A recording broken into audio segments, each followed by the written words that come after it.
E aí, a pesquisa clínica é quando você vai testar em seres humanos. Antes disso, é chamada de pré-clínica. Depois que você vai testar em seres humanos, é a clínica. E o que você espera dessa fase? Você espera entender a segurança e a eficácia do medicamento. É um balanço. Então, se existe o risco desse medicamento não ser seguro, ele não vai para a etapa clínica. Quando você tem um balanço, fala, olha, tem boas características de segurança e tem bons indícios de eficácia, de ser eficiente naquele tratamento, aí o medicamento entra na etapa clínica. E aí você vai ter que entender no organismo de cada um, como que ele funciona. Então, se você pegar por exemplo, chineses, que tem uma característica física muito marcante, e africanos, que tem uma característica física muito marcante e muito diferente dos chineses, a medicação deve se comportar de maneira diferente nessa população. Quando você pensa no brasileiro, e aí chegando na diversidade étnica, você consegue aqui no Brasil ter um grupo diverso dentro de um mesmo país e você vai entender o mesmo medicamento, como funciona com esse público. Então, esse é um dos pontos muito importantes. Por isso que a gente diz que é importante você ter essa diversidade étnica quando você está pesquisando uma medicação. Mas espera aí, isso gera uma certa desconfiança, ou pelo menos deveria gerar desconfiança nas nossas autoridades. Por que esse laboratório estrangeiro está lá querendo vir para cá, para o Brasil, fazer isso? Será que eu não tenho que tomar algumas cautelas? As cautelas são tomadas. Não se faz nenhuma pesquisa clínica sem seguir rigorosos padrões éticos. Tá? Então, a ética é a base da pesquisa clínica. É a base. Então, existem diretrizes internacionais, eu costumo dizer que são diretrizes universais, que dão suporte para as regras éticas em cada país. E o Brasil agora, com a lei de pesquisa com seres humanos, ela trouxe isso para o Brasil de uma maneira muito sólida, colocou isso na força de uma lei. Né? Então, hoje nós temos uma regra de Estado. Né? A lei é praticamente algo permanente, então nós temos uma regra de Estado. O Brasil, então, ele pode comunicar para o mundo inteiro. Falar, olha, o Brasil tem uma lei que é em prol da ciência. Aí eu te pergunto, como é que era antes? Será que havia alguma brecha para que esses laboratórios fizessem alguma coisa, alguma experiência com brasileiros que não eram aplicáveis, porque eram recusadas por leis de outros nos países deles mesmos? Não. A maioria dos estudos, quando a gente está falando de estudos, então, das indústrias farmacêuticas globais, a gente está falando do que a gente chama de fronteira da tecnologia, fronteira do conhecimento. São os medicamentos mais inovadores.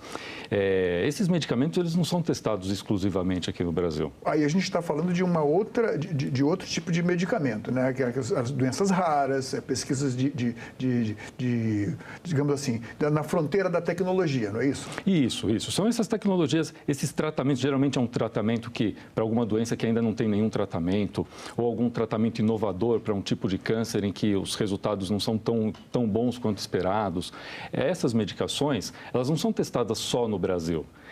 Fazem parte de estudos que nós chamamos de multicêntricos internacionais. Então, o Brasil faz parte, por conta disso, diversidade étnica, por conta da sua capacidade, da sua qualidade de fazer pesquisa clínica, mas o estudo também é feito na Argentina, no Chile, nos Estados Unidos, na Europa, em diversos países, na Ásia. Ele é multicêntrico internacional.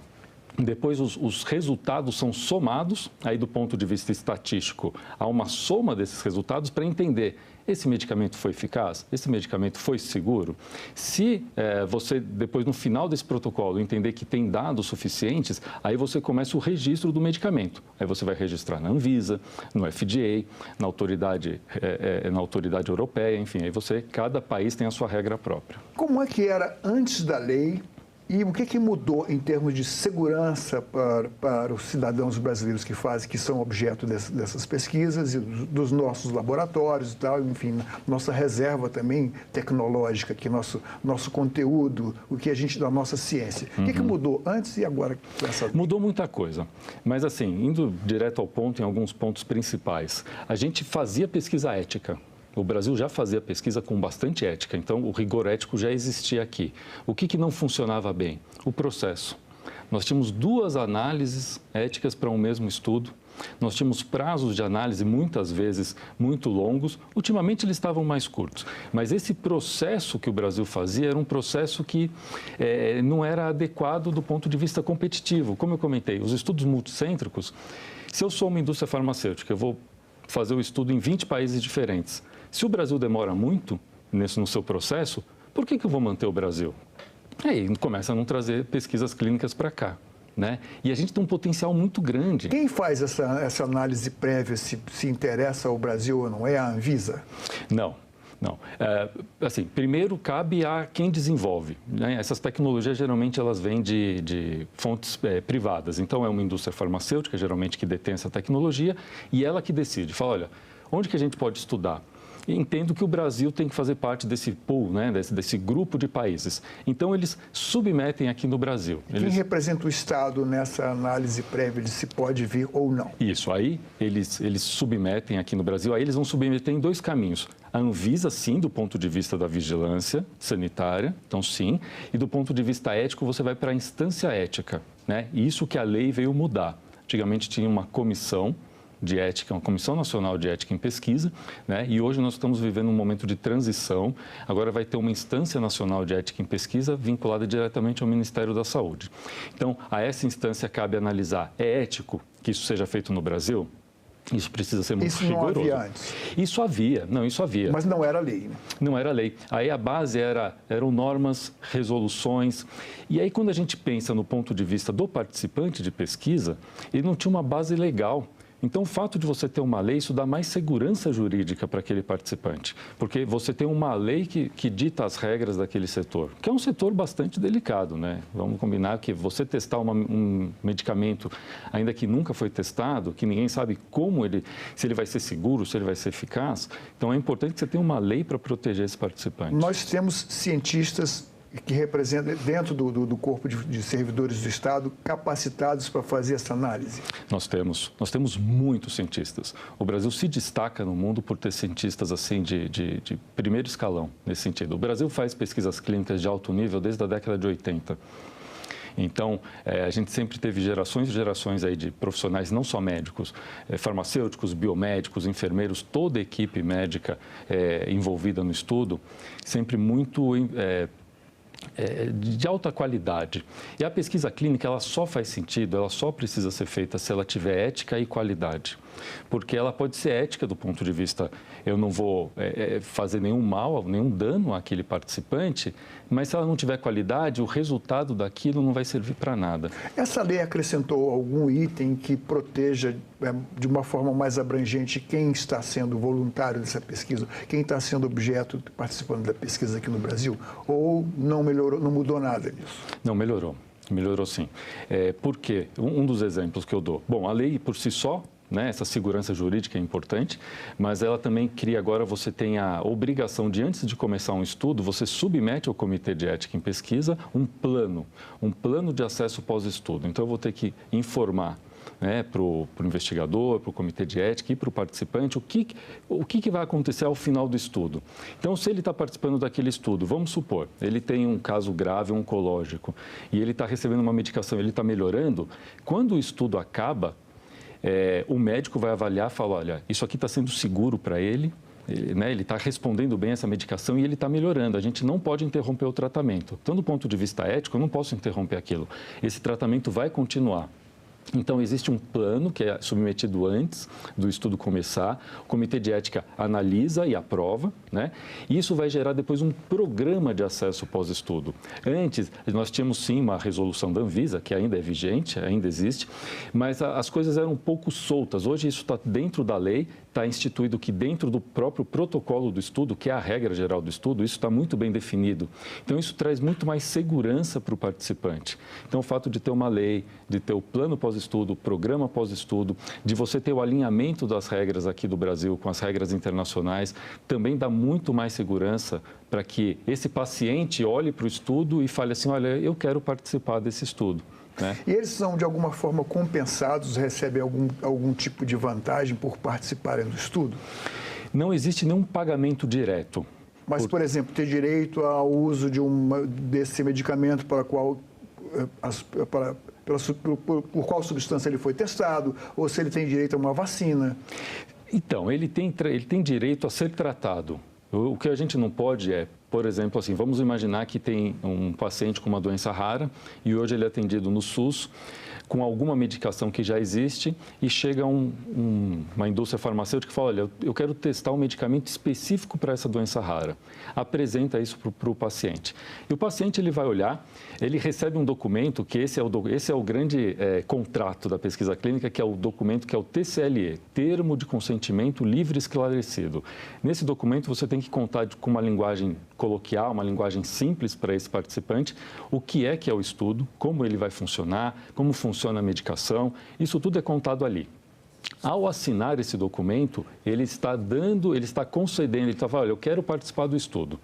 Né? Então, ali ele está dizendo que ele quer participar. Aí, a partir desse momento, ele entra no estudo. Aí, o que vai acontecer? O direito que ele vai ter, a qualquer momento ele pode sair do estudo. Isso é uma coisa importante, tá? Então, assim, ninguém é obrigado a ficar no estudo. Então, eu posso hoje consentir, falar assim, olha, eu quero participar desse estudo. Se por alguma razão eu voltei para casa, eu conversei com alguém, eu conversei com um médico próximo da família, eu conversei com um advogado, enfim, com a minha esposa, e ela fala, olha, eu prefiro que você não participe. No dia seguinte, eu chego no centro de pesquisas, um hospital, uma clínica, enfim, e digo, eu não quero mais participar. Eu retiro o meu consentimento e está tudo bem. Ele não sofre nenhum dano por isso, nada, nenhum direito dele é retirado por conta disso. Agora, ele participando do estudo, a medicação sendo boa para ele, como eu expliquei agora há pouco, sim, se o médico entender que aquilo de fato é seguro e pode continuar, a gente não pode esquecer que ali está testando uma medicação que não é aprovada pela Anvisa. Muitas vezes não é aprovada em lugar nenhum do mundo. Quais são as restrições, por exemplo, que essa lei aqui no Brasil coloca para as pesquisas, para que pesquisas não possam ser feitas aqui no nosso país, em detrimento da saúde dos voluntários aqui? É a base ética. Né? É a base ética. Então, você tem que analisar, se do ponto de vista... Bom, eu acho que recentemente a gente viu alguns casos de alguns estudos que tentaram ser realizados, por exemplo, durante a pandemia, né? Em que você tinha... Você pode citar um exemplo? Não, a gente ouvia falar de algumas técnicas, olha, isso daqui pode ser que melhore, pode ser que você se você se tratar dessa maneira, você não vai pegar Covid ou você vai se curar da Covid. Quando não tem nenhum tipo de evidência científica, ou seja, assim, não tem fundamentação. Não tem fundamentação. Como eu falei, o processo do desenvolvimento de um novo medicamento é muito longo. Quando a gente chega na fase clínica, já se passaram cerca de 10 anos que estão estudando aquela medicação, aquela doença. Então, eu não consigo entrar nessa fase clínica, testar o medicamento em seres humanos, se eu não tiver evidência, se eu não tiver a base. O que aconteceu durante, aí, parênteses, o que aconteceu durante a pandemia que ninguém aguardou esses 10 anos aí para testar a vacina? Então, o que houve foram testes acelerados. A tecnologia do próprio desenvolvimento da vacina foi acelerado e houve muita... A questão do RNA mensageiro já tinha sido tentado em outras viroses, né? Isso. Então, já tinha uma base tecnológica, ela não foi desenvolvida do zero. Né? O que se pegou era aquilo que estava mais pronto e investiu muito. Então, nós tivemos mais mentes brilhantes trabalhando no mesmo problema para tentar desenvolver algo de uma forma mais célere. Então, a pandemia ela concentrou esforços numa determinada doença. Então, é uma coisa que a gente vê muito na área de pesquisa clínica, que durante a pandemia nós tivemos muitos estudos voltados à Covid, e as análises eram feitas de uma forma muito rápida para se começar os estudos, mas em detrimento de outras áreas. Então, a área, quando a gente conversa com investigadores, né, médicos investigadores de outras áreas, eles dizem, nossa, a pandemia ficou um buraco de desenvolvimento da minha área, da cardiologia, de outras áreas. Né, porque não se pesquisava nada naquela época. Agora, voltando aqui para a nossa lei aqui, os autores dessa lei argumentaram que a sanção dessa lei, que ela entrando em vigor, a pesquisa de doenças raras poder ser beneficiada. Isso é positivo? Em que caso você pode argumentar? Na verdade, a área de doenças raras hoje, conforme a aprovação da lei, com o veto de uma parte da lei, ela foi bastante prejudicada. Foi bastante prejudicada. Pelo seguinte, houve um veto do presidente da República para um item que é o seguinte, que dizia que a empresa que desenvolve a medicação, após o final do estudo, ela teria a obrigação de fornecer aquele medicamento por até 5 anos após aquele medicamento estar disponível comercialmente. Vou traduzir. Na prática, desde que finaliza o estudo, a empresa teria que fornecer esse medicamento para os participantes por cerca de 10 anos, de 8 a 10 anos, que é o prazo todo para finalizar o estudo, submissão regulatória, aprovação do produto, até comercialização. E você acha que isso não teria razão para ser dessa maneira? Eu acho que não. Pensando do ponto de vista de quem pode ser beneficiado, você está testando ali. Sim. Um parente meu, por exemplo, está testando aquilo ali. Aí o medicamento deu certo, eu não tenho direito a ser tratado com isso? Aí que está, o direito do participante, ele continua. O que vai mudar é quem vai pagar essa conta. Entendeu? É isso que vai mudar, quem vai pagar a conta. Porque aí o que está fazendo, o que era colocado de uma forma de regulamento, de norma? Você estava obrigando uma indústria a cumprir esse papel do Estado. É isso que a gente tinha na prática. A lei vinha mudar isso. Então, quando você não tem mais esse limite dos 5 anos, o que acontece? Quem fornece, quem faz esse tipo de estudo de doença rara ou doença ultra rara, ele olha e fala, puxa, mas doença rara, ultra rara, o que é? É uma doença que eu tenho poucos pacientes. Se eu vou fazer um estudo... Não é rentável, né? Eu vou fazer comercialmente... eu gasto bilhões de dólares para desenvolver o medicamento. Aí eu vou fazer o estudo e eu sou obrigado a fornecer o medicamento para um percentual significativo desses doentes, a conta não vai fechar. Esse é o dilema do nosso SUS também, em muitos conta casos, não fecha, né? Recursos judiciais para que o SUS pague tratamentos caríssimos. Esse problema existe. Agora, por que os laboratórios estrangeiros, quiçá os brasileiros, também não se interessam em pesquisar medicação e vacinas para doenças de gente pobre? Isso aí eu faço uma crítica aqui pessoal mesmo. Isso aqui não é... Alguns sim, alguns se interessam, alguns desenvolvem. Então, a gente tem algumas iniciativas. Recentemente, falando com uma dessas multinacionais farmacêuticas que todos conhecem, eles indicaram que estão vindo para o Brasil alguns estudos para doenças negligenciadas, que já são realizadas em outros, malária, por exemplo. Né? Esquistossomose, por exemplo? Eu não sei dar detalhes. Mas, enfim, mas isso acontece. O que a gente tem que ter, que eu acredito, a gente tem que ter uma base científica para isso. Porque o mercado também não pode mandar em tudo, né? Exatamente. Uma coisa que eu vejo que é muito significativa, eu acho que isso que é importante a gente explorar um pouco, que é, quando a gente recebe no Brasil um estudo para um desses medicamentos, são a fronteira da tecnologia, são esses medicamentos com nomes muito complicados para doenças muito específicas, isso deixa um legado no país, que a gente não pode não olhar para isso. Nós temos profissionais da saúde que são muito bem treinados, eles têm que estudar determinadas doenças com muito afinco para poder participar desse tipo de estudo.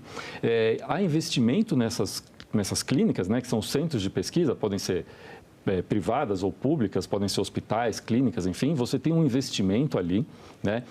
Você tem uma movimentação econômica importante, uma geração de empregos importante, você tem, na verdade, uma renda.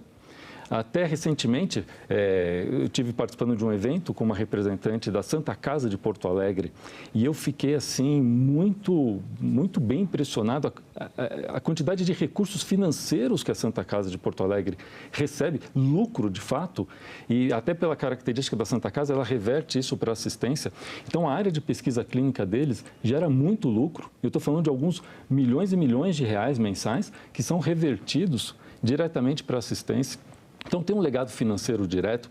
Quando a gente começa a aprofundar a análise da pesquisa clínica, a gente vai vendo que ela vai deixando um ciclo virtuoso de benefícios, né?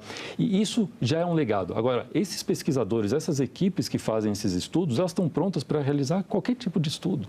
Então, por exemplo... Ou seja, você também cria uma massa crítica de cientistas aqui. Exato. Mas que críticas... Falar em crítica, quais são as críticas que a Abracro faz a essa lei? Eu sei que você não é... Só um comentário ainda da pergunta passada. Essa base que fica, esse legado que fica, agora a gente tem que ter investimentos talvez públicos ou investimentos privados de laboratórios farmacêuticos nacionais para investir nas doenças que têm um alto impacto aqui no Brasil também. Certo. A gente já está pavimentado um bom caminho, né? Mas é um setor, basicamente esse setor de desenvolvimento de pesquisa clínica, para essas tecnologias, o grande investimento é privado. Então, a gente não demanda muito do governo. Mas existem linhas importantes de financiamento, por exemplo, FINEP, né? A gente tem ministérios, além do Ministério da Saúde, o MDIC, o MCTI, são ministérios que têm muito incentivo para a pesquisa. Então, eu acredito que as iniciativas desses ministérios para as doenças negligenciadas, as doenças que existem poucos estudos, fica um caminho mais fácil, só pelo fato da gente participar de muitos mais estudos, tá? Essa era a parte final, mas voltando à pergunta agora. Agora, que julgamento você faz, qual o juízo que a Abracro, sua entidade, faz dessa lei em que vocês acham que poderiam melhorar? A lei é muito boa. A lei é muito boa. A gente acompanhou o processo de criação dessa lei, né, de toda a tramitação. Anos, né? No mínimo. Foram 9 anos. Na verdade, o processo começou até um pouco antes, porque houve uma tentativa dentro aqui do Senado, né, da própria senadora Ana Amélia, de falar, olha, vamos fazer alguns grupos aqui para tentar discutir como melhorar, como a gente fazer mais pesquisas clínicas. Okay. Né? Enfim, então, teve toda a tramitação, tudo, nós acompanhamos isso bastante de perto. E a dinâmica a gente não consegue escrever a lei, a gente consegue vir, é o que a gente fazia, trazer dados, trazer informações, né, para os senadores, depois para os deputados, depois voltou aqui para o Senado. Mas já avançamos de qualquer forma, né? Mas a gente entende que a gente avançou muito. Então, assim, a gente comemora muito que essa lei foi sancionada. A gente acredita que o veto que foi feito pelo presidente não foi um veto que vai trazer benefícios para a população. Na verdade, a gente vai fazer com que uma boa parcela da população fique sem alguns estudos, por exemplo, doenças raras e ultra-raras. Então, a gente acredita que esse veto possa ser trabalhado e derrubado, né? Que isso não vai fazer nenhum mal para o país, pelo contrário, isso vai trazer benefícios para a gente. Então, quando a gente olha para a lei como um todo, a gente está muito feliz com a aprovação dela. Se a gente pudesse ter uma borracha e um lápis, talvez a gente reescrevesse um ponto aqui, um ponto ali, mas isso é normal. Eu acho que todo mundo que olha para a lei pensa nisso. Mas a gente está muito satisfeito e a gente acredita que essa lei é capaz de colocar o Brasil no lugar que ele merece. Então, o Brasil hoje está lá na 25ª posição num ranking mundial de pesquisa clínica e a gente acredita que o Brasil pode só estar em 10º lugar. A gente tem potencial. Temos um salto, né? Historicamente, a gente participa de 2% desses estudos. Assim, quando a gente pega dados assim de dezenas de anos. Quando a gente tira uma fotografia aí dos último ano, últimos 6 meses, a gente retraiu muito, a gente está muito perto de 1%. E a gente tem o potencial em estar lá perto de 5%. Então, imagina que 5% a gente está dizendo que vai aumentar aqui no Brasil praticamente um estádio de futebol cheio por ano, de pacientes que vão ter oportunidade de participar de um estudo clínico, de profissionais que vão ter novos empregos. Então, assim, é um ciclo de benefícios que está deixando a gente muito empolgado, assim, num momento muito interessante, e a gente acha que talvez 2025 seja o principal ano da pesquisa clínica aqui no Brasil. Fernando, muito obrigado pela sua presença aqui. Esperamos que você consiga levar as suas ideias adiante e que continue aqui colaborando com o Congresso, com o Senado, com as ideias, que a sua associação colabore cada vez mais com as novas ideias aqui. Muito obrigado. Eu que agradeço pelo convite, foi um prazer participar. Esta entrevista e todos os nossos outros programas estão disponíveis para você rever ou compartilhar no nosso site, senado.leg.br/TV, ou então pelo nosso canal no YouTube. Inscreva-se lá e marque o sininho para receber notificações. Obrigado pela companhia e até o próximo Cidadania.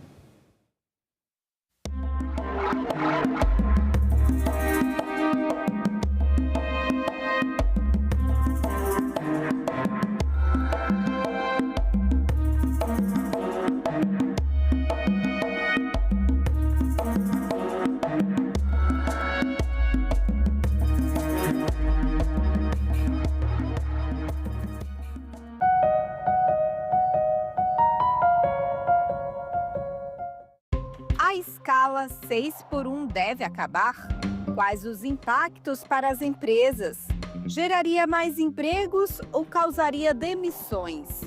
Presidente da União Geral dos Trabalhadores, Ricardo Patá, especialista em direito sindical, Maria Lúcia Beiame, respondem a essas e outras perguntas ao vivo. TV Senado Live, hoje, 9h da manhã. Cuidar da primeira infância de nossas crianças é o mesmo que edificar a casa sobre a rocha.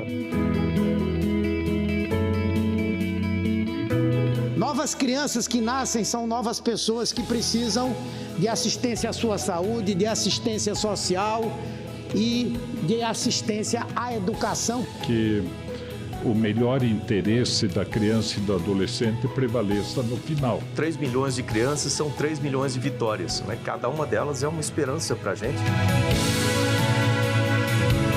Criança nunca foi nem será futuro do Brasil. Criança é o presente. Ou a gente cuida desse presente aqui, ou não teremos futuro. Quanto mais cuidarmos de nossas crianças, dos seus direitos, nós estaremos protegendo o presente e o futuro do Brasil. TV Senado. Democracia todo dia.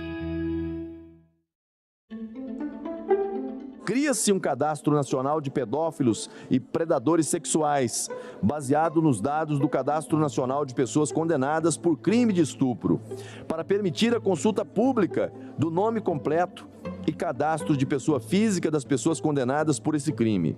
Trata-se de medida que representa uma importante ferramenta para aumentar a segurança da sociedade, especialmente para as mulheres, crianças e adolescentes. Hoje, se você entrar no site dos tribunais de justiça do seu estado, é possível saber se uma pessoa foi condenada por homicídio, por latrocínio, por tráfico de drogas, mas por estupro ou pedofilia, não. Eu chamo a atenção para o seguinte: quem são as vítimas de estupro? Quem são as vítimas de pedofilia? Mulheres e crianças. Então é o seguinte, onde tem uma escola, um pai de família vai lá, acessa e veja se alguém está cumprindo pena por pedofilia, se já cumpriu, está na rua, se mora perto da escola, do lado da escola. Tudo isso hoje é feito nos Estados Unidos e em outros países e que nós demoramos tanto, mas antes tarde do que nunca. Veio em boa hora. Que esse projeto possa realmente servir de lição e que, na sua prática, ele possa funcionar para que a gente tente colocar à disposição da sociedade uma ferramenta da busca de justiça.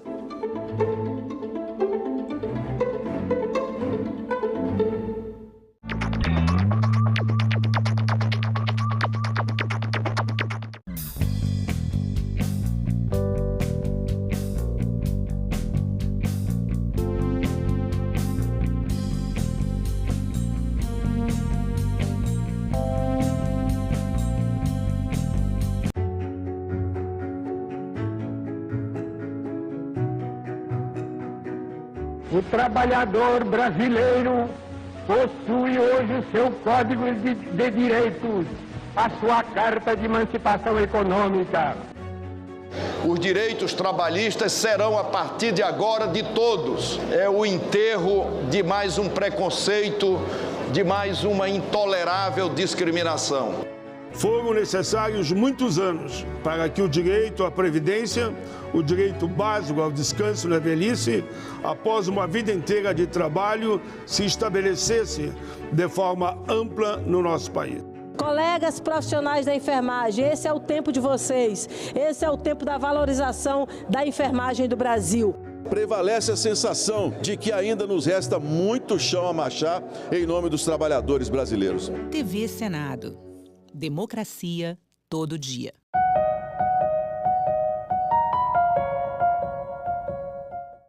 O programa a seguir é livre para todos os públicos.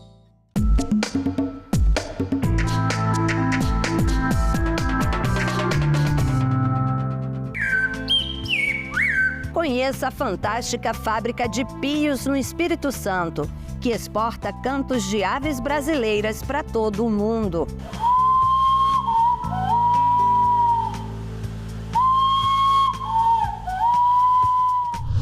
Amazonas quer proibir uso de auxílio estadual nas apostas online, as bets. Crimes em escolas. Senado analisa projeto que cria regras para divulgação de notícias sobre esse tipo de violência. A sociedade civil e o processo eleitoral no Brasil. O papel de mais de 200 instituições para fazer valer a democracia.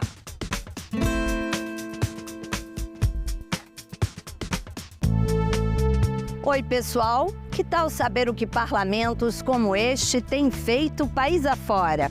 Afinal, são decisões que impactam a sua vida, o dia a dia do brasileiro. Eu sou Andréa Alves e este é o Parlamento Brasil, um programa que há 18 anos é feito em parceria com as TVs legislativas de todo o país. Vamos lá?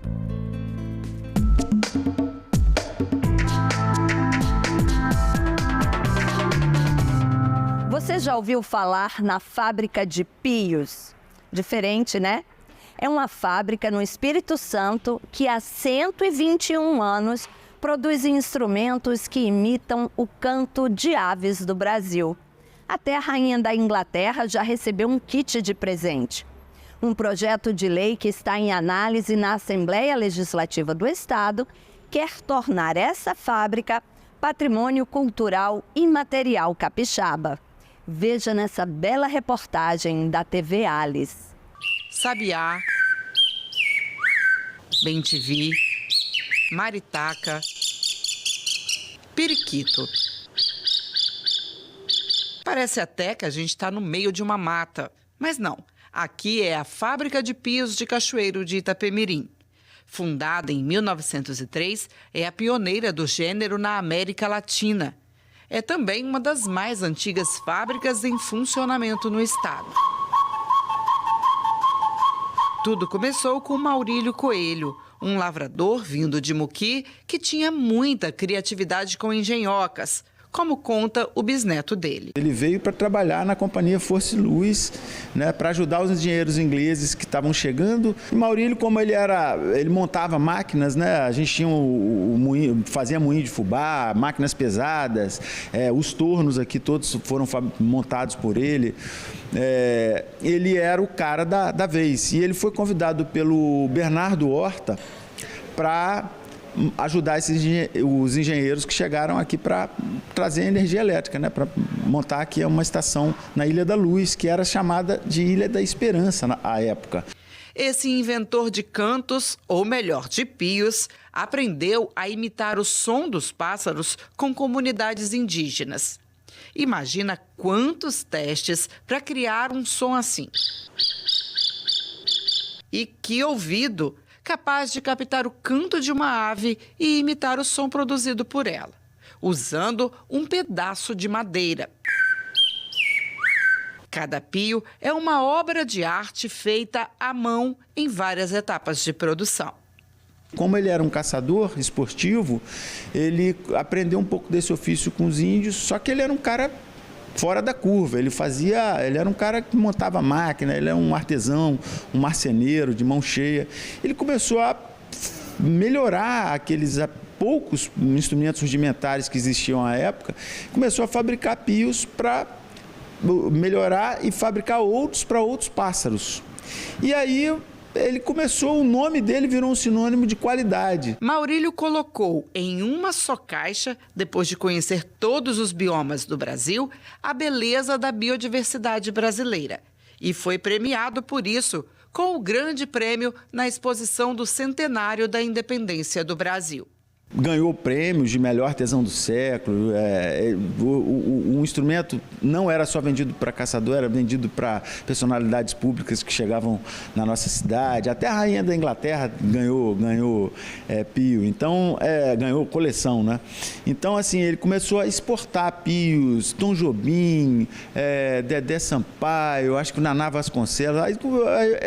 Essa instrumentação evoluiu na mão dele, ele desenvolveu pios para diversos pássaros que não existiam até aquela época. O produto foi ganhando fama dentro e fora do Brasil. E se antes os pios eram usados como objeto de caça, nas últimas décadas passaram também a servir para a educação ambiental e como instrumento de percussão.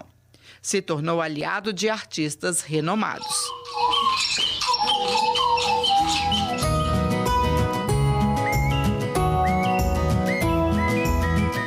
Mas toda essa história corre o risco de se perder no tempo. A fábrica vem enfrentando dificuldades. Uma delas é a falsificação do produto, que é oferecido na internet como se fosse original e com preços muito baixos. O enquadramento tributário também tem sido um obstáculo para manter o negócio artesanal, pois os impostos cobrados estão na categoria de indústria. E o turista, que era frequente aqui, anda sumido. O administrador atribui isso às obras públicas que estão paradas há 4 anos, quase na porta do local, e dificultam o acesso. A estrutura antiga de madeira também é ameaçada pelo trânsito de caminhões pesados. A gente sabe que a gente está num processo que as pessoas copiam muito as coisas, né? E a gente precisa de um certo abraço, talvez, do Estado para fortalecer a fábrica, né? E o primeiro abraço já pode ser comemorado.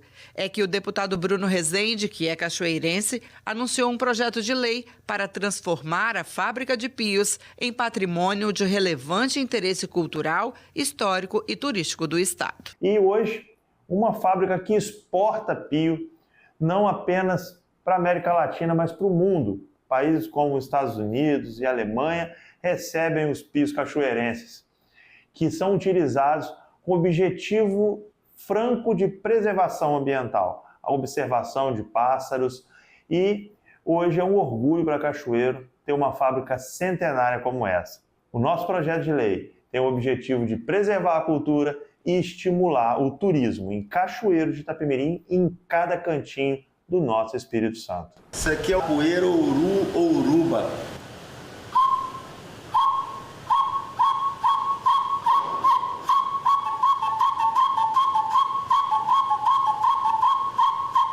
Mãe da Lua.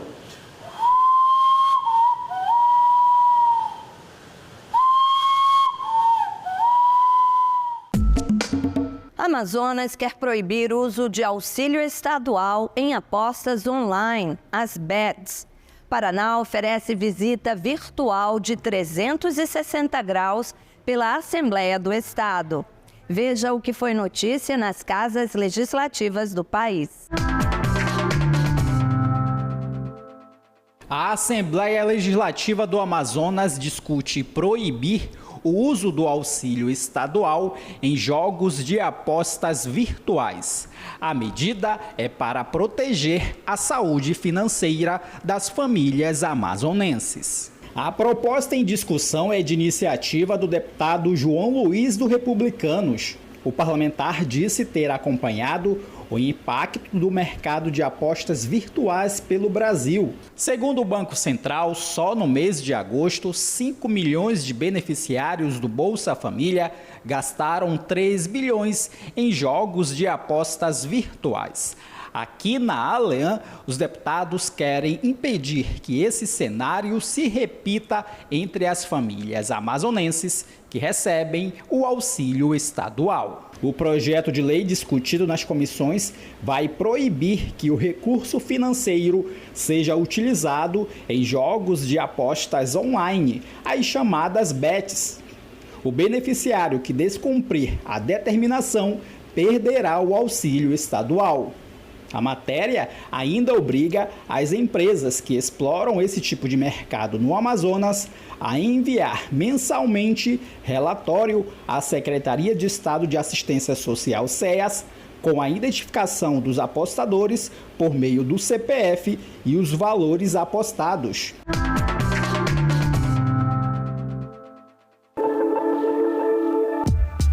Uma experiência imersiva, uma viagem sem sair do lugar. É o programa Assembleia 360 Graus, um tour pela Assembleia Legislativa do Paraná, feito com estes óculos de realidade virtual, que são levados a eventos de grande público no interior do estado, como a Assembleia Itinerante. Uma ação inovadora para que moradores de cidades distantes da capital possam conhecer e se interessar pelo que acontece no Legislativo. Com tela de alta resolução, sensores e controles intuitivos, é possível visitar os principais espaços da Assembleia com imagens em 360 graus e informações em 3 idiomas. Qualquer pessoa pode assistir também pelo YouTube. É a tecnologia sendo usada como aliada da comunicação. Se o cidadão não pode ir até a Assembleia vai até o cidadão.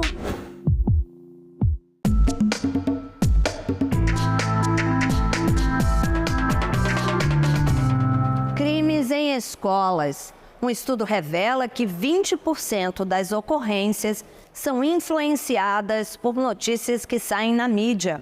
O Senado analisa uma proposta que estabelece regras para a divulgação desse tipo de violência. Pesquisas apontam que de 2010 a 2020, a violência no ambiente escolar cresceu mais de 180%. Dados mostram também que 20% desses atos são influenciados por divulgações na mídia. O projeto em debate no Senado quer estabelecer diretrizes para a divulgação desses crimes.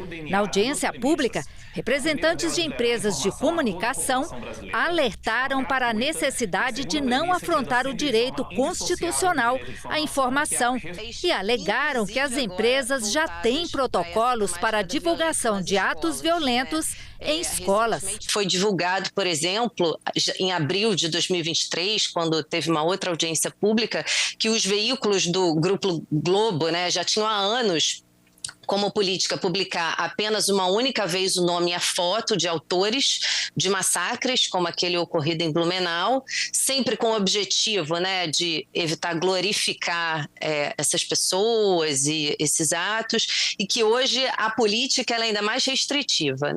O nome e a imagem de autores de ataques, eles jamais serão publicados, assim como os vídeos das ações. Sempre que uma matéria vai ao ar na televisão ou no rádio, seja ela sobre economia, saúde ou infelizmente em casos de violência, essa matéria sempre vai passar pela análise e crivo dos profissionais de jornalismo, para que a população tenha acesso à informação de forma clara e objetiva e não recheada de sensacionalismo ou até mesmo desse fenômeno mundial que aqui no Brasil ganhou uma expressão em inglês, as tais das fake news. O coordenador-geral de combate a fraudes cibernéticas da Polícia Federal alertou que a maioria desses atos criminosos começa com discursos de ódio nas redes sociais. Essa retórica inflamada de redes sociais, estimulada por algoritmos e monetizada, como bem disse o Dr. Samir, que me antecedeu, tem insuflado a visão de que o diferente é, na verdade, o inimigo. E o passo seguinte é um risco enorme de desumanização. Desumanizar quem é diferente, é o imigrante, o nordestino, o negro, o homossexual, o judeu, conforme temos visto nos nossos casos lá da Polícia Federal. E isso tem ocorrido abertamente em redes sociais. Os especialistas concordaram que é preciso regular e responsabilizar as plataformas, mas sugeriram mudanças nessa parte do texto. Aqui nós defendemos que a solução mais eficaz para lidar com a violência escolar e a disseminação de seus impactos nas mídias envolve uma combinação de protocolos preventivos, responsabilização bem calibrada e uma abordagem educativa. A necessidade de uma reflexão em razão da complexidade jurídica envolvida num comando legal com um conceito indeterminado, O que não significa dizer que não seja importante a criação de um protocolo eficaz, ágil, e a ser debatido, mas esses limites eles não estão claros no texto legal como ele se encontra. Os representantes de plataformas disseram que já seguem regras para tornar a internet um ambiente seguro. De janeiro a junho desse ano de 2024, a gente já removeu proativamente mais de 1,6 milhões de vídeos que violaram as políticas do YouTube no Brasil. As observações aqui colocadas irão melhorar o projeto. E aí eu solicito que enviem ao meu gabinete as suas observações que dizem respeito a pontos que não estão da melhor forma dentro desse projeto, de modo que a gente possa criar um substitutivo e, consequentemente, ter um projeto que seja adequado para combater o que nós queremos combater, com uma técnica legislativa mais correta e, principalmente, que ele seja execuível. A sociedade civil tem um papel importante no processo eleitoral do Brasil. Mais de 200 instituições acompanham o pleito, fazem campanhas educativas para a população e cobram o aperfeiçoamento de leis para fazer valer a democracia. Veja na reportagem da TV Câmara. A sociedade civil atuou mais um ano como protagonista no debate público sobre as eleições. Então, organizações da Rede do Pacto pela Democracia, por exemplo, elaboraram agendas temáticas propositivas para as candidaturas, assim como campanhas para que as pessoas fossem às urnas votar, também campanhas para eleger mais candidaturas de mulheres e pessoas negras, ações de monitoramento da desinformação e checagem de fatos. Então, a sociedade civil esteve presente com ações para defender e fortalecer a democracia, como vem fazendo em todas as eleições. A Helena Salvador representa o Pacto pela Democracia, uma rede com mais de 200 organizações da sociedade civil que monitora o período eleitoral. Segundo ela, as eleições desse ano foram livres e íntegras, mas não perfeitas. Helena lamentou fatos como violência política, desinformação e ataques a urnas eletrônicas e à justiça eleitoral, praticados até mesmo por alguns candidatos. O resultado disso, afirmou, é a perda de confiança no sistema eleitoral e na democracia.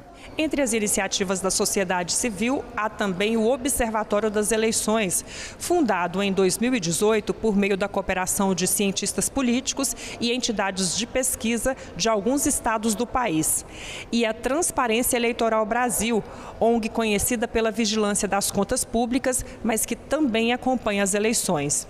E tem ainda o Movimento de Combate à Corrupção Eleitoral, que ficou conhecido em todo o país por apresentar a proposta de 2 leis de iniciativa popular, a da ficha limpa e a que tornou crime a compra de votos. Por mais primitivo, digamos assim, por mais grosseiro que seja, lamentavelmente foram muitos os incidentes que chamaram a atenção nacionalmente em virtude dessa prática que teima em sobreviver mesmo em pleno cenário de um avançado século XXI. Como fazer para que dinheiro ilegal não continue irrigando por outros caminhos as eleições?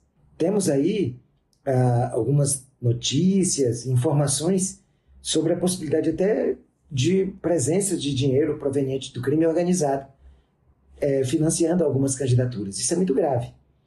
Além disso, nós precisamos ver como pode continuar havendo desvio de verbas provenientes do poder público para o universo do financiamento de campanha. Antes isso se dava através das empresas que contratavam com o governo, uma vez que só elas doavam. Isso ficou constatado por dados levantados na época. Mas agora nós precisamos ver quais são as novas formas de desvios. Especialistas ainda comemoram outros avanços no cenário eleitoral desse ano, como a participação da imprensa na checagem de informações e com a evolução de normas estabelecidas pelo TSE.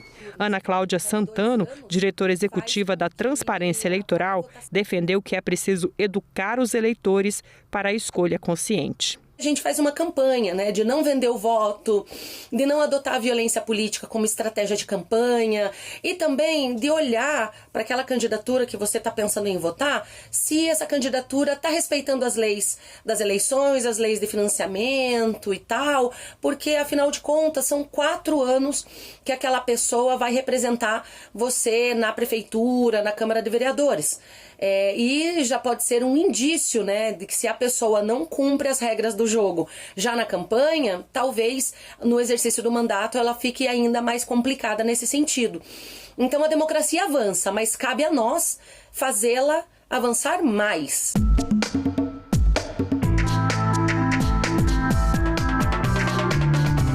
O Parlamento de Roraima tem um programa bem bacana para os roraimenses. É o Centro de Convivência da Juventude. A proposta do CCJuve é atender crianças, jovens e adultos com atividades de cultura, esporte, qualificação profissional e um monte de curso interessante. Os alunos de teatro e coral apresentaram o espetáculo Cantando Toquinho, com clássicos da música popular brasileira. Ele vai pousar uma folha qualquer.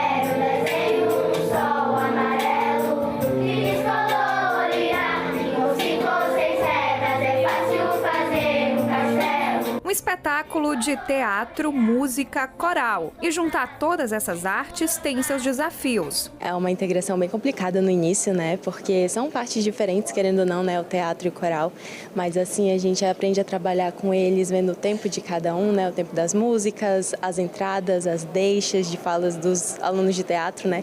E isso é bom porque os alunos de coral aprendem a trabalhar também com teatro, né? E o teatro aprende também a trabalhar com coral, com as músicas, com o tempo de música e tudo mais que envolve, né, a arte. São 67 alunos de 2 turmas de teatro e 2 de coral. Foram 2 meses ensaiando separadamente e na reta final, antes da apresentação, todos ensaiaram juntos. E o que se viu na apresentação foi que tudo deu certo. Tô vendo pensamento sobre pelo ar.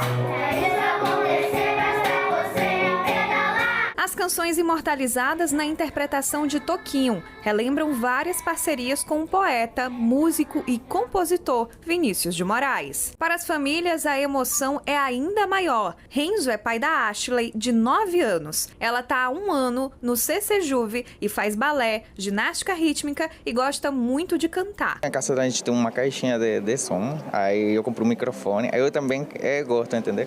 Aí ela gosta, ela ficava cantando toda hora, pega o microfone aí depois, pai, bota um negócio aí de canto, vê se tem. Justamente um dia tinha uma vaga, aí peguei, levei ela. O espetáculo Cantando Toquinho contou ainda com músicos convidados, o professor de teclado Fabiano Santos, o percussionista Denilson dos Anjos e no violão Renato Poeschi.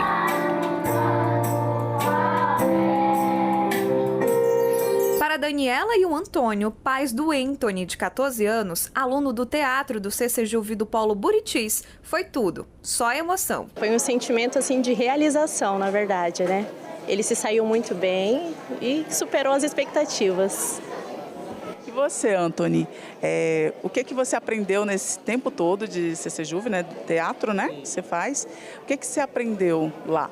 Eu melhorei mais minha conversação, porque eu era um pouco tímido na escola para fazer trabalho, essas coisas. Daí também minha postura, que aqui já ensina, como fosse uma faculdade para a vida, entendeu? Ensinar a gente conversar em público e essas coisas. Renato é Aragão, o que faz confusão. Carlitos é o Charlie Chaplin. E tem o Vinícius, que é de Moraes. E o tom brasileiro é Jobim. Foi um momento muito especial, né? A gente já esperava, mas a gente se surpreende. Né? Sempre que as crianças se apresentam, a gente se emociona junto, a gente canta junto. Então, para a gente é uma culminância, né? De todo o trabalho, né? De todos os ensaios, né? Do esforço que eles fizeram. E aí eles vieram e fizeram lindo como a gente já esperava.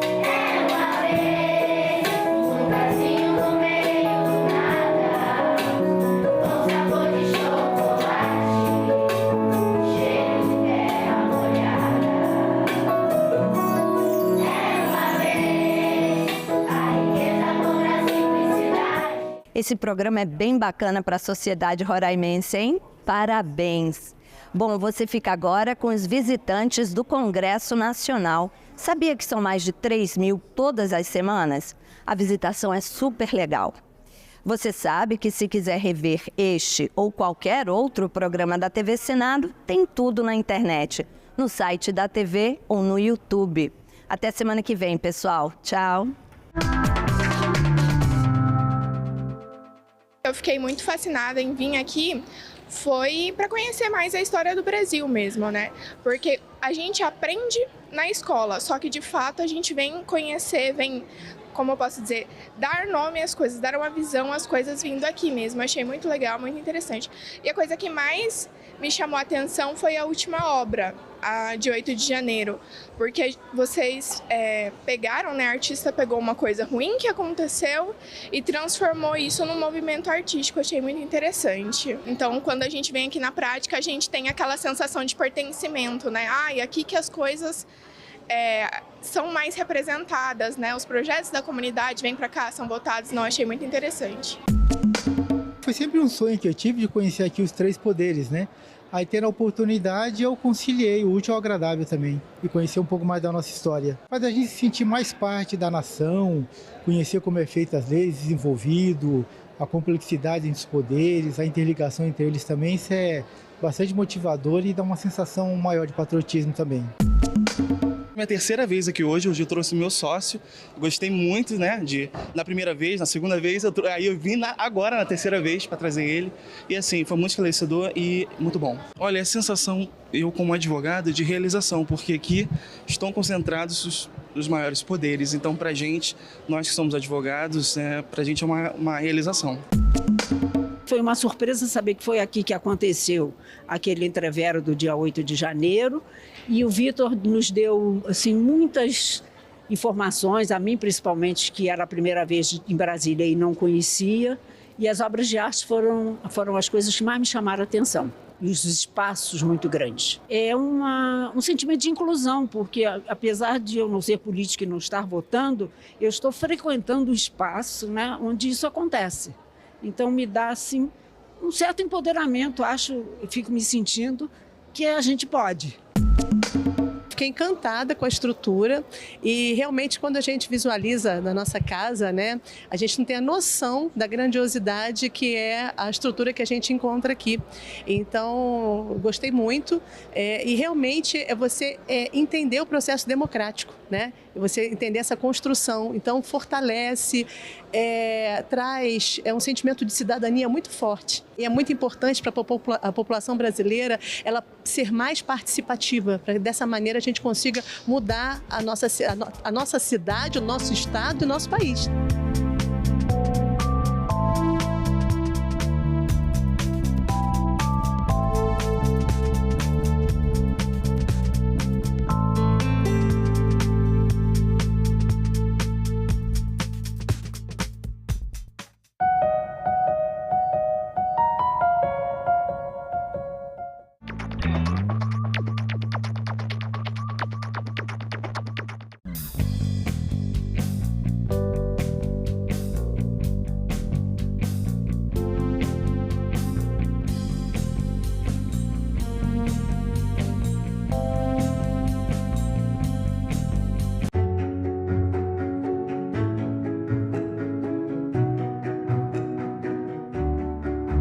A lei de diretrizes básicas, ela devolve aos secretários de Educação dos Estados e aos professores o direito de fazer experiências.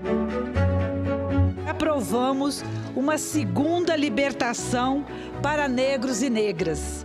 A lei de cotas raciais e sociais nas universidades públicas federais. Que não é um ganhou, o outro ganhou, mas que ganha a educação. Valorizar o Fundeb para aumentar os recursos para a qualidade da educação e da educação pública nesse país. Nós só seremos, de fato, uma grande nação quando, para essa geração de 0 a 18 anos, não faltar absolutamente nada no quesito de educação. TV Senado. Democracia todo dia.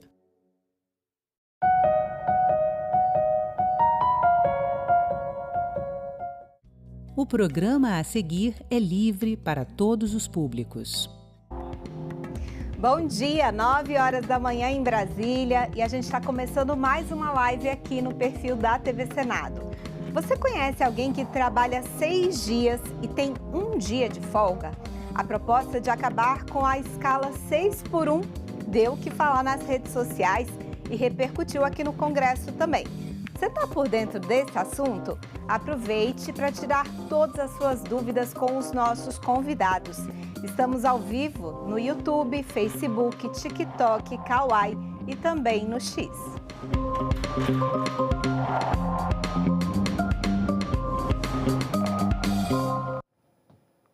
Trabalhar 6 dias e tirar 1 dia de folga. A escala 6x1 é bem comum para milhares de trabalhadores aqui no Brasil. A ideia de acabar com esse tipo de escala ganhou força nas redes sociais e repercute aqui no Congresso. Fique nesta live para entender melhor esse assunto. A gente conversa com Ricardo Patá, presidente da União Geral do Trabalho, e com a advogada trabalhista Maria Lúcia Beiame. Cibele Nunes está ligada nas redes sociais e traz a sua participação. Bom, sejam todos muito bem-vindos aqui na nossa live.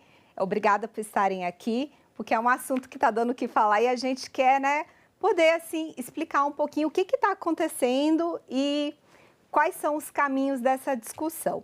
Doutor Ricardo, eu queria que você explicasse para a gente como que é a legislação hoje sobre jornada de trabalho. E também, porque a gente tem que entender que é diferente. Jornada de trabalho é uma coisa, escala de trabalho é outra, não é isso? É verdade. Essa questão, inclusive, trazida conforme a sua introdução nesse programa, que eu quero aqui cumprimentar todos da TV Senado, é uma TV que tem uma audiência extraordinária, senadores, assessores de senadores, a população de uma forma geral, e é fundamental para que a gente possa dialogar com aquelas pessoas que estão nos vendo na telinha. A questão principal que está sendo colocada é essa tal da jornada 6x1. Mas o pano de fundo para o movimento sindical, em especial para a UGT, que é uma das maiores centrais do Brasil, em especial em comércio e serviços, é a questão da redução da jornada de 44 para 40 horas na nossa compreensão. Porque a PEC sugerida reduz para 36 horas. Mas eu já adianto, do ponto de vista do que é possível no país de hoje, é que a gente possa reduzir a jornada de 44 para 40, coisa que ocorreu em 88, quando foi reduzido de 48 para 44. Então, é uma questão, desde aquele momento, um pleito do movimento sindical. Então, essa questão não é nova.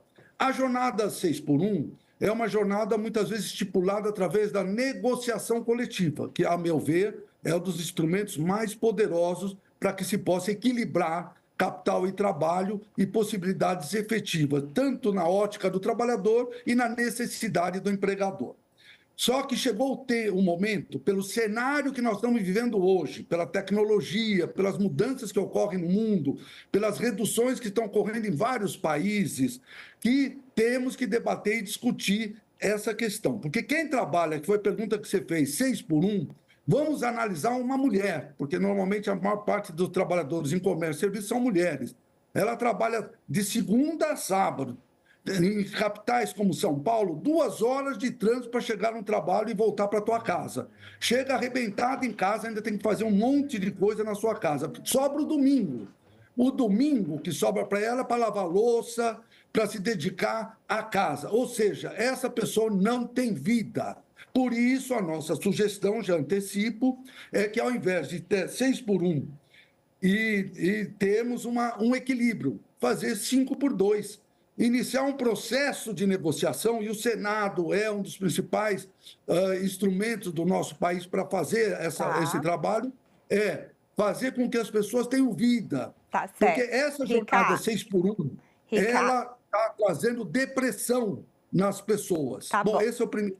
No início, pois não. Tá joia, Ricardo. Eu vou passar para Maria Lúcia Beiame também, para a gente também ir equilibrando aqui o tempo, né? Já que é um assunto muito polêmico. E a gente também vai explicar ao longo do programa o que é essa PEC, qual é a PEC é uma proposta de emenda constitucional. Mas antes eu queria ouvir a Maria Lúcia. Maria Lúcia, eu queria que você explicasse um pouco mais sobre o que é a escala 6x1 e onde que ela é mais comum. A gente está falando de trabalhadores do varejo, principalmente.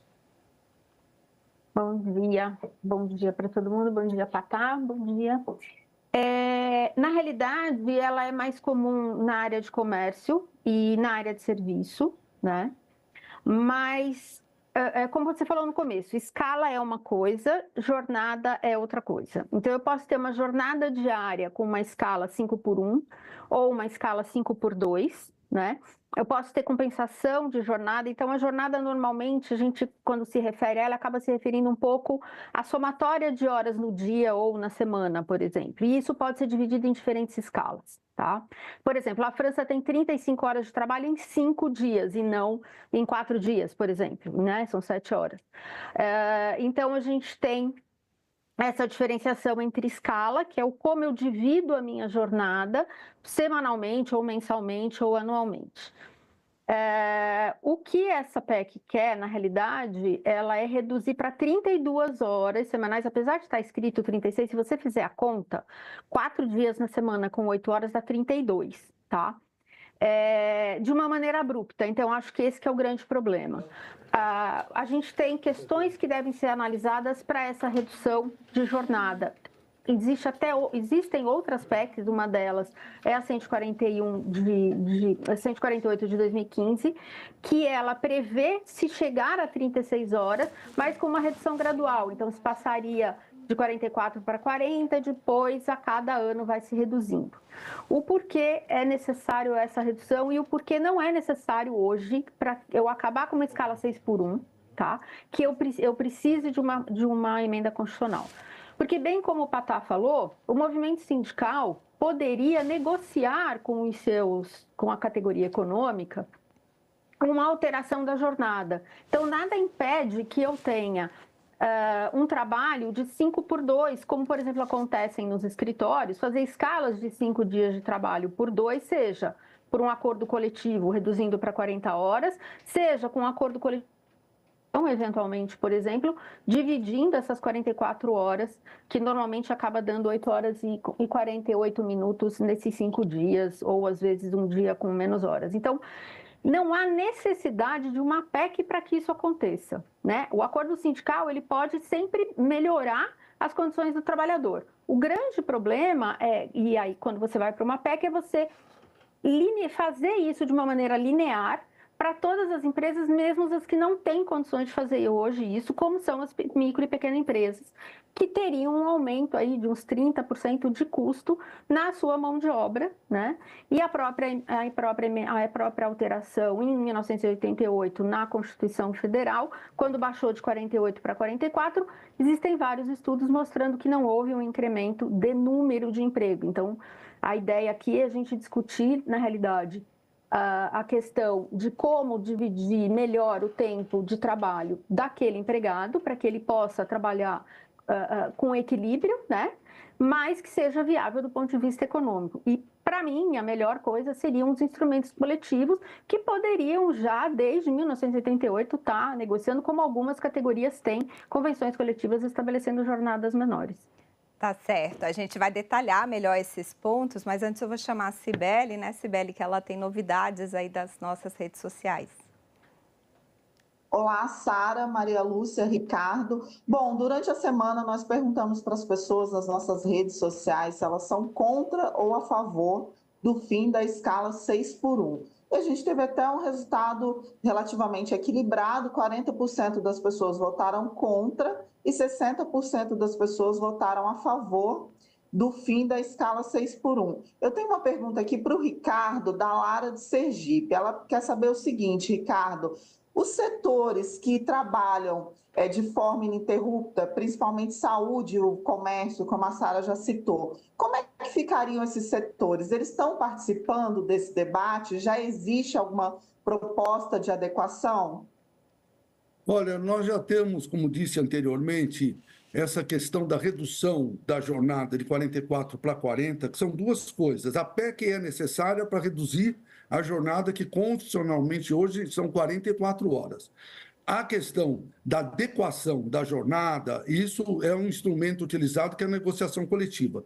Várias categorias já trabalham 36 horas, por exemplo, os bancários, a área da saúde, advogados, médicos, engenheiros, todos eles já têm uma diminuição importante da jornada de trabalho.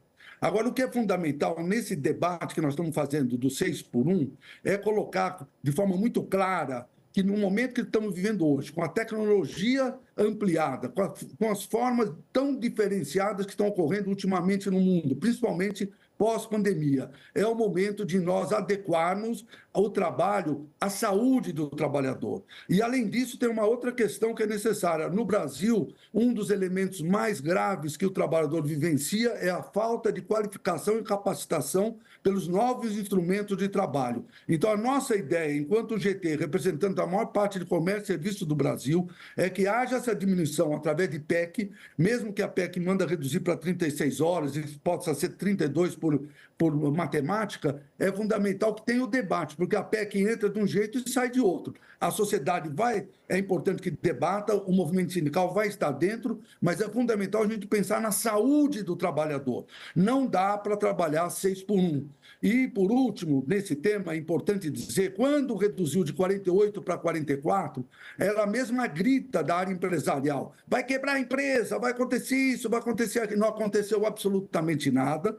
Foi muito sinérgico a mudança de 48 para 44, e agora, depois, desde 88, e com as mudanças mundiais, chegou o momento de reduzir para 40 horas. Tá, joia, Ricardo. Vamos explicar um pouquinho, porque antes da Constituição de 88, a gente tinha, então, uma jornada máxima de 48 horas semanais. Essa jornada hoje é de 44 horas semanais. A proposta da deputada Érica Hilton está reduzindo de 44 para 36 horas semanais. A gente não está falando de escala de trabalho, estamos falando de jornada semanal. Então, a pessoa poderia trabalhar até 36 horas por semana. Aí, Maria Lúcia, você falou aí da questão da proposta de emenda constitucional. Como é que você vê essa redução de jornada? Vamos falar primeiro de redução de jornada, depois a gente entra na escala. Como é que você vê essa redução de jornada? É factível, não é factível, ou isso teria que se dar apenas por acordo coletivo? Eu entendo que somente por acordo coletivo nesse momento. É o que eu digo. A Constituição Federal ela tem um limite máximo, né? E dali para baixo, qualquer instrumento coletivo pode fazer, como existem hoje instrumentos coletivos fixando a jornada em 40 horas e fixando escalas em 5x2, tá? E essa maior parte das empresas hoje, se você olhar, tirando algumas atividades de serviços, algumas atividades de varejo, a maior parte de escritórios trabalha 40 horas, tá? Algumas fábricas têm escalas diferenciadas, mas na realidade, você baixar de 44 horas, e eu volto a frisar, se você fizer a conta, são 32. Não dá para ter 8 horas de trabalho máxima por dia, por 4 dias na semana, e tá 36. Você baixar 12 horas semanais, né, para o trabalhador brasileiro, que é um dos menos produtivos no mundo, e é um dos menos produtivos no mundo, porque a gente tem 30% de analfabetos funcionais, porque a gente tem 12% somente da população entre 15 e 65 anos com uma alfabetização considerada de alta proficiência. A gente tem um investimento zero estatal, eu não falo de governo, eu falo de Estado, em educação, em instrução, em preparação dessa mão de obra. A gente tem investimento zero da maior parte das entidades sindicais na formação da sua própria mão de obra, né? E a gente tem uma legislação previdenciária que pune o empregador que quer investir, porque ela limita o tipo do curso, o valor que ele pode investir naquele trabalhador, senão toda a diferença é considerada o salário. Então, para que seja factível uma redução de jornada, esse trabalhador tem que ser mais produtivo. Todos os países que fizeram os 4 dias de trabalho exigiram que o nível de produtividade fosse mantido, ou seja, o que você trabalhava em 5 dias, você trabalharia em 4, né? E só foi considerado sucesso quando isso aconteceu. Então, hoje, através de uma PEC, eu não vejo como ser factível no Brasil na situação econômica e de preparo de mão de obra que a gente tem aqui no Brasil. Tá certo. Só para esclarecer, essa questão do 4x3, a gente vai falar já, porque aí a gente está falando de escala de trabalho. Mas antes a gente vai chamar a Cibele, que tem mais informação, né, Cibele? Isso, Sara. Nós fizemos uma outra enquete também essa semana com o nosso público, perguntando para as pessoas se elas acham que um dia de folga é suficiente para recuperação física e mental. E apenas 18% responderam que sim, a grande maioria, 78%, responderam que não, e tivemos 4% das pessoas dizendo que a prioridade é a manutenção do emprego. Eu tenho uma pergunta aqui para o Ricardo, novamente, da Maria do Ceará. Ricardo, ela quer saber o seguinte, nessa discussão toda, qual é o risco de impacto no salário do trabalhador? caso a redução da jornada, da escala, né, a mudança de escala seja aprovada? Bom, é muito importante essa pergunta e o projeto e o entendimento das centrais sindicais, em especial da UGT, é que qualquer alteração que possa ocorrer, que nós estamos desenvolvendo para que seja uma redução na PEC para 40 horas, e aí as alterações da jornada sejam através de instrumento de negociação, mas levando em conta que 6x1 definitivamente acabaria, é que não haja redução nenhuma no salário. Como ocorreu em 88, quando a redução de 48 para 44 não houve redução do salário. E ela foi muito aceitada pela economia, pelo mercado e por todos, e melhorou muito as condições naquela oportunidade. Chegou o momento de nós fazermos uma alteração. E essa pesquisa que você nos apresenta, Cibele, ela é fantástica, porque ela mostra realmente que é impossível as pessoas, num dia por semana, conseguir restabelecer a sua saúde e a sua capacidade de ser um ser humano. É desumano o trabalho de 6x1 hoje. Nós precisamos definitivamente fazer mudanças em prol do mundo que nós estamos no século XXI. Tecnologias extraordinárias, são condições do homem viver muito mais, tantas situações boas, como é que nós vamos ter um trabalho quase que análogo à escravidão? É impossível trabalhar 6x1 em grandes capitais em especial, cujo trânsito faz com que grande parte do dia seja perdido no transporte, a pessoa chega realmente arrebentada com a saúde dilacerada e não é possível. Nós temos que pensar na saúde. Não é possível, com tantas mudanças no mundo, nós não pensarmos na saúde do trabalhador, na vida do trabalhador, em especial da trabalhadora. Maria Lúcia, vamos olhar um pouquinho aqui para o lado da economia, porque você falou aí que 80%, né, das pessoas elas estão empregadas por micro e pequenas empresas. É viável hoje para micro e pequena empresa essa redução de jornada? Então, não é só uma questão econômica por si só, é justamente essa questão de como que eu vou equilibrar a jornada de trabalho, né, com uma escala. Então, quando a gente fala da escala 6x1, a gente está falando de uma escala de uma empresa que eventualmente funcione de segunda a sábado, por exemplo. Quando você tem o varejo, né, que é o comércio, hoje ele tem uma autorização legal para funcionar domingo e algumas outras atividades na portaria 671, inclusive industriais. Quando você tem essa autorização que você pode trabalhar todos os dias da semana, você trabalha com escalas de trabalho. A escala 6x1, ela existe mais justamente no varejo, porque é onde mais você tem as menores empresas, né? E nesse caso, você não tem, normalmente essa empresa ela não tem condições de ter 2 trabalhadores, ela acaba tendo 1, 2, 3, poucos. A micro pequena empresa até 10 empregados, por exemplo, né, que é considerado. Então, o que eu entendo? Para essas empresas, o faturamento delas e o tipo de atividades não vai permitir que ela, por exemplo, contrate mais uma pessoa, porque ela não vai ter uma condição econômica de fazer isso. E, ao contrário, ela pode, eventualmente, começar a reduzir salários, né, para um nível básico do piso salarial da categoria ou do salário mínimo, para que ela possa conseguir tentar equilibrar a sua atividade. O aumento salarial que vai acontecer, porque quando você tem essa redução de jornada, você tem um aumento de salário hora, né? Ele acabou, por exemplo, na França sendo equacionado com baixos índices de reajuste salarial por vários anos para que as empresas conseguissem se adequar. Quando a gente teve a Constituição Federal, a maior parte das empresas já fazia menos de 48 horas, como hoje muitas empresas fazem 40 horas, inclusive de maneira voluntária, né, sem instrumentos coletivos. Então, eu volto a frisar, eu entendo que o melhor é o acordo coletivo e um acordo coletivo que olhe para as diferentes empresas. O grande problema no Brasil, com a estrutura sindical da gente, em que a categoria econômica engloba desde a microempresa até uma empresa grande, multinacional, é que você acaba tendo uma dificuldade de fazer esse equacionamento. Então, o acordo coletivo deveria olhar para uma escala. Eu posso hoje manter, por exemplo, para uma micro e pequena empresa, 44 horas semanais com uma escala 5x2, não é? Isso é totalmente viável, né? Eu posso fazer isso. E dependendo do tipo da empresa, eu reduzo nesse acordo para 40 horas por 5 dias. Isso é totalmente possível. Eu não preciso de uma emenda constitucional para isso, porque a emenda constitucional passa uma régua sem olhar para quem. E aí você vai prejudicar as menores empresas, com certeza, até por uma questão econômica mesmo. A conta não vai fechar.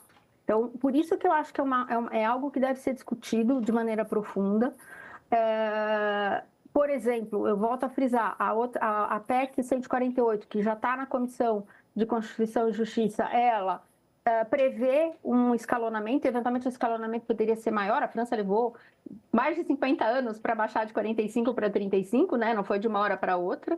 Então, eu acho que é possível você estudar essa alteração sem prejudicar as micro e pequenas empresas, que são grandes empregadoras hoje, que movimentam a economia, né? E focar, eu volto a frisar, para mim o instrumento coletivo é a melhor solução, porque a ele sim seria algo feito sob medida para aquela categoria econômica, para aquele tipo de empresa, para aquele tipo de trabalhador, né? E fomentar o desenvolvimento da mão de obra brasileira, que ainda é uma mão de obra muito improdutiva em relação à mão de obra mundial, não só de países desenvolvidos, mas inclusive de América Latina. Tá certo. Cibele? Bom, temos mais uma enquete para mostrar para vocês. Nós perguntamos para as pessoas se elas conhecem alguém que trabalhe na escala 6x1. E a grande maioria respondeu que sim, 90%. Apenas 10% das pessoas responderam que não conhecem ninguém trabalhando na escala 6x1. E eu tenho uma pergunta agora para a Maria Lúcia, do Gilson, do Rio de Janeiro. Nós já falamos do comércio, já falamos das pequenas empresas, e ele quer saber da indústria. Como é que ficaria para a indústria esse impacto frente ao cenário econômico desafiador? Seria mais fácil para grandes empresas se adaptarem ou não? Para as grandes empresas, eu acho que a grande questão hoje é uma alteração abrupta e imediata de uma jornada com uma baixa tão grande de 12 horas semanais. Eu acho que isso nenhuma empresa vai conseguir se adequar, tenha qualquer tamanho. Qual é a questão da indústria? Hoje a indústria, e eu trabalho nessa área também, eu tenho alguns clientes nessa área, você tem escalas muito diferenciadas, tá? Por exemplo, a escala 4x3, ela existe na indústria, ela existe com 8 horas de jornada, a indústria às vezes faz jornadas alternadas, 6x3, depois na outra semana 6x2, depois volta para 6x3, ou passa para 4x3, tem escala para todos os gostos, né? O que eu acho para a indústria se adaptar, você tem dois tipos de indústria, que pode trabalhar no domingo ou que não pode. A que não pode trabalhar no domingo, ela vai ter uma adaptação mais fácil em termos de escala, né? Quem trabalha domingo vai ter que escalonar turmas para que isso possa acontecer. Mas eu entendo que, do ponto de vista econômico, uma alteração imediata, reduzindo 12 horas na semana, não é viável para nenhum tipo de empresa, qualquer tamanho que tenha, especialmente, como ele falou, no momento de economia que a gente está, especialmente no Brasil, né? Passando por algumas dificuldades, aumentos de preços, aumentos de juros, todo esse tipo de coisa. Então, eu acredito, mais uma vez, o caminho não é uma emenda constitucional, o caminho é um acordo coletivo que vai poder fazer uma redução gradual e de acordo com a capacidade das empresas envolvidas na negociação. Ricardo, é o seguinte... Então, a proposta, ela tem uma redução aí, né, de 44 para 36. A União Geral do Trabalho já disse que fecha aí nas 40 horas. 36 vocês não acham viável no momento, não é isso? Agora, eu queria falar rapidamente, que a gente já está chegando no final, do 4x3. Vocês são favoráveis a essa escala em que a pessoa trabalha 4 dias e folga 3? É viável? Bom, mas deixar muito claro que é fundamental que tenha realmente uma PEC. E nessa PEC se debata, se discuta, que se não chega a 36 ou 32 horas, que chegue a 40, que é o pleito das centrais sindicais de longa data.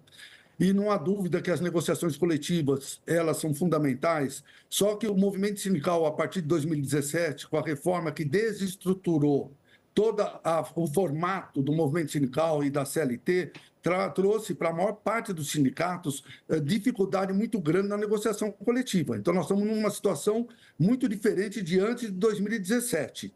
Então, eu acredito na negociação coletiva, mas tem que ser de forma equilibrada. É importante que tenha a PEC e é importante que tenha essas discussões de exterminar o 6x1. Pode ter o 5x2, pode ter o 4x3, adequado à capacidade da empresa e à necessidade do trabalhador. E nós podemos também colocar a estrutura governamental para participar. Na pandemia, se não fosse alguns formatos que o governo, como auxílio emergencial, como as questões que para todas as empresas que tiveram que fechar, tiveram alguma ajuda, eu acho que no primeiro momento nós podemos nos estruturar, porque o que nós estamos pensando é na saúde do trabalhador. No momento que nós estamos mudando o mundo, é fundamental que respeite o trabalhador e a trabalhadora. Maria Lúcia, 30 segundos, é viável essa escala 4x3? Com a redução de jornada semanal, não. Você precisaria trabalhar com uma questão de compensação de jornada, né? Eventualmente, se você fizer uma redução mais gradativa, você pode fazer, por exemplo, como existe nos Estados Unidos, né? Você trabalha 4 dias de 10 horas, então você trabalha 40 horas em 4 dias e se folga 3. Mais uma vez, para as empresas de atividade contínua, elas vão ter que fazer escalas 4x3. Na indústria, uma vez a gente já fez um estudo disso, é bastante inviável esse tipo de escala sem muita alteração, né, de turmas. Então, eu acho que nesse momento, a escala 4x3... A gente pode olhar, inclusive, o estudo do 4 Days a Week que existe, que mostra o tipo de trabalho que é feito e que se exige a manutenção de produtividade. Então, eu acho que todas essas propostas são propostas que não podem ser efetuadas de uma maneira impensada, sem um estudo profundo, sem uma análise de setores da economia, de tipos de empresas, de tipo de trabalho, para você verificar. Eu acho que é ideal para as pessoas que estão estudando isso, olhem, existem vários artigos ingleses, americanos, franceses, enfim, sobre o que deu errado nessa escala em alguns países. Então, acho que é importante a gente olhar isso também. Eu agradeço muito vocês aqui hoje, infelizmente o nosso tempo acabou.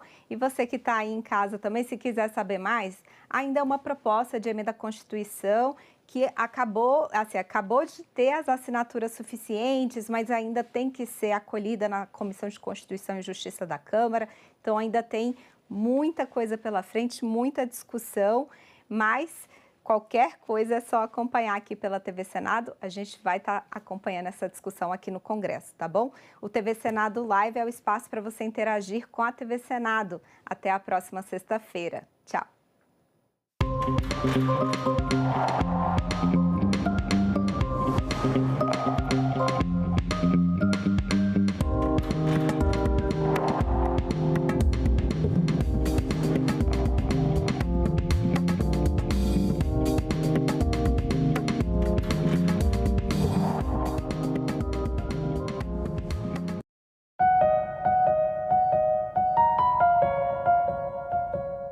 Evento debate o papel das TVs públicas no processo democrático do Brasil.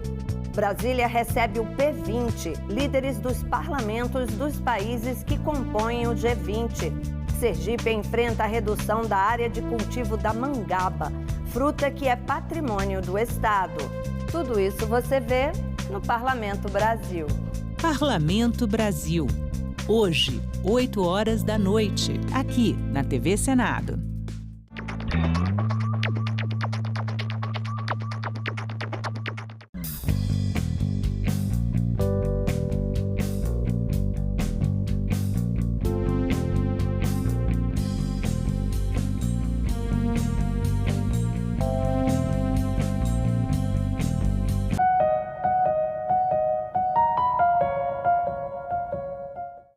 O programa a seguir é livre para todos os públicos.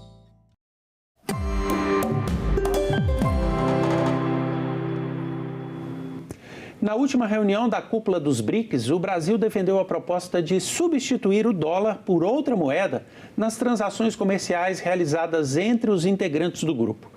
O Fundo Monetário Internacional estima que em 2027, os 5 países fundadores do bloco, Brasil, Rússia, China, Índia e África do Sul, serão responsáveis por mais de 30% do PIB mundial.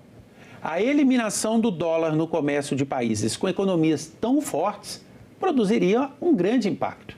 No Agenda Econômica de hoje, nós vamos discutir essa proposta. O nosso convidado é o economista Júlio Miragaia. Tudo bom, Júlio? Tudo bom. Obrigado, que é ex-presidente e conselheiro do Conselho Federal de Economia. Júlio, antes de entrarmos na proposta dos BRICS em si, eu gostaria de te perguntar o seguinte: quando e por que o dólar passou a ser adotado quase que por todos os países no comércio internacional? Pois é, Ronaldo. Essa é uma longa história, né? Mas, normalmente, os países mais fortes, eles têm a moeda dominante no mundo, né? Isso remete ao século XVI com a Espanha, né? Com a enxurrada de prata advinda lá das minas do Alto Peru e do México. O real espanhol, ele dominou, né, o comércio internacional século XVI, XVII, até o final do século XVIII. Um pouco de competição em certo momento com o florim holandês, e depois vem a libra esterlina, refletindo o quê? O poderio econômico da Inglaterra, né? Da Grã-Bretanha. E a partir do início do século XX, depois da Primeira Guerra Mundial principalmente, os Estados Unidos já era a maior potência econômica, né? E a Inglaterra sai destroçada da Primeira Guerra, como a França, como a Alemanha. Então o dólar vai se impondo, em 29 ele já é a moeda dominante, na crise do crash lá da Bolsa de Nova York, e consolida esse poder depois da Segunda Guerra Mundial, né? Para se ter uma ideia, em 45 os Estados Unidos detinham 2/3 das reservas de ouro do planeta inteiro.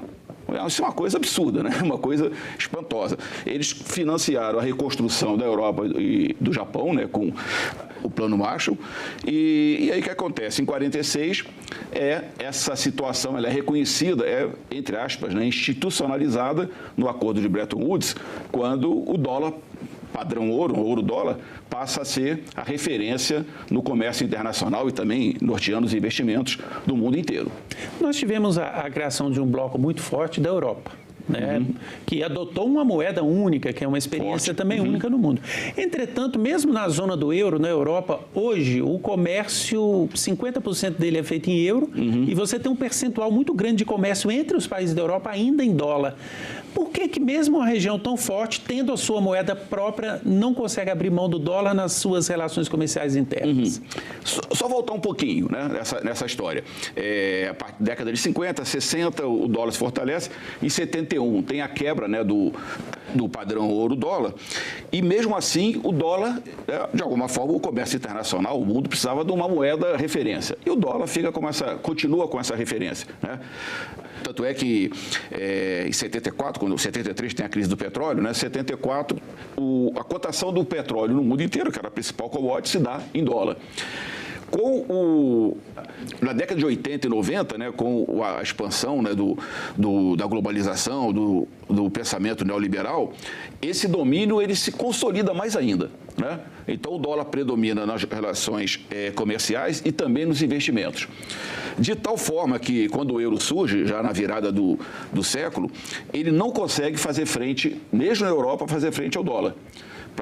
Hoje, as reservas internacionais, se não me engano, acho que 65% delas são em dólar e 20% em euro. E olha que esses países europeus têm reservas importantes, né?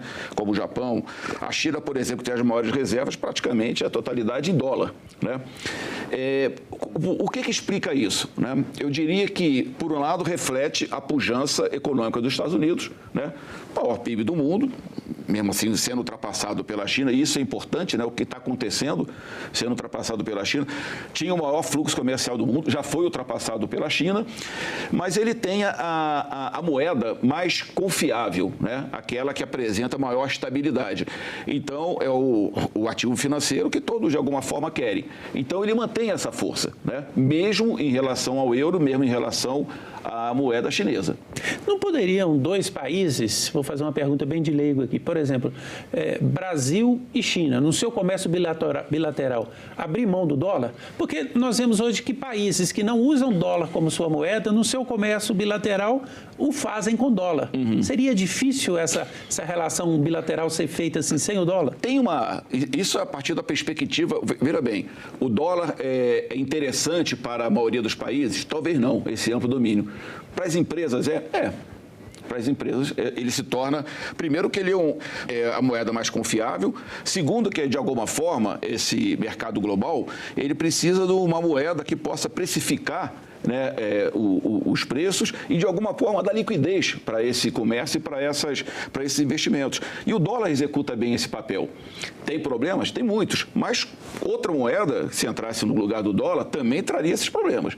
Né? Então, as empresas, de alguma forma, as grandes empresas, né, e o sistema financeiro internacional, ele ainda vê o dólar como a melhor alternativa, né?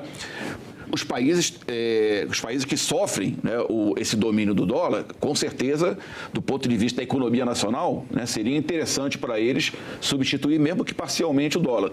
Mas encontraria muita resistência, tanto no mercado financeiro, quanto no comércio entre as empresas. Desde 2008, o Mercosul adota um sistema de pagamentos em moeda local, que ainda não tem sido usado na maior parte do comércio da região, mas existe.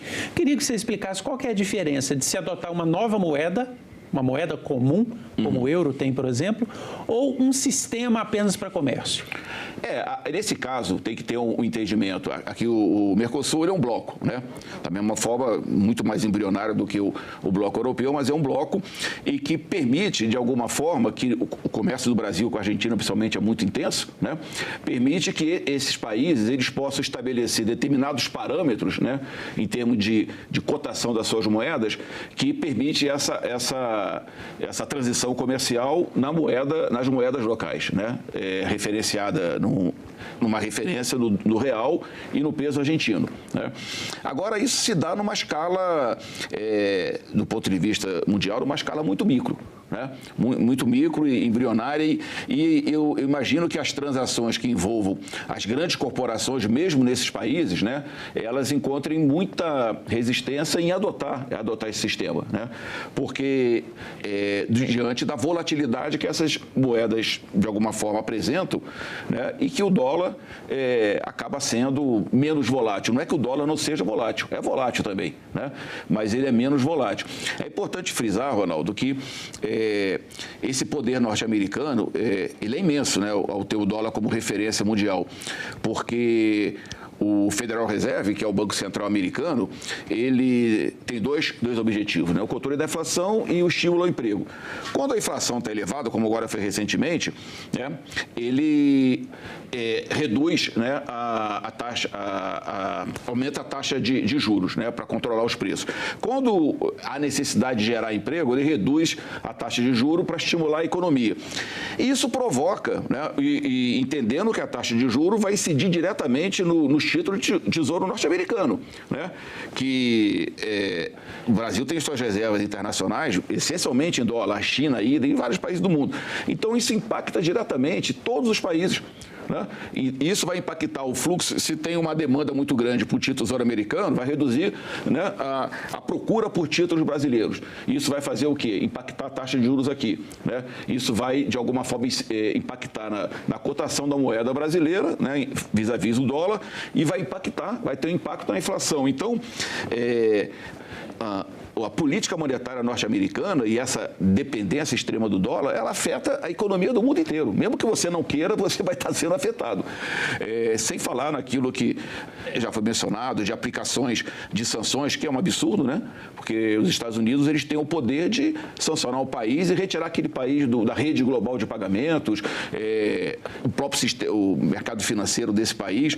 Então, tem uma série de problemas, né, que teriam que ser enfrentados, mas que enquanto permanecer esse domínio do dólar, fica muito difícil equacionar essas questões, né?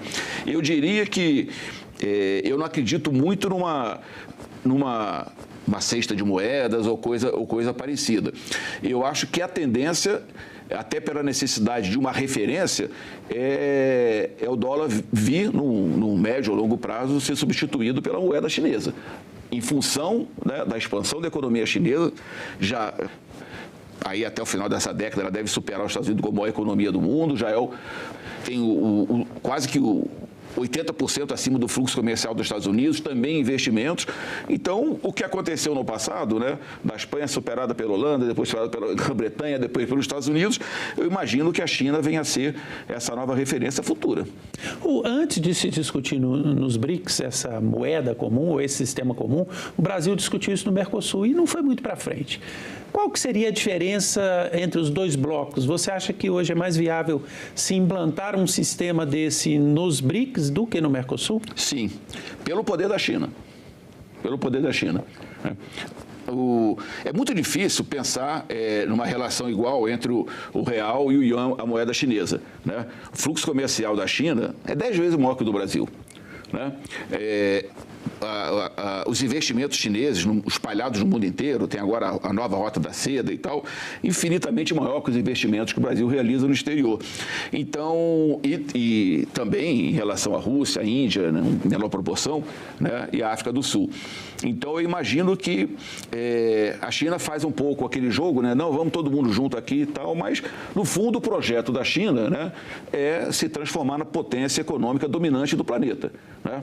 Fala econômica, não sei ainda como é que seria essa questão na esfera política, mas econômica com certeza. Então, e é muito difícil esses outros países que estão no BRICS, eles de alguma forma se estabelecerem no mesmo patamar que a China, né? Então, mesmo que haja um acordo, né, alguma forma de contratação de uma moeda que reflita, né, os interesses de todos os países, eu imagino que pela necessidade de uma referência, né, de uma referência no comércio internacional, a China possa ser, a moeda chinesa possa ser essa alternativa ao dólar.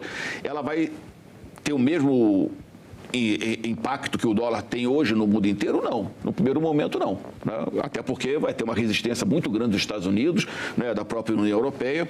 Então, eu imagino que ela não vai ter isso, pelo menos no curto e médio prazo. Mas acho que no longo prazo essa é a tendência. Agora, você aponta isso como uma tendência de longo prazo, mas o que se discute no Mercosul neste momento não passa pela adoção da moeda da China, né? Não é um projeto para agora, né? Não é um projeto para agora. Eu acho Esse de agora seria o quê? Como é que isso poderia ser feito? Eu acho que vai ser nessa linha, né, das transações, por exemplo, entre o Brasil e a China, uma boa parte delas, né, se realizar a partir da moeda chinesa e da moeda brasileira, né? E mesma coisa em relação à China e à Rússia. Eu acho que onde mais avançou foi em relação à Rússia, né, por conta das sanções econômicas, e a Rússia se transformou no principal fornecedor de petróleo da China, e a maior parte dessas transações estão se dando hoje através do yuan e do rublo, né? Então, eu acho que é onde vai avançar mais solidamente, mas também tem espaço para avançar no Brasil. O Brasil tem um grande exportador de commodities, né? Então, todas as exportações de commodities brasileiras, soja, minério de ferro, mesmo petróleo cru, para a China, eu acho que pode, de alguma forma, se dar com base nessas moedas nacionais. Mas, como eu disse, né, vai haver muita resistência dos Estados Unidos, vai haver muita resistência das grandes corporações. É um processo de longo prazo, mas que gradativamente ele tende a acontecer. Como foi, né, em relação à substituição da Libra pelo dólar, né? Começou no final do século XIX, os Estados Unidos já era a maior economia do mundo e vai se consolidar mesmo em 46. Países que abandonarem o dólar como moeda de comércio, pelo menos em grande parte das suas transações, não podem se enfraquecer no comércio global? No primeiro momento, sim. No primeiro momento, acho que pode ter um impacto negativo, por isso tem que ser bem dosado, né? E envolver exatamente, né, aqueles fluxos que já estão consolidados. Vou dar um exemplo do minério de ferro. A China importa principalmente da Austrália, que é o primeiro, né, com uma certa margem, e segundo do Brasil. Mas o Brasil tem um peso importante, né, na exportação de minério de ferro para a China. Então, dificilmente, se a Vale do Rio Doce, por exemplo, abandonar o dólar e adotar, né, a moeda chinesa como referência, isso vai impactar a capacidade de exportação da Vale, porque a China precisa do minério de ferro do Brasil. Então, iniciativas tópicas nessa linha, eu acho que elas podem prosperar. Né? Agora, é uma coisa que tem que levar em conta cada setor, né?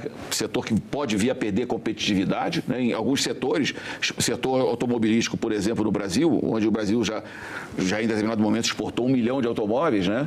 Há 2 décadas atrás, e hoje exporta pouco mais de 150 mil, é um setor que depende muito, né, dessa estabilidade da cotação, das moedas, e dificilmente ele abandonaria, né, o dólar como referência para os seus fluxos comerciais, seja com a Argentina, com o México, com os principais países, né, que importa automóvel brasileiro e mesmo importa componentes.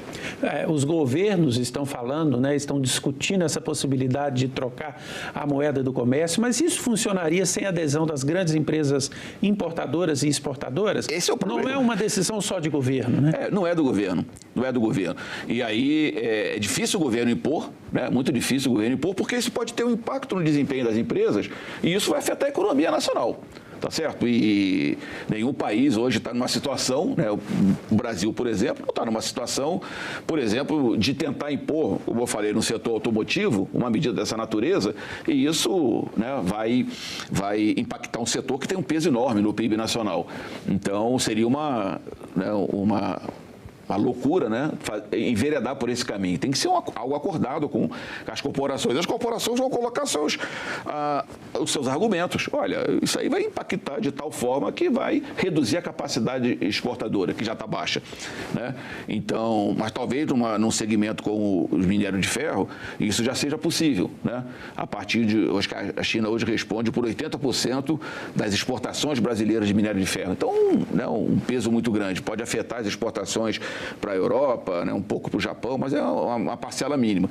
Então tem que ver caso a caso. E eu acho que a tendência é essa, né, é evoluir gradativamente. Eu acho que o que tem motivado os países é um pouco fugir desse domínio do dólar, que dá aos Estados Unidos, primeiro, o poder, né, de ser um país que emite a moeda global. Tá certo? É um poder que só os Estados Unidos têm. Segundo, que ela funciona como reserva de valor. Tá certo? Então, o mundo inteiro financia a dívida externa norte-americana, né? E vai financiar de acordo com os interesses norte-americanos, que, de alguma forma, a sua política monetária vai determinar a taxa de remuneração desses títulos. Então, para o mundo, claro que esse domínio, sem falar desse poder de aplicar sanções, né, como ele tem feito no mundo inteiro, né? E no caso da Rússia, né, que é uma economia muito forte, porque antes estava mais circunscrito a alguns países com pouco impacto, né? Somália, Cuba, Venezuela, mesmo Irã, um pouco mais, mas a Rússia é uma potência, né? E conseguiu, né, aplicar sanções pesadas à economia russa, só que a Rússia teve mais recursos, né, e recorreu ao apoio da China, da Índia, e sobreviveu bem às sanções, mas outros países passam uma situação muito dura. Então, eu acho que, do ponto de vista dos interesses nacionais, né, seria interessante fugir, pelo menos, desse amplo domínio do dólar. Agora, os interesses corporativos, eles remam contra. Mas se um país como o Brasil abandona o dólar no comércio para se livrar desse domínio norte-americano e adota a moeda chinesa ou uma moeda que tem influência da China, ele não está apenas substituindo, trocando aquele país sobre o qual ele vai ter que se viver? Não. Isso tem que ser visto a partir do olhar norte-americano. Os Estados Unidos não vai assistir passivamente o Brasil, né, deixando de ter as suas referências, né, em termos de comércio internacional, de investimentos, do dólar, e adotando a China como essa referência. Com certeza, eles não vão ver isso com naturalidade e as sanções, né, mesmo que não diretas, né, mas vão vir muito pesadamente. Além da resistência, né, das corporações. O que eu digo é, o Brasil, entre aspas, quer fugir dos Estados Unidos e cair no colo da China, qual é a diferença? Ah, sim. Eu falo do ponto de vista de você ficar dependente de uma moeda de outro país. Hoje nós somos dependentes de uma moeda controlada e administrada pelos Estados Unidos. A China adoraria, né? Os Estados Unidos gostariam, mas o Brasil ficaria... o Brasil continuaria na dependência de uma grande potência internacional. É isso que eu digo. Não sei se o mundo, está preparado. A gente vê aí, por exemplo, os problemas nos fóruns internacionais, nas principais organizações, né? FMI, Banco Mundial, né? A disputa a OMC, a disputa que se dá entre as grandes economias, né, no âmbito desses países. Então, não sei se o mundo está preparado para ter essa visão mais bilateral, né, ou plurilateral das relações econômicas, né? Ainda está vigindo, né, um poderio econômico, né? Ainda tem um peso, ainda não, né? Sempre teve um peso muito forte, há séculos que acontece assim. Então, eu acho que a tendência maior, mesmo não se implantando um poderio tão grande da moeda chinesa, mas eu acho que ainda ficaríamos na dependência, talvez não de uma única, mas talvez o euro ganhando um pouco mais de expressão, o yuan ganhando mais expressão, e teríamos 3 moedas, né, de alguma forma, determinando, né, os rumos do planeta, né? Mas acho assim, talvez só no muito longo prazo possa acontecer, né, da China consolidar esse poder. Mas até isso eu temo muito, né? Porque normalmente essas mudanças, elas ocorrem após conflitos muito sangrentos, né? Então, os Estados Unidos perder a condição de potência hegemônica, né, não vai perder isso assistindo à ascensão da China, entendeu? Alguma coisa vai acontecer, talvez de muito negativo para a humanidade. Então, pela sua análise, então, eu posso concluir que essa discussão de substituição de moeda para o comércio, que tem sido feita pelos BRICS e por outras nações, ela é muito mais uma decisão geopolítica do que econômica. Geopolítica. As consequências são muito mais geopolíticas do que na economia. Geopolíticas. São muito mais geopolíticas. É óbvio que ela tem consequências, na verdade a motivação é geopolítica, as consequências na economia são inúmeras, né? Mas a motivação toda é geopolítica. E isso vai impactar todo esse balanço entre os países do planeta. O que aconteceria se essa proposta avança em relação às frequentes substituições de governos, né? Nós temos em vários países, e mesmo no Brasil, uma alternância de governos, né? Governos com um viés mais à direita, outros mais à esquerda. O Uruguai tem muito isso, o Brasil caminha para a própria Argentina. Como é que seria possível uma mudança dessa que demanda tempo ser feita com tanta substituição de governo? Porque cada um dos governos tem uma perspectiva diferente em relação ao tema. Perspectiva diferente, mas tem a situação real, né? Você vê, por exemplo, vou dar o caso de Cuba, né? Você em Cuba você consegue, né, se virar com dólar. Você vai para Cuba, você vira com dólar. Né? Não é no mercado paralelo, no mercado negro, né? No mercado oficial. Você faz aquela troca ali do que eles chamam lá do peso, né, do peso especial, não me lembro exatamente como é que era o nome, né, que tem um valor referenciado no dólar. E tem o outro peso, que aí é outra cotação. Então, essa força é muito grande. Mesmo nos países, na própria Rússia, né, que tinha uma diferença com os Estados Unidos, na China. A China tem algo em torno de 3 trilhões de dólares, né? E a grande opositora dos Estados Unidos no planeta, e tem 3 trilhões de dólares, né, em títulos de tesouro norte-americano. Então, independente da ideologia política de um governo ou outro, ele vai ter que levar em consideração essa situação. Podemos citar aqui, no caso do Brasil recente, né, no governo Bolsonaro, que tinha muitos problemas com a China e tinha um discurso anti-chinês muito forte, né, e gerou muitos conflitos ali, muitos atritos, né, com a área exterior da China, mas em nenhum momento o Brasil, né, abdicou de ter essas relações comerciais mais fortes, né, com os chineses, porque os chineses eram os principais consumidores de mercado de minério de ferro, de soja, de milho, de petróleo cru, de algodão. Então, a questão ideológica vem de um lado e de outro lado vem a questão econômica, né? E aí os interesses das grandes corporações, eles passam por cima da ideologia do governo, eles se sobrepõem à ideologia do governo, né? E eu diria que se o governo brasileiro, naquele momento ali, levasse essa questão ideológica, né, às últimas consequências, que gerasse uma dificuldade grande nas exportações e nos fluxos, né, de investimentos chineses, com certeza o Bolsonaro sofreria um processo de impeachment, não tem dúvida nenhuma disso, né? Isso seria articulado pelas grandes corporações, junto ao Congresso Nacional, e o resultado, porque viria... O pragmatismo fala mais alto? O pragmatismo fala mais alto. Isso geraria uma situação política insustentável para ele e geraria uma crise econômica e tal, e pumba, Bolsonaro, né, seria substituído. Então, é o pragmatismo, a força do pragmatismo que vem da força do dinheiro, né? Então, é isso, o dólar ainda continua tendo esse peso tão grande e tem essa sustentação por parte das corporações, que tem sentido, né? Porque é importante ter uma referência única, né? A precificação das mercadorias, né? E também na questão de alguma segurança e maior confiabilidade, né? Em termos de moeda. Então, isso tem um poder enorme que passa por cima, de alguma forma, das ideologias e dos interesses políticos. Júlio, muito obrigado pela entrevista. Eu que agradeço. Agradeço também a você que nos acompanhou até aqui. Você pode rever este programa e todos os conteúdos da TV Senado no nosso site, senado.leg.br/TV, ou no nosso canal no YouTube. Muito obrigado pela companhia e até o próximo Agenda Econômica.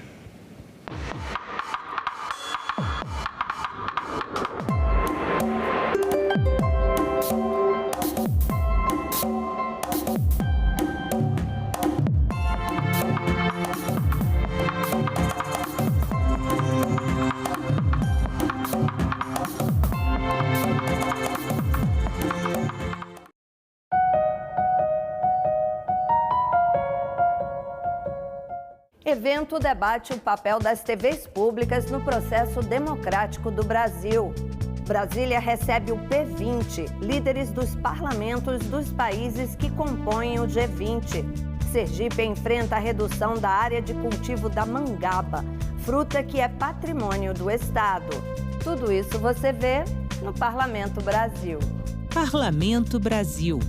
Hoje, 20h, aqui na TV Senado. A democracia é a existência e o funcionamento com saúde do Estado democrático de direito.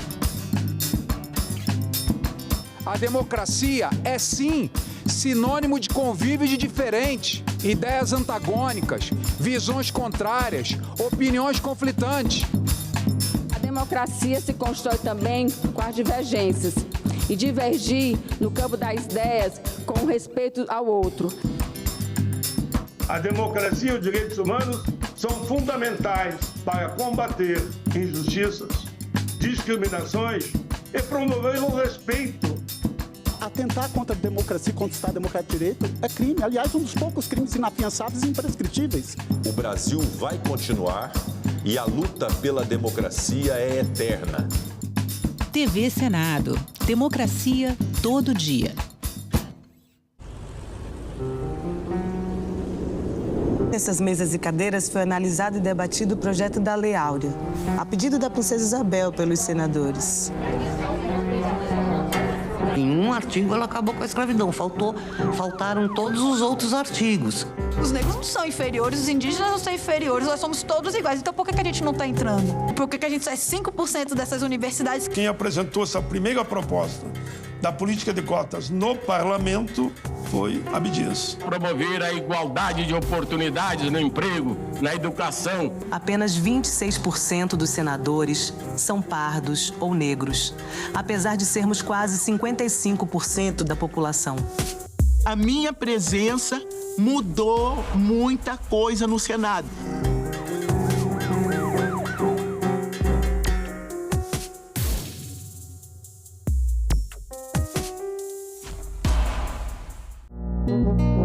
Agora é lei. O programa Pé de Meia cria uma poupança para estudantes de baixa renda das escolas públicas do ensino médio. Os alunos vão receber 9 parcelas de R$ 200 mensais e mais um depósito de R$ 1.000 no final de cada ano concluído com aprovação. As escolas devem enviar ao governo federal os dados dos bolsistas do Pé de Meia. O Senado votou, agora é lei. Uma notícia falsa pode vir de quem a gente menos espera, no grupo da família ou nas nossas redes sociais. Mas como saber se uma informação é verdadeira? Agora, as informações sobre o Senado podem ser checadas pelo WhatsApp. Envie texto, link, foto, captura de tela ou vídeo de qualquer notícia duvidosa sobre o Senado Federal. Nossa equipe vai analisar o material e responder se a informação é falsa, verdadeira ou imprecisa. Ficou na dúvida? Senado verifica. A moral é um pouco essa coisa de quais são as regras do que eu devo fazer, o que é o bem agir. E em ética não existe esse tipo de modelo. A ética é o jogo de relações, da ação, como se diz, das decisões, em que não há um modelo prévio do que fazer. Se for assim, não existe nunca alguém sem ética. O que existe são diferentes éticas. Filosofia Pop, neste sábado, 7h, aqui na TV Senado. Quando os brancos chegaram, eles foram admitidos como mais um na diferença.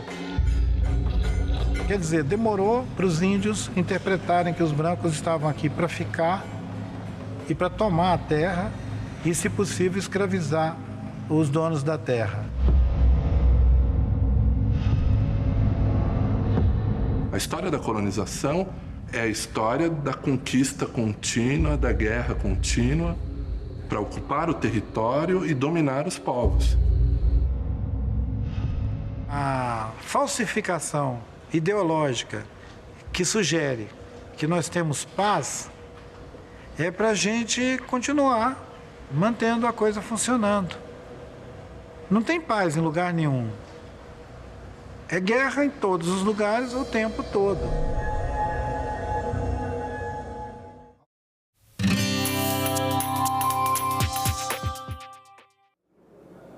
Olá, eu sou a Carla Benevides e está começando mais um programa Argumento. A CPI das bets foi instalada e vai investigar o efeito das apostas nos orçamentos das famílias e a influência de personalidades no incentivo aos jogos. Os senadores vão apurar também possíveis crimes de lavagem de dinheiro e evasão de divisas. Aqui ao meu lado está a senadora Soraya Tronic, que foi a autora do pedido de criação dessa CPI, foi designada relatora do colegiado. Senadora, obrigada pela sua presença. Eu que agradeço, Carla, pela oportunidade de tratar de um assunto tão importante para as famílias brasileiras e tão necessário nesse momento. Senadora, o que mais tem assustado as autoridades em relação a esse tema de jogos? Carla, foi um susto muito grande, mesmo depois de termos votado aqui as bets esportivas, nós jamais imaginávamos a situação, né, no caso concreto, como isso aconteceria, no momento em que estávamos tratando inclusive dos cassinos físicos e sempre nós achávamos, existiam as teses que nós acabamos acolhendo de que estes seriam menos maléficos.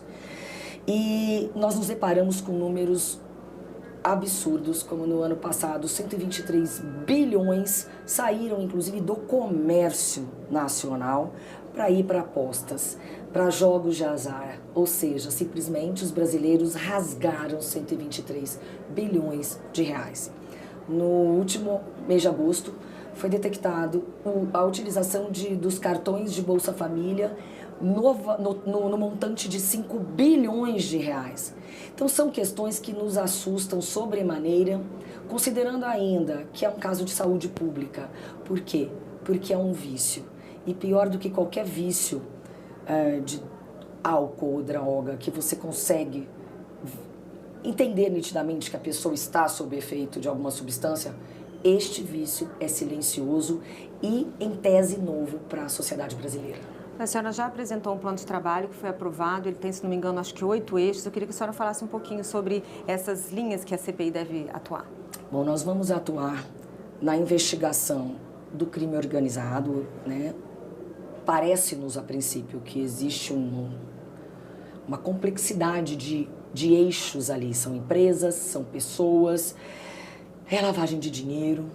Então, dentro da lavagem de dinheiro, nós não sabemos quais setores ali do crime estão envolvidos. Nós estamos preocupados também, obviamente, com a parte social, isso é óbvio, com as famílias brasileiras, com a questão, o norte que nós deveremos dar para um problema de natureza de saúde mental e a influência de personalidades e também de menores de idade.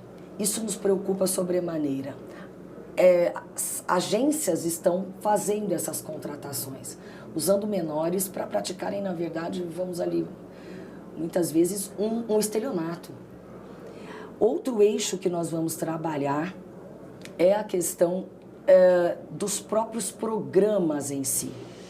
Muitos deles, eu não vou aqui julgar e dizer que todos são, porque nós estamos iniciando essa investigação, mas faremos uma auditoria para entender como é que foram construídos, porque o que nos parece, a priori, é que eles são feitos de forma a fazer a pessoa começar ganhando e se empolgar cada vez mais, e depois dela estar viciada, ela passa a perder. E o impacto social é muito grande, a evasão de divisas, né? E dentro do mundo virtual, eu ainda vou colocar para você algo que foi o senador Irã, que é o nosso presidente. No dia da instalação, ele fez uma meia-culpa. Nós colocamos os cassinos dentro das casas dos brasileiros. Nós precisamos rever essa questão. Então, não há compromisso com erros, sabe, Carla?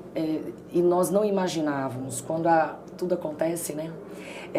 Nunca imaginávamos que tomaria essa proporção.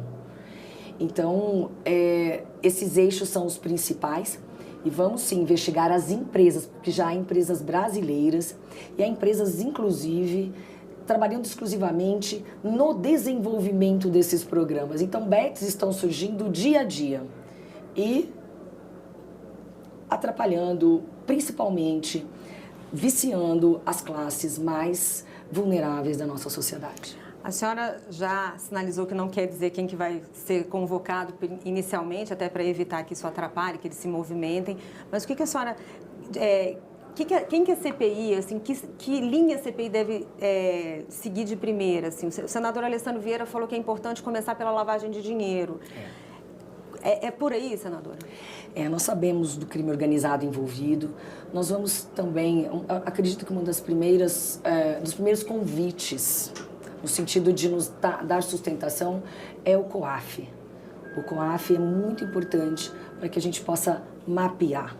Além de tudo, o que é sui generis nessa CPI, e que virou um bordão aqui em Brasília, de que o Poder Executivo não gosta de CPI. Pelo contrário, todos os poderes estão alinhados no entorno dessa CPI. Isso me traz uma alegria muito grande, porque nós estamos trabalhando de forma harmoniosa.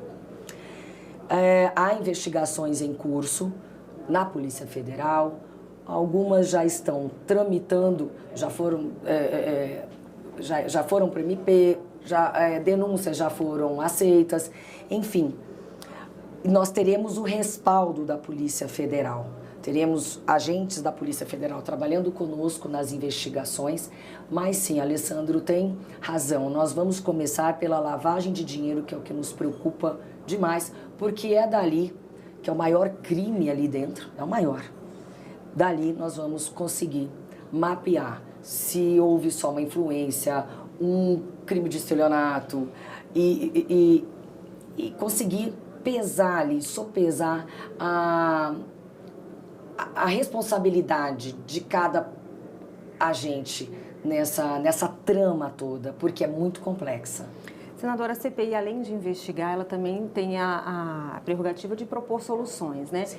Dentro do que a senhora falou em relação ao doutor Irã, essa questão de termos colocado os cassinos dentro da casa das pessoas, o que pode ser feito dentro do Poder Legislativo para tentar reverter um pouco essa situação? É lógico, Carla, que nós estamos trabalhando aqui sempre para aprimorarmos a legislação. Então, se nós tratamos disso no passado, o que nós temos que fazer agora é realinhar o curso do andamento dessa liberdade que foi dada aí, que é algo que não se pode... a gente não pode fechar os olhos para as novidades que acontecem, principalmente porque muitas bets elas começaram a ser acionadas e as pessoas começaram a jogar de bets vindas do exterior. É um mundo que é difícil controlar, mas já há casos de sucesso no exterior, como é o caso da Suécia, que colocaram parâmetros. E tudo que é bom, a gente deve copiar e aprimorar. Nós vamos aprimorar a legislação e eu, antes mesmo da abertura da CPI, já tomei uma atitude. Eu protocolei um projeto de lei para proibir que os cartões de Bolsa Família, da assistência social, sejam utilizados para este fim. É lógico que essas pessoas podem ter outra fonte de renda. Se elas tiverem outra fonte de renda, ok, elas têm a liberdade de jogar, ok? Inclusive nas bets esportivas, nós não vamos tolir as pessoas dessa forma, mas os cartões de assistência social, não. Outro projeto que está em tramitação, já tem na Câmara e tem aqui também, da proibição de propaganda. E aí eu acho que a gente toca no vespeiro, porque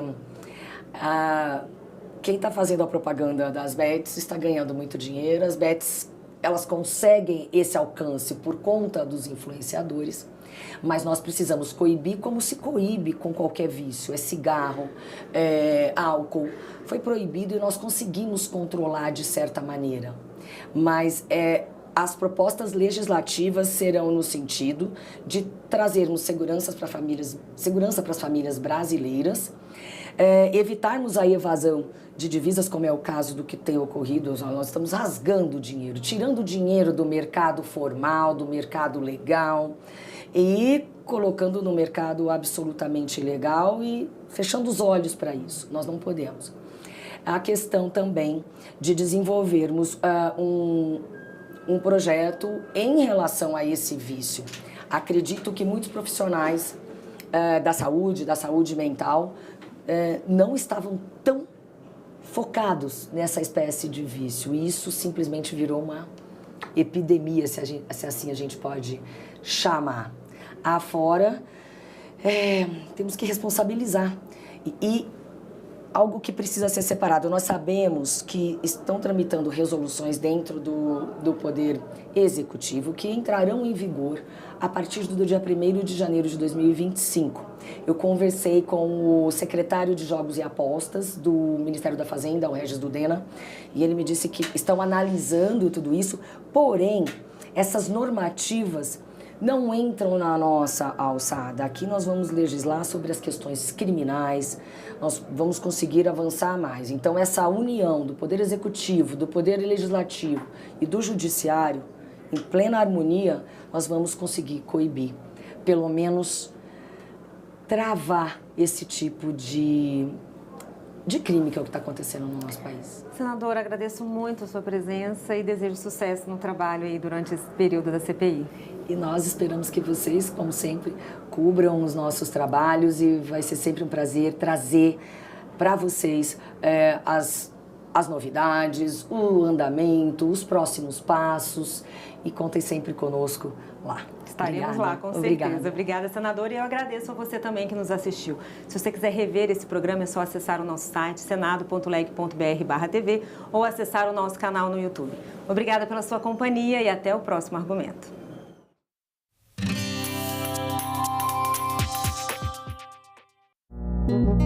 Agora é lei. A carga horária da formação geral básica do ensino médio, com matérias como português, matemática, história e geografia, passa a ser de 2.400 horas nos 3 anos letivos. A carga total é de 3.000 horas. Caberá ao aluno escolher uma área de estudo nas 600 horas restantes. A norma passa a valer a partir de 2025. O Senado votou. Agora é lei. Intolerância versus diversidade religiosa. Em qual lado você se encontra dessas duas propostas? Para saber mais sobre essas condições, assista ao programa Inclusão deste final de semana, aqui na TV Senado. Não perca!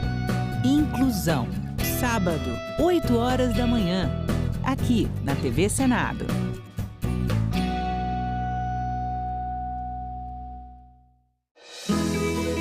Cuidar da primeira infância de nossas crianças é o mesmo que edificar a casa sobre a rocha.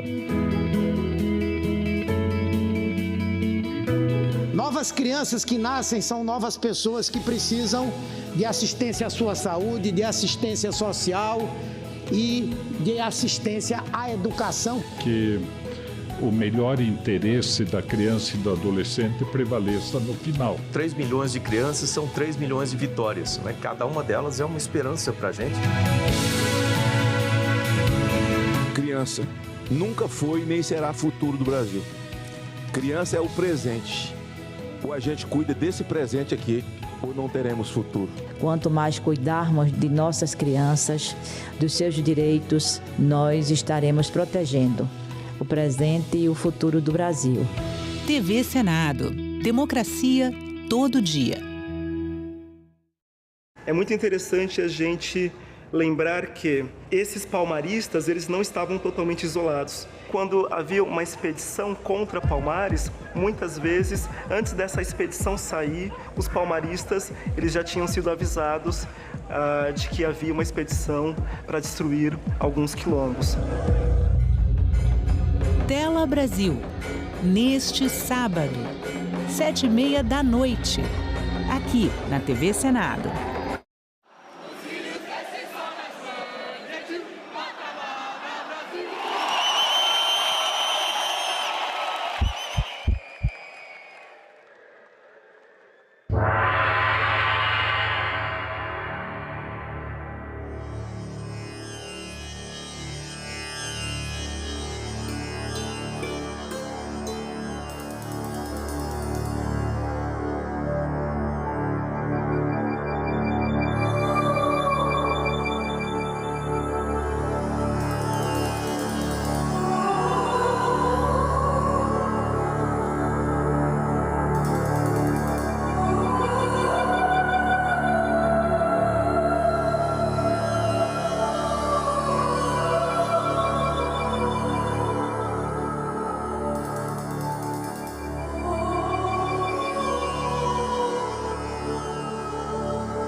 Vamos começar a partir da Constituinte, porque antes da Constituinte nós era de menor.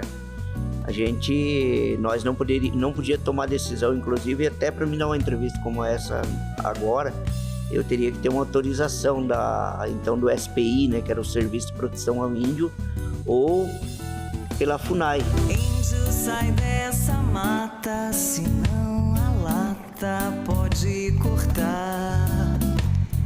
Tira a pena da testa que a minha festa vai começar.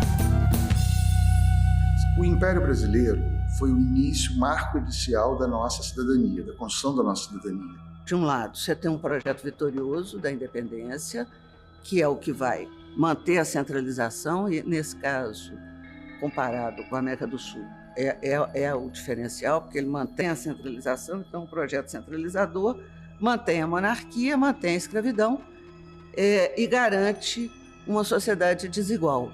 Esse projeto está na matriz do Estado brasileiro, é o projeto vitorioso da independência.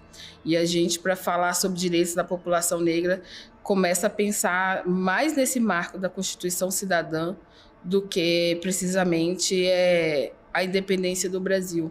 Porque a gente tem um Brasil deixando de ser colônia, mas um povo que trata principalmente a população negra como colonizado. A gente tem que lutar pelos nossos direitos, né? E a gente tem que ir à luta. E superando as dificuldades, a gente tem que incluir pessoas, não só nas convivências, mas também participando de políticas públicas, de colocar pessoas com deficiência, ter voz e ter a sua própria autonomia também. A gente tem que fortalecer os seus direitos. Porque a gente nunca teve paz, eu não posso assim falar que governo A, o B ou C deu alguma trégua para a gente assim, ou tivemos alguma paz. Mesmo as próprias políticas ou programas que foram construídos para nós nos governos, sempre houve muita luta para garantir e cobrar que o Estado criasse um programa, criasse uma política que fosse importante, fosse bom para nós, povos indígenas. porque ninguém é igual a ninguém. A gente só se juntou porque são pessoas que sofrem estigma, discriminação e preconceito. Então, foi uma estratégia. A gente inventou uma bandeira, a gente inventou uma plataforma e foi assim que a gente conseguiu os direitos. Então, a gente teve que inventar todos esses rótulos, eles são totalmente arbitrários. A gente pode mudar. Eu espero que a gente elimine. Eu não quero morrer sem a gente eliminar todas essas letrinhas e que as pessoas sejam elas mesmas e não precisa desse rótulo político. E que a igualdade não se resume aos que são iguais, mas aos que são também diferentes. Iemanjá, Iemanjá, Obaluaê, Iemanjá, Oxum. Obaluaê, Iemanjá, Oxum. Oxum. Os quilombos são a primeira forma de resistência, porque tanto se questionava o poder escravocrata, mas como havia um espaço de resistência cultural. Era onde a gente podia, né, a gente fala, os meus ancestrais podiam, de fato, serem o que eram, né? Então, podiam cultuar os seus cultos, podiam se organizar enquanto comunidade e podiam, de fato, tomar suas próprias decisões. Tentando sintetizar esses 200 anos dessa busca por uma cidadania mais plena, mais inclusiva, a gente pode dizer que é uma estrada lenta, tortuosa, não linear, marcada por avanços e retrocessos e com um movimento que muitas vezes parte da sociedade civil, parte do conjunto de homens, mulheres, trabalhadores e que encontra eco no Legislativo, na Câmara dos Deputados e Senado, mas muitas vezes a Câmara dos Deputados e o Senado não tem força suficiente para aplicá-los, então também é uma relação contraditória. Eu sei de alguns momentos em que o parlamento vai retroceder, talvez o pior deles da história do Brasil seja 64, né? No momento em que é o parlamento que consuma o golpe de Estado quando ele declara vaga a presidência da República com João Goulart presente no território nacional. Em 1999 começa a surgir os movimentos contra nossos direitos. Em 2001 é formada uma frente de religiosos e nós também, fazendo contraponto, fundamos aqui a Frente Parlamentar pela Cidadania LGBTI+. E aí, de repente, você começa a olhar, eita, os negros não se vacinam. Eita, a mortalidade infantil é maior na população negra. Eita, as mulheres estão sendo esterilizadas, são quase todas negras. Opa, peraí, tem um problema. Então, o problema da miscigenação foi ter escondido a exclusão da população negra.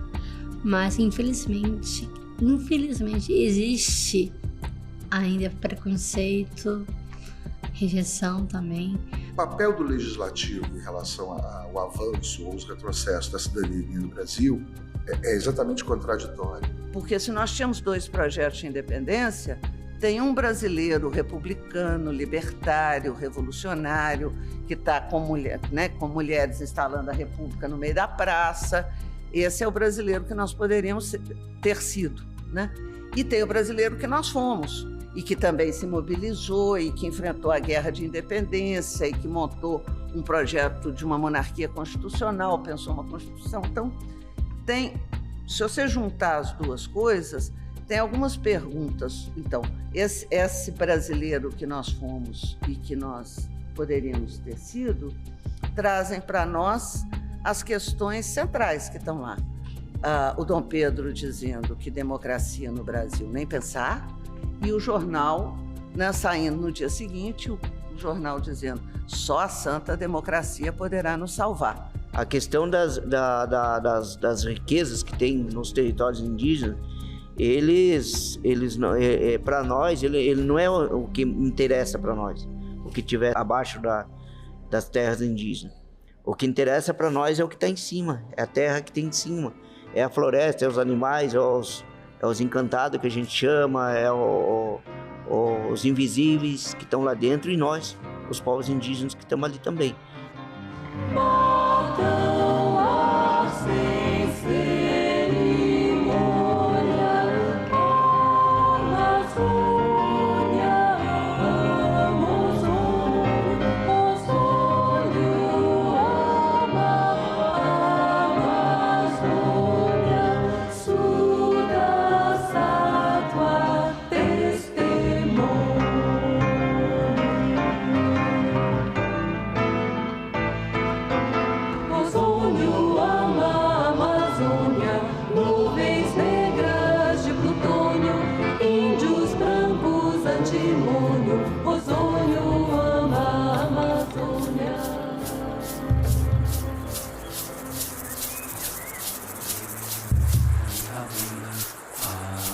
Os encantados são seres invisíveis, que você não vê, mas que você sente. A partir da hora que você tem uma conexão de espiritualidade.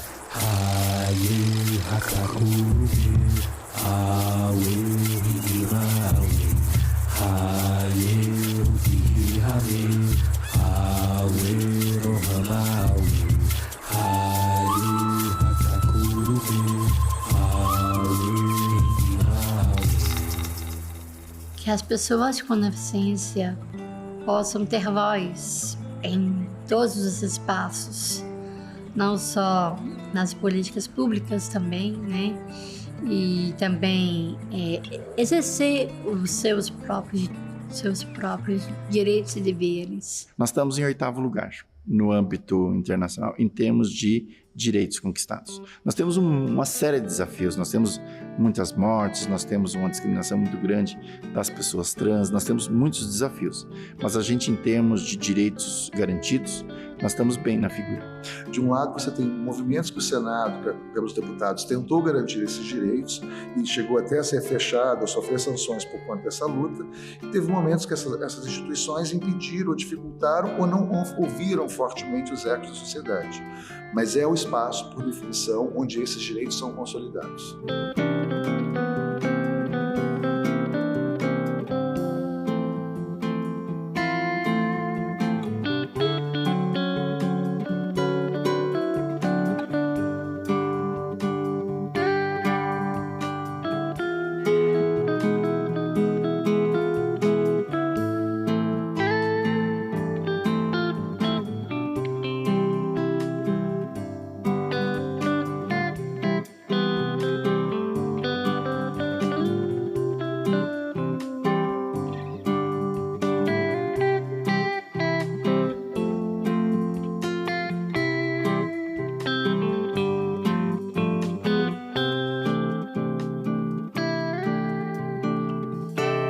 Esses panfletos criaram um grande debate e num momento muito bonito, porque é um momento que não existe Brasil, existe só a ideia de Brasil. Então eles estão tentando dar concretude a um projeto de Brasil e a um desejo de futuro para nós. Isso eu acho que vale a pena nós chamarmos de volta ao coração hoje. Um grande debate público para que a gente possa imaginar o brasileiro que nós ainda queremos ser. Qual é o futuro que nós queremos para o nosso país?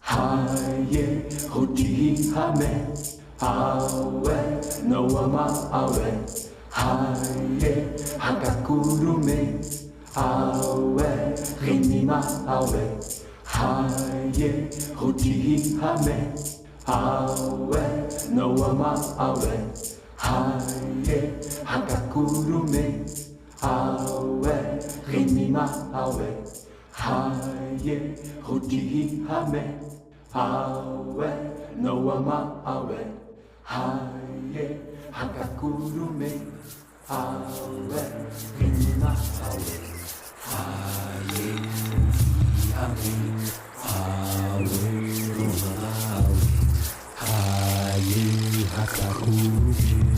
Awe, Rimima Awe.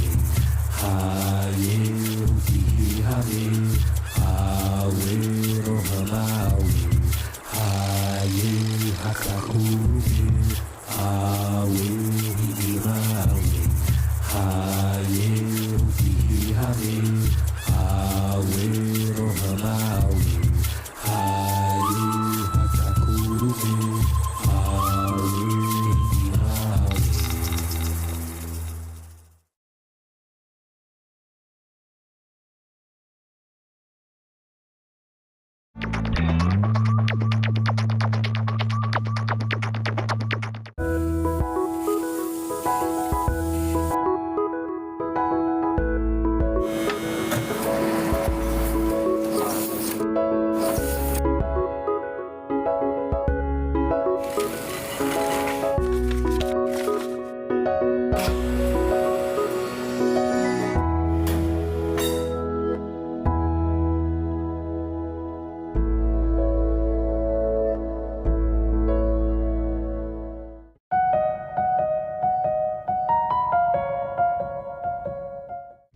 O programa a seguir é livre para todos os públicos.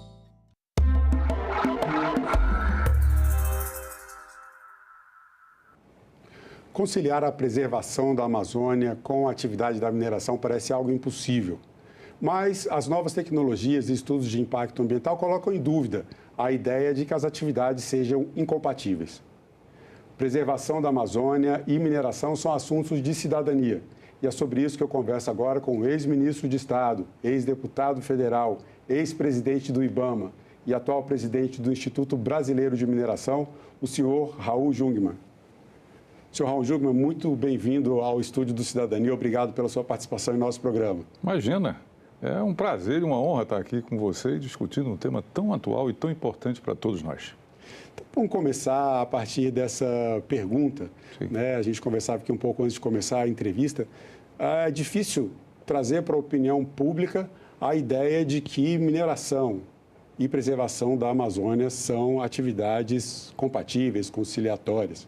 Queria que o senhor falasse um pouco sobre isso, sobre o estado da arte da mineração e que evoluções tecnológicas são essas que hoje colocam a atividade de mineração como uma atividade que é compatível com a ideia de preservação do nosso bioma. A primeira coisa a fazer é você separar o garimpo, sobretudo o garimpo ilegal, da mineração. O garimpo ilegal, ele é criminoso, ele está associado a deflorestamento da Amazônia. Ele joga minério nos rios, atingindo a fauna e as populações ribeirinhas. Ele desestrutura, ele prostitui crianças e jovens nas populações indígenas, assim por diante. Enfim,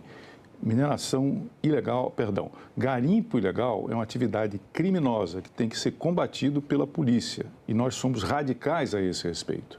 Já a mineração, como nós entendemos e que estão representadas no IBRAM, elas têm que, aquilo que se chama de accountability, elas têm que prestar contas.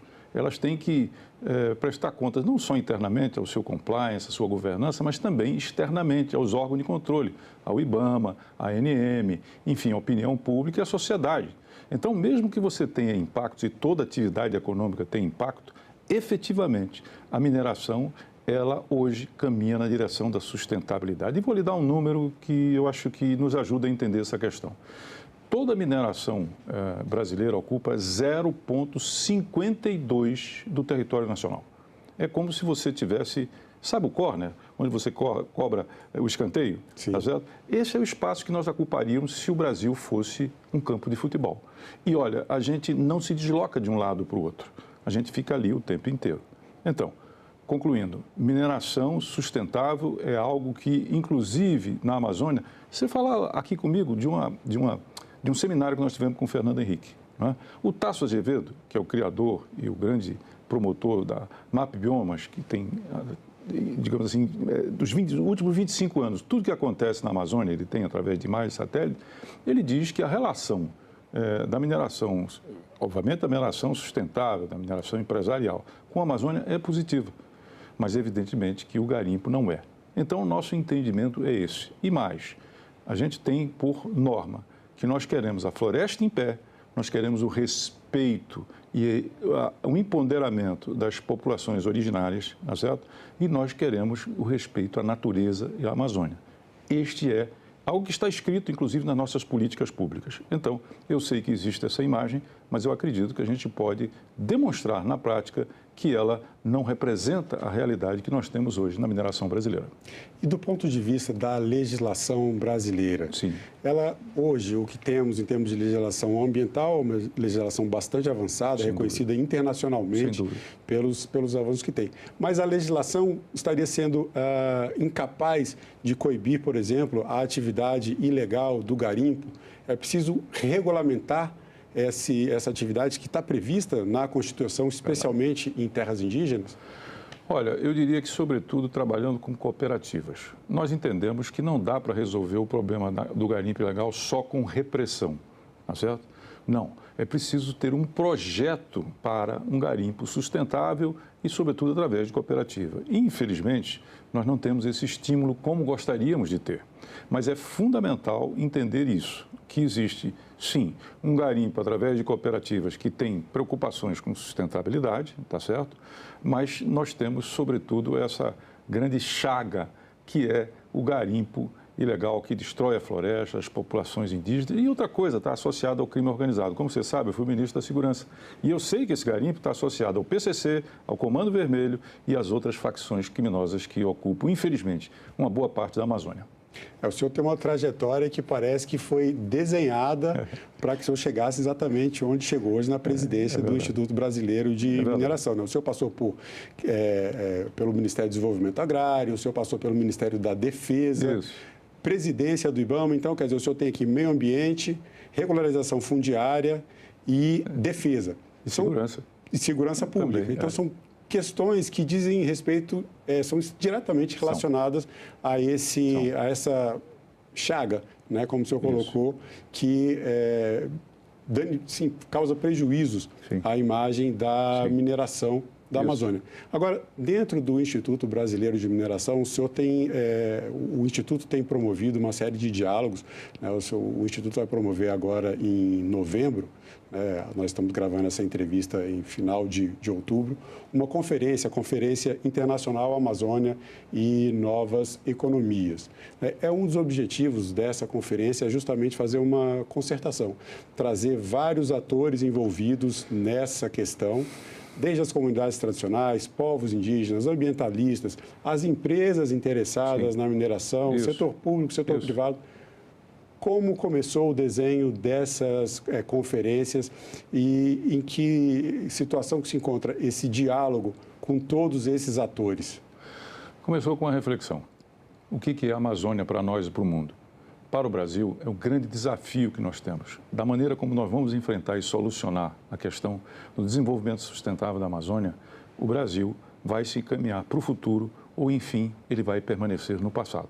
Então, para o Brasil, é absolutamente fundamental a questão amazônica. Mas a Amazônia também é importante para o mundo, porque ela tem uma grande capacidade de reter carbono, ela tem uma diversidade que é das maiores do planeta, ela tem uma reserva hídrica que é simplesmente fundamental para todos nós. Enfim, a Amazônia é o nosso presente, mas é, sobretudo, o nosso futuro. E ela é essencial para aquele que é o maior desafio da humanidade, que é superar a emergência climática. Ou seja, o grande desafio da humanidade hoje é exatamente esse. E no centro desse desafio está a Amazônia. Daí que nós saímos com o que eu chamo de uma decisão de abraçar a Amazônia. Então, essa conferência que você falou, ela não tem nenhum objetivo de negócio. O negócio se faz em outro lugar. O que aqui nós queremos discutir, como você disse, com indígenas, com ambientalistas, com governo, com militares, com empresas, com todos, é como a gente encaminha soluções para a Amazônia. Fizemos a primeira no ano passado, que foi, um extraordinário sucesso, e vamos fazer esse ano novamente. São 150 palestrantes, são mais de 30 palestras que vão acontecer, são aproximadamente quase 2.000 pessoas que vão participar. E lá estarão, inclusive falando para os nossos participantes, estará o John Kerry, que foi a autoridade climática dos Estados Unidos, o secretário de Defesa. Lá vai estar exatamente também a ex-presidente da Libéria, prêmio Nobel, tá certo? Em termos, enfim, da paz, etc, etc. E vamos ter também, além disso, a Emily Tubaini, que vem a ser a CEO da European Climate Foundation, e que foi uma grande negociadora na COP de Paris, para você ter um exemplo. Mas, além disso, você vai ter o Mia Couto, um dos maiores... Fazendo um pouco de cultura também. Muita cultura lá dentro, tá certo? Você vai ter lideranças indígenas, você vai ter ministros, você vai ter presidentes das nossas mineradoras, como, por exemplo, o novo presidente da Vale, que vai estar lá. Enfim, você vai ter o maior evento pré-COP, 30, vai se realizar lá. E qual é o objetivo? É encontrar soluções estruturadas e respostas para a Amazônia. Volto a repetir, nenhuma preocupação em mineração em terra indígena, nenhuma preocupação com o negócio. Isso a gente faz na Expo Zibran, que é a grande feira anual que a gente tem, mas lá não, a preocupação é com a Amazônia. É exatamente entender, como o setor entende, que nós dependemos e precisamos da Amazônia, da floresta em pé, do respeito às populações indígenas e da continuidade da belíssima natureza que nós temos lá. A mineração no Brasil está migrando da região sudeste, especialmente o estado de Minas Gerais, para a região norte. Hoje, a produção mineral da região norte é bastante expressiva. O Pará como carro-chefe nessa produção de minério, na exploração de minério. Quais as lições que acidentes como o de Mariana e de Brumadinho trazem para essa nova fronteira da mineração no país? Mariana e Brumadinho são tragédias que nos ensinaram muito e que não pode se repetir. Eu, particularmente, e todo o IBRAM, tenho uma grande preocupação com a questão da segurança. Tanto que nós, para você ter uma ideia, nós criamos um aplicativo chamado Proxy. Você entra na loja da Apple e gratuitamente você baixa ele. Ele permite saber a situação em que se encontra todas as barragens. Tá? Se elas estão no nível de risco 1, 2, 3, que é o principal, a zona de autossalvamento, se tem fake, se não tem fake, tudo você pode saber lá gratuitamente. Que é exatamente o que eu chamo de buscar ter uma honestidade de propósito. Nós queremos isso. A legislação também mudou bastante, mas ainda há um longo caminho. E eu espero que essa semana, que nós estamos conversando agora, no dia 25, a gente venha a ter fechado o acordo de Mariana, pagando as compensações da família, dos municípios, do meio ambiente. Vai ser o maior acordo já feito na história do Brasil, um dos maiores do mundo, que deve chegar próximo a 170 bilhões de reais. Mas o que importa, sobretudo, é jamais repetir aquilo. Jamais repetir aquilo. E nós temos aprendido exatamente com isso. No que diz respeito à questão do avanço para lá, o que eu diria para você é o seguinte, olha, eu tive uma conversa com a ministra Marina Silva, que foi minha colega no Congresso, e eu disse para ela, ministra, eu levei toda a nossa agenda, acabou a agenda? Acabou, ministra, então eu queria falar de um assunto só. Mineração em terra indígena. A senhora pode passar 4, pode passar 8 anos aqui. Nós nunca vamos trazer esse assunto aqui. Eu estou lhe dizendo, nós nunca vamos trazer esse assunto aqui. Não é que nós desconheçamos o que tem na Constituição, no artigo 231, e que permite. Não, nós sabemos e somos a favor. Mas nós não vamos colocar isso em pauta. Nós temos outras coisas a colocar em pauta. Agora, me permita aqui uma sugestão, como seu ex-colega e como cidadão, parte da cidadania, procure regulamentar isso. Porque isso ajudaria muito a tirar a Amazônia das garras do crime organizado e trazer para um desenvolvimento sustentável. Com critério, com rigor, com acompanhamento, com sanções, se necessário, mas faça isso. Não deixe, como quase acontece no governo anterior, que nós teríamos uma decisão que seria catastrófica e nós fomos contra, o chamado PL 191. Sim. Nós publicamente fomos contra isso, porque nós achávamos que ele não era bom para as populações indígenas e que ele favorecia o garimpo ilegal. Então, a nossa posição é muito clara a esse respeito, tá certo? Sim, podemos ir, mas nós não vamos peticionar nesse sentido, embora achamos que é importante fazê-lo, é importante regulamentar para o bem da Amazônia. Bom, dentro dessa questão da legislação, existe hoje um movimento para melhorar as regras de forma que coíbam, porque há uma percepção, inclusive, nessa conferência que nós citamos aqui, que aconteceu em 2022, do Instituto FHC, sim, o Tasso Azevedo mesmo, né, que o senhor falou sobre o MAP Biomas, ele fez uma observação bem interessante. Existe uma percepção, sim, pelo menos era o que existia naquele momento, uma percepção de baixo risco para atividades ilegais, sim, na Amazônia. Sim. O senhor tem uma experiência em segurança pública, sim, e na defesa. Sim. O que está faltando para que a atividade legal mude essa percepção de impunidade e passe a entender que essa atividade pode ser punida e que realmente, diríamos aqui, né, recorrendo a um clichê, o crime não compensa? 3 coisas. Em primeiro lugar, um projeto para a Amazônia. A gente defende, está correto, a tutela. A Amazônia é nossa, mas ela diz respeito ao mundo, certamente. A primeira coisa a dizer é que não há um projeto para a Amazônia. O que eu estou querendo dizer com isso? Vamos falar. Você sabe que nós fizemos um grande desenvolvimento no Cerrado da Soja, por exemplo. Aquilo foi um projeto, tá certo? Eu diria que os governos desenvolveram e tiveram continuidade. Por quê? Porque ali você primeiro teve a Embrapa, exatamente o híbrido da soja, permitindo que ele fosse plantado e colhido lá exatamente no Cerrado.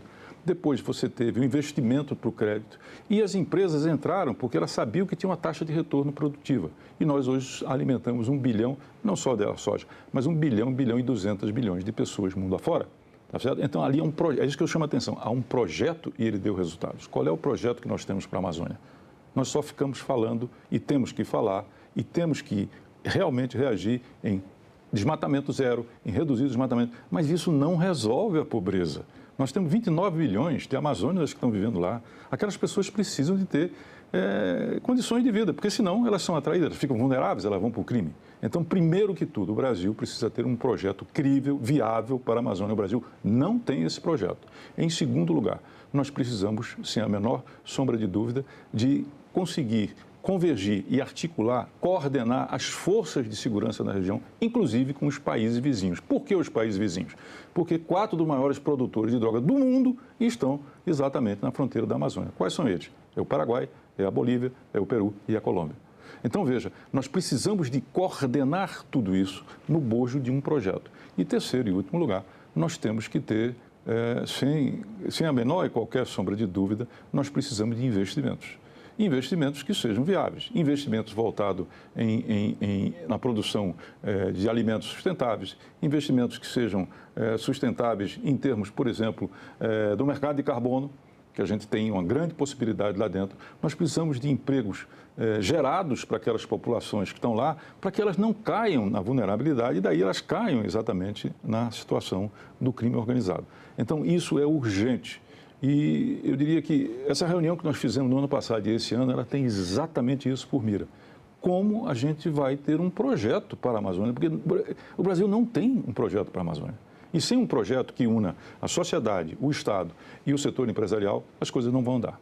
Uma das bandeiras, uma das defesas da atividade mineradora, das empresas de mineração, para que essa atividade aconteça na Amazônia de forma legalizada, de forma organizada, é justamente a geração de riquezas, como uma forma de melhorar as condições de vida da população na Amazônia. A gente falou um pouco aqui sobre a imagem da mineração que vem muitas vezes associada à ideia do garimpo ilegal. Quando a imprensa divulga as atividades de garimpo ilegal, por exemplo, em Terra Yanomami, a opinião pública ela se move contra a mineração de forma geral.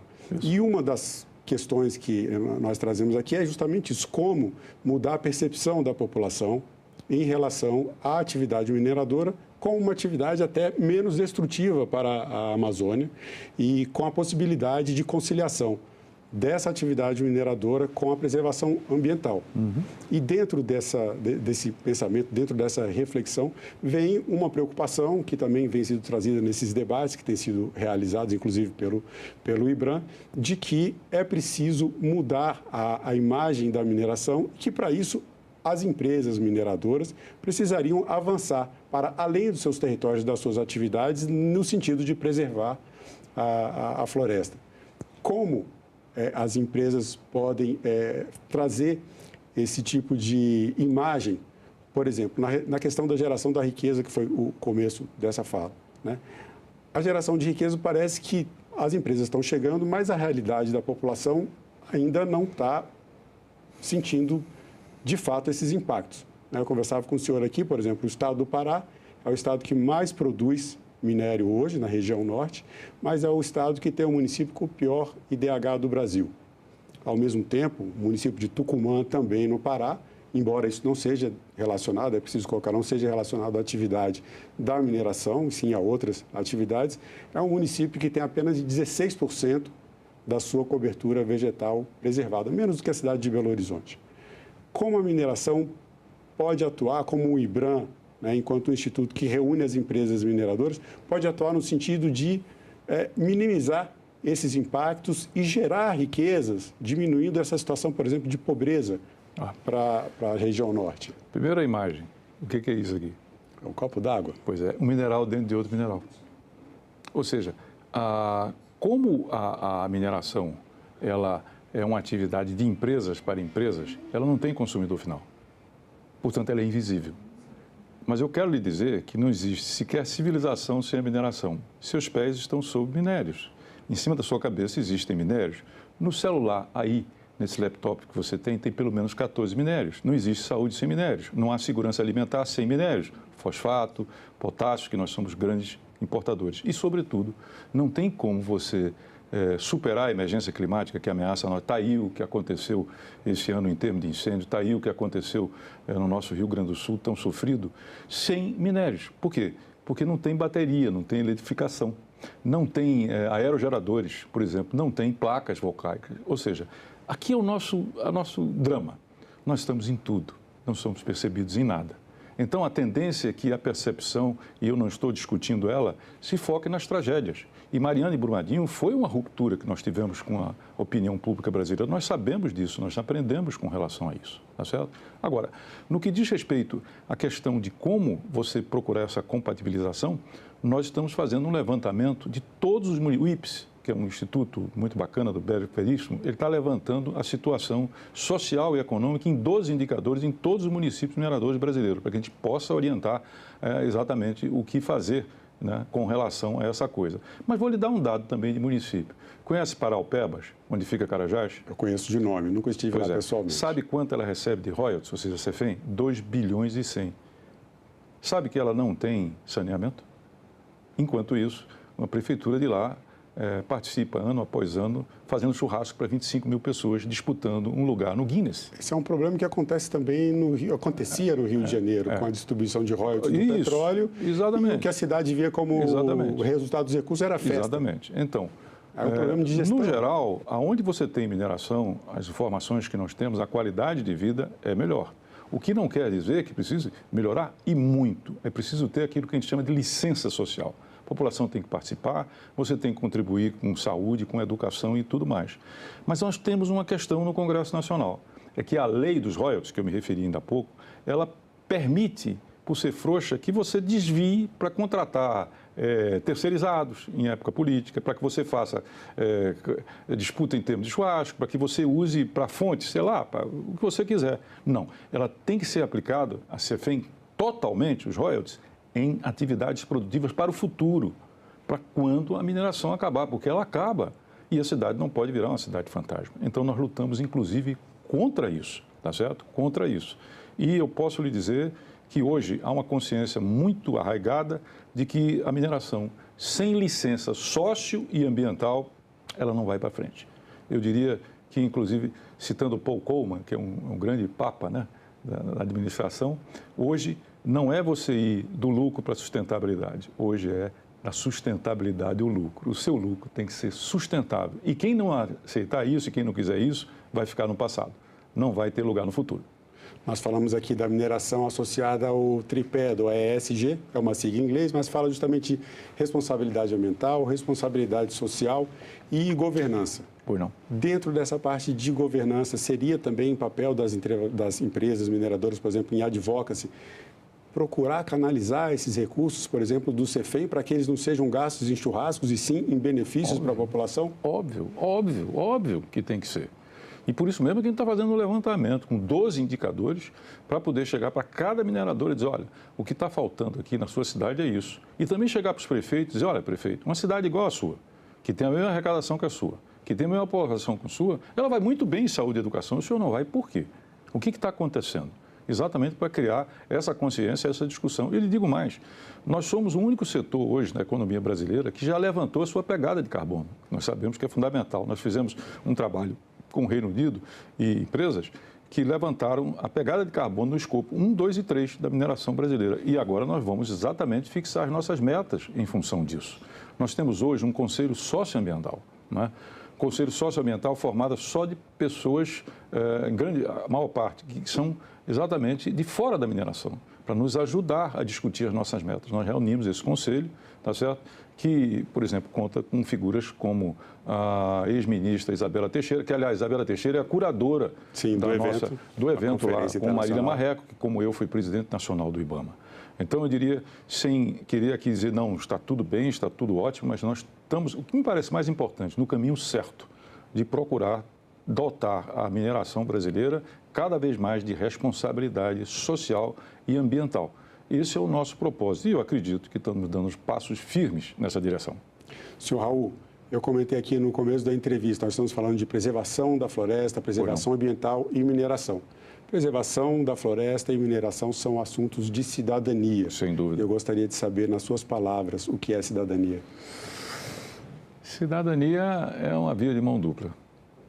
É o Estado, ele seguir a Constituição e as leis, portanto, respeitando os direitos dos cidadãos que compõem a cidadania e da parte dos cidadãos, também reciprocamente, não é certo?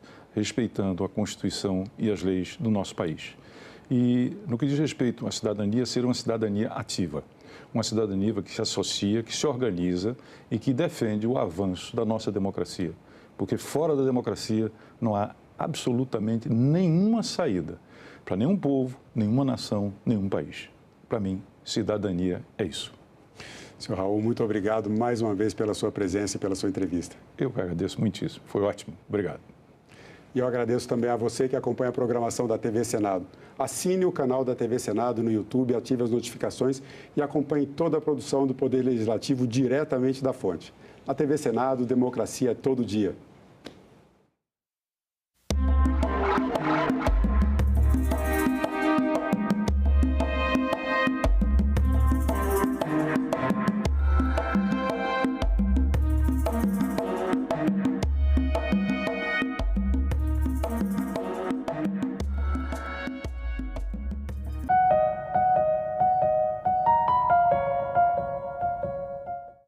A escala 6x1 deve acabar?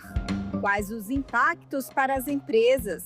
Geraria mais empregos ou causaria demissões? Presidente da União Geral dos Trabalhadores, Ricardo Patá, especialista em direito sindical, Maria Lúcia Beiame, respondem a essas e outras perguntas. TV Senado Live, hoje, 20h30 da noite.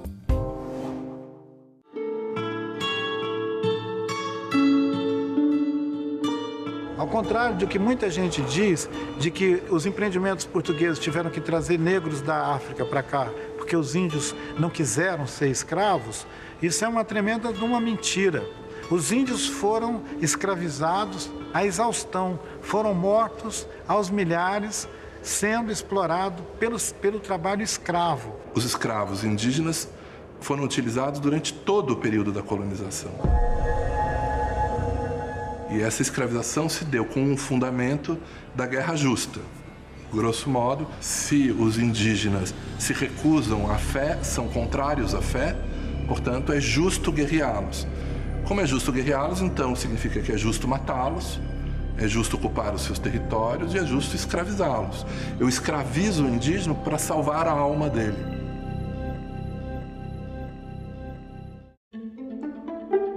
Cria-se um cadastro nacional de pedófilos e predadores sexuais, baseado nos dados do Cadastro Nacional de Pessoas Condenadas por Crime de Estupro, para permitir a consulta pública do nome completo e cadastro de pessoa física das pessoas condenadas por esse crime.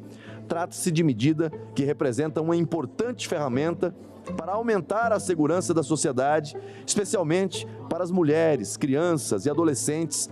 Hoje, se você entrar no site dos tribunais de justiça do seu estado, é possível saber se uma pessoa foi condenada por homicídio, por latrocínio, por tráfico de drogas, mas por estupro ou pedofilia, não.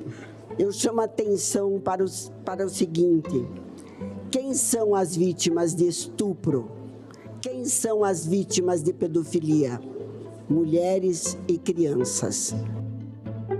Então é o seguinte, onde tem uma escola, um pai de família vai lá, acessa e veja se alguém está cumprindo pena por pedofilia, se já cumpriu, está na rua, se mora perto da escola, do lado da escola. Tudo isso hoje é feito nos Estados Unidos e em outros países e que nós demoramos tanto, mas antes tarde do que nunca.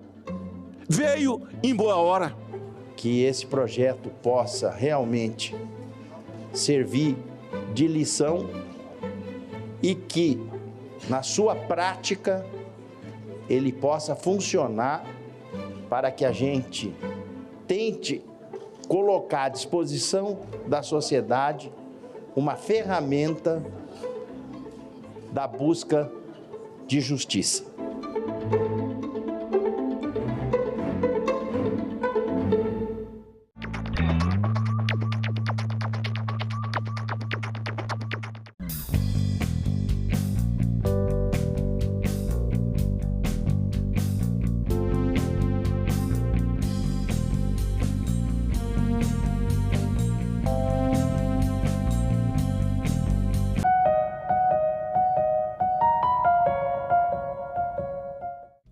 O programa a seguir é livre para todos os públicos.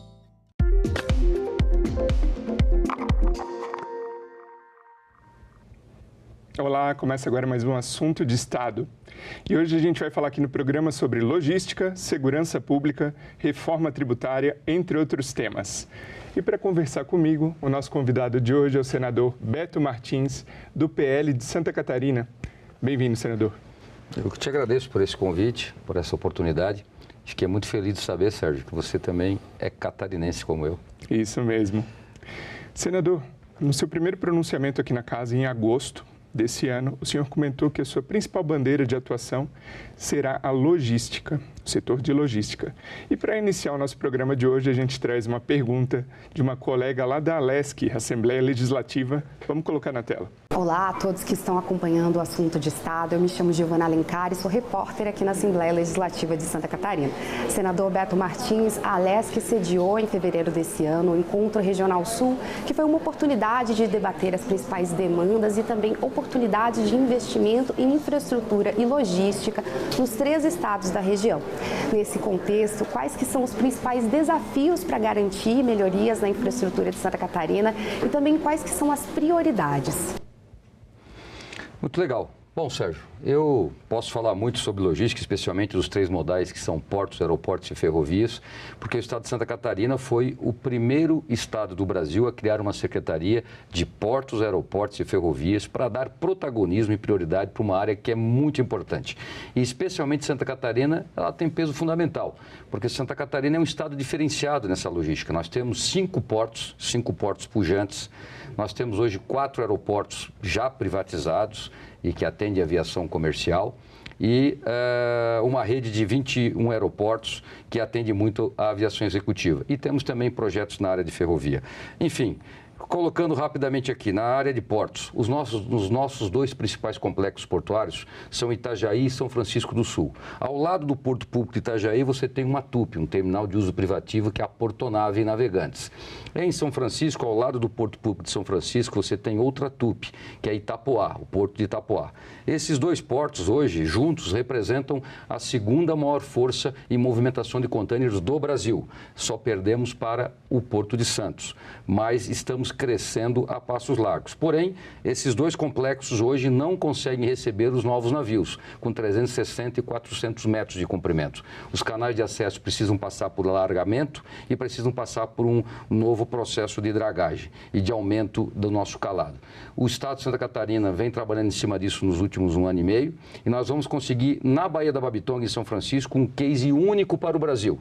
Porque se nós ficarmos esperando recursos do orçamento da União, vamos passar mais uma década esperando. Nós sabemos as restrições orçamentárias do Brasil. Nós estamos há 10 anos com esse projeto e ele não saía do lugar. Agora vai sair porque o governador Jorginho nos autorizou a fechar uma PPP com o Porto de Itapoá e o próprio Porto de Itapoá, que é investimento privado, vai investir na obra, são 300 milhões de reais, e nós vamos devolver isso num prazo muito alongado com as tarifas que cobramos para que esses navios acessem o porto. Enfim, é um modelo único que tenho certeza vai servir de exemplo para todo o Brasil. No campo das ferrovias, estamos fazendo projetos executivos. Tem muitos lugares no Brasil que estão fazendo apenas projetos EVTEIAs, né? Estudos de viabilidade econômica. Nós estamos fazendo projeto executivo, com trabalho de campo, medindo solo mole, solo duro, enfim, um projeto de engenharia completo, porque nós acreditamos no novo marco regulatório de ferrovias para que ele seja atrativo para o investimento privado e investimento internacional. São 32 milhões de reais investidos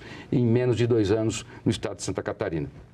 Na seara dos aeroportos, eu diria que é onde nós estamos mais adiantados, porque os nossos 4 principais aeroportos já estão privatizados e nós agora estamos privatizando o 5º, que é Jaguaruna. Hoje nós temos Florianópolis, Navegantes, Joinville e Chapecó já privatizados e agora vamos privatizar Jaguaruna. E só temos mais de 1,5 bilhões de reais sendo investidos nesses aeroportos. É o nosso campo que está mais avançado.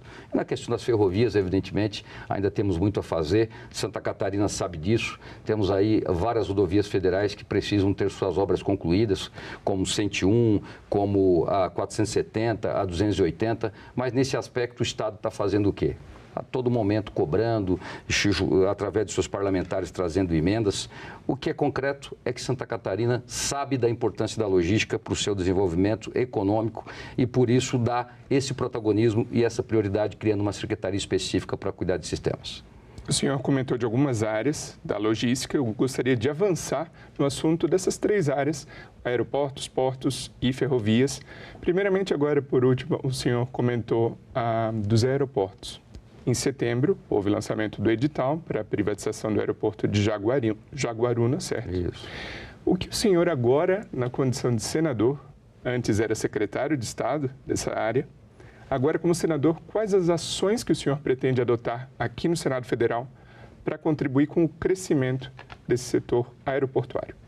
O Senado da República nos dá uma amplitude muito maior para buscar o que nós estamos realmente precisando, do investidor. Eu tenho conversado aqui em Brasília, até porque eu tenho uma relação muito estreita com todas as entidades representativas do setor logístico, e essas entidades representam algumas a área de ferrovia, outras a áreas de portos e algumas a área de aeroportos. Então, eu tenho conversado com muita gente, esse projeto está muito maduro. Nós tivemos uma primeira tentativa de concessão do aeroporto que deu deserta na Bolsa de Valores de São Paulo, porque o projeto não estava ainda devidamente maturado. Mas agora, nós fizemos já vários roadshows, conversamos com várias empresas interessadas. O governador Jorginho Mello autorizou que nós subíssemos a régua da contrapartida de investimento do Estado. Cerca de 70% dos investimentos em infraestrutura do aeroporto serão patrocinados pelo Estado. O novo concessionário vai entrar com apenas 30%.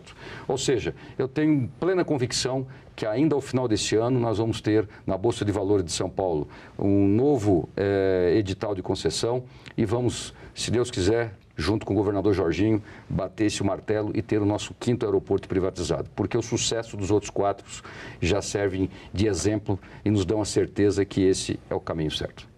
O senhor comentou também dos portos e da relevância de Santa Catarina no cenário nacional, da participação econômica dos portos catarinenses.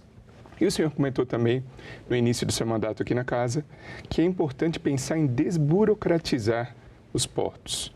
O governo federal, o Ministério de Portos e Aeroportos, anunciou em junho um investimento de mais de 5 bilhões nessa área e um programa de desburocratização. Queria saber quais as ações que o senhor pretende adotar aqui no Senado Federal para auxiliar a desburocratização desse setor. Veja, eu não desmereço em hipótese alguma tudo que está sendo feito pelo governo federal. Eu tenho uma relação estreita porque estou há 37 anos no setor. Então, eu conheço toda a área técnica da ANTAC, da Secretaria Nacional de Portos, eu trabalho e conheço o valor do trabalho dessas pessoas. Contudo, nós precisamos reconhecer que ainda há muito para avançar. Nós ainda, para hoje, nós conseguimos rodar um processo inteiro de concessão de um terminal num porto público, nós estamos levando ainda 2 a 3 anos. Isso é muito tempo. Nós temos que construir maneiras de diminuir esse prazo. Nós somos um país que estamos na alça de mira de grandes investidores internacionais. Só para dar como exemplo Santa Catarina, esses 2 portos privados que eu citei, os principais acionistas são os 3 maiores armadores de container do mundo, a MSC, a Maersk e a Hamburg Süd. E eles investem porque sabem do potencial logístico de Santa Catarina. E Santa Catarina tem um outro dado interessante, dos 62 milhões de toneladas que o Estado movimenta pelos seus portos durante o ano, mais de 55% disso não são cargas que tenham como origem ou destino Santa Catarina. Nós somos um corredor para o Brasil. Então, eu me permito dizer que, apesar de tudo que tem sido feito, desses investimentos anunciados, e a gente também precisa dar uma distância entre o que é anunciado e o que acontece na prática, porque às vezes você começa o ano com um orçamento robusto, mas no decorrer do processo da execução orçamentária, o governo costuma fazer cortes. E, lamentavelmente, o setor de infraestrutura acaba sendo sempre o mais afetado. Eu sei, por exemplo, que o que estava previsto no orçamento do ano passado para a logística portuária, ferroviária e aeroportuária, para esse ano ele está menor, por conta dessas restrições orçamentárias. Enfim, eu digo o seguinte, nós temos que depender menos do Estado e acreditar mais no investimento privado. a mudança nos marcos regulatórios, seja no campo de ferrovias, portos e aeroportos, a melhoria nesses prazos que nós precisamos passar para ter novos arrendamentos, para ter novas concessões serem diminuídas, e isso é possível, eu tenho certeza que nós vamos conseguir fazer o Brasil entrar num topo, né, dos que mais recebem investimentos em logística, porque hoje o problema do Brasil não está na nossa capacidade de gerar produtos para a logística, mas na capacidade da logística seguir a demanda dos produtos. Para a gente fechar essa tríade da questão logística que o senhor comentou no início do programa, a gente preparou uma arte aqui para falar sobre um destaque do modal ferroviário catarinense. Então, senador, quanto ao modal ferroviário, Santa Catarina demonstrou um crescimento de 8,9% no primeiro semestre desse ano, em comparação com 2023. A média nacional foi de 5%, então estamos em destaque nacionalmente. 3,5 milhões de toneladas transportadas, principalmente de soja e carvão. Qual que é a importância desse modal ferroviário para o crescimento econômico catarinense? Ele é vital, mas deixa eu te explicar uma coisa, Sérgio. Nós só conseguimos fazer 3,5 milhões porque nós temos 2 trechos muito curtos de ferrovia hoje sendo utilizados em Santa Catarina. Lá no norte do estado, a soja é a soja que vem pelo tronco sul e chega através de Mafra e São Francisco para o Porto de São Francisco, para fazer a exportação pelo Porto de São Francisco. E o carvão é numa malha ferroviária de 160 quilômetros apenas, que temos no sul de Santa Catarina, que é que traz o carvão de Criciúma para a usina antiga Tractibel em Capivari de Baixo e também transporta um pouco de contêiner para o Porto de Imbituba. 2 trechos pequenos, de 1.300 quilômetros de ferrovia que está sob a concessão da Rumo em Santa Catarina, apenas 300 quilômetros estão sendo utilizados. Os outros 1.000 estão praticamente abandonados. E por que abandonados? Porque a concessão vence em 2027 e o Brasil ainda não tomou a decisão sobre a continuidade dessas concessões ou se haverá uma nova rodada de concessões. Hoje, o grande problema nosso em Santa Catarina, nós estamos fazendo agora 2 trechos de ferrovia, 2 projetos de trecho de ferrovia. Um que liga Chapecó a Correia Pinto, e aí nos ligaria com o Tronco Sul, e o outro é o que a gente liga o Porto de Navegantes Itajaí ao Porto de São Francisco, também para poder acessar o Tronco Sul e ligar com os outros estados, São Paulo e o centro-oeste do Brasil. Porém, como é que eu vou atrair um investidor? Para esse trecho, por exemplo, de Chapecó a Correia Pinto, de 319 quilômetros, se eu não tenho como dar nenhuma garantia para ele sobre a conectividade com o trecho sul, que está sobre a concessão da Rumo e que é uma obrigação da União e do governo federal. O governo precisa destravar isso, mas destravar de verdade, e não apenas o discurso. Hoje, a Rumo tem deixado claro que não tem interesse em investir em todo o trecho em Santa Catarina, porque tem um modelo de concessão de apenas 30 anos e um modelo que ela está dando prioridade para os outros trechos nacionais. Agora eu acho que é importante falar sobre o meu papel aqui no Senado. Eu pretendo ter uma reunião com o ministro Renan Filho, para poder demonstrar a ele que nós sabemos do potencial de Santa Catarina. Vou usar a ele o exemplo do aeroporto de Florianópolis. Todos diziam que Florianópolis não teria capacidade para sustentar um voo direto para a Europa. Porque nós já tínhamos voo em Porto Alegre, porque já temos voo em São Paulo, porque já tínhamos voo em Curitiba. Pois bem, a TAP, depois de uma grande insistência nossa, através do governador Jorginho, da nossa Secretaria de Turismo e da nossa Secretaria de Portos e Aeroportos, resolveu fazer essa experiência. E foi um sucesso. E mais do que isso, causou uma surpresa muito positiva, porque em 30 dias a TAP vendeu 20 mil passagens. Os 3 voos semanais hoje da TAP, que liga Florianópolis diretamente com Lisboa, já estão lotados até fevereiro do ano que vem. E eu tenho convicção que Santa Catarina, por ser um estado altamente industrializado, por ser um estado altamente empreendedor, se nós tivéssemos hoje ferrovia cortando as nossas principais regiões econômicas do estado, nós tenho absoluta convicção, seríamos um case também de sucesso no sistema ferroviário. Mas hoje nós estamos dependentes dessa decisão do Tronco Sul, que depende da União, e desse processo de renovação de concessão com a Rumo. Se não for exigido do novo concessionário que ele faça a recapacitação de todo o trecho, Santa Catarina ficará condenada, infelizmente, ao seu desenvolvimento ferroviário, o que seria muito triste para a logística de Santa Catarina. E com isso, com essa dificuldade, o transporte de cargas acaba caindo mais nas rodovias. Então, estando dependente mais de rodovias em detrimento de ferrovias, tem um fato que houve em abril deste ano, que foi a queda de barreiras do Morro dos Cavalos, na região de Palhoça, na Grande Florianópolis. A estrada ficou fechada por mais de 48 horas. Qual que é a solução para esse trecho do Morro dos Cavalos, senador? Essa, para mim, é a solução mais simples, porque, em verdade, Sérgio, lá em Santa Catarina, boa parte dos trechos da BR-101 já foram concessionadas a empresas privadas. A questão é como foram concessionadas. Há um erro de avaliação em relação ao Morro dos Cavalos. Ou seja, a Arteris, que hoje é concessionária, precisa que o governo tenha agilidade num reequilíbrio contratual e se exija a realização do túnel, que é o que vai resolver o problema. Senão, nós vamos continuar sempre expostos a uma questão climática, a um acidente climático que gera esse tipo de problema. E numa rodovia que circula muitos carros. Vou te dar um outro exemplo. Nós temos hoje uma capacidade de expansão portuária ainda muito grande. Só na Baía da Babitonga nós temos 5 projetos de novos portos. Mas como que eu vou expandir? Hoje a Baía da Babitonga movimenta o Porto Público de São Francisco 17 milhões de toneladas. Cada novo porto desse, nós estamos falando de mais 8, de mais 10 milhões de toneladas. Nós temos um mar infinito. Nós temos uma capacidade marítima de atendimento. Porém, essa carga vai acabar num gargalo, que é o gargalo rodoviário. Se nós não resolvermos a questão ferroviária, se nós não ampliarmos o leque de obras rodoviárias, nós ficaremos condenados ao futuro de não poder crescer em função dessa falta de visão. Portanto, ferrovias, o novo marco regulatório de 2021 é muito bom. Ele aumenta para 90 anos o prazo de concessão e assim ele estabelece de forma definitiva a viabilidade para o investimento privado. Mas nós precisamos de uma ação do Estado mais efetiva e nós precisamos mais de diálogo entre Santa Catarina e a União para resolver essa situação do nosso Estado. Nesse curto período, enquanto senador aqui na Casa, o senhor já é autor de um projeto de lei que versa sobre a obrigação das instituições de ensino, da rede básica de ensino, de implementarem treinamentos para se prevenirem a ataques violentos nas escolas. Eu gostaria que o senhor comentasse mais sobre a importância desse projeto de lei, que eu imagino que tenha sido motivado pela tragédia vivida no município de Blumenau, no seu estado, no nosso estado. É isso, Sérgio.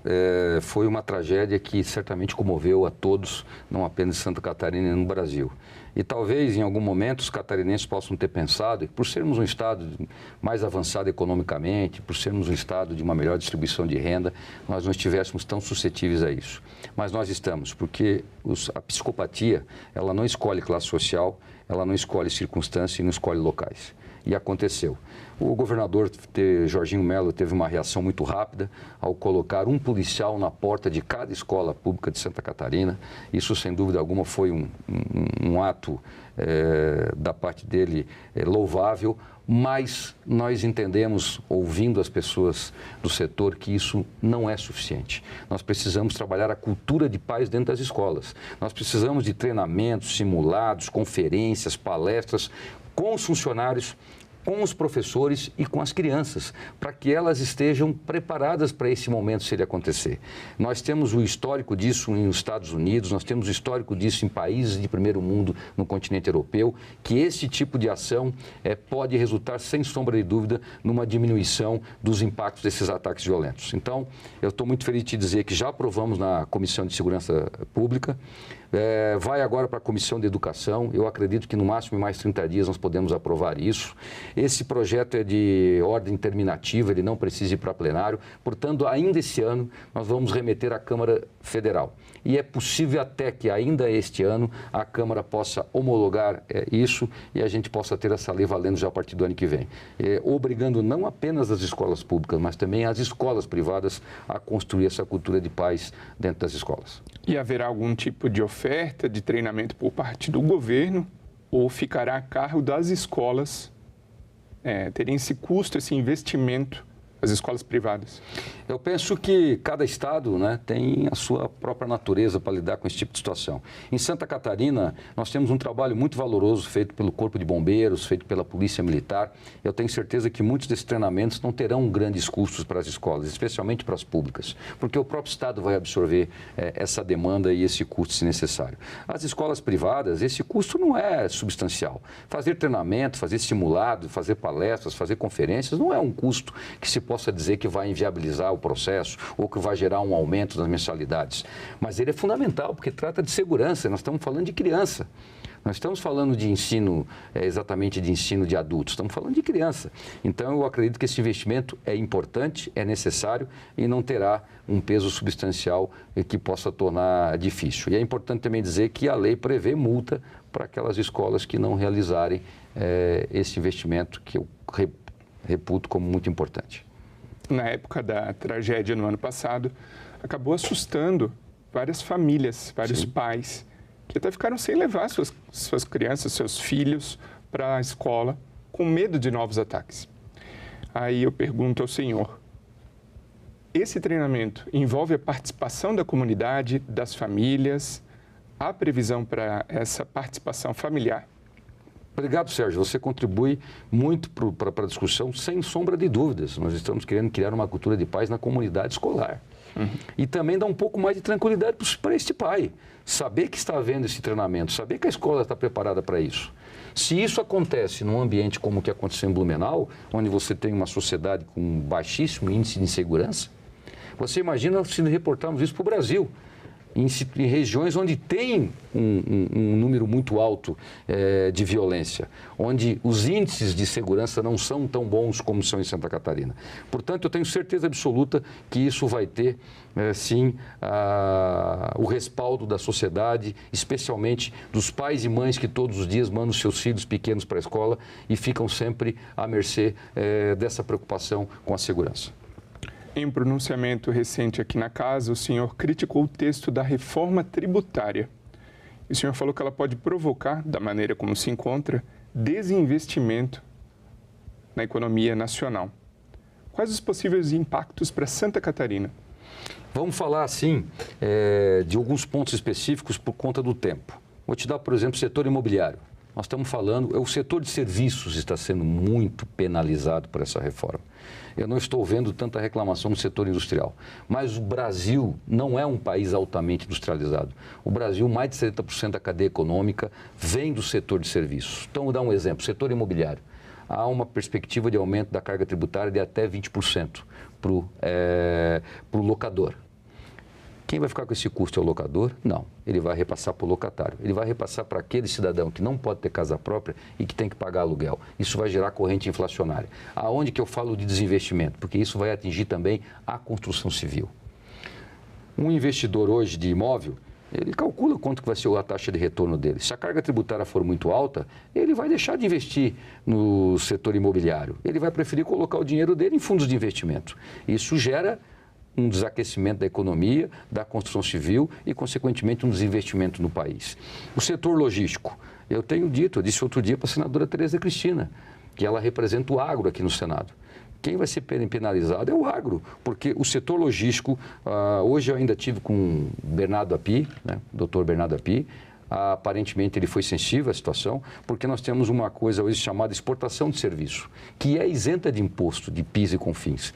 Pela redação que nós temos hoje, esse serviço passará a ser tributado. É mais 26% de imposto. Quem vai pagar isso? É o exportador. Ou seja, isso é contrário à ideia central dessa reforma tributária, que era para simplificar, que era para otimizar e impulsionar ainda mais as exportações brasileiras. Há de se ter muito cuidado. Essa reforma está passando de forma muito rápida pelas casas e não está se observando riscos muito grandes para a cadeia econômica do país, especialmente no desinvestimento naquilo que é relacionado ao setor de serviços. E considerando esses riscos, o senhor já pensou em possíveis soluções e apresentou algumas emendas. Gostaria que o senhor comentasse as principais. Eu apresentei 28 emendas. Quero dizer a você que tem 1.300 emendas apresentadas à reforma tributária aqui no Senado. As minhas 28 emendas não foram feitas por mim a esmo, não foi feita para fazer média com algum setor. Elas foram construídas a 4 mãos, pelo setor que representa o setor imobiliário e construção civil, todas as entidades e associações ligadas ao setor logístico, pelo setor aéreo, que nós estamos penalizando agora o transporte internacional de cargas e de passageiros, o que hoje é isento de impostos passará a ser tributado. Isso vai gerar aumento no custo das passagens aéreas. Em síntese, Todas as minhas emendas foram construídas com os setores que estão assustados com os impactos dessa reforma. Portanto, eu já estive hoje com o doutor Bernardo Api e faço esse apelo hoje ao presidente Rodrigo Pacheco, para termos cuidado, porque depois que nós colocarmos esse Frankenstein na economia do país, nós podemos amanhã sermos cobrados, né, por não termos observado coisas tão relevantes que vão ser tão impactantes na vida do cidadão. Senador Beto Martins, muito obrigado pela participação aqui no Assunto de Estado. Eu que te agradeço, Sérgio, por essa oportunidade. Estou sempre à disposição de vocês. E o meu muito obrigado a você que nos prestigia com a sua audiência. Essa entrevista já está disponível para você rever ou compartilhar no nosso site senado.leg.br/tv ou também no nosso canal no YouTube. Aproveita e se inscreve lá. Até o próximo Assunto de Estado.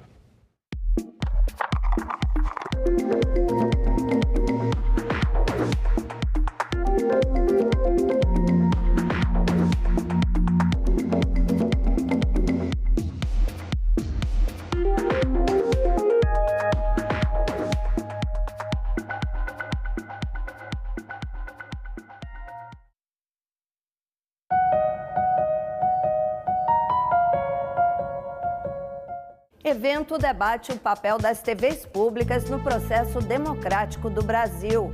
Brasília recebe o P20, líderes dos parlamentos dos países que compõem o G20. Sergipe enfrenta a redução da área de cultivo da mangaba, fruta que é patrimônio do Estado. Tudo isso você vê no Parlamento Brasil. Parlamento Brasil. Hoje, 20h, aqui na TV Senado. As crianças e adolescentes sofrem mais com as mudanças climáticas e sofrem mais de muitas formas. Antigamente não fazia tanto calor como agora. Você vinha aqui e você passava o dia todo caminhando no sol, não sentia nada. Na década de 80, por exemplo, eu lembro que fazia 27 graus era o calor, né? Hoje é 36. Então, assim, a gente observa que tem um aumento considerável de temperatura desses últimos tempos para cá. Aqui é a vovó. Tio Chico. Filha de um dos pioneiros da construção da nova capital, Moema recorda uma época em que as chuvas eram bem mais duradouras e os meses de frio exigiam um figurino que hoje não se vê mais. A gente tinha boina em casa, tinha luva. Quem que tem isso hoje? Não tem, entendeu? Todo mundo tinha boinazinha, todo mundo tinha luvinhas, meias de lã, botinha. Quer dizer, era muito diferente o clima, né? Era meio que paulistano. Hoje em dia, menor razão de ser. Nessas mesas e cadeiras foi analisado e debatido o projeto da Lei Áurea, a pedido da Princesa Isabel pelos senadores. Em um artigo ela acabou com a escravidão, faltaram todos os outros artigos. Os negros não são inferiores, os indígenas não são inferiores, nós somos todos iguais. Então por que a gente não está entrando? Por que a gente sai 5% dessas universidades? Quem apresentou essa primeira proposta da política de cotas no parlamento foi Abdias. Promover a igualdade de oportunidades no emprego, na educação. Apenas 26% dos senadores são pardos ou negros, apesar de sermos quase 55% da população. A minha presença mudou muita coisa no Senado.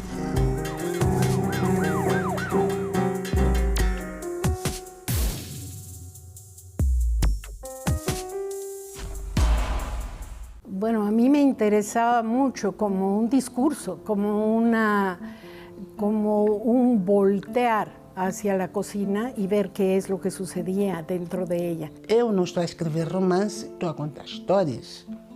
Não estou a escrever nem na minha língua nacional, estou a fazer aquilo que me apetece. Eu resolvi contar a história dessa tocaia com a estrutura... Leituras, todo sábado, 19h, aqui na TV Senado.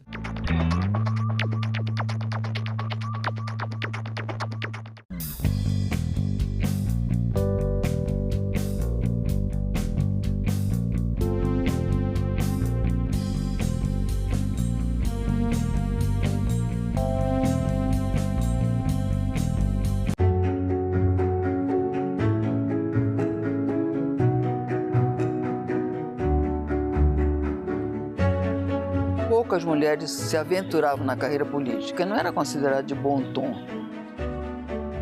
A luta da mulher não é apenas um princípio, é uma questão social.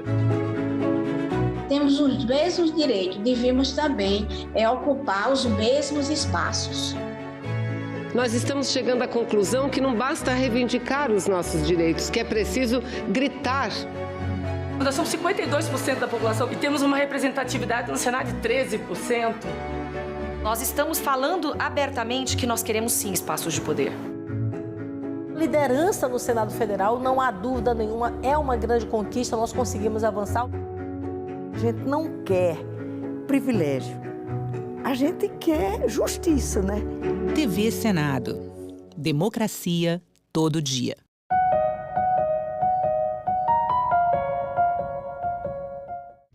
O programa a seguir é livre para todos os públicos.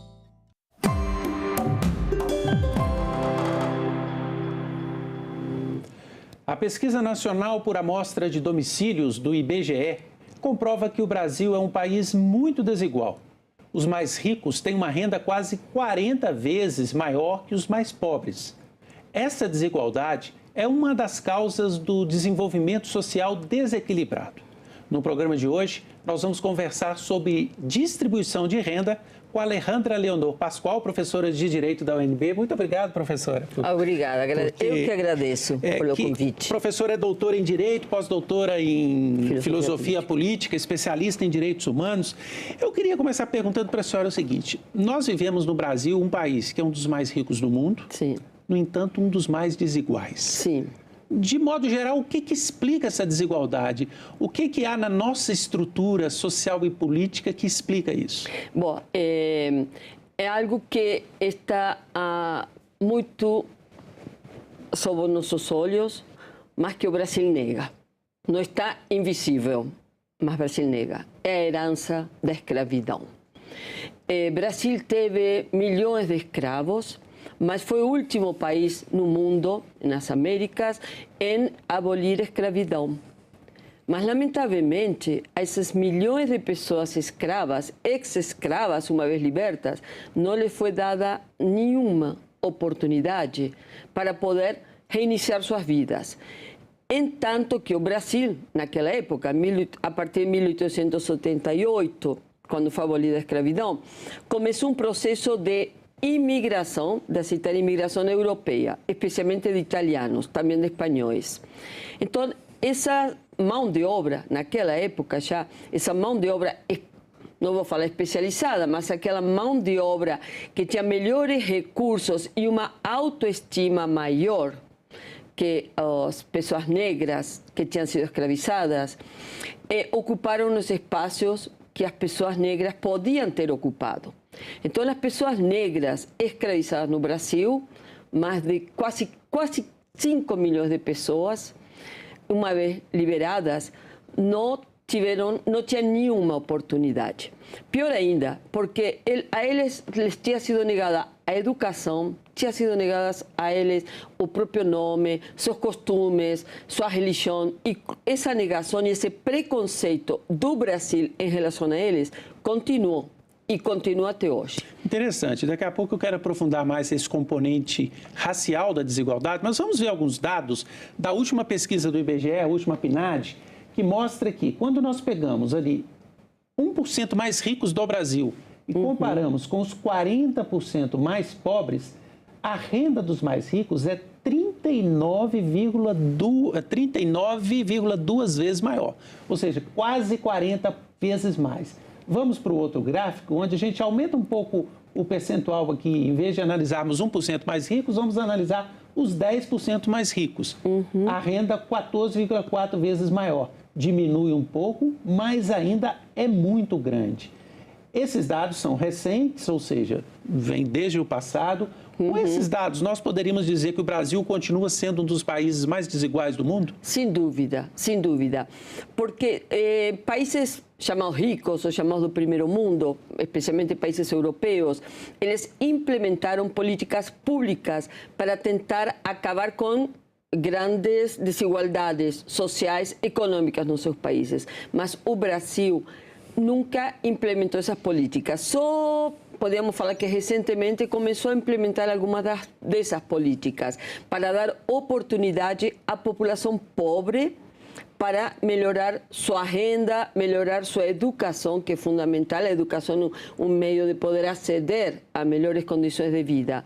Mas ainda é muito, essas políticas são muito pífias, muito vagas, não são suficientes, porque foram milhões de pessoas ex-escravas e condenadas a essa situação de tanta pobreza que acabaram integrando o que a gente vê hoje, esses bolsões de pobreza nas favelas de todo o Brasil. A gente poderia dizer, então, que essa desigualdade afeta mais determinados segmentos? A senhora falou da população negra. Sim. Eu poderia perguntar também mulheres, né? Porque a renda das mulheres é menor que dos homens. Sim. Esses segmentos são maiores vítimas da desigualdade? Sem dúvida, sem dúvida. São as maiores vítimas. Eu comecei mencionando a população negra, que engloba homens e mulheres. Claro, mas as mulheres, sem dúvida, eram as mais prejudicadas. Como eu citei o fator da escravidão e a abolição da escravidão, o que aconteceu que as mulheres, uma vez que foi abolida a escravidão, as mulheres tentaram, negras, ex-escravas, elas minimamente encontraram espaços, como nas casas de família, cozinheiras, faxineiras, e isso a gente vê até os dias atuais, né? Descendentes do que eram pessoas negras, alguns um pouco miscigenadas, mas continuam fazendo esse tipo de trabalhos, as mulheres, na faxina, limpeza em geral, órgãos públicos, privados, a parte privada, etc. Mas as mulheres ficaram numa posição desigual em relação aos homens, em todas as áreas. Só sabemos que são os serviços públicos, quando é por concurso, não, porque há um sistema igual. Mas, mesmo assim, até nos serviços públicos, órgãos do Estado, quando as mulheres devem passar em concursos por entrevistas, há discriminação em relação a elas. Tem menor oportunidade. E isso acontece na magistratura, na docência nas universidades públicas.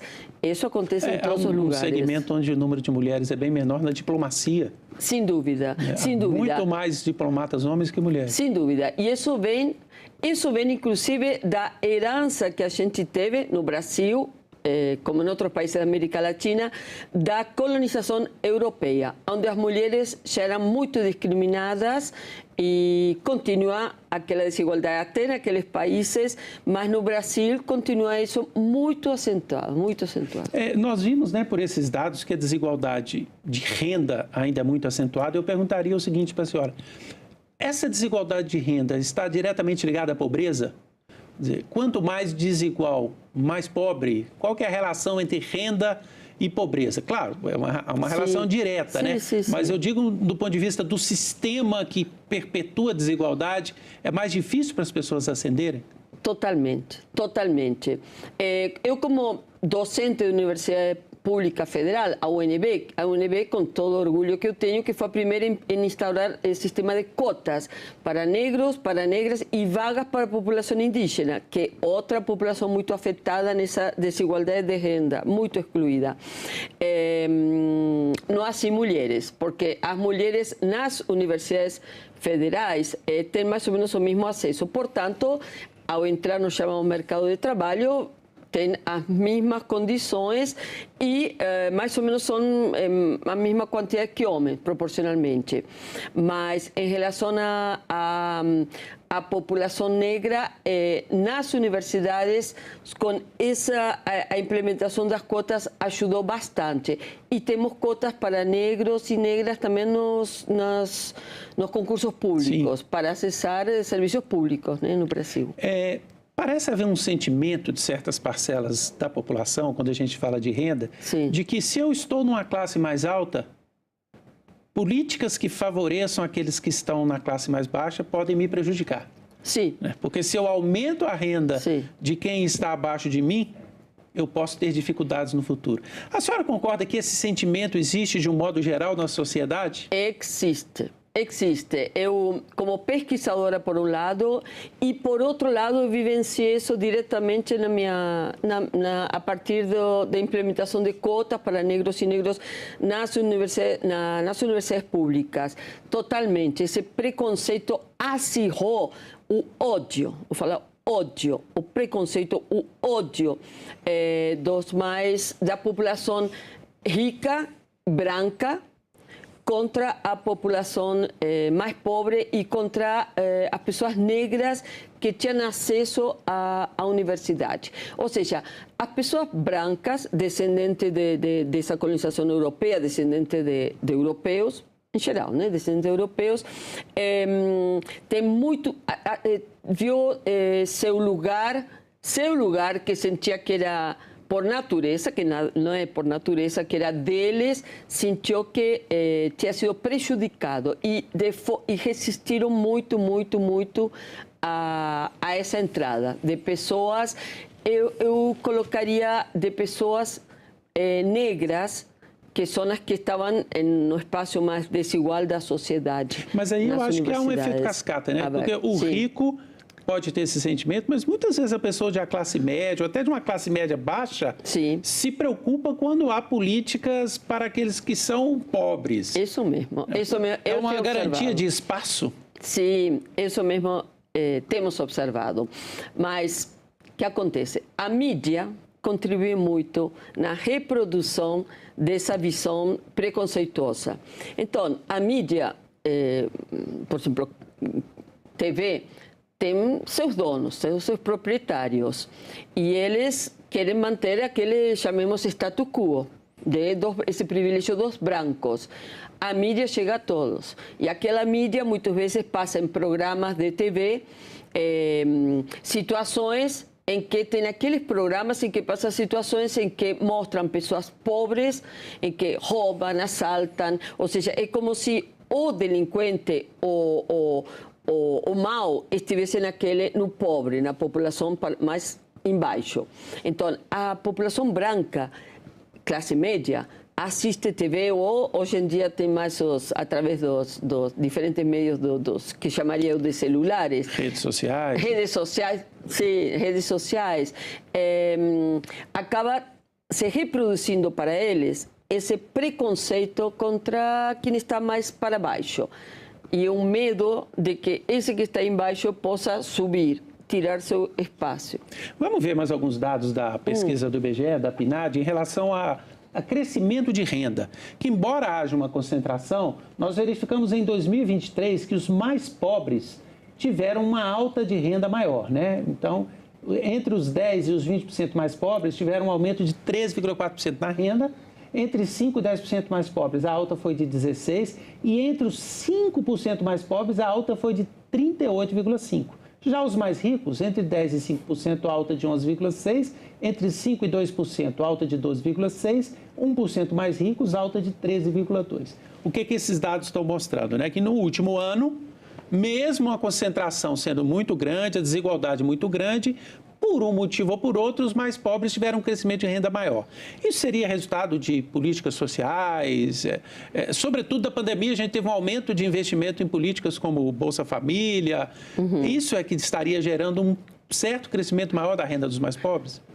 Sem dúvida, mas não podemos nos enganar. O Brasil é dos países mais desiguais do mundo. Não é suficiente a implementação de políticas mais leves. O Brasil deveria fazer um investimento muito mais profundo. Mas que tipo de política poderia ser mais profunda para resolver isso? Eu penso na educação de base, mas não só que os professores sejam muito bem remunerados, respeitados e pensar seriamente a educação de base. Porque as pessoas que pertencem às camadas mais, chamemos, pobres, sentem que a escola rejeita eles, expulsa eles. E, por outro lado, por conta daquela herança escravocrata que o Brasil teve, as pessoas que descendem daquelas acabaram formando famílias que foram desintegradas, porque a escravidão desintegrava famílias, sem dúvida, não aceitava famílias, acabou a escravidão, mas continuavam totalmente desintegrados e por isso o Brasil é um país onde o que se destaca é a figura da mulher, da mãe em famílias bem pobres, a mãe com seus filhos.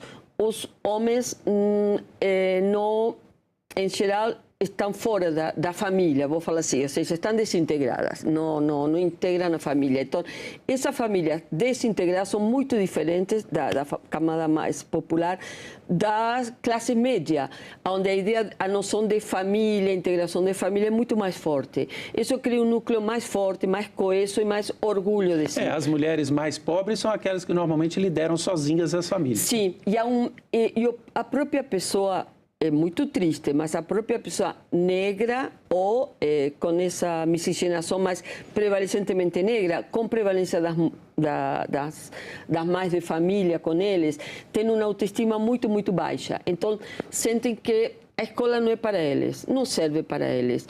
E daí que a implementação de políticas sociais deveria ser muito, muito mais séria, firme. Se o Brasil realmente quer mudar. Mas o problema também está em que esses mais ricos, mesmo sendo uma absoluta minoria e não tendo crescido tanto, são os que têm poder no Brasil. Têm poder e ocupam os lugares de poder nos lugares mais importantes do organigrama do Estado, desde o poder judiciário, legislativo e a titularidade dos estados, governadores. Então, são eles que decidem, ou são os mais ricos ou os ricos através deles. E nunca vão, desculpe, falei nunca, mas é minha visão extremada, talvez, porque acho que o Brasil deveria adotar essas políticas sociais realmente de forma séria. Inclusive, tomar muito cuidado com o que faz com os recursos públicos. Esses dados da PNAD e do IBGE, eles mostram que esse desequilíbrio, essa concentração de renda é diferente por regiões no Brasil. E as regiões que têm maior concentração, menor renda, menor participação na renda são o Nordeste e o Norte. Por outro lado, as regiões onde há renda maior e menos concentração são Sul, Sudeste, sobretudo. E o Centro-Oeste agora também por causa do agronegócio. Esse desequilíbrio regional é um reflexo de tudo isso que a senhora vem falando? Sem dúvida, sem dúvida. Porque a escravidão começou primeiro no Nordeste do Brasil, né, com a exploração da cana-de-açúcar, depois veio para o São Paulo, né, região de São Paulo, o café, mas foi mais a concentração da escravidão foi mais no Nordeste do Brasil. E o Sul, entre aspas, desenvolvimento do Sul veio muito tempo depois. No Sul é onde mais se estabeleceu aquela colonização europeia, onde também isso, o que também levou o Brasil a uma falsa ideia de que esse Sul mais desenvolvido, falaria entre aspas, com menos desigualdade, é porque isso é fruto da colonização europeia. E tudo isso é produto, essa ideia preconceituosa no Brasil, novamente, insisto nisto, é fruto também da ideia que se implementou no Brasil de forma muito firme, com políticas, da ideia de branqueamento do Brasil, de que era necessário branquear o Brasil, para que o Brasil se desenvolvesse de forma semelhante com os países europeus. Então, daí que o Sul sempre é tido como Sul, Sudeste sempre é tido e existe essa realidade. Acontece que no Sul e Sudeste teve essa a importação cruel de pessoas negras para a escravidão foi mais para o nordeste do país. O Sul foi um processo posterior, né? Foi um processo posterior. O crescimento da economia necessariamente diminui a concentração de renda ou pode até aumentar a concentração? Quanto mais cresce a economia, quer dizer que nós estamos diminuindo a concentração ou não há relação direta? Esse crescimento pode estar aumentando a concentração? Na minha visão, pode acabar aumentando a concentração de forma muito perigosa. Sempre se tentou, e vou falar nesses termos, vender, vou colocar entre aspas, muito entre aspas, a ideia de que quanto mais ganhasse o rico, quanto mais ganhasse o empresário, mais iria haver distribuição de renda. Essa é uma ideia totalmente falsa. Na minha visão. Os economistas, minha área não é de economia, mas os economistas sabem explicar muito melhor do que economistas serios, bien intencionados. No, y eso es esa cuestión, no precisamos ser economistas para entenderla perfectamente.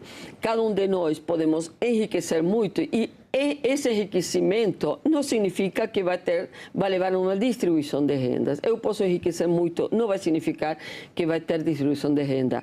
Pode não ter nenhum tipo de distribuição, muito pelo contrário. E Brasil tem também demonstrado isso, lamentavelmente, que pode haver muita concentração de renda e maior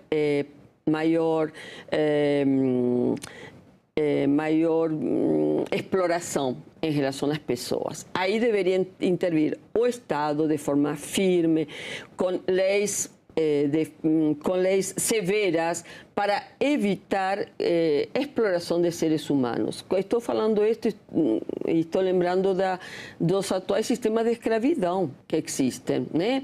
Especialmente em fazendas, em grandes fazendas, como também a gente tem escutado casos na cidade de São Paulo.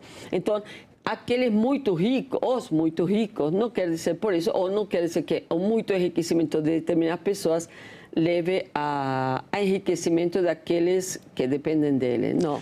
Embora a senhora não seja economista, tem um aspecto da economia que dizem ser fundamental nessa ideia de tentar diminuir a concentração, que é um imposto de renda que atinja mais as classes mais altas. O governo, inclusive, está falando agora em aumentar alíquotas para os mais ricos, sim, porque nós sabemos que no Brasil as alíquotas são bem baixas, né? Sim. Essa seria um tipo de política que poderia ajudar?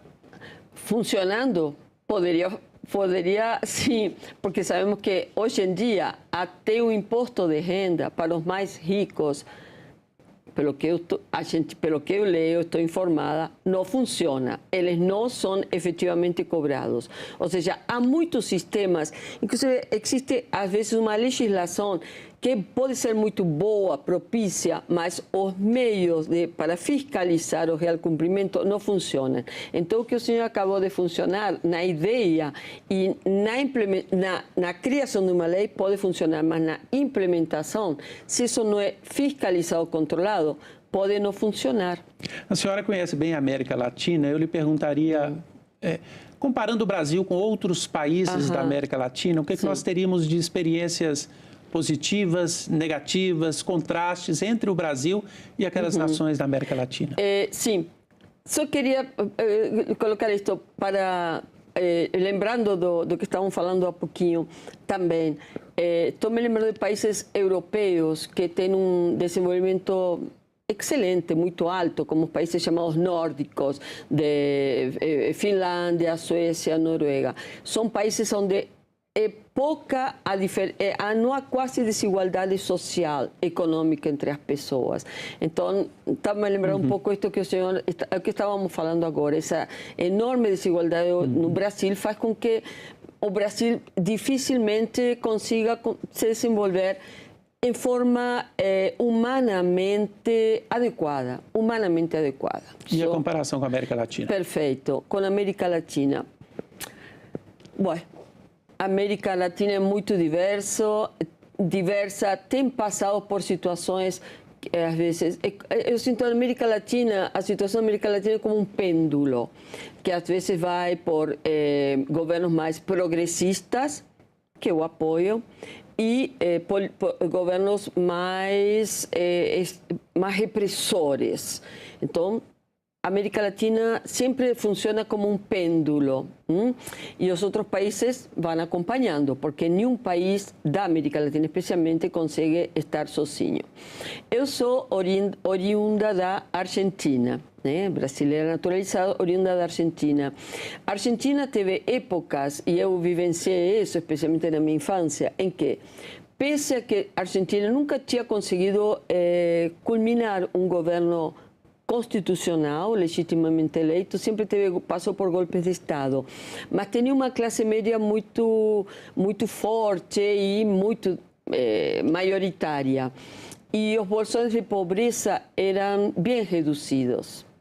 E a educação pública era de excelente qualidade, Então, isso fazia com que a renda fosse mais ou menos igualitária, em que as pessoas que tivessem amplo acesso às universidades. Isso marca uma diferença, Marca a diferença tem inclusive na autoestima das pessoas, e a autoestima é fundamental, não é uma questão banal, é fundamental. A autoestima faz com que as pessoas, a partir do acesso, da possibilidade que tenha de acessar a cargos públicos, políticos e um salário digno, possam se desenvolver bem. Então, na Argentina, teve uma classe média muito ampliada e agora, sabe que eu considero que, seja na Argentina, como no Brasil e outros países, o golpe de Estado pelo que a gente passou, como o Brasil passou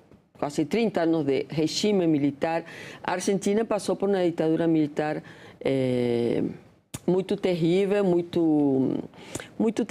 muito repressora, e essa ditadura militar não foi à toa, ela impediu um desenvolvimento econômico igualitário e começou a marcar na Argentina uma desigualdade muito grande, social, que a gente está vendo nos dias atuais, nos níveis de pobreza da Argentina, que eu sei que chama a atenção com qualquer pessoa que a gente chama atenção porque sempre foi um país mais equilibrado economicamente, como a senhora falou, né, em termos de igualdade de renda. De igualdade de renda, que leva a uma educação aprimorada, uma educação aprimorada, e que não teve Brasil, Então, comparando, se a gente quer comparar um Brasil com uma Argentina ou com o Uruguai sempre era chamado, para mim, eu não gosto desse termo, a Suíça da América, por seu equilíbrio social. Um pouco semelhante com a Argentina, em termos comparativos. Chile era outro país que tinha um equilíbrio social bastante equilibrado, mas teve também um golpe de Estado em 73 e acabou produzindo um grande equilíbrio econômico e social.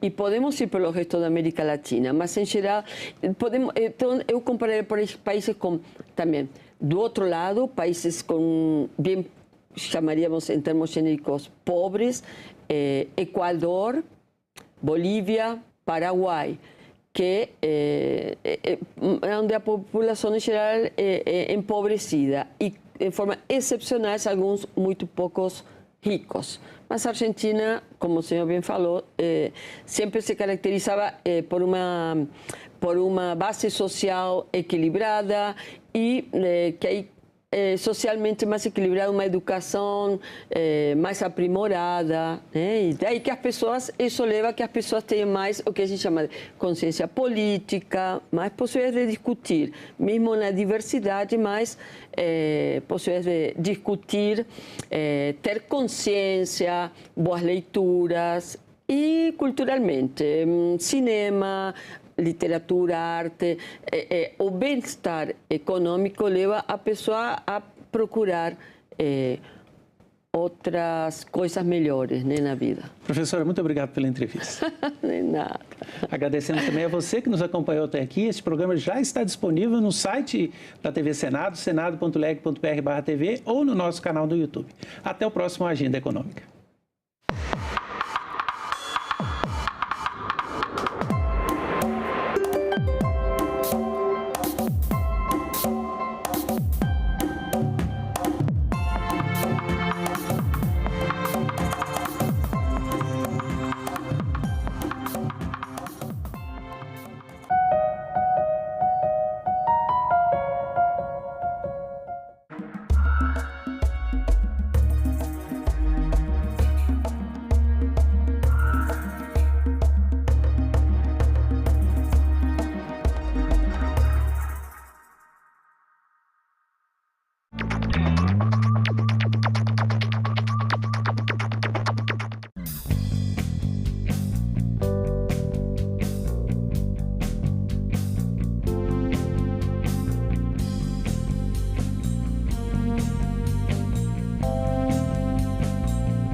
A lei de diretrizes e bases, ela devolve aos secretários de educação dos estados e aos professores o direito de fazer experiências. Aprovamos uma segunda libertação para negros e negras. A lei de cotas raciais e sociais nas universidades públicas federais. Que não é um ganhou, o outro ganhou, mas que ganha a educação. Valorizar o Fundeb para aumentar os recursos para a qualidade da educação e da educação pública nesse país. Nós só seremos, de fato, uma grande nação quando, para essa geração de 0 a 18 anos, não faltar absolutamente nada no quesito de educação. TV Senado. Democracia todo dia.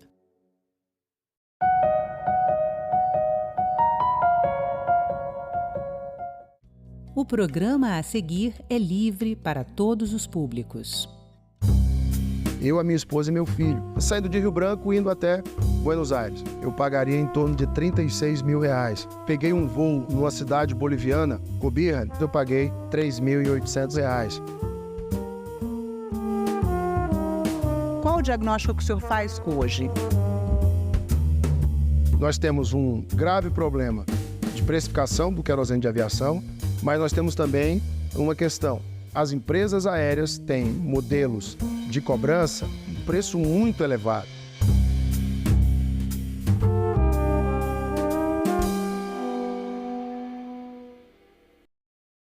Seja bem-vindo, senador Alan Rick, muito obrigada pela presença. Eu que agradeço, Renata. Senador, a nova Lei Geral do Turismo foi sancionada agora em setembro e o senhor é autor de uma emenda que pode permitir que o querosene de aviação seja subsidiado na região norte. O senhor pode explicar? Olha, essa, Renata, é uma das demandas mais importantes para que a Amazônia Legal brasileira possa garantir os voos regulares em nossos estados. Eu explico. Nós temos um custo de passagem aérea muito elevado na nossa região. Para você ter ideia, eu já cheguei a pagar trechos Rio Branco-Brasília de R$6 mil um trecho. São 3 horas de voo, é uma viagem considerada longa, mas nada pode explicar um valor tão elevado, né? Sabemos que as companhias aéreas tiveram suas perdas durante a pandemia, muitas delas tiveram que recorrer ao próprio Poder Executivo e ao Congresso, que aprovou medidas que ajudaram as companhias aéreas. Mas, efetivamente, depois de tanto tempo de debate, o que nós poderíamos fazer para garantir que as empresas que hoje operam no Brasil, nós temos 3 grandes empresas que dominam praticamente todo o mercado brasileiro, Gol, Latam e Azul. O que nós podíamos fazer para que elas mantivessem seus voos, aumentassem a oferta de voos, né? Agora, por exemplo, nós conseguimos, depois de 8 anos, levar a Azul de volta para o território do Acre, do meu estado. 8 anos que nós ficamos com apenas Gol e Latam operando em nosso estado. Na última 2 semanas atrás, nós conseguimos, então, o primeiro voo, no dia 4 de outubro, o primeiro voo da Azul, retomando, não é, essas operações no Acre. Mas, efetivamente, o que isso representa, Renata?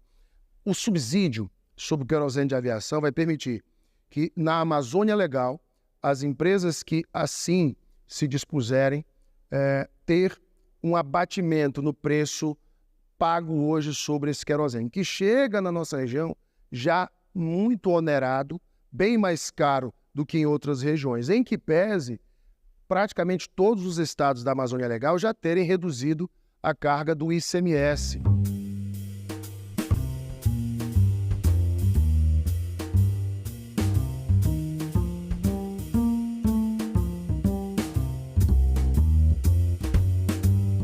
Ou seja, os governos estaduais fizeram a sua parte, porém, hoje a precificação do preço do querosene de aviação representa 60% do valor da passagem aérea. Então, quando nós começamos a trabalhar esta matéria, era um projeto de lei que eu apresentei no ano passado aqui no Senado, projeto de lei 4388 de 2023, que tratava exatamente disso.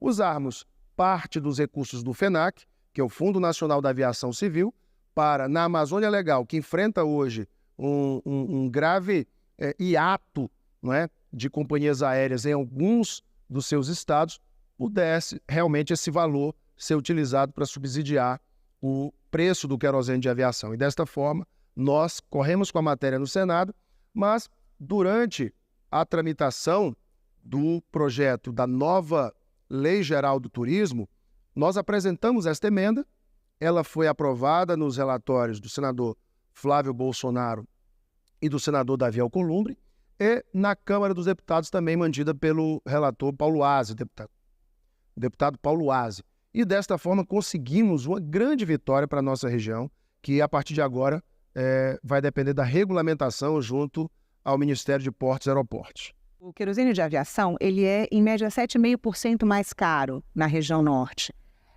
em comparação à média nacional, né? O subsídio previsto, ele pode neutralizar? A ideia é que a gente tenha exatamente um custo desse querosene semelhante ao sudeste do Brasil. Você falou de uma média, por exemplo, no estado do Amazonas ele tem um custo, em Roraima ele tem outro custo, no Pará ele é bem mais barato. Só que quando chega no Acre, eu me lembro de uma frase do ministro Celso Sabino, ele diz o seguinte: ministro do Turismo, que se houvesse querosene de aviação em Marte, seria mais barato do que no estado do Acre, onde ele chega a ter um valor até 25%, por exemplo, agora que nós temos um grave problema de desabastecimento de cargas por conta da seca dos rios da Amazônia, nós chegamos a ter até 25% de majoração no preço do querosene de aviação, um valor absurdo, cobrado nos trechos dos voos operados no Acre. Então, agora, os voos, pelo que o senhor está falando, eles não são só 25% mais caros, né? Não. Eles chegam a ser 100%, 200% mais caros. Bem mais caros. O preço da passagem aérea... Eu fiz várias audiências, Renata, a respeito desse tema, convocando as companhias aéreas, a Associação Brasileira das Empresas, a ABA, a ANAC. Fizemos audiências ainda quando o deputado, lá na Comissão de Defesa do Consumidor, depois fizemos no Senado. Fizemos audiência pública, inclusive no Acre, com a presença de representantes das companhias aéreas, mostrando o caos que o preço da passagem gerava. E olha que os aviões saem lotados. Eu acabei de chegar de Rio Branco, num voo da Latam, lotado, né? Sem um espaço vazio, né? Os voos completamente lotados. Para você ver, a demanda existe e nós precisávamos fazer alguma coisa. Com a nossa emenda aprovada na nova Lei Geral do Turismo, temos a esperança de que podemos reduzir esse custo e melhorar tanto a oferta quanto reduzir preço de passagem para os cidadãos da Amazônia Legal. E quais são os desafios para a implementação da lei? Agora nós temos que fazer a regulamentação, né? A lei foi aprovada, como você muito bem colocou, no último dia 18 de setembro, numa cerimônia do Palácio Planalto, da qual inclusive participei, fui lá dar um abraço no ministro Silvinho Costa Filho, de Portos e Aeroportos, ministro Celso Sabino, no Paulo Aze, que foi o relator na Câmara, em todos os amigos que ajudaram a aprovar essa nova legislação, a legislação muito moderna do turismo brasileiro, com esse objetivo de melhorar, né, o fluxo de turistas internos e externos. O Brasil tem um potencial enorme, mas atrai pouquíssimos turistas internacionais. A gente precisa vencer esse desafio, mas isso é assunto para outra entrevista. Mas só para dar um gostinho do tamanho do desafio, senador, o Brasil recebe menos turistas do que algumas cidades que recebem mais turistas no mundo, Só né? a Torre Eiffel, sozinha, recebe mais turistas do que o Brasil num ano. Somente a Torre Eiffel. Pra você ver o tamanho do nosso desafio. O Brasil com esse potencial de praias, de turismo ali na Serra Gaúcha, o turismo no Sudeste, o turismo na Amazônia, o nosso ecoturismo maravilhoso, e a gente não tem conseguido atrair. E são vários desafios que são colocados. Entre eles a infraestrutura e o transporte, né? Transporte, formação de mão de obra mais qualificada, bilíngue, para atender o turista que fala inglês. Você tem que ter mais investimento privado também. Enfim, vários desafios estão postos e a gente precisa avançar.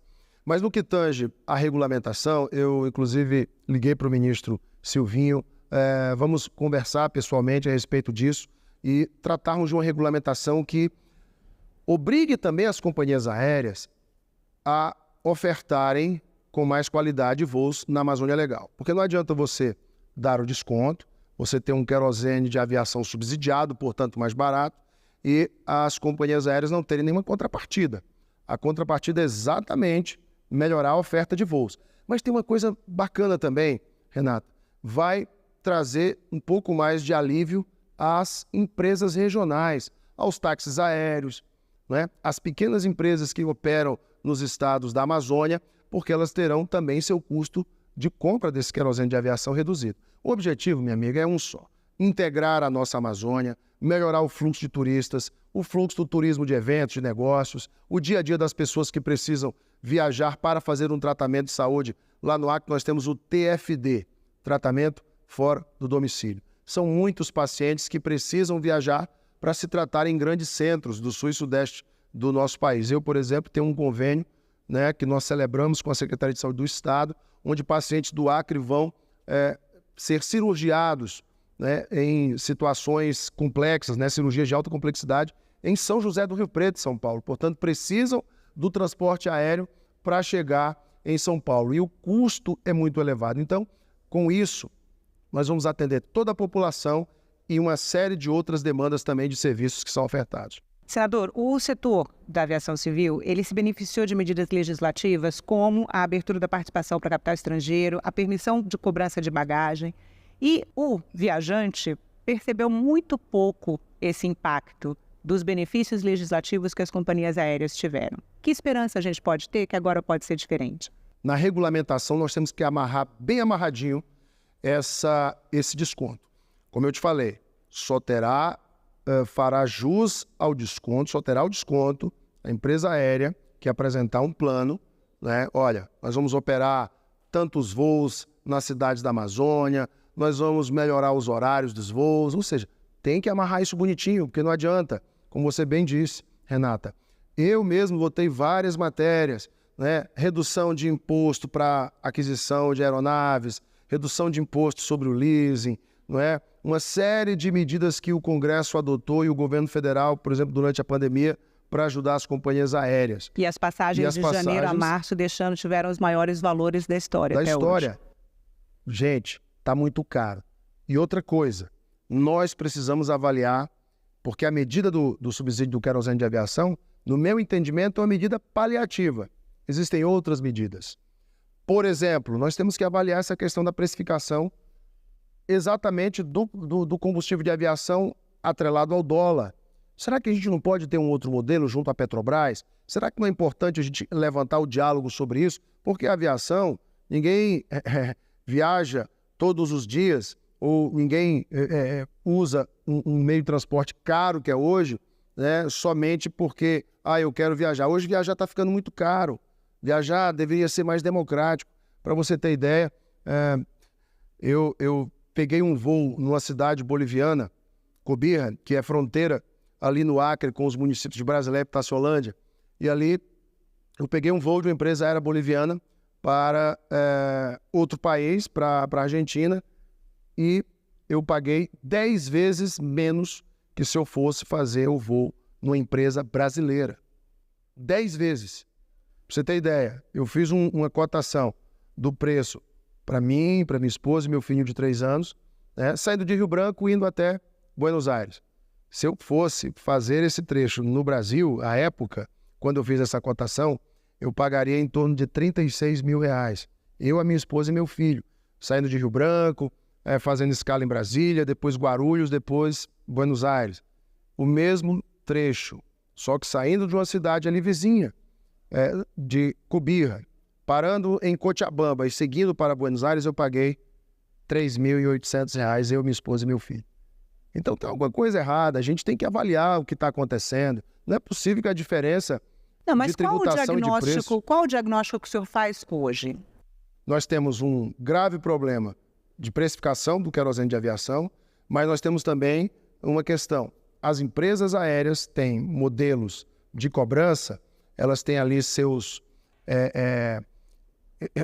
robôs que atuam. Quando você vai comprar uma passagem aérea ali no site da empresa, você vê que daqui a pouco você faz a pesquisa de um trecho que você deseja viajar. Brasília, você quer ir para o Nordeste, uma praia do Nordeste.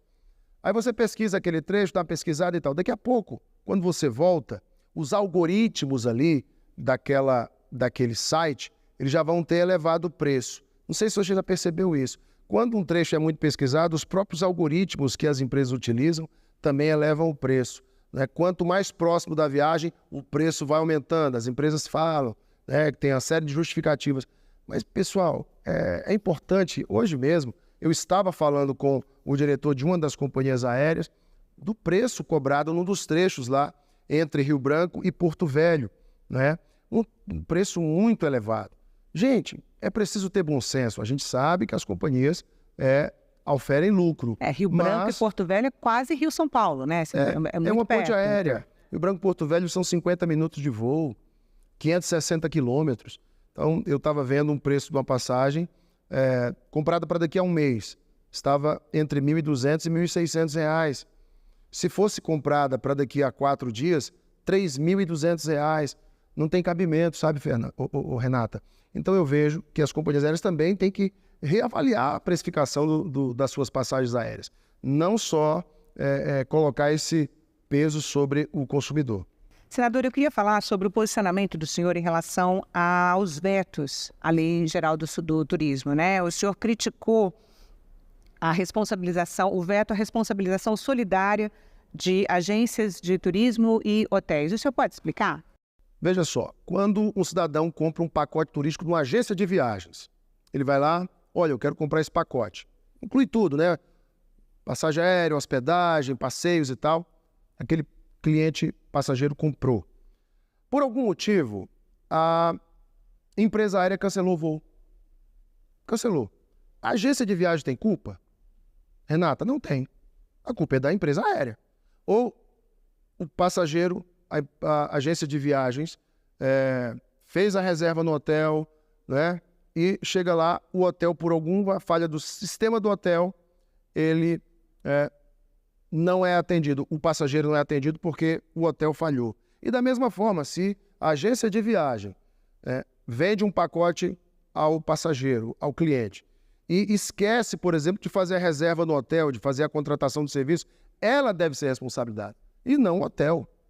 O hotel não teve culpa. Então, eu penso que o que tem que ser feito nesse caso? Uma alteração, porque a questão da responsabilidade solidária está no Código de Defesa do Consumidor.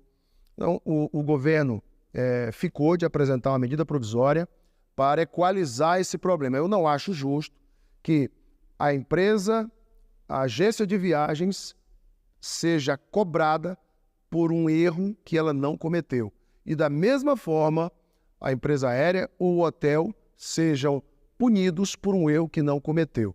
Nós temos que individualizar as responsabilidades. Eu entendo que essa é uma alteração que tem que ser feita, inclusive, no Código de Defesa do Consumidor. Era isso que eu ia perguntar, senador. O Código de Defesa do Consumidor já não oferece essa proteção? Oferece, mas trata da responsabilidade solidária nesse tipo de situação. Por isso que o governo se comprometeu com a gestão do Ministério de Portos e Aeroportos, ministro Silvio Costa Filho, de apresentar uma medida provisória para resolver esse problema de vez. O que não pode é o santo pagar pelo pecador. Senador, o senhor apresentou um outro projeto também voltado para o setor de aviação, que prevê autorizar o transporte aéreo por empresas sul-americanas entre destinos nacionais. Né? Como que é essa proposta? Qual que é o objetivo do senhor com essa medida? Renato, um tema excelente. A gente chama de cabotagem ou oitava liberdade do ar. Por exemplo, um voo sai de São Paulo para Lima. Esse voo, que é um voo internacional, ele, pela legislação brasileira hoje, ele não pode fazer um trecho doméstico. Por exemplo, São Paulo, Rio Branco, doméstico, e Lima, internacional. Então, é porque hoje a gente já tem no Brasil 4 companhias operando, as chamadas companhias de baixo custo, né? Low cost, as low cost. Só que elas fazem destinos internacionais, elas não podem fazer Somente. 2 destinos no Brasil, né? Somente destinos internacionais. A nossa ideia é permitir a cabotagem nos aeroportos também da Amazônia Legal, e a gente até fez uma alteração no nosso texto, permitindo a cabotagem de voos internacionais em aeroportos com menos de 15 pousos e decolagens diários, que aí atenderíamos mais aeroportos, não só na Amazônia, mas em todo o Brasil. Atenderíamos o Brasil inteiro. E onde está esse princípio? O México já tem um acordo com os Estados Unidos acerca disso, o Chile já avançou em cima da cabotagem, em território chileno. 2 dessas empresas de baixo custo são chilenas do Brasil, né, operando. E o próprio presidente Milei da Argentina, nesse processo de privatização da Aerolíneas Argentina, ele propôs também a cabotagem, a 8ª liberdade do ar, permitindo que empresas internacionais possam fazer trechos domésticos na Argentina. Eu entendo que isso melhoraria muito o preço, reduziria custo. O Brasil tinha essa dificuldade por conta da reciprocidade dos demais países, que também protegem suas empresas locais. Nem todos os países da América do Sul, do continente americano como um todo, pensam da mesma forma.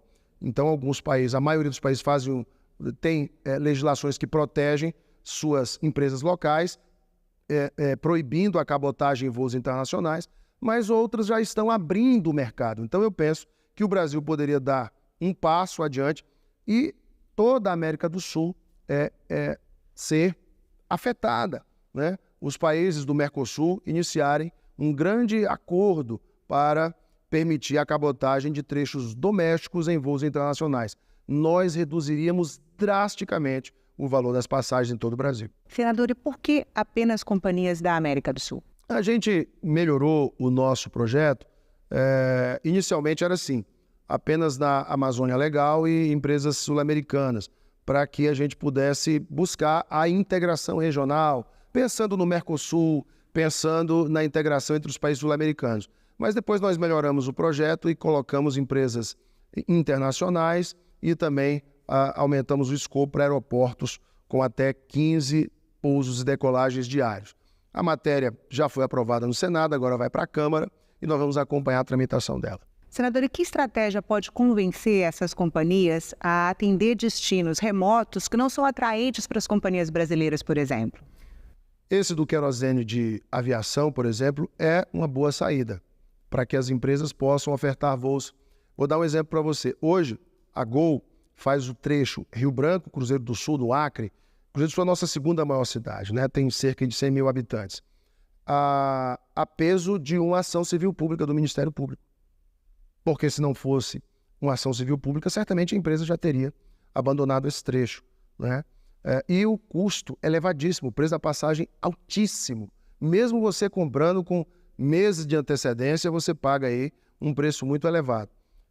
O objetivo da nossa emenda, a nova Lei Geral do Turismo, com a regulamentação, que se Deus quiser, nós conseguimos rapidamente, nós temos conversado com o ministro Silvinho, que é um dos maiores entusiastas da matéria, para que a gente regulamente o mais rápido possível, para que já no ano que vem nós tenhamos um preço mais barato. Lembrando a você, Renata, que vamos também exigir das empresas aéreas o cumprimento de suas metas, redução de preço e oferta de melhores voos nas nossas regiões mais remotas. Senador, e existem boas práticas em outras regiões do país ou do mundo que possam inspirar novas políticas para o desenvolvimento da aviação civil na região? Sem dúvida. Eu citei para você ainda há pouco acordos, né, entre Estados Unidos e México, o Chile, que agora também já permitiu a cabotagem, a Argentina que está indo por esse caminho e outros países que estão avaliando isso. Como eu te falei, Renato, o Brasil precisa sair na frente, convencer os parceiros sul-americanos, os países do Mercosul, que quiçá mesmo do NAFTA, né, Estados Unidos, México, Canadá. Eu acho que a gente tem que buscar resolver a integração dos países da América do Sul como um todo e do Brasil como um mundo. Mas tem que começar fazendo dever de casa, reduzindo o preço das passagens para a gente poder viajar entre os estados brasileiros, né? A Amazônia como um todo vem sofrendo ao longo dos anos com altíssimo custo da passagem aérea. Eu estava para você ainda há pouco a nossa debilidade em relação à infraestrutura de rodovias. A nossa BR-364, que é que liga Rio Branco a Cruzeiro do Sul, são 680 quilômetros. É uma estrada que vem sofrendo ao longo dos anos, mas graças a Deus, ao investimento do Ministério do Transportes, reconheço aqui publicamente o trabalho do ministro Renan, do DENIT, o Fabrício, do governo federal em ajudar o estado do Acre a resolver esse problema. Vamos reconstruir nossa estrada, um paliativo já foi feito, mas nós temos outros problemas em outras estradas, né? Porto Velho, Manaus, nós temos problemas em estradas ligando o Pará, Boa Vista, o Amapá, enfim. O Brasil precisa avançar, interligar esse país e garantir o desenvolvimento das regiões remotas. Não se faz desenvolvimento sem estradas. Não se faz desenvolvimento sem os modais funcionando. O Brasil tem muito potencial de crescimento. A Amazônia é uma riqueza desse país. São quase 30 milhões de brasileiros morando ali, mas que precisam ser enxergados como cidadãos brasileiros e não cidadãos de segunda categoria, como ao longo dos anos vêm sendo enxergados por empresas, por governos, enfim. O Brasil precisa avançar e a Amazônia merece respeito. Senador, que mensagem final o senhor gostaria de deixar aos envolvidos no setor de aviação civil e turismo, viajantes, usuários dos serviços de carga, agora que a sua emenda foi incluída na Lei Geral do Turismo? O que a gente pode esperar? Olha, eu espero, sinceramente, Renata, que a gente consiga reduzir o preço da passagem aérea na nossa região amazônica. Eu penso que lá no futuro o Brasil precisa resolver também essa precificação do querosene de aviação. Mas, acima de tudo, eu penso que as companhias aéreas, que têm muitos avanços do ponto de vista de isenções de impostos para poderem investir, poderem reconstruir, muitas delas passando por processos aí de ajustes, né? Algumas com recuperação judicial, mas é preciso enxergar que quanto mais você oferece passagens num preço justo, mais o usuário vai utilizar o avião, mais passagem você vai vender. Então é um conjunto de forças, empresas aéreas fazendo a sua parte, melhorando a oferta de voos, reduzindo preços e o governo também reduzindo essa carga sobre os principais componentes do preço da passagem. Nós vamos finalmente buscar saídas para integrar o Brasil e garantir o direito de viver sagrado do cidadão também pelos céus. Senador, muito obrigada pela entrevista. Eu que agradeço, Renato, foi um prazer.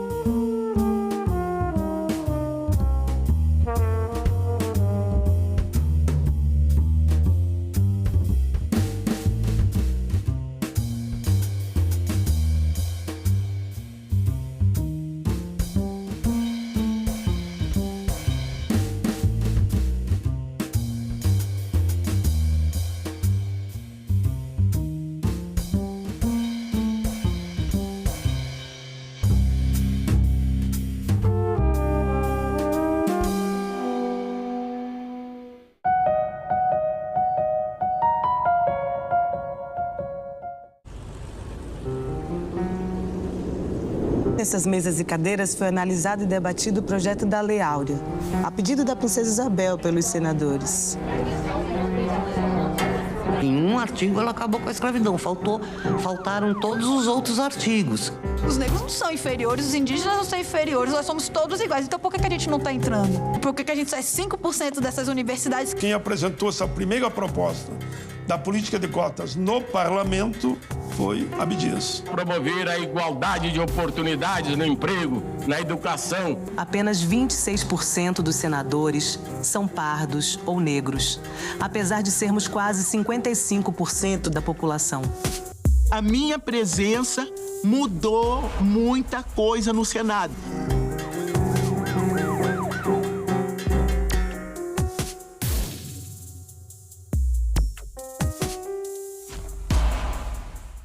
Não sei se você faz ideia da saudade que você me faz quando você cruza o mapa do Brasil assim me deixando pra trás. Sinto que voou pra longe um pedaço que é também de mim.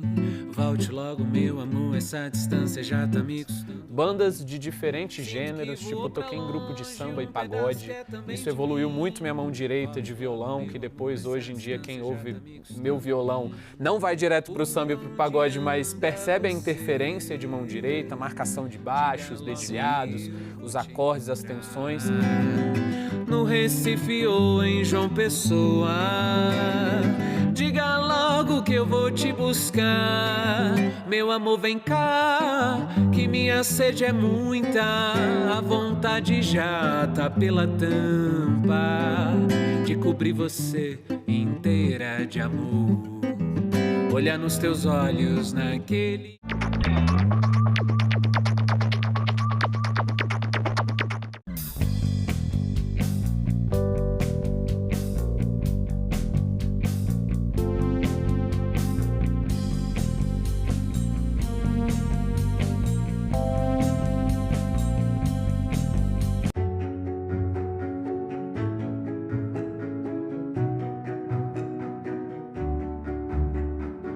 queremos proclamar a nossa abolição.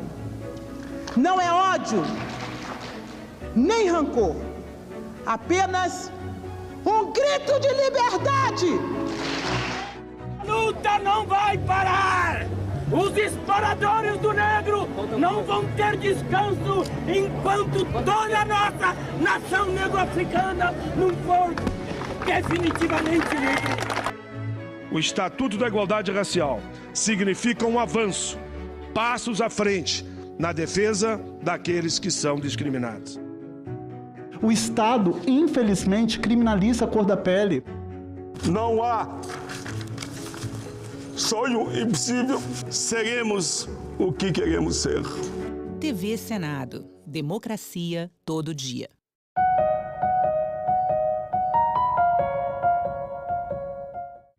O programa a seguir é livre para todos os públicos. O pedestre tem responsabilidade, ciclista... Uma cadeira na academia me foi negado pela história e pelo meu país. Hoje nós podemos, com o nosso megafone, que é o diploma na mão, nós não podemos recuar nesse debate. Declaro aberta a 7ª reunião da Comissão Senado.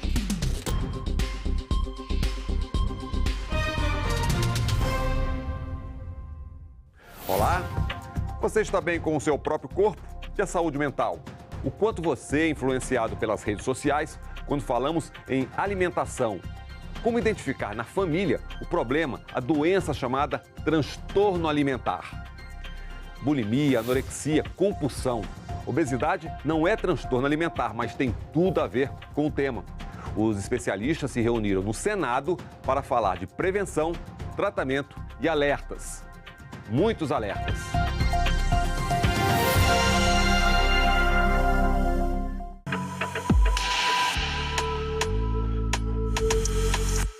O glamour do corpo magro ou do corpo ideal, como queiram.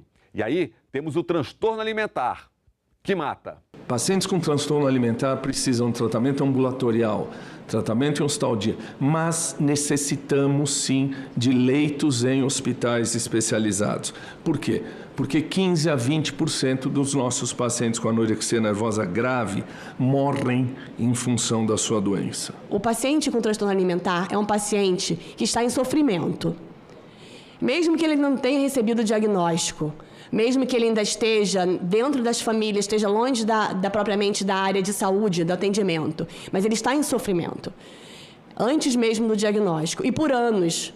Infelizmente, foi subestimado durante muitos anos a frequência dos transtornos alimentares. Se a gente for somar aí, isso dá quase 5%, ou seja, 11 milhões de brasileiros. Eu nunca vi a preocupação dos pais com crianças e adolescentes com transtornos alimentares por influência da rede, como eu estou vendo nos últimos anos. Claro, a rede está aí influenciando essa geração há uns 15 anos.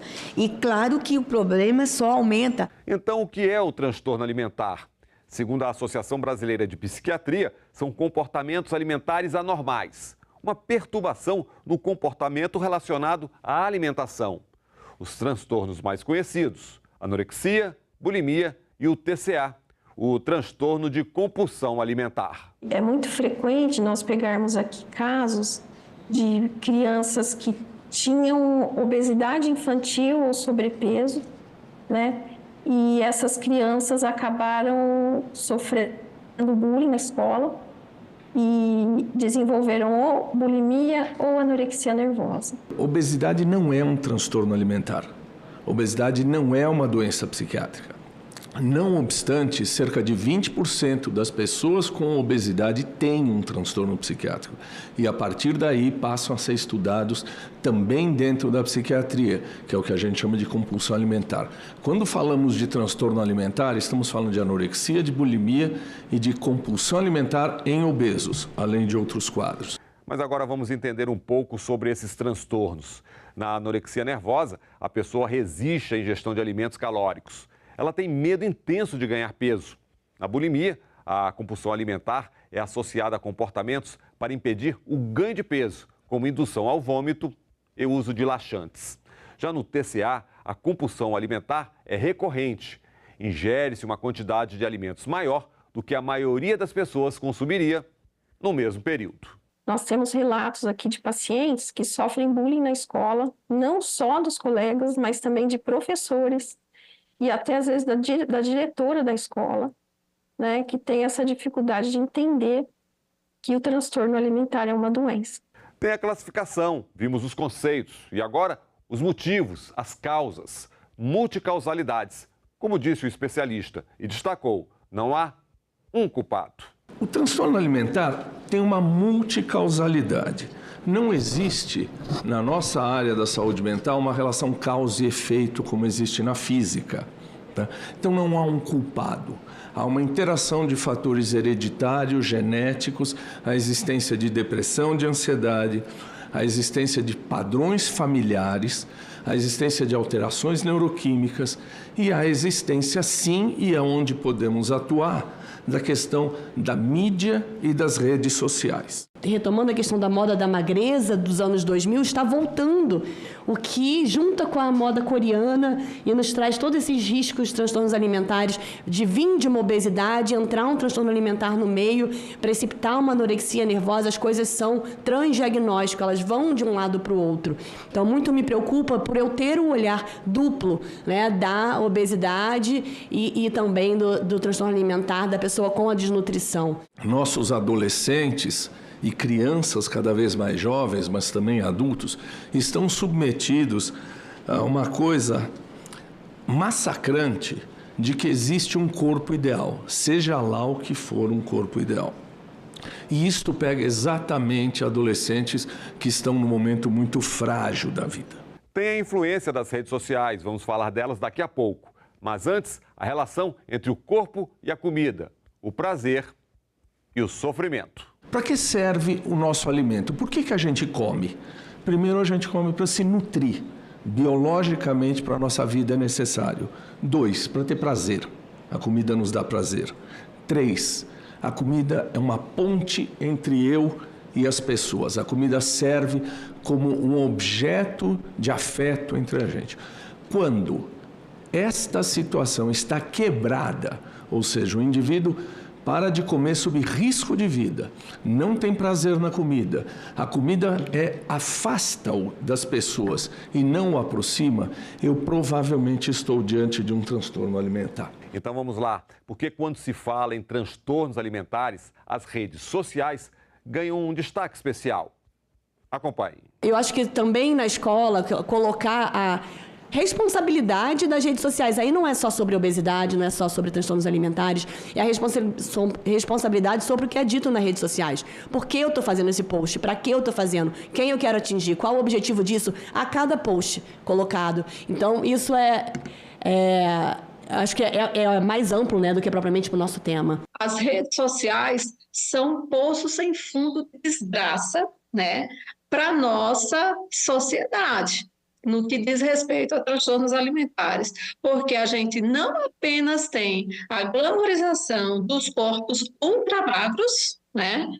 Não somente, além dos corpos ultramagros, a gente tem os transtornos de muita massa muscular. A internet, as redes sociais não são boas nem ruins, elas são bem usadas ou mal usadas. Infelizmente, eu nunca vi proselitismo de paciente com depressão na rede social. Ninguém diz assim, fique com depressão porque é bacana. Mas existe proselitismo de magreza na rede social. E fórmulas e fórmulas e fórmulas salvadoras para emagrecimento e para bem-estar. Gente absolutamente incompetente. E quem tem formação médica em nutrição, em saúde mental, em obesidade séria, não vai para a internet ficar ensinando fórmula e ganhando em cima disso. A internet precisa ser regulamentada. E não ficou só nas redes sociais. Há outros alertas. Anabolizantes, suplementos alimentares, ou seja, a busca por um controle maior. A proibição e o controle de anabolizantes. A necessidade de receita para as canetinhas de emagrecer, que são extremamente úteis na diabetes, mas que estão sendo usados de maneira indiscriminada para emagrecimento, o que leva muitas vezes ao desaparecimento dessas medicações para pessoas que precisam, que são diabéticos e que precisam usar. Essas medicações são compradas sem receita. É obrigatória a implementação de receita para essas situações. Fitoterápicos, remédios naturais que são vendidos como suplemento alimentar e aí fogem da fiscalização da Anvisa, precisam ser proibidos. Planos de saúde suplementar devem ser rigidamente fiscalizados. Por quê? Porque planos de saúde recusam-se com frequência e querem dar alta precoce para meninas e pacientes com anorexia nervosa depois de 10 a 15 dias de internação, porque não geram procedimentos e não dão lucro. Doença psiquiátrica tem que ser tratada da mesma maneira o tempo que for necessário de tratamento. E do diagnóstico até o tratamento, tudo é muito difícil. Os transtornos alimentares são ainda pouco conhecidos, discutidos por médicos, famílias, sociedade. O transtorno alimentar ele compartilha com a obesidade da carência de informação. Então, a gente não tem formação na graduação, a gente não tem formação em muitas residências médicas. E aí, quando as pessoas os profissionais saem da faculdade, eles vão aprender também nas redes sociais, ou com uma farmácia de manipulação que orienta, olha, que você faz esses suplementos e orienta assim o assado. Mais de um quarto da população tem obesidade e a gente não tem formação para tratamento, para cuidado dos pacientes com essa doença tão prevalente. A condição socioeconômica da maioria dos pacientes que nós atendemos aqui é muito desfavorecida. E o que a gente nota é um desconhecimento muito grande, até dos familiares, dos próprios pais, a respeito da doença, dos transtornos alimentares.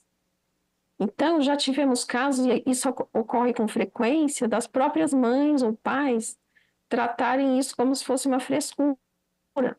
Então, eles acabam culpando a filha, o filho que tem, por exemplo, anorexia nervosa, pelo fato dele não querer comer, de não querer ir na escola. Então, quando, muitas vezes, alguns profissionais vão orientar, eles fazem uma orientação orientando de que você pode comer de tudo, não precisa se preocupar porque não tem alimento ruim nem alimento bom. A gente sabe que nutricionalmente tem alimentos que são ruins e nutricionalmente tem alimentos que são bons. Então, não é que o paciente que tem transtorno alimentar, ele vai poder receber uma orientação de que ele pode comer salsicha, macarrão instantâneo, o importante é que ele coma. Esses centros como o Ambulim, do professor Taque, o Gota, do IED, o Proata, o CETAL, da Santa Casa no Rio de Janeiro, são centros que podem capacitar os profissionais de saúde para ensino e terciarizar. Então, os centros que já existem, é necessário fortalecer o que já existe. Os centros que já... A gente não precisa inventar a roda, né? Então, os centros que já existem podem ser melhor financiados para que esses profissionais de saúde especializados sejam um local de polo multiplicador para a capilarização da informação. E aí, uma pergunta. Tratar ou não o tema transtornos alimentares nas escolas? Polêmica. É necessário ter cuidado realmente na hora dessas palestras. A gente vai falar de quê? Sobre a aceitação de todos os corpos, sobre a política anti-bullying mesmo trabalhar, sobre a estigmatização da obesidade, do sobrepeso, do comer em família, do comer com atenção, de voltar a reorganizar prazer naquele momento de comer. Então, reconstruir a saúde e a forma de lidar com a alimentação e com o corpo, vai falar de saúde sexual, de evolução sexual, sim, isso pode ser falado e deve, sobre o corpo na adolescência que ganha um pouquinho de peso, preparando para a puberdade, para induzir a puberdade nesse adolescente, desenvolvimento corporal, tudo isso é necessário falar. Alimentação saudável, no entanto, propriamente sobre os transtornos alimentares já é questionável. Devemos tomar muito cuidado com o voluntarismo de gente que em escolas, como psicóloga, psicopedagoga, querem abordar o assunto sobre transtorno alimentar. Isso é muito específico, muito especializado. Então, neste momento, com a falta de formação que os profissionais têm, eu seria contra esse oferecimento. Isso pode ser um tiro pela culatra.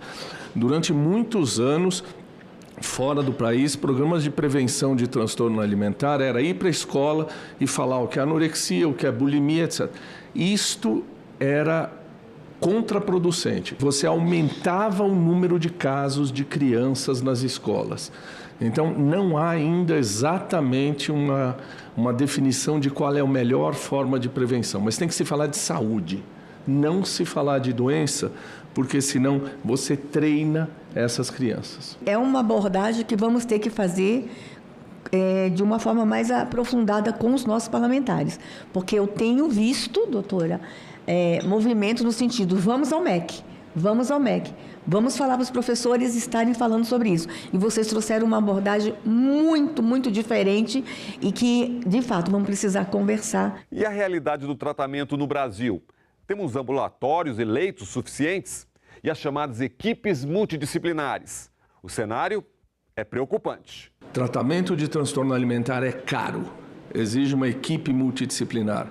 É caro na formação, é caro na manutenção, é caro porque é longo e muitas vezes a vida inteira. A primeira coisa, então, eu acredito, que é o estímulo à formação de mais profissionais de saúde mental.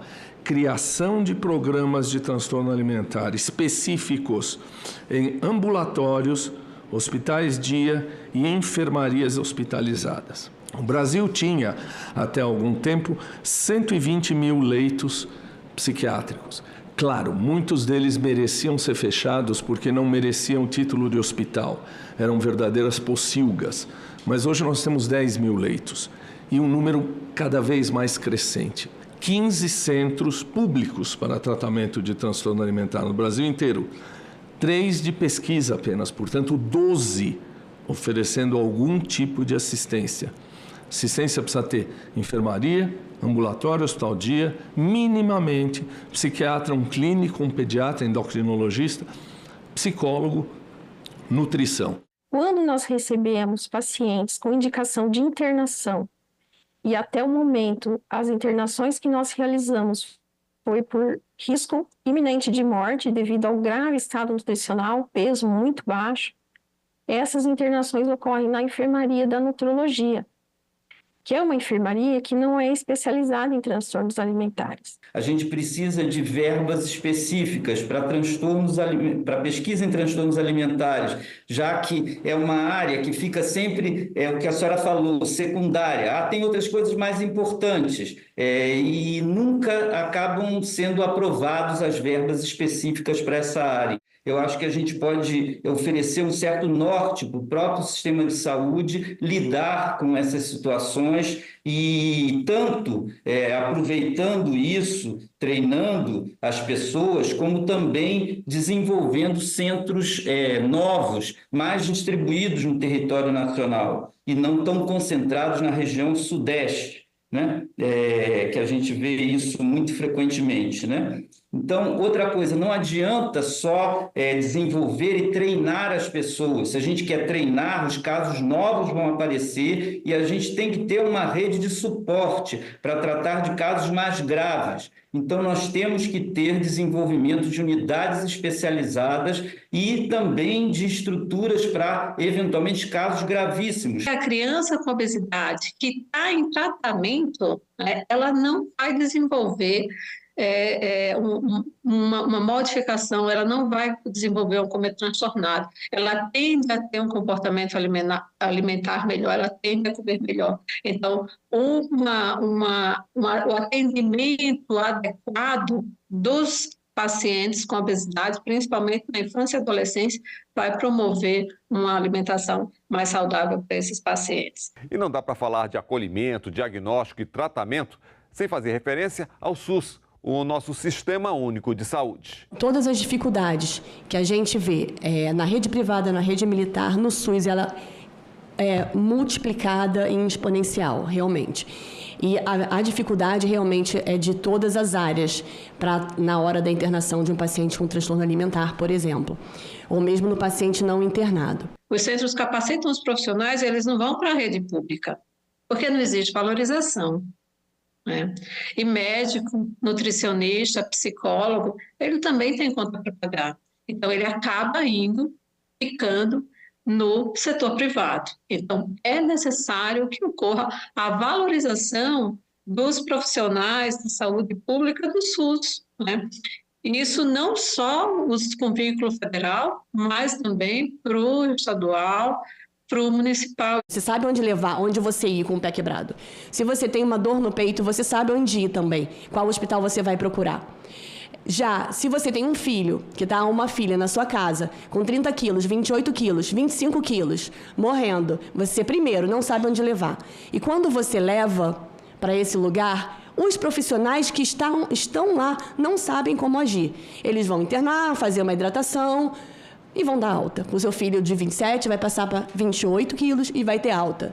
Então, essa é a realidade do SUS brasileiro hoje.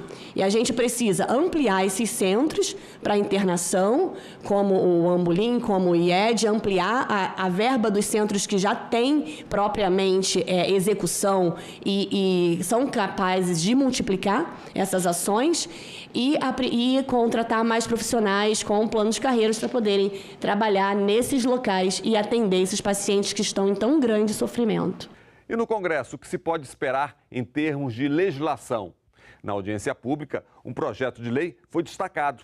Ele está na Câmara dos Deputados e prevê a notificação compulsória de transtornos alimentares no país, além de traçar diretrizes para o enfrentamento da doença. Se a gente conseguir aprovar na Câmara e a gente trazer para o Senado um debate já amadurecido, eu acho que a gente ganha muito tempo do que a gente fazer um debate aqui, mandar para lá e ser apensado a esse projeto que eu não conheço ainda o conteúdo. Então, a gente fazer o caminho inverso. O Senado criar um grupo de trabalho e, junto com a Câmara, a gente trabalhar uma proposta, que seja uma proposta do Congresso Nacional.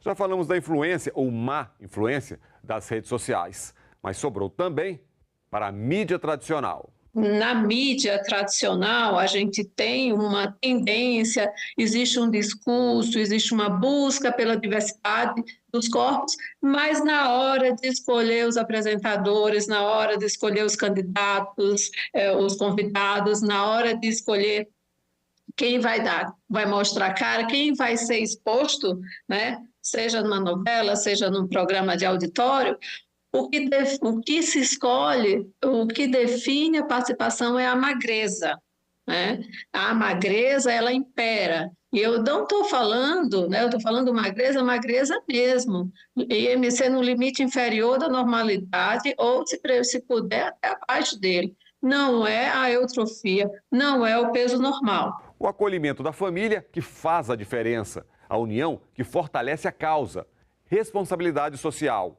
Menos pobreza e mais saúde. Então, nós temos essa grande responsabilidade de gerar conhecimento, né, de treinar, né, os profissionais, de treinar aqueles alunos que estão sendo formados nas mais diversas áreas, né, da saúde e da saúde mental. Então, nós temos uma grande responsabilidade, uma responsabilidade social. Então, eu acho que esse momento é um momento importante, repito, que possa gerar frutos aí. E aí, pais que estão nos assistindo, o tempo todo os profissionais falaram também, se dirigindo aos senhores, se tiver com uma criança, um adolescente, um jovem em casa, que você identificou que está passando por um momento difícil, que está comendo demais para se machucar, ou que está desenvolvendo um transtorno alimentar, não castigue, por favor. Abrace, acolhe e procure ajuda. Esse é o nosso recado. Precisamos unir forças para as campanhas. ISBEM, Sociedade Brasileira de Endocrinologia e Metabologia, SBD, Sociedade Brasileira de Diabetes, ABP de Psiquiatria, ABESO de Obesidade e Ministério da Saúde. Senão a gente não vai ter força para gerar uma campanha completa para atingir, por exemplo, a TV aberta, como a última não conseguiu atingir, atingiu apenas as mídias sociais. A gente tem que também botar o dedo no atual modelo econômico ávido de lucro a qualquer custo, a qualquer preço. Porque mais recursos e melhor gerenciamento são necessários à saúde pública, ao SUS. E se a gente não sabe como prevenir transtorno alimentar, a gente tem um enorme recurso muito eficaz para diminuir a prevalência de transtornos psiquiátricos, acabar com a pobreza e com a fome. Isto levará certamente à diminuição da frequência de transtornos psiquiátricos na população. É o que todos queremos: acesso a uma alimentação saudável, saúde mental, enfim, mente sã em corpo são. O Em Discussão fica por aqui. Até o nosso próximo programa.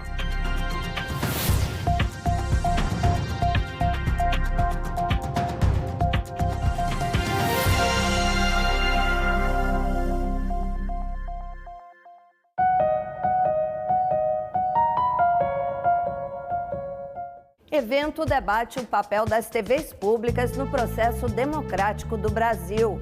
Brasília recebe o P20, líderes dos parlamentos dos países que compõem o G20. Sergipe enfrenta a redução da área de cultivo da mangaba, fruta que é patrimônio do Estado. Tudo isso você vê no Parlamento Brasil. Parlamento Brasil. Hoje, 8h, aqui na TV Senado. Nós devemos sempre ter como princípio o conceito de cidadania plena.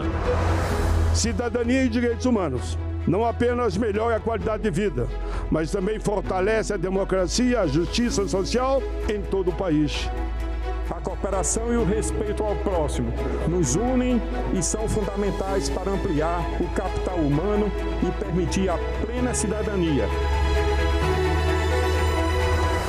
Nós vamos trabalhar tecnicamente, mas mais do que isso, humanamente, olhando para o cidadão, exigindo para ele dignidade, respeito e cidadania. O Brasil está reencontrando nos últimos meses o caminho do crescimento com cidadania e igualdade social. Ser cidadão não é apenas viver em sociedade, mas transformar. TV Senado. Democracia todo dia.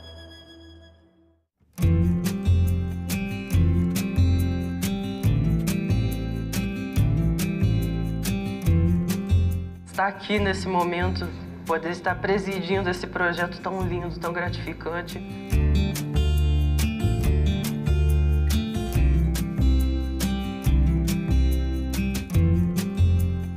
Está sendo algo novo, está sendo algo único e está sendo algo extremamente marcante para mim. Realmente estar nesse local demonstra a importância que é o jovem estar engajado com a política, um local onde a democracia reina e deve permanecer reinando.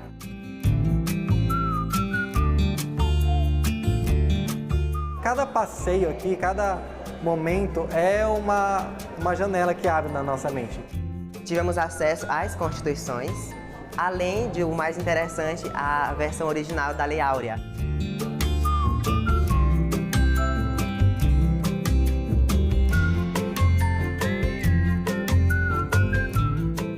A presença de vocês aqui representa uma oxigenação, sobretudo a oxigenação de ideias.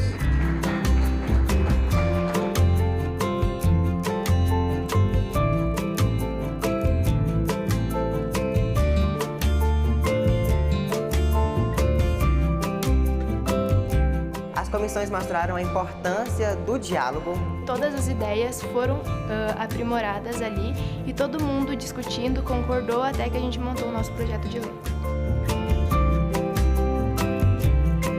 Que o Senado, em seus próximos 200 anos, continue a ser um símbolo de democracia e progresso. Então, uma salva de palmas à democracia e à educação.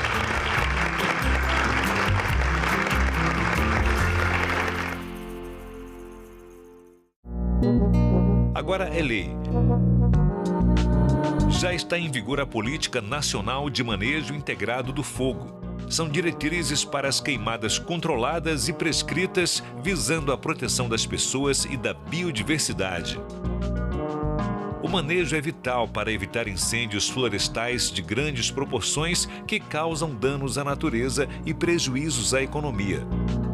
O Senado votou. Agora é lei.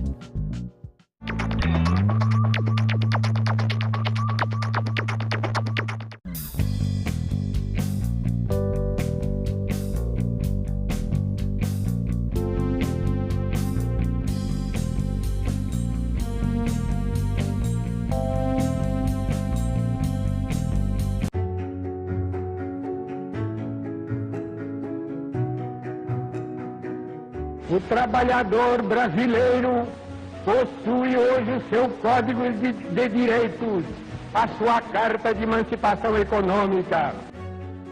Os direitos trabalhistas serão, a partir de agora, de todos. É o enterro de mais um preconceito, de mais uma intolerável discriminação. Foram necessários muitos anos para que o direito à previdência, o direito básico ao descanso na velhice, após uma vida inteira de trabalho, se estabelecesse de forma ampla no nosso país. Colegas profissionais da enfermagem, esse é o tempo de vocês, esse é o tempo da valorização da enfermagem do Brasil. Prevalece a sensação de que ainda nos resta muito chão a marchar em nome dos trabalhadores brasileiros. TV Senado. Democracia todo dia.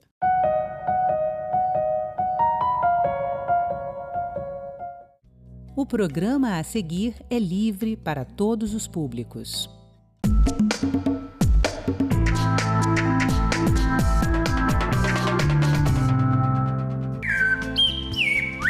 Conheça a fantástica fábrica de Pios no Espírito Santo, que exporta cantos de aves brasileiras para todo o mundo.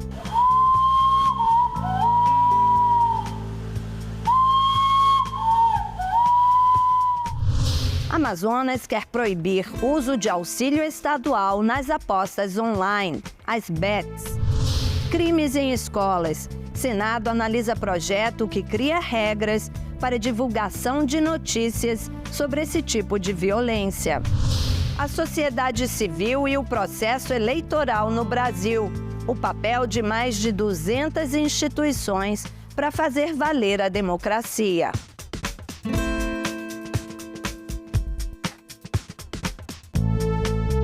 Oi, pessoal! Que tal saber o que parlamentos como este têm feito país afora? Afinal, são decisões que impactam a sua vida, o dia a dia do brasileiro. Eu sou Andréa Alves e este é o Parlamento Brasil, um programa que há 18 anos é feito em parceria com as TVs legislativas de todo o país. Vamos lá?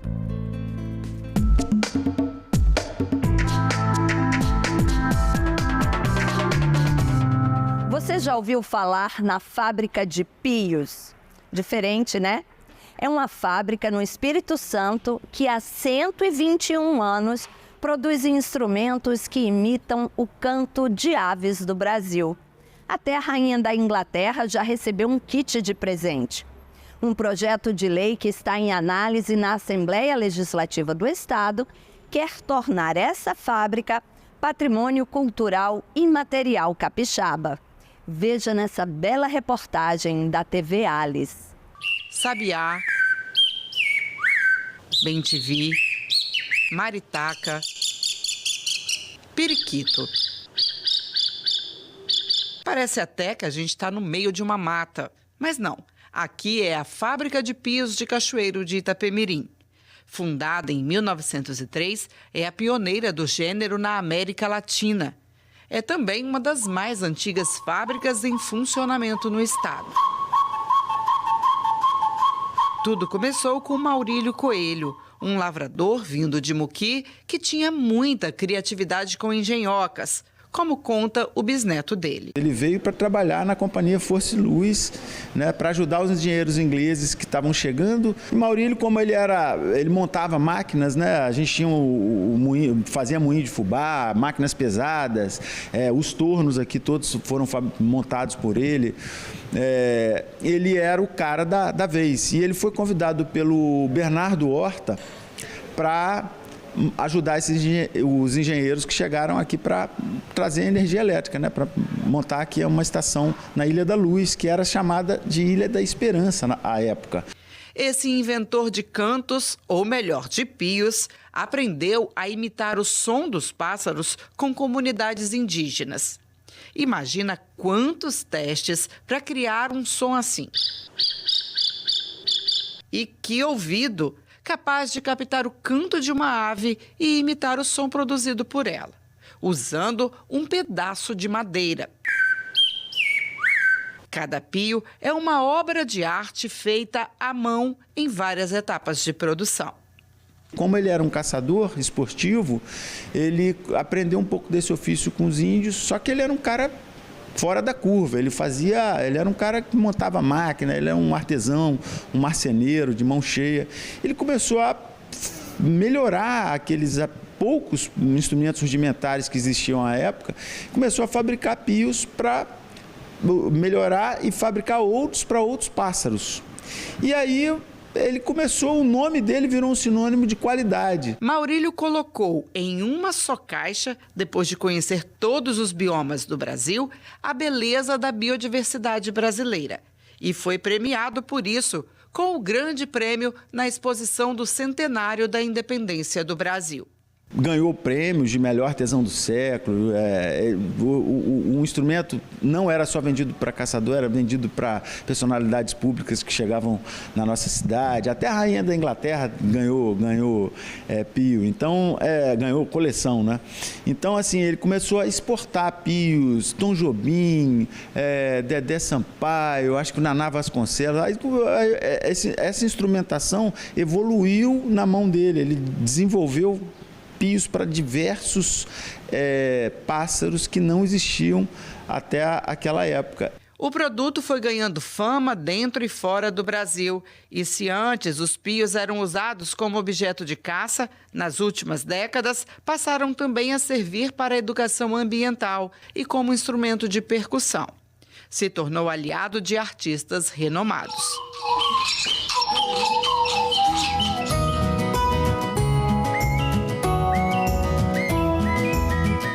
Mas toda essa história corre o risco de se perder no tempo. A fábrica vem enfrentando dificuldades. Uma delas é a falsificação do produto, que é oferecido na internet como se fosse original e com preços muito baixos. O enquadramento tributário também tem sido um obstáculo para manter o negócio artesanal, pois os impostos cobrados estão na categoria de indústria. E o turista, que era frequente aqui, anda sumido. O administrador atribui isso às obras públicas que estão paradas há 4 anos, quase na porta do local, e dificultam o acesso. A estrutura antiga de madeira também é ameaçada pelo trânsito de caminhões pesados. A gente sabe que a gente está num processo que as pessoas copiam muito as coisas, né? E a gente precisa de um certo abraço, talvez, do Estado para fortalecer a fábrica, né? E o primeiro abraço já pode ser comemorado. É que o deputado Bruno Rezende, que é cachoeirense, anunciou um projeto de lei para transformar a fábrica de pios em patrimônio de relevante interesse cultural, histórico e turístico do estado. E hoje, uma fábrica que exporta pio não apenas para a América Latina, mas para o mundo. Países como os Estados Unidos e Alemanha recebem os pios cachoeirenses, que são utilizados com o objetivo franco de preservação ambiental, a observação de pássaros, e hoje é um orgulho para Cachoeiro ter uma fábrica centenária como essa. O nosso projeto de lei tem o objetivo de preservar a cultura e estimular o turismo em Cachoeiro de Itapemirim e em cada cantinho do nosso Espírito Santo. Isso aqui é o poeiro ouru ou uruba.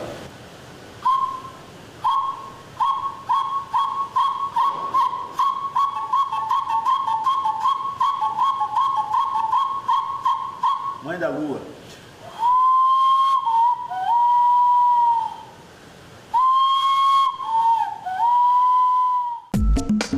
Amazonas quer proibir o uso de auxílio estadual em apostas online, as bets.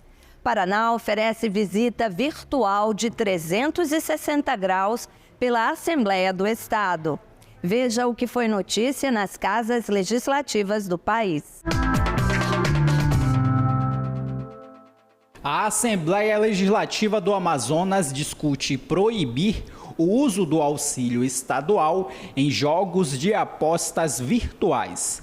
A medida é para proteger a saúde financeira das famílias amazonenses. A proposta em discussão é de iniciativa do deputado João Luiz do Republicanos. O parlamentar disse ter acompanhado o impacto do mercado de apostas virtuais pelo Brasil. Segundo o Banco Central, só no mês de agosto, 5 milhões de beneficiários do Bolsa Família gastaram 3 bilhões em jogos de apostas virtuais. Aqui na Alean, os deputados querem impedir que esse cenário se repita entre as famílias amazonenses que recebem o auxílio estadual. O projeto de lei discutido nas comissões vai proibir que o recurso financeiro seja utilizado em jogos de apostas online, as chamadas bets. O beneficiário que descumprir a determinação perderá o auxílio estadual.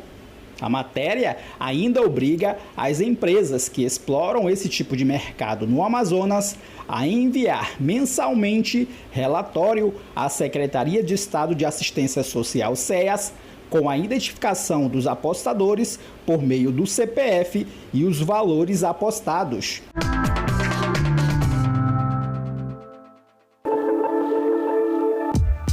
Uma experiência imersiva, uma viagem sem sair do lugar.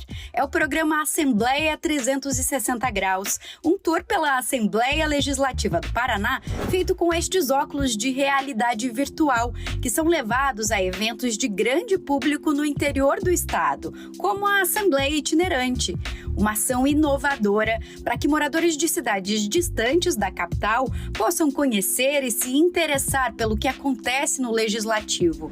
Com tela de alta resolução, sensores e controles intuitivos, é possível visitar os principais espaços da Assembleia com imagens em 360 graus e informações em 3 idiomas. Qualquer pessoa pode assistir também pelo YouTube. É a tecnologia sendo usada como aliada da comunicação. Se o cidadão não pode ir até a Assembleia vai até o cidadão.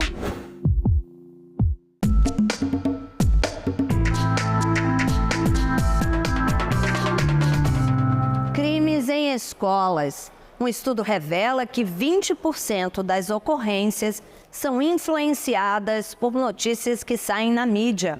O Senado analisa uma proposta que estabelece regras para divulgação desse tipo de violência. Pesquisas apontam que de 2010 a 2020, a violência no ambiente escolar cresceu mais de 180%.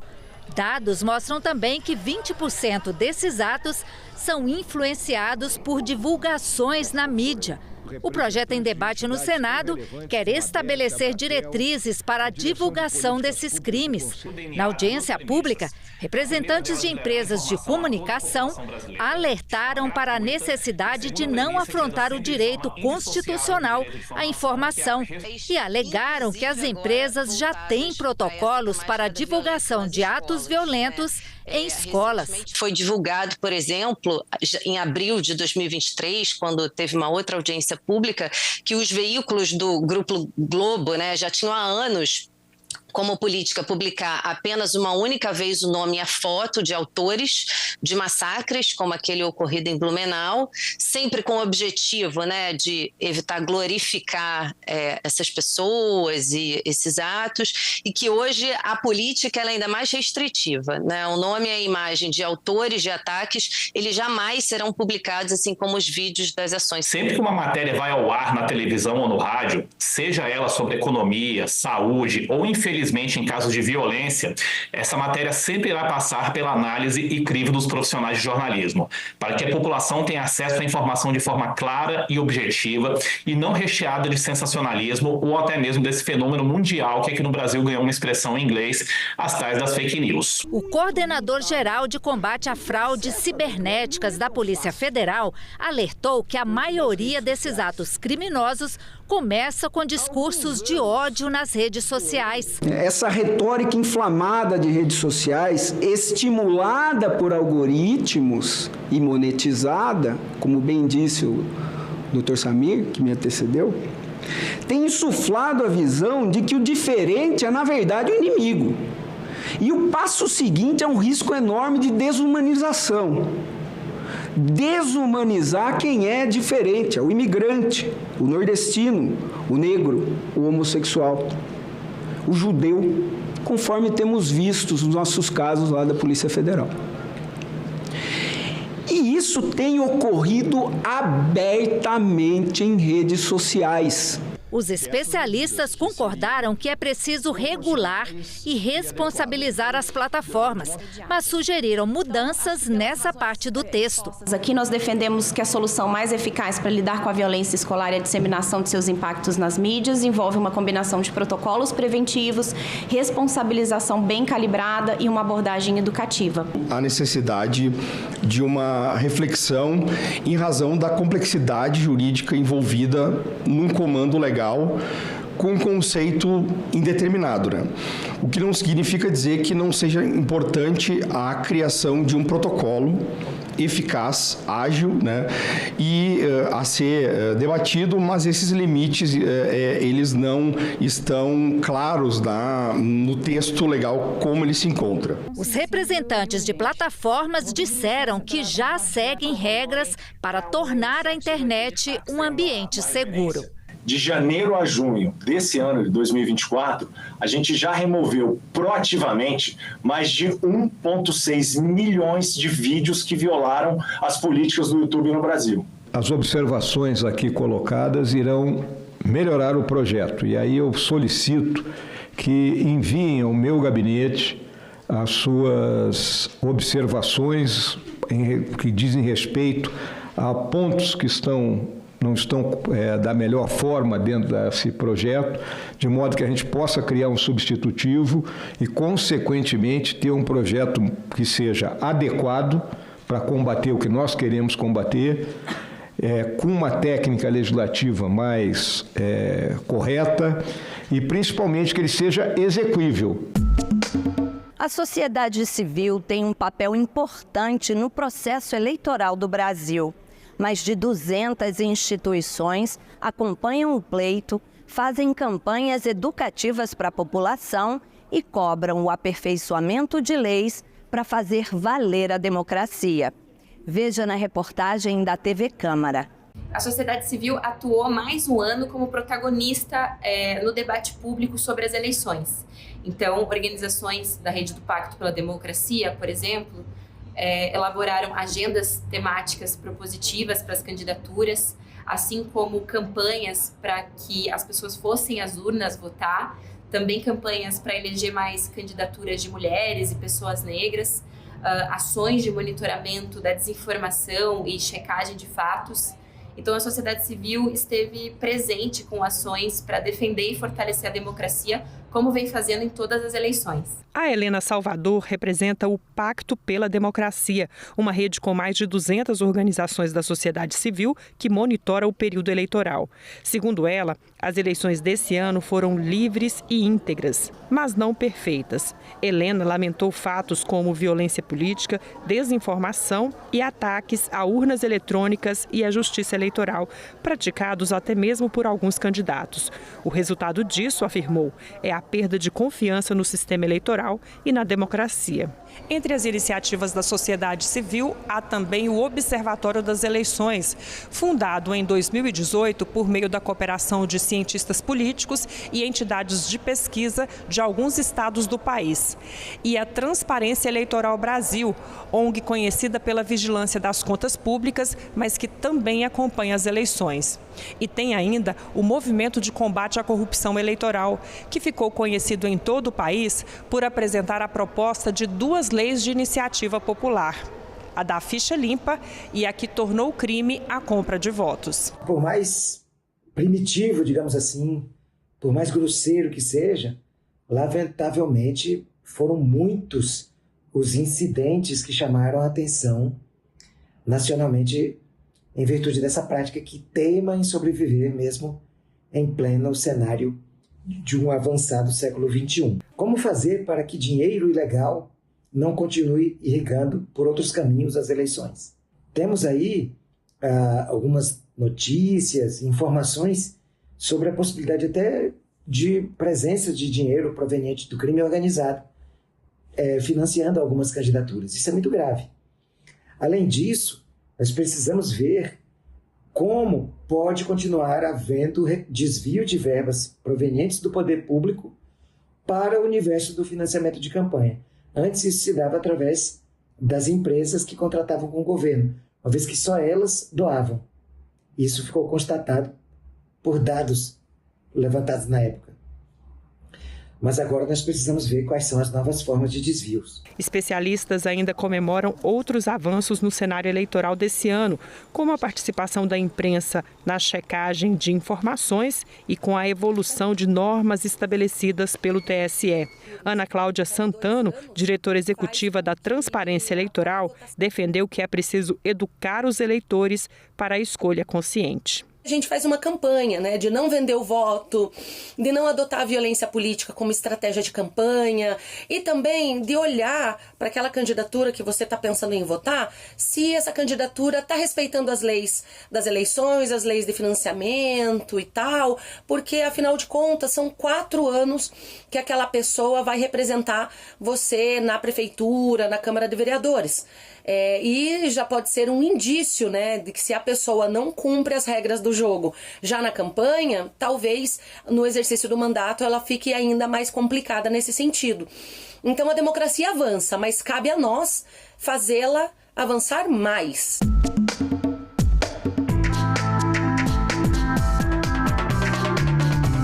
O Parlamento de Roraima tem um programa bem bacana para os roraimenses. É o Centro de Convivência da Juventude.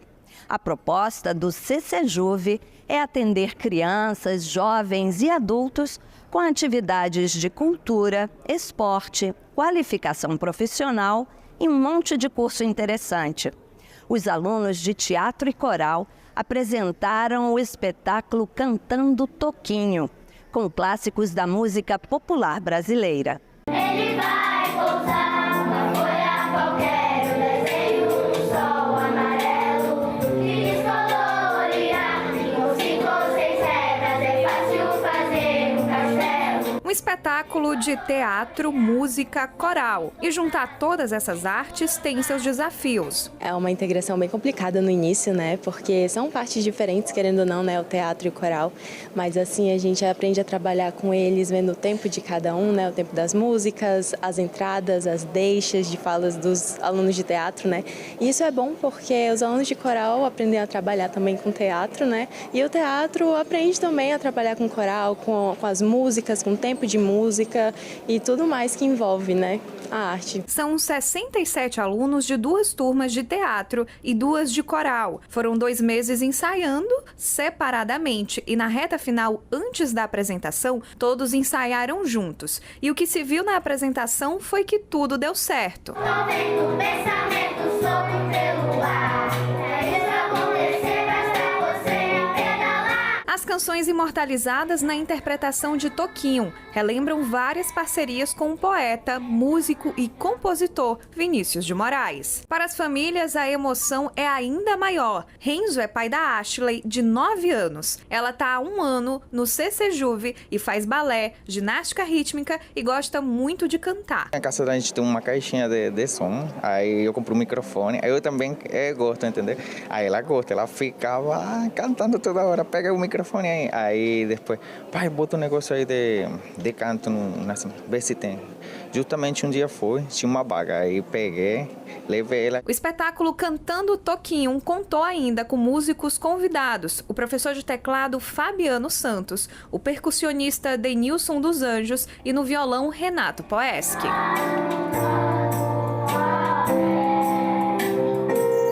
Para Daniela e o Antônio, pais do Anthony, de 14 anos, aluno do teatro do CCJuve do Polo Buritis, foi tudo, só emoção. Foi um sentimento assim de realização, na verdade, né?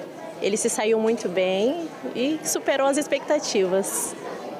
E você, Anthony, o que você aprendeu nesse tempo todo de CCJuve, né? Do teatro, né? Que você faz.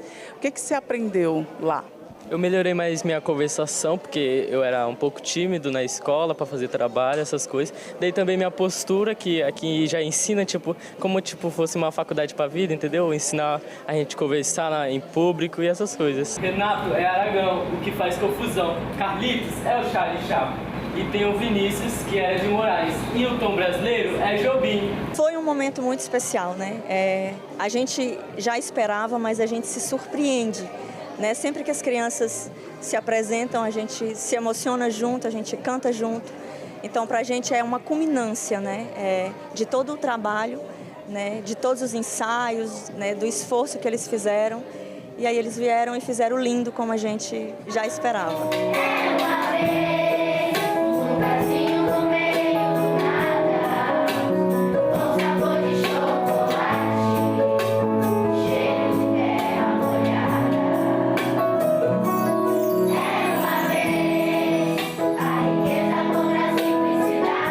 Esse programa é bem bacana para a sociedade roraimense, hein? Parabéns!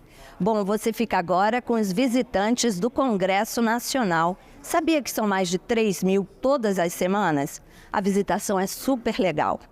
Você sabe que se quiser rever este ou qualquer outro programa da TV Senado, tem tudo na internet, no site da TV ou no YouTube. Até semana que vem, pessoal. Tchau! Eu fiquei muito fascinada em vir aqui, foi para conhecer mais a história do Brasil mesmo, né? Porque a gente aprende na escola, só que de fato a gente vem conhecer, vem, como eu posso dizer, dar nome às coisas, dar uma visão às coisas vindo aqui mesmo. Achei muito legal, muito interessante. E a coisa que mais me chamou a atenção foi a última obra, a de 8 de janeiro, porque vocês pegaram, né, a artista pegou uma coisa ruim que aconteceu e transformou isso num movimento artístico. Achei muito interessante. Então, quando a gente vem aqui na prática, a gente tem aquela sensação de pertencimento, né? E aqui que as coisas são mais representadas, né? Os projetos da comunidade vêm para cá, são votados. Não, achei muito interessante. Foi sempre um sonho que eu tive de conhecer aqui os 3 poderes, né? Aí, tendo a oportunidade, eu conciliei o útil ao agradável também, e conhecer um pouco mais da nossa história. Faz a gente se sentir mais parte da nação, conhecer como é feita as leis, desenvolvido, a complexidade entre os poderes, a interligação entre eles também, isso é bastante motivador e dá uma sensação maior de patriotismo também. Minha terceira vez aqui hoje eu trouxe meu sócio, gostei muito, né, na primeira vez, na segunda vez, aí eu vim agora na terceira vez para trazer ele, e assim, foi muito esclarecedor e muito bom. Olha, a sensação, eu como advogado, de realização, porque aqui estão concentrados os maiores poderes, então pra gente, nós que somos advogados, pra gente é uma realização. Foi uma surpresa saber que foi aqui que aconteceu aquele entrevero do dia 8 de janeiro. E o Vitor nos deu assim, muitas informações, a mim principalmente, que era a primeira vez em Brasília e não conhecia.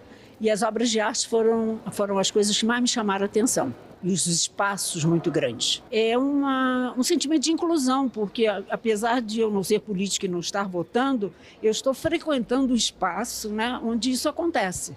Então me dá assim, um certo empoderamento, fico me sentindo que a gente pode.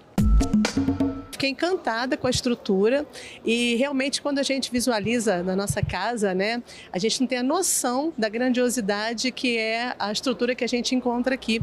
Então, gostei muito e realmente é você entender o processo democrático, né? Você entender essa construção, então fortalece, traz um sentimento de cidadania muito forte. E é muito importante para a população brasileira ela ser mais participativa, para dessa maneira a gente consiga mudar a nossa cidade, o nosso estado e o nosso país.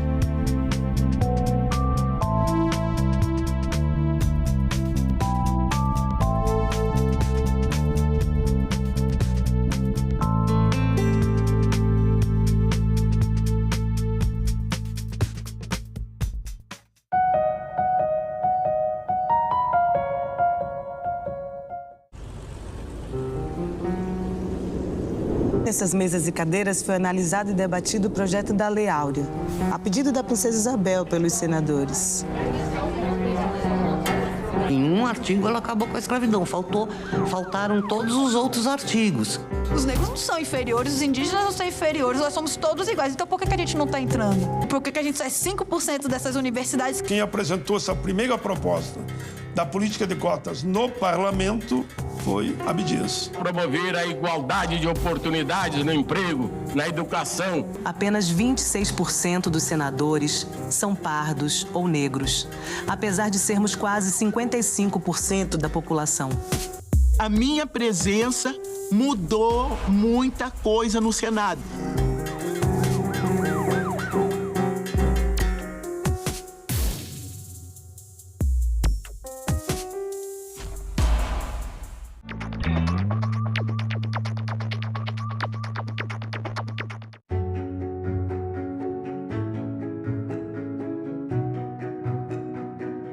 O trabalhador brasileiro possui hoje o seu Código de Direitos, a sua Carta de Emancipação Econômica.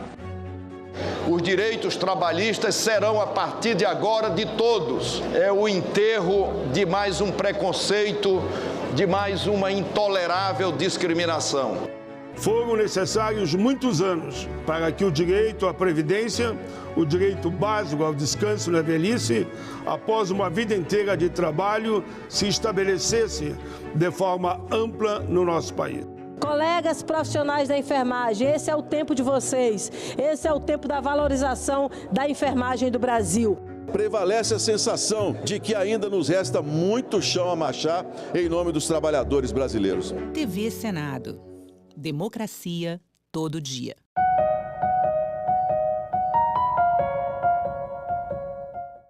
Olá, está começando o Senado Notícias Revista e você vai ver nesta edição. Congresso envia para a sanção novas regras de emendas parlamentares.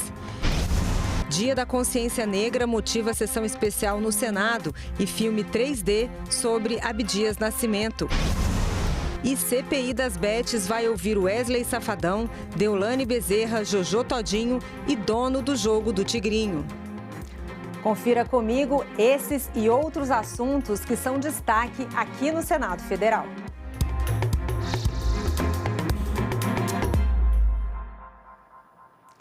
Seguiu para a sanção do presidente Lula o projeto de lei com as regras para as emendas parlamentares ao orçamento da União. Os senadores votaram destaques na segunda-feira e no dia seguinte os deputados concluíram a tramitação no Congresso, rejeitando algumas modificações que haviam sido feitas pelo Senado. A proposta aprovada pelo Senado define regras para a proposição e execução de emendas parlamentares. Desde agosto, por decisão do Supremo Tribunal Federal, emendas de execução obrigatória apresentadas por deputados e senadores ao orçamento estão suspensas. De acordo com o relator, a proposta unifica normas e assegura transparência, atendendo à preocupação do STF. O texto base do projeto foi aprovado na última quarta-feira. Pedidos de votação em separado de alguns trechos da proposta, conhecidos como destaques, foram analisados nesta segunda-feira em plenário. Que o Poder Executivo haja também com celeridade como o Congresso está agindo e se tiver também alguma acordo com o Supremo Tribunal Federal, que também seja célere, porque está um verdadeiro caos no interior do Brasil. Inicialmente, 4 destaques seriam analisados, mas depois de acordo entre os senadores, sobraram apenas 2 para a votação.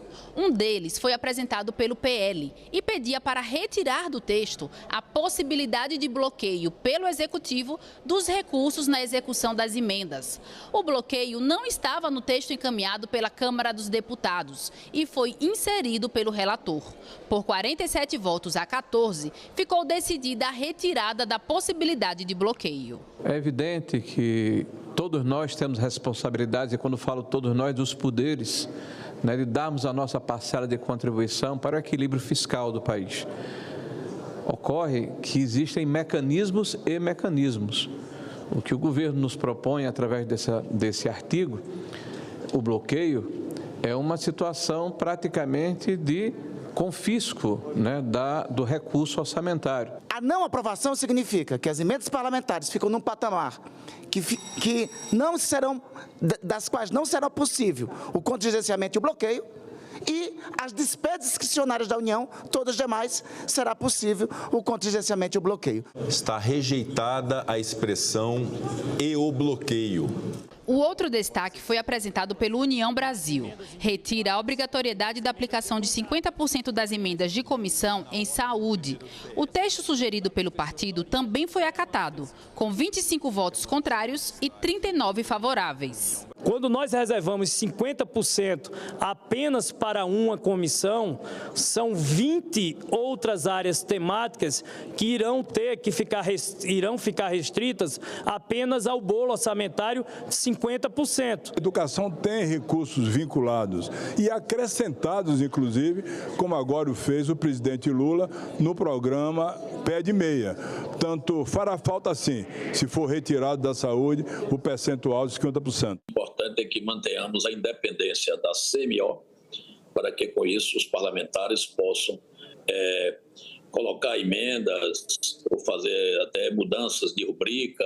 Isso é importante, porque como estava anteriormente, você não poderia nem remanejar o dinheiro de um transporte escolar para uma merenda escolar.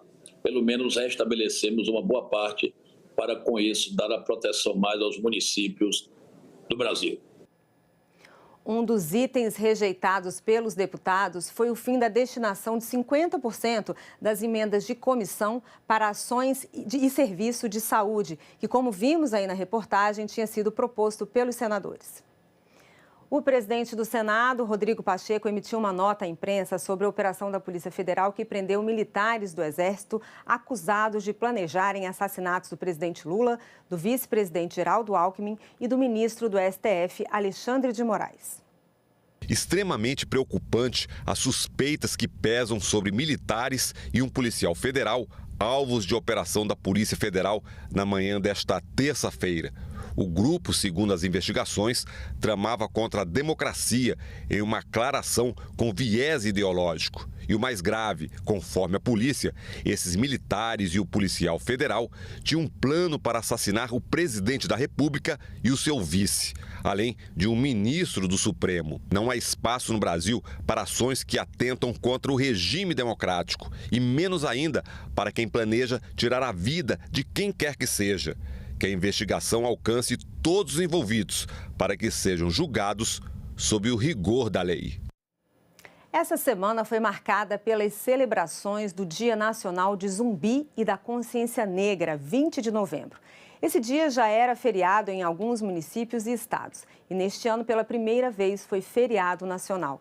No Senado, a data motivou uma sessão especial no plenário na terça-feira. Pela primeira vez, o Dia Nacional de Zumbi e da Consciência Negra é feriado em todo o país. 20 de novembro é a data em que Zumbi, líder do Quilombo dos Palmares, teria sido capturado e morto em 1695, em Alagoas. Uma conquista iniciada em 1971 por jovens estudantes universitários gaúchos em Porto Alegre, onde lá fundaram o Grupo Palmares. Esses jovens trabalharam para valorizar a luta, a resistência, a inclusão e a memória do povo negro. Hoje podemos dizer que Martin Luther King, Nelson Mandela, Abdias Nascimento e Zumbi dos Palmares podem bater os tambores lá no alto, pois o sonho se tornou realidade no Brasil. Amanhã é feriado nacional. Vida longa a Zumbi e as suas ideias. Por isso, ele é o símbolo desse momento. A data chama a atenção para a importância de se combater atos racistas e o racismo estrutural, além de reconhecer a influência e a importância da cultura africana no Brasil. A perseguição dessa data foi de muita batalha por negros e brancos comprometidos com a liberdade e com o fim do racismo e o preconceito. Temos que estar no orçamento da União para garantir, inclusive, que até hoje não deixaram nós aprovar o fundo para combater o racismo e todas as formas de discriminação. Não é só justo, não é simbólico, mas é necessário que o senhor presida essa sessão. É necessário que o senhor presida a sessão véspera do primeiro feriado da consciência negra brasileira, 20 de novembro. E é necessário que seja o senhor, porque o senhor talvez seja o representante símbolo das lutas dos negros e negras no parlamento. Seu nome está inscrito, não apenas na história desse Senado Federal, dessas cadeiras, desse plenário, desse tapete azul, mas a história do Brasil. E é uma honra para mim, e eu não posso deixar de me emocionar como gaúcha, como eleitora do senhor, ter o senhor como representante. O senhor mudou o Brasil e mudou o mundo estando aqui. E esse é um reconhecimento de todos nós. Por isso, eu acho que esse dia, o seu lugar, a sua presença na principal cadeira do Senado Federal é muito importante. Eu queria pedir a todos nós uma salva de palmas para o senhor.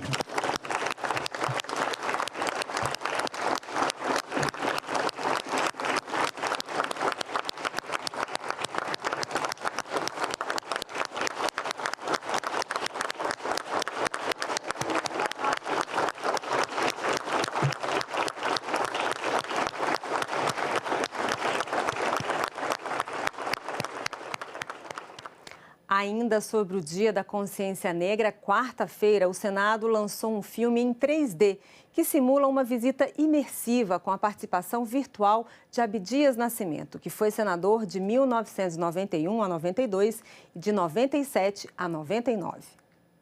Abdias Nascimento foi o primeiro senador assumidamente negro da história do Brasil. Era ativista da causa negra e fundou o Teatro Experimental do Negro e o projeto Museu de Arte Negra. Foi poeta, escritor e dramaturgo. Suas pinturas foram exibidas dentro e fora do Brasil e exploram o legado cultural africano com foco no combate ao racismo. Para mostrar todo o trabalho e a vida de Abdias Nascimento, o Senado apresenta um filme em realidade virtual, O Sonho de Abdias, uma jornada imersiva sobre luta, esperança e transformação. O filme foi todo produzido em 3D. A imersão ela não acontece imediatamente. Então, normalmente você vai colocar o óculos, você vai colocar o fone de ouvido e aí você começa um processo de se desprender, de desconectar de onde você está fisicamente para se transportar para essa imersão. Então, ali no primeiro minuto, a gente costuma começar o filme bem devagar, para primeiro você entender onde é que você está, você vai olhar para a cúpula do Senado, você vai olhar para a tribuna, você vai entender e aí as coisas começam a acontecer. E aí, a partir disso, você começa realmente a entender, o seu cérebro começa a dizer para você que você está ali. E é isso que faz essa experiência ser tão especial. Você ter o Abdias Nascimento na sua frente, você ouvir o que ele tem para te dizer, um Rocco Pitanga que é maravilhoso, tão perto de você. O ator Rocco Pitanga interpreta Abdias Nascimento. Ele passou por uma caracterização para ficar mais parecido com um ex-senador. Em O Sonho de Abdias, você acompanha Janaína, interpretada por Sofia Rosa, uma jovem visitante do Senado que é transportada para uma jornada de descoberta e inspiração ao conversar com Abdias Nascimento. A experiência culmina com Janaína visualizando-se no futuro, como uma líder, continuando o legado de Abdias e outros heróis negros. As cenas filmadas no Senado retratam a conversa fictícia entre Janaína e Abdias. Senador. Então você foi o primeiro senador preto? Eu fui muita coisa nessa vida, menina. Fui entregador de doces da minha mãe, faxineiro, economista, poeta. Mas, eu não fui o primeiro negro a passar por aqui. Não é? Então quem foi? Bom, pelas minhas pesquisas, mais de 20 filhos de africanos cumpriram mandato aqui no Senado antes de mim. 20? Uhum. É que nenhum deles assumiu sua condição de afro-brasileiro e nem lutou pelas causas da negritude. Essa forma de imersão, isso possibilita que as pessoas não apenas assistam e conheçam a história da Abdias, mas também proporciona aquele contato, né? Você vai estar ali dentro do Senado, você está olhando para um pioneiro da questão de ser o primeiro senador negro brasileiro, ele estar dentro de um local que ele lutou para que outras pessoas pretas também entrassem, para que ele abrisse esses caminhos, e a gente ter essa visão próxima, né? Então, eu acho que ainda é melhor do que ver em tela, ainda que a gente mereça um documentário, um filme sobre a vida de Abdias, é ainda melhor porque você está perto, você está próximo, você está dentro da história que você está vivendo e está podendo revisitar ali de uma forma tão bem feita. Para marcar o lançamento desse filme, O Sonho de Abdias, houve uma roda de conversas com jornalistas negros e o senador Paulo Paim. Os jornalistas negros que participaram da roda de conversa com o senador Paulo Paim assistiram em primeira mão ao filme O Sonho de Abdias, usando óculos de realidade virtual. Depois, Paim se emocionou ao relembrar episódios marcantes da sua trajetória de combate ao racismo. 3 mandatos como senador e 4 como federal. E está na hora de eu, como eu digo, voltar para casa. Serão 40 anos, né? Mas não quero falar de mim, quero falar do Abdias. Eu era deputado federal e eu saía lá da Câmara e vinha para o Senado assistir ele falar. Plenário praticamente vazio, eu estava ali e ele falava para o Brasil, não era só porque tinha 1 ou 2 ou mais senadores que tivessem porventura ali. Ele é um ícone indiscutível, né? Todas as políticas públicas que eu aprovei do combate ao preconceito e ao racismo têm a marca de Zumbi. Eu sei que foi importante, apresentei, aprovei, fui relator, o autor da política de cotas, mas o primeiro a falar foi Abdias. E perguntaram isso já. Mas tu acha que só apresentar a lei resolve? Não é que resolva, mas se com a lei do meu lado já é difícil, calcule sem a lei, né? Por exemplo, quando nós tratamos da questão da injúria, e foi uma luta que veio tempos e tempos, até que chegamos num acordo e aprovamos, todo ato de racismo era pagado com cesta básica, algumas horas de trabalho voluntário num bairro, numa vila, né? E agora não, como você mesmo lembrou, ele se equipara ao crime de racismo, é inafiançável e não prescreve, e é cadeia mesmo.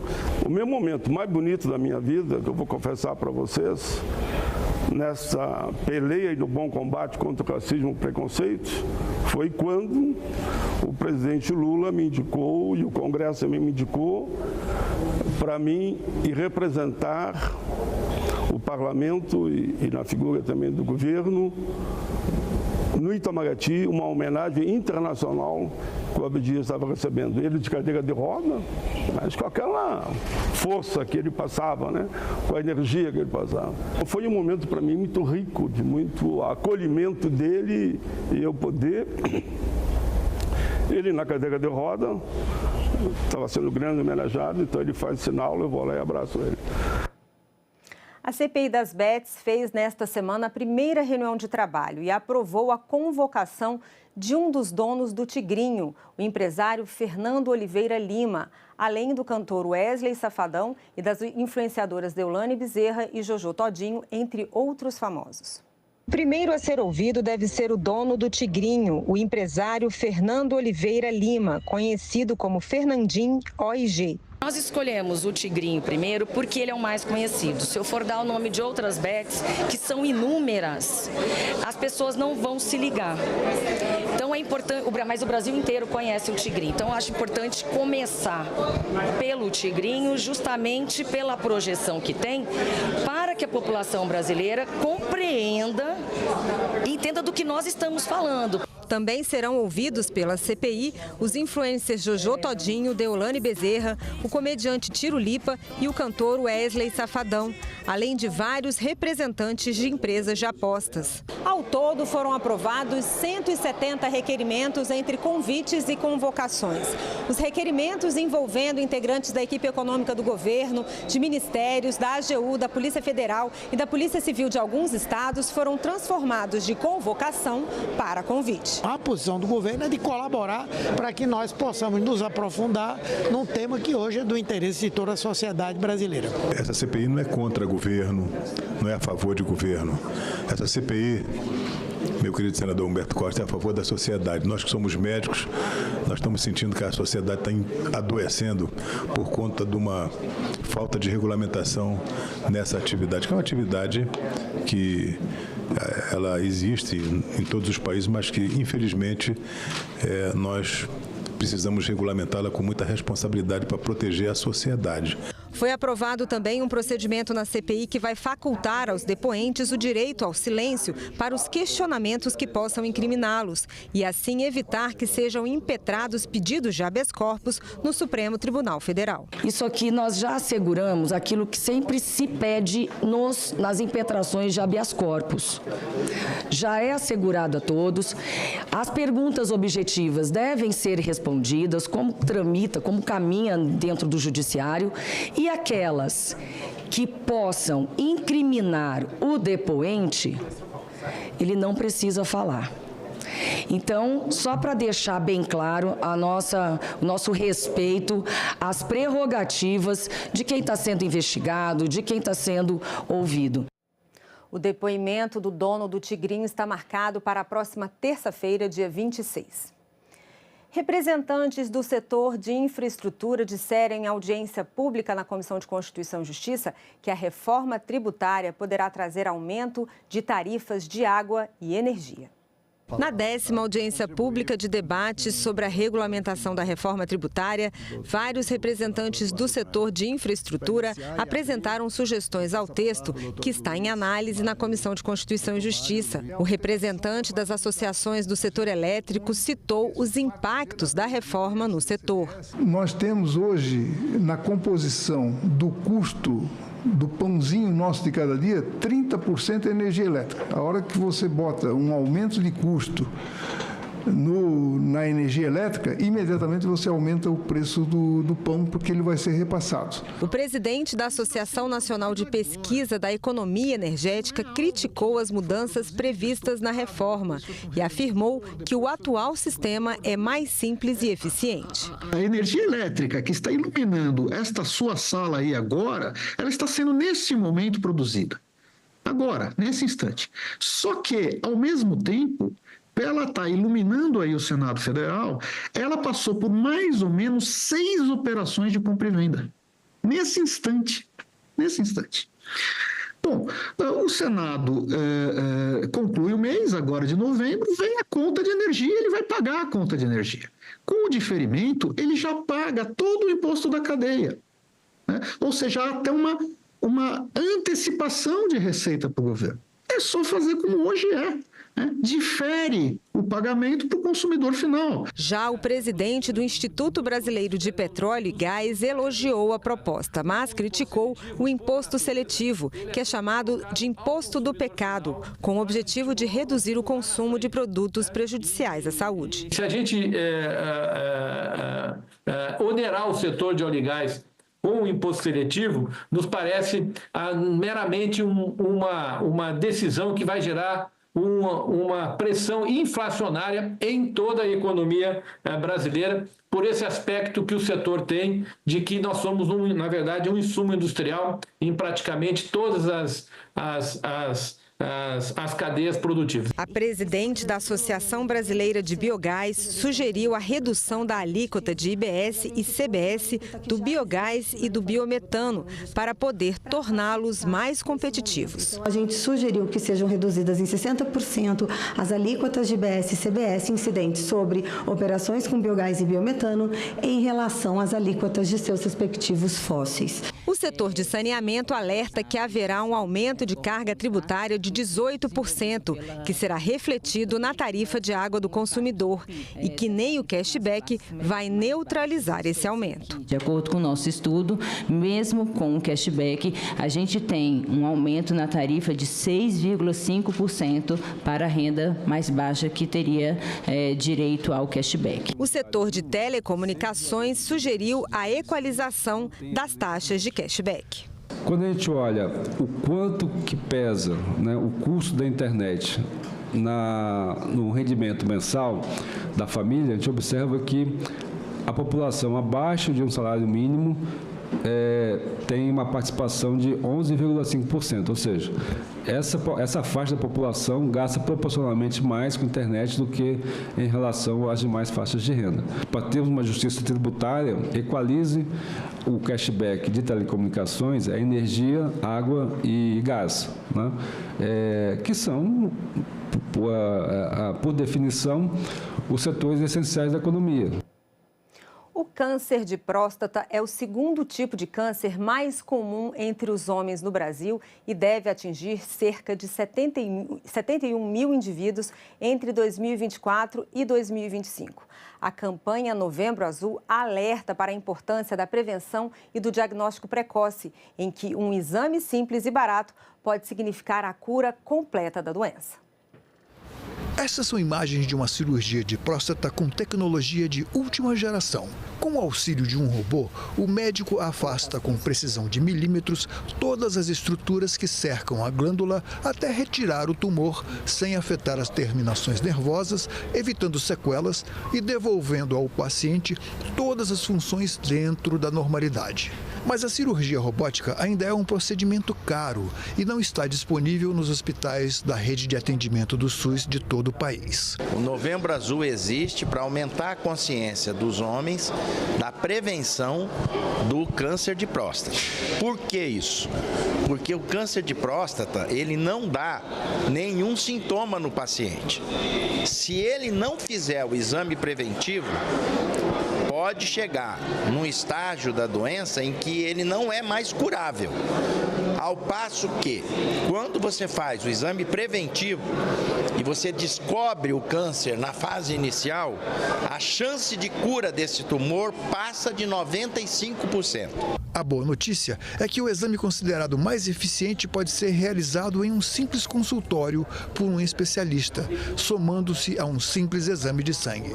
Nem a radiografia, nem o ultrassom ou mesmo a ressonância magnética são tão precisos quanto o toque retal para confirmar a necessidade de biópsia e tratamento, se necessário. As principais sociedades mundiais de urologia recomendam a realização periódica anual do exame de próstata a partir dos 45 anos de idade para quem tem fatores de risco para câncer de próstata, sejam ele antecedentes familiares de câncer de próstata, de mama, de ovário, de intestino, de pele, ou pacientes de pele negra, obesos, são considerados populações de maior risco. E para a população em geral, a partir dos 50 anos de idade. Posso aqui afirmar, como urologista que sou, que a medicina praticamente venceu o câncer de próstata, desde que descoberto precocemente. O preconceito tem que ficar de lado. O exame de toque retal para ver a próstata leva menos de 10 segundos. Então não tem por que você deixar de fazer o seu exame preventivo para cuidar da sua saúde. E este foi o Senado Notícias Revista. Você pode rever as reportagens desta edição na nossa página na internet, senado.leg.br/TV. Obrigada pela sua companhia e continue sintonizado aqui na TV Senado.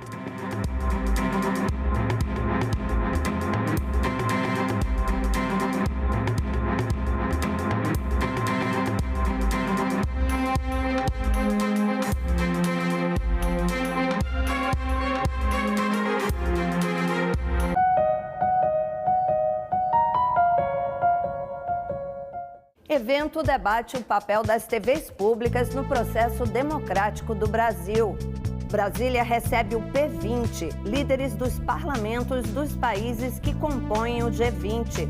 Sergipe enfrenta a redução da área de cultivo da mangaba, fruta que é patrimônio do Estado. Tudo isso você vê no Parlamento Brasil. Parlamento Brasil. Hoje, 20h, aqui na TV Senado.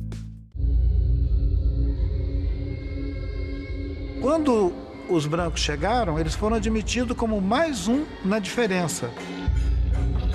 Quer dizer, demorou para os índios interpretarem que os brancos estavam aqui para ficar e para tomar a terra e, se possível, escravizar os donos da terra.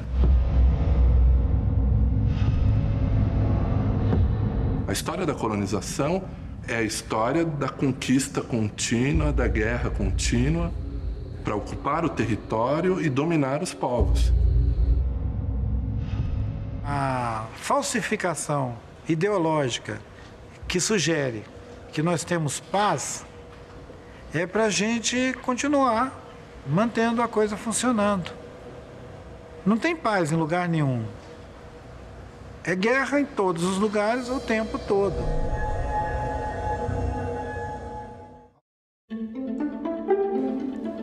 Declaro aberta a 29ª reunião da Comissão de Serviços de Infraestrutura. Nós vamos trazer aqui as particularidades da transição energética do transporte marítimo. E aí nós veremos a importância e a urgência de tomarmos ações. Ou eu tenho que incentivar os novos combustíveis ou desincentivar o uso dos combustíveis fósseis. Nós não podemos correr o risco de sofrer sanções. Nós temos um prazo até abril do próximo ano para estar já com um plano estratégico para poder atender as demandas que estão sendo colocadas. Nós teremos também as oportunidades, né? O Brasil, como um grande produtor aí de energia limpa, energia renovável, né? Ou seja, bio, né? o biocombustível, o biodiesel, o etanol, né? o emetanol, o hidrogênio verde, a amônia verde. Então nós temos uma grande potencialidade, né? O mundo hoje já não é mais o mesmo e nós já percebemos isso, né? Aqui no próprio Brasil, essas mudanças climáticas que estão ocorrendo, e é uma questão mundial de ficar atenta a essas questões.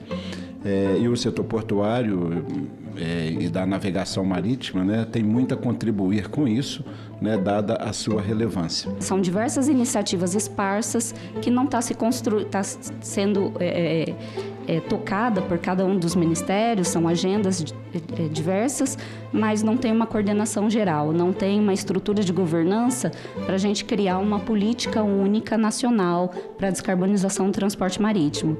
Fica pré-agendada uma realização de uma reunião de atualização para o mês de abril do ano que vem.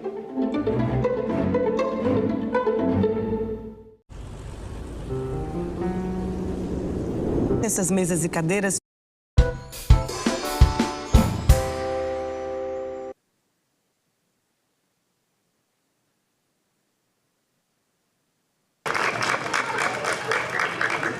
Senhoras e senhores, nossos queridos alunos, sejam muito bem-vindos ao Senado Federal. E são alunos do ensino fundamental do Canadense de Brasília, é isso? Esse aqui é o Senado Federal. Cadeiras essas que vocês vão ocupar num futuro muito próximo para ajudar o nosso Brasil. Beleza? Quem quer ser senador aí, levanta o dedo. Ou senadora, lógico. Muito bem. Precisamos de vocês. Sejam muito bem-vindos ao Senado. Senhoras e senhores, declaro aberta a sessão. Sob a proteção de Deus, iniciamos os nossos trabalhos. A presente sessão de debates temáticos foi convocada em atendimento ao requerimento 721 de 2024, de autoria desta presidência e de outros senadores, aprovado pelo plenário do Senado Federal. A sessão é destinada a receber os seguintes convidados a fim de debater a recente proibição imposta pela Anvisa à manipulação, comercialização, propaganda e uso de implantes hormonais manipulados, conhecidos popularmente como chip da beleza. Quero mencionar alguns dos nossos convidados: senhor Francisco Eduardo Cardoso Alves, médico infectologista e representante do Conselho Federal de Medicina. Senhora Annelise Mota de Alencar Meneguesso, médica endocrinologista. Bem-vinda, doutora Annelise. Senhor Diogo Pinto da Costa Viana, médico endocrinologista. Senhor Guilherme Henke, médico endocrinologista. Senhor Cleiton Macedo, médico endocrinologista. Senhor Walter Passe, médico ginecologista. Senhora Rosimar Raal, médica mastologista. Senhora Mariana Wake, médica ginecologista. Senhor Etelvino de Souza Trindade, médico ginecologista e presidente da Academia de Medicina de Brasília. Senhora Adriana Ferreira, fundadora da Associação Menopausa Feliz. Senhora Roseli Nomura, médica ginecologista. Senhor Leandro Echenique, espero ter acertado, médico cardiologista. Senhora Alessandra Clarízia, médica ginecologista. Senhora Daniele Simonassi Nantes, médica ginecologista. Senhora Karina Porto, paciente. Senhor Francisco Tostes, médico do esporte e do exercício. Senhora Isabelle Gindre, especialista em implantes subcutâneos. Senhor Eduardo Pimentel, médico urologista. Senhora Juliana Paola, médica ginecologista. Senhor Kenneth Albert Joseph Kotowicz, presidente da Sotopel Américas. Senhor Newton Dornelas, médico endocrinologista. Senhor Paulo Guimarães, está prestigiado a nossa audiência, hein? Obrigado pela presença. Senhor Paulo Guimarães, médico endocrinologista. Senhor Paulo Vitor Liporassi Gianni Barbosa, advogado. Senhor Paulo Augusto Miranda, médico endocrinologista. Senhor André Malavase de Oliveira, médico ginecologista.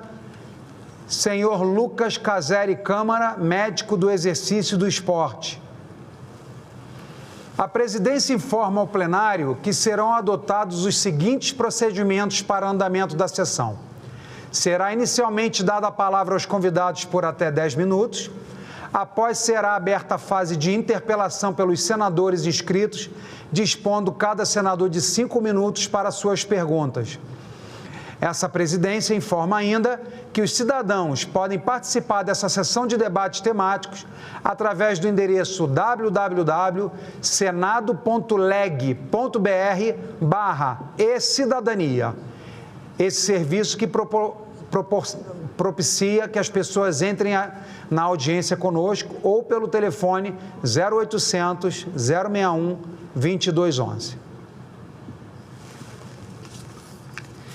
Senhoras e senhores, médicos, autoridades, colegas da casa, nossos queridos amigos garçons que nos servem um café, uma água, pessoal da mesa, assessoria do nosso gabinete, uma boa tarde, muito obrigado pela presença.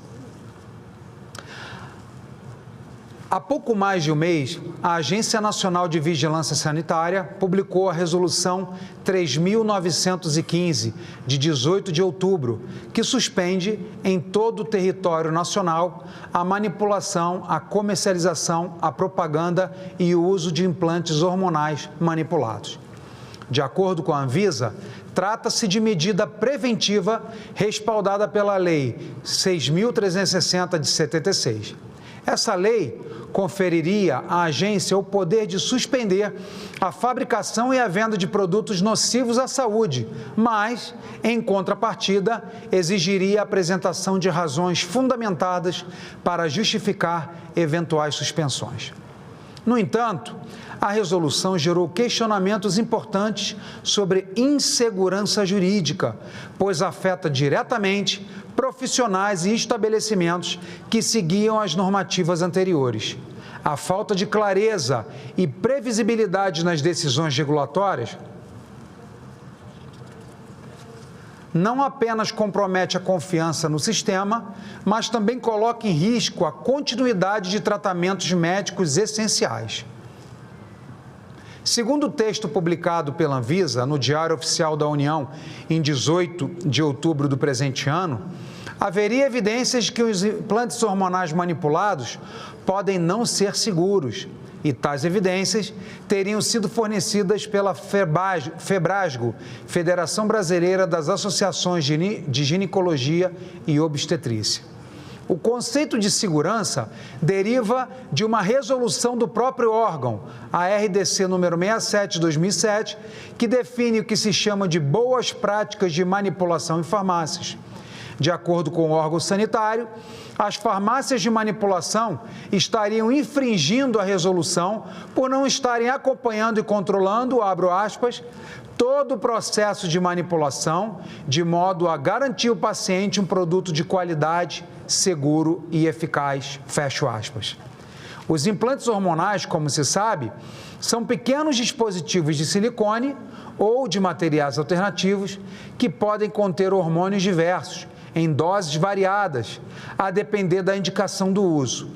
Eles são implantados debaixo da pele de pacientes e liberam seus hormônios lentamente, ao longo de meses ou mesmo anos. Seu objetivo é fornecer os hormônios que o organismo necessita na dose adequada, de forma simples, prática, cômoda e segura. Essa questão toca diretamente na liberdade médica, pois decisões como essa acabam limitando a autonomia do médico em escolher o tratamento mais adequado para o paciente. É fundamental preservar o direito do profissional de saúde em dialogar com seus pacientes, discutir riscos e benefícios e optar, então, pela melhor opção, em vez de serem submetidos a restrições que nem sempre refletem a realidade clínica. Além disso, há a preocupação que os implantes importados, amplamente utilizados em outros países com eficácia comprovada, mas que, no Brasil, enfrentam entraves burocráticos e regulatórios que podem impedir sua disponibilização ou aumentar os custos de forma desproporcional, é necessário assegurar que as opções terapêuticas sejam amplas e acessíveis para a população. As questões que se colocam nessa sessão de debates temáticos são justamente estas: os implantes hormonais manipulados atendem seus objetivos? Ou seja, além de serem práticos e cômodos, eles são de fato seguros e eficazes? Além disso, é possível garantir a qualidade dos implantes hormonais que vêm sendo produzidos em nossas farmácias de manipulação? As informações de que dispomos são contraditórias. Há especialistas aqui que defendem a continuidade do uso dos implantes hormonais, mencionando que eles são amplamente utilizados em outros países, na Europa, Estados Unidos, entre outros, e que sua eficácia já foi cientificamente comprovada. Por outro lado, entidades médicas brasileiras, como a Associação Brasileira para Estudo da Obesidade e Síndrome Metabólica, a Sociedade Brasileira de Endocrinologia e Metabologia, a Sociedade Brasileira de Medicina do Exercício e do Esporte, a Sociedade Brasileira de Diabetes, a Sociedade Brasileira de Urologia e a Sociedade Brasileira de Geriatria e Gerontologia, além da própria Federação Brasileira das Associações de Ginecologia e Obstetrícia, afirmam que isso não é verdade e que os riscos associados ao uso dos implantes hormonais manipulados superam em muito seus eventuais benefícios. A respeito da segunda pergunta que fizemos, sobre o papel das farmácias de manipulação nessa polêmica, é necessário acrescentar outra questão. As farmácias de manipulação de qualidade, aquelas que agem de forma responsável, que atendem às exigências do regulamento técnico, que definiu as chamadas boas práticas de manipulação em farmácias, merecem ser penalizadas em virtude dos casos isolados de infringência desse regulamento? Por princípio, acredito que o Estado tem obrigação de separar o joio do trigo, aplicando penalidades e sanções a quem as merece. Não me parece justo distribuí-las de forma indiscriminada, mostrando cartão vermelho para ambos times. Por fim, essa resolução também suscita um debate mais amplo sobre o equilíbrio entre regulação e a preservação da liberdade do médico e do paciente. Nesse sentido, entendemos que a autonomia no ambiente clínico deve ser respeitada, com regulamentações que sirvam para orientar e proteger, e não para engessar ou prejudicar a relação terapêutica. É importante destacar que, apesar da finalidade dessa sessão, a Anvisa revisou sua decisão no dia de ontem e revogou a Resolução 3.915, de 18 de outubro. foi publicada a nova resolução número 4.353, que reestabelece medidas preventivas anteriormente previstas. Entre elas estão a proibição da manipulação, comercialização e uso de implantes hormonais à base de esteroides anabolizantes ou hormônios androgênicos, para fins estéticos, ganho de massa muscular e melhora no desempenho desportivo, além da proibição da propaganda desse implante no público geral, quando manipulados em desacordo com a legislação vigente. Essa sessão de debates temáticos, portanto, é uma oportunidade para clarear nossa visão a respeito de cada uma dessas questões. Com a presença e participação de todos, a quem antecipadamente agradeço muito, estou certo que conseguiremos trazer uma grande contribuição para o bem-estar e a saúde do povo brasileiro. Muito obrigado.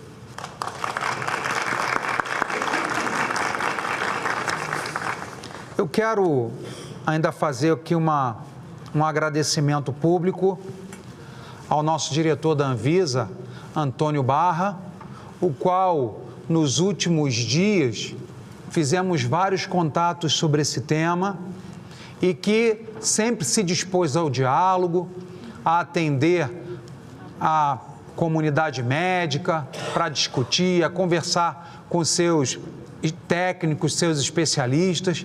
Então, doutor Antônio Barra, muito obrigado e fico feliz que, coincidentemente, na data de hoje em que estamos promovendo essa sessão de debates temáticos, numa sexta-feira, no plenário do Senado Federal, pós-feriado, nós vemos aqui praticamente todas as cadeiras ocupadas, mostrando a grande preocupação e relevância desse tema para a saúde dos brasileiros. Pontos de vista contrários, pontos de vista a favor, argumentos, estudos. Estamos aqui promovendo o amplo contraditório. E, para iniciar os nossos oradores do dia, concedo a palavra ao senhor Francisco Eduardo Cardoso Alves, médico infectologista e representante do Conselho Federal de Medicina, pelo tempo acordado de 10 minutos. Senhor Francisco, doutor Francisco, muito obrigado. Bem-vindo ao Senado Federal, muito honrado com a vossa presença. A palavra é do senhor. Olá, som? Tá com som? Boa tarde a todos. É uma honra voltar aqui a essa nobre tribuna. Em nome do presidente do Conselho Federal de Medicina, Dr. José Irangalo, agradeço o convite, a honra, e em seu nome, Excelência, cumprimento todos da mesa e do plenário.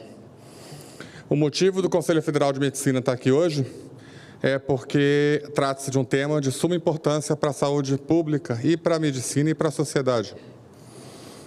Queria elogiar também o diretor da Anvisa, o doutor Antônio Barra, e os seus vice-presidentes, diretores, pela decisão sensata, na qual, na minha opinião, a audiência pública já fez cumprir seu papel, que foi, na data de hoje, revogar a Resolução 3915, que foi tomada no dia 18 de outubro em caráter liminar, ou seja, excepcional e precário, por conta da legítima preocupação de algumas sociedades médicas, principalmente a endocrinologia e a gineco-obstetrícia, de que poderiam estar tendo eventos fatais ou de grave relevância à saúde pública envolvendo a questão de implantes hormonais. Diante dessa legítima preocupação das sociedades e do risco de dano irrecuperável, a Anvisa tomou a decisão de, num primeiro momento, proibir em território nacional a produção, comercialização, venda, prescrição de qualquer tipo de hormônio pela via implantável. Bom, seguido a isso, o CFM foi procurado de imediato, porque nós já tínhamos uma resolução do ano de 2023, a qual a relatora encontra-se aqui no plenário, que é a Resolução 2333 de 23, que regulamenta a prática médica desse tipo de prescrição, senador, aonde já vedava a prescrição de hormônios para fins estéticos ou para ganho de performance, como um todo. E, ao contrário do que algumas pessoas fizeram levar à Anvisa, o sistema conselhal CRM e CFM está, sim, atuando de forma firme e vigorosa na coibição de médicos que estão fazendo prescrição errada ou prescrição anômala ou indevida desse tipo de medicamento. O número de sindicâncias, e eu falo também como delegado superintendente do Conselho Regional de Medicina do Estado de São Paulo, o CREMESP, que é o maior conselho regional do país, é onde a gente tem tido mais casos desse tipo. O número de denúncias e sindicâncias abertas deste tema subiu mais de 120% no último ano, e os conselhos têm atuado de maneira rigorosa em relação a esse tema. Fomos procurados pela Anvisa e também recebemos ambas as partes, tanto o lado que era contra, quanto o lado que era a favor da resolução. Eu tive encontros com vários dos membros que aqui estão presentes, cada um botando o seu ponto de vista. Em resumo, ficou claro que a Anvisa, naquela preocupação legítima de tentar evitar um dano à saúde pública, acabou cometendo um certo exagero ao fazer uma proibição geral ampla e restrita. E a posição que o CFM adotou naquela época era de modular a decisão para proibir especificamente o uso estético e o uso para grande performance, e liberar a produção, comercialização, venda para fins clínicos em geral, mesmo não tendo as melhores evidências do mundo para esta prática. Mas isso é uma coisa que eu, Francisco, e depois no CFM a gente tem falado, a gente tem que parar um pouco com essa história que eu chamo de evidencismo. Aquilo que eu não quero, senador, eu fico exigindo a evidência máxima disponível na literatura, que é muito difícil de conseguir. E aquilo que eu quero, eu relevo, não precisa. Posso dar 2 exemplos, né? Tanto da questão da pandemia, onde esse tema foi muito usado, né? Como, por exemplo, a própria questão do canabidiol, que apesar das evidências fracas, porém tem um uso social muito relevante, as mesmas sociedades não fazem esse nível de exigência que estão fazendo para o hormônio. Então, a gente tem que pensar no paciente. Acho que o foco aqui é o cidadão, é o paciente, o que ele precisa, o que tem de evidência. Então, o que ficou acertado e que, graças a Deus, na data de hoje, foi publicada? A Anvisa modula a decisão para que seja vedado, continuado proibido, o uso estético e para grande performance. Vai ser proibida a publicidade das farmácias e dos médicos, que já está proibida pelo CFM, com relação a este tipo de uso. E a Anvisa também vai precisar fazer algumas alterações em resoluções que não podem ser feitas para o RE, que é, por exemplo, a pedido do Conselho Federal de Medicina, a prescrição desses hormônios agora será sobre receita com retenção, senador. Com isso, a Anvisa vai ter o controle exato de quem está prescrevendo, o que está prescrevendo, para quem está prescrevendo. E o principal, quem não é médico não vai mais conseguir prescrever, que era uma outra coisa que estava ocorrendo. Não médicos, com todo o respeito, né, estavam fazendo uso desse tipo de substância e a culpa caía no médico. Tá? Então, dito isso, vai ser criado agora, senador, um grupo de trabalho, com participação do Conselho Federal de Medicina e da Anvisa e outros atores das sociedades, né, filiadas à MB, para a gente trabalhar as evidências disponíveis, para a gente poder modular, regulamentar de uma maneira mais sólida esse mercado de atuação na saúde. E o médico que quiser burlar ou bypassar, ou querer falar agora que só trata endometriose, aí quando você vê não tem nada de endometriose, esse médico vai ser, sim, submetido aos critérios, às questões que a lei impõe sobre a ética médica e, às vezes, até no âmbito penal ou civil. Agora, o que não pode, e eu repito isso, eu peço um favor às sociedades que me ouçam, não pode ficar essa coisa de que eu não quero, é minha bandeira, eu vou na Anvisa e proíbe. Porque seria a mesma coisa que eu falar, como tentaram falar, mas o CFM não dá conta. Claro que dá conta, é só denunciar. É a mesma coisa que eu falar que eu nunca vou impedir alguém de dirigir bêbado, então, para diminuir o número de mortes no trânsito, eu vou proibir o carro. Para diminuir o número de mortes e eventos por arma branca, eu vou proibir a faca. Ou o exemplo que eu dei na época, que eu falei, se o problema é o uso indevido do implante hormonal, então eu também vou proibir o soro, o equipo e a agulha, porque tem gente que faz soro da beleza. Não é por aí o caminho. Tá? Então, eu queria deixar bem claro que a posição do CFM é pela defesa da autonomia do médico, a autonomia do ato médico, que não pode ser confundida também com liberdade sem controle. O Conselho Federal de Medicina está aberto para todos, para ajudar nessa discussão, para colaboração. Esse tema não vai se encerrar aqui e eu queria fazer, em nome do Conselho Federal, um agradecimento especial ao senador Jorge Seife, sua liderança nesse processo, o empenho político que o senhor arregimentou. Foram quase 30 senadores que assinaram em conjunto esse pedido de audiência pública, foram essenciais para que a gente conseguisse modular a decisão nos termos que o CFM sempre quis, que a Anvisa modulasse essa decisão, igualando o que o Conselho Federal de Medicina já havia modulado. Assim, a gente consegue uma harmonização na sociedade com relação a esse tema, evita conflitos, evita que uma entidade tome uma coisa e outra entidade tome outra coisa. A gente não pode levar essa luta para o pessoal, não é uma vitória do CFM, do Francisco, do senador Jorge Seife, é uma vitória da sociedade e também a moderação nesses momentos é sempre útil para a gente poder pensar, opa, até que ponto eu estou protegendo a sociedade, até que ponto eu estou maltratando um paciente.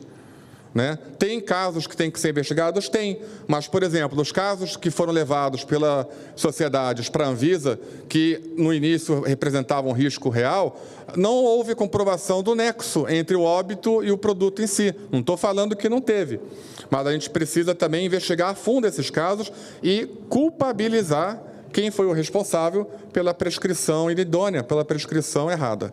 Com isso, eu encerro minha fala. Infelizmente, agora eu vou ter que sair, porque vai ter outra bomba lá no CFM, que é uma audiência sobre PMMA, que é um tema que vai vir para essa casa, com certeza, em breve. Mas eu queria me deixar à disposição dos senhores. Podem ir lá no Conselho Federal de Medicina, podem ir no CREMESP em São Paulo, me procurar. A gente está disposto a conversar com todos vocês. Um abraço, senador. Parabéns pela sua liderança. Muito obrigado, doutor Francisco.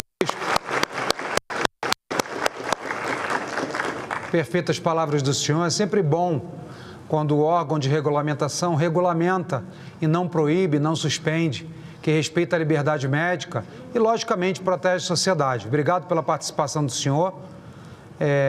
E eu quero conceder a palavra agora à senhora Annelise Mota de Alencar, médica endocrinologista da nossa Paraíba, não é isso, doutora Annelise?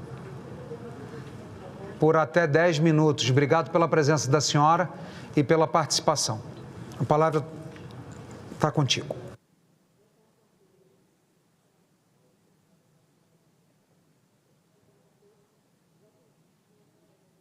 Está tendo retornado. Agora sim, boa tarde a todos.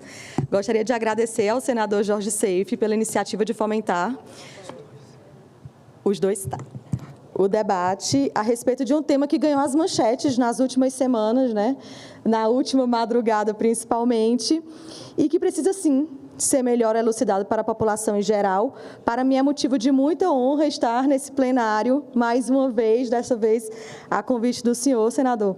Quero cumprimentar todos os presentes, nas pessoas dos meus amigos, doutor Francisco Cardoso, que teve que se ausentar, doutor Clayton Macedo, doutor Newton Dornelas, então, são grandes amigos, em nome deles eu cumprimento a todos os presentes. Reservei-me o direito de ler minha fala em decorrência do espaço curto de tempo, a fim de não infringir o limite que me foi concedido, e eu iniciarei a minha fala, já tem uma apresentação diante de slides.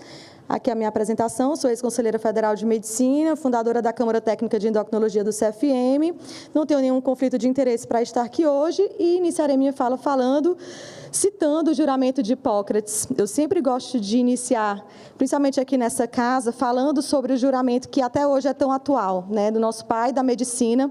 Esse juramento é um ato solene, efetuado pelos médicos quando do término da sua formação acadêmica, e do texto original eu extraio: aplicarei os regimes para o bem do doente, segundo o meu poder e entendimento, nunca para causar dano ou mal a alguém.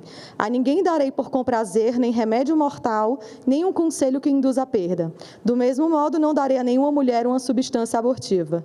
Conservarei imaculada minha vida e minha arte. Não praticarei a talha, mesmo sobre um calculoso confirmado. Deixarei essa operação aos práticos que disso cuidam. É verdade que, com o passar dos anos, esse juramento passou por algumas modificações, algumas atualizações, mas desde a origem da medicina, o cerne da nossa profissão é o mesmo, que é a defesa da vida humana. E essa defesa ancorada nos 4 princípios da bioética. Eu sou doutoranda também em bioética pela Universidade do Porto, os presentes não conseguem ver, acredito, os slides.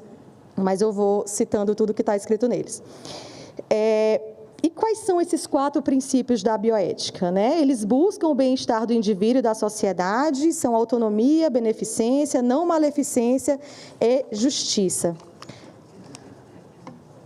Pronto. O princípio da justiça estabelece como condição fundamental a equidade, ou seja, trata-se de obrigação ética de lidar com cada indivíduo com imparcialidade conforme o que é moralmente adequado e correto. Os primeiro e segundo incisos do primeiro capítulo do Código de Ética Médica descreve bem esse princípio. Capítulo 1, princípios fundamentais. A medicina é uma profissão a serviço da saúde do ser humano e da coletividade e será exercida sem discriminação de nenhuma natureza. Inciso 2, o alvo de toda a atenção do médico é a saúde do ser humano, em benefício da qual deverá agir com o máximo de zelo e o melhor de sua capacidade profissional. Tá. O princípio da beneficência refere-se à obrigação ética de maximizar o benefício e minimizar o prejuízo. O profissional deve ter a maior convicção e informação técnica possíveis que assegurem ser o ato médico benéfico ao paciente, ou seja, é uma ação que faz o bem.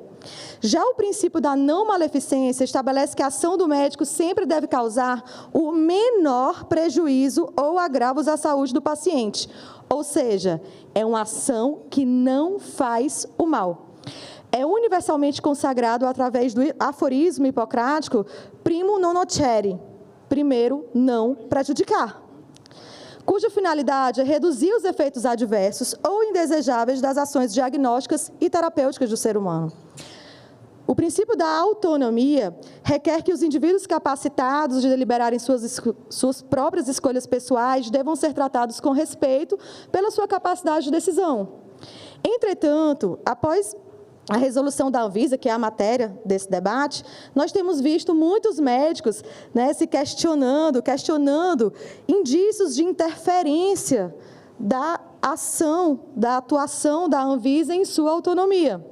Vejamos, então, o que diz o Código de Ética Médica que nos rege em relação a essa questão. O primeiro e mais importante artigo do Código de Ética Médica, senador, versa que é vedado ao médico causar dano ao paciente por ação ou omissão, caracterizável como imperícia, imprudência ou negligência. Ou seja, a autonomia do exercício da medicina existe e deve ser respeitada desde que não traga riscos ou danos ao paciente. Isso está muito claro no inciso 2º do 2º capítulo do Código de Ética Médica, que versa sobre o direito dos médicos. É direito do médico indicar o procedimento adequado ao paciente, observadas as práticas cientificamente reconhecidas e respeitada a legislação vigente. Por fim, o Código de Ética Médica, em seu capítulo 1º, inciso 21, condiciona a atuação do médico ao esclarecimento e concordância do paciente, contudo, não permite que a decisão do paciente seja sempre absoluta, devendo ser adequada ao caso concreto e cientificamente reconhecida. Visto isso, conclui-se, então, que a autonomia médica ela não é absoluta, nem tampouco ilimitada. E no que consiste o trabalho da Anvisa, né? A nossa agência regulatória, a Agência Nacional de Vigilância Sanitária, é uma autarquia sob regime especial, tem sede e foro aqui no Distrito Federal, mas está presente em todo o território nacional. A sua finalidade institucional consiste em promover a proteção da saúde da população por intermédio do controle sanitário da produção e consumo de produtos e serviços submetidos à vigilância sanitária. E dentre os produtos sob o controle e fiscalização da Anvisa estão as substâncias sob controle especial, incluindo as substâncias anabolizantes, que estão inseridas na lista C5 da Portaria 344. Os senhores podem observar bem que várias dessas substâncias estão presentes, muitas vezes em associação esdrúxulas, nos implantes hormonais focos desse debate. Com destaque para a gestrinona, um progestágeno com ação androgênica que não supriu as expectativas quanto ao tratamento da endometriose, motivo pelo qual está com seu registro invalidado, como os senhores podem ver, né, nos slides, desde março de 2002, ou seja, há quase 23 anos. Então, o senhor, senador Jorge Seife, pode me perguntar, e por que tem tanta gente usando uma substância que nem sequer tem um registro na nossa agência reguladora. Isso se deve a uma resolução da diretoria colegiada da Anvisa número 67 de 2007, que outorgou que as farmácias de manipulação, também chamadas de farmácias magistrais, através de seus farmacêuticos responsáveis técnicos e responsáveis legais, bem como por meio de licenças específicas, a propriedade de manipular medicamentos sob condições de boas práticas, mediante prescrição por profissionais autorizados. Desta forma, o termo registro, bem como a existência de uma bula, algo tão comum em quem faz uso de medicamentos não manipulados, eles não se aplicam aos medicamentos manipulados. Essa RDC parte do pressuposto que os prescritores seguem a legislação vigente, o Código de Ética Médica e as últimas evidências científicas relacionadas às medicações prescritas. Mas, infelizmente, não é isso que temos observado na prática, motivo pelo qual a Anvisa publicou a Resolução 3915 em 18 de outubro do corrente ano. Entretanto, na madrugada de ontem para hoje, essa resolução foi revogada pela Resolução 4353, assinada pela gerente-geral substituta, vedando a manipulação, comercialização e uso de implantes hormonais à base de esteroides anabolizantes ou hormônios androgênicos, com a finalidade estética de ganho de massa muscular e melhora o desempenho esportivo, assim como proibindo a propaganda ao público em geral de implantes hormonais manipulados. Ora, presidente, aqui a Anvisa choveu no molhado, porque vedou algo que já estava proibido. Ao longo do tempo, várias leis, normas, decretos e resoluções norteiam o exercício da medicina no nosso país. O médico que infringir essas regras estará sujeito a sanções que variam desde a advertência confidencial e aviso reservado até a cassação do exercício profissional. Na última gestão do CFM, nós criamos a Câmara Técnica de Endocrinologia e Metabologia, que após uma reunião conjunta com as CTs de Urologia, Ginecologia e Obstetrícia, sob a minha coordenação, encabeçou a construção da resolução que vedou o uso de esteroides androgênicos anabolizantes com as finalidades de estética, ganho de massa muscular e melhora de performance. Essa resolução foi amplamente debatida nas plenárias do CFM por 8 meses, com a participação de autoridades no tema de renome nacional, sociedades médicas científicas reconhecidas pela Associação Médica Brasileira também foram ouvidas e, após uma carta aberta de 8 sociedades médicas, a Resolução 2333, que o Dr. Francisco acabou de mencionar, foi aprovada e publicada no Diário Oficial da União em abril de 2023, sob a minha relatoria, estando em vigor desde então. Aqui estão exemplos de manifestações de sociedades de especialidade que tratam as doenças que requerem o uso de hormônios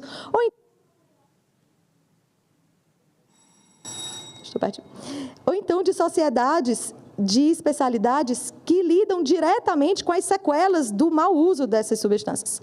Por fim, recentemente, instituições de renome nacional coibiram essa prática em suas instalações, como é o caso do Hospital Albert Einstein. Nunca foi nosso objetivo a proibição do uso de hormônios. A vedação consiste para indicações onde não há respaldo na literatura que justifique a exposição dos pacientes aos eventos adversos, consequente ao uso de anabolizantes em doses suprafisiológicas. A prescrição de esteroides androgênicos anabólicos é justificada no tratamento de doenças como hipogonadismo, puberdade tardia, micropênis neonatal e caquexia. E a curto prazo em mulheres com diagnóstico de desejo sexual hipoativo, única indicação do uso de testosterona na mulher. É importante atentarmos, estou bem no final, é importante atentarmos para as indicações vedadas, pois elas geralmente são utilizadas para seduzir pessoas sãs a fazer uso de substâncias que incorrerão em risco para a sua saúde, principalmente envolvendo o sistema cardiovascular, como trombose, infarto, AVC, arritmias cardíacas, que podem surgir até mesmo após a suspensão do uso dessas medicações. Outro ponto importante a se destacar em relação à via de administração. Nós não somos contra a administração de hormônios através de implantes, em hipótese alguma.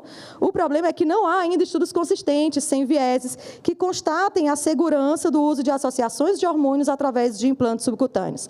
Há em nosso país o único implante hormonal aprovado pela Anvisa, composto por etanol-gestrel e que atua como método anticoncepcional. Para uma medicação ser aprovada, ela precisa passar por várias etapas de pesquisa. Estudos clínicos de fase 1, 2 e 3, constatando assim a eficácia e segurança para seu uso. A terapia hormonal para mulheres na pós-menopausa, quando bem indicada, com ética e segurança, foi um grande ganho, pois traz inúmeros benefícios para a saúde e qualidade de vida das mulheres nessa fase de suas vidas, assim como a reposição hormonal para homens com deficiência androgênica do envelhecimento masculino. Como reflexão final, agora sim finalizando, Quero deixar claro que não somos contra a via de administração através de implantes subcutâneos. Somos contra o uso inadequado dessas substâncias. Também não somos contra terapias hormonais, desde que indicadas baseadas na literatura científica vigente e acompanhada por profissional habilitado. A nossa solicitação é em relação à segurança, a necessidade de se cumprir o rito de aprovação para comercialização dessas substâncias. Fica aqui a dica para a indústria e os grandes serviços investirem em ensaios clínicos para que possamos todos indicar com ética e segurança implantes hormonais para os nossos pacientes. Por fim, deixo o registro do primeiro fórum sobre o uso de esteroides androgênicos anabolizantes no CFM, promovido na última gestão. Foi a primeira vez que 9 sociedades se encontraram presencialmente para debater exclusivamente esse tema. Foi um marco, um dia para ficar guardado em todas as nossas memórias. Muito obrigada pela paciência.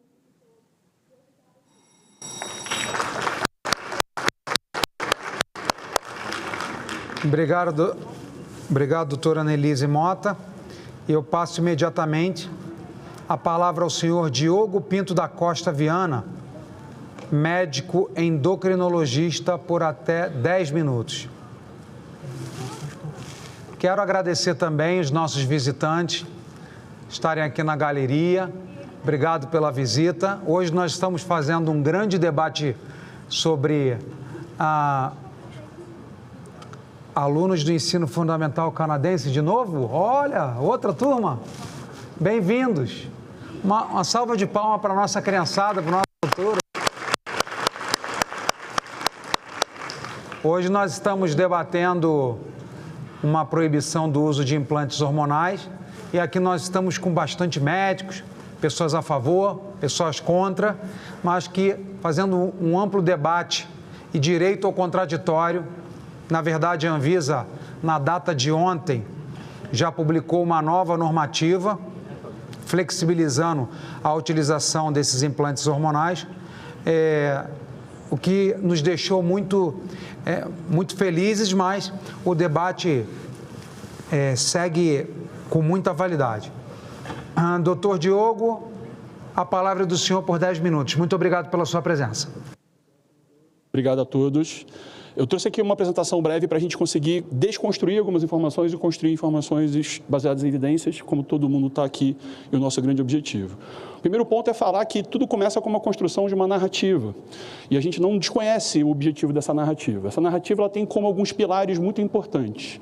O primeiro pilar, ele começam a pegar influenciadores e grandes influenciadores digitais, né, formadores de opinião, para denegrir a imagem e a reputação dos implantes hormonais, usando de forma pejorativa as palavras implantes, chip da beleza e riscos.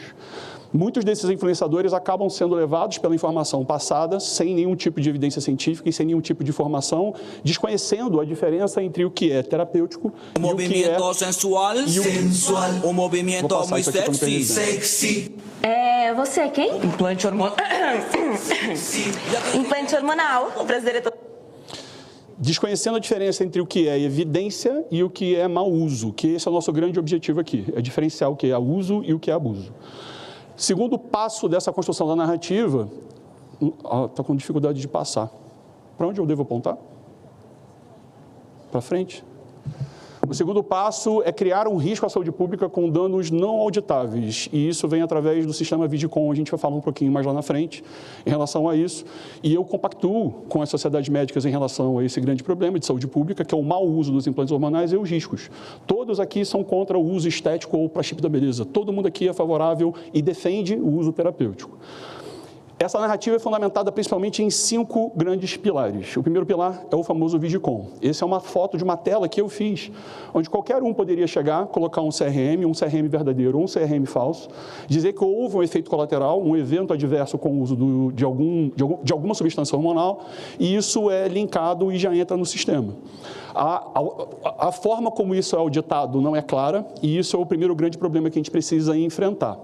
Os registros não têm controle, não têm proteção de dados, não são identificados os pacientes que são usados, não tem auditoria, e no dia 20/10 o site sai do ar por um sistema de sabotagem, mostrando mais uma vez a fragilidade desse site em relação a isso.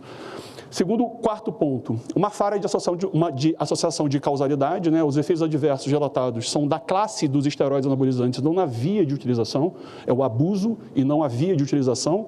Os 2 casos de óbito relatados no sistema Vigicom são relatados ao uso de esteroides anabolizantes intramuscular, associados a implantes não hormonais e não implantes hormonais. E apesar de 83% dos casos em mulheres e 49% serem usuários de gestrinona, nenhum dos casos relatados de complicações tinham como indicação o uso terapêutico. Todos tinham como indicação objetivos de uso estético ou de outras fontes relacionadas a isso. Minha apresentação saiu da tela. Pronto.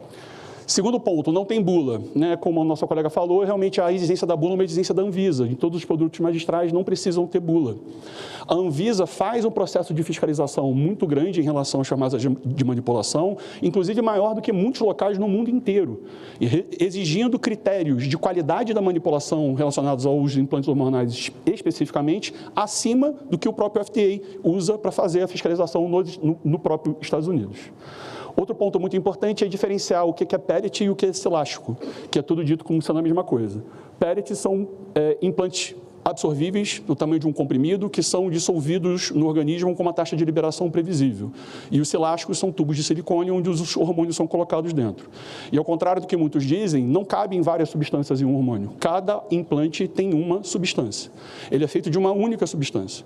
E estamos todos aqui para defender o uso de 4 substâncias: estradiol, testosterona, gestrinona, nestorone e androsperinona, que seria o 5º que nós costumamos usar também. Todas essas com indicações terapêuticas e nenhuma com indicação estética. Então, o problema seria a manipulação ou o problema seria os implantes? Terceiro ponto, a ausência de evidência. Esse é um guideline da Sociedade Brasileira de Endocrinologia de 2014, mostrando ali no item 9 o uso do pellet de estradiol como uma via de utilização de implantes hormonais na reposição hormonal das mulheres, indo de encontro à própria argumentação da sociedade. Terceiro, além disso,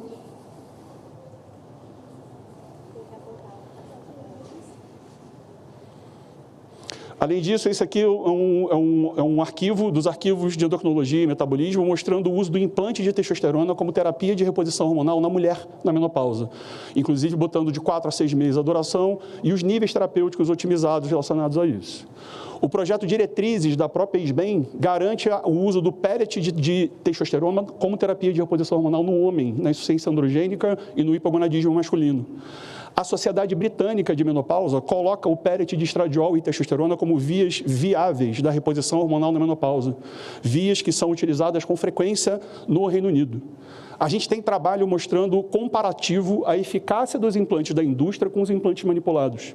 Esse é um trabalho de um grande urologista americano chamado Ramaswamy, que ele faz esse trabalho com um N enorme, comparando a eficácia de pellets manipulados nos Estados Unidos com os pellets da indústria, mostrando que houve a mesma eficácia.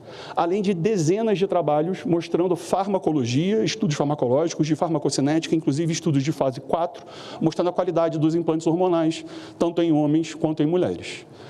Além disso, a gente tem um aspecto legal muito importante. Já tivemos no mercado o Rizelli, um implante de estradiol da Organon, que foi retirado do mercado sem aviso prévio.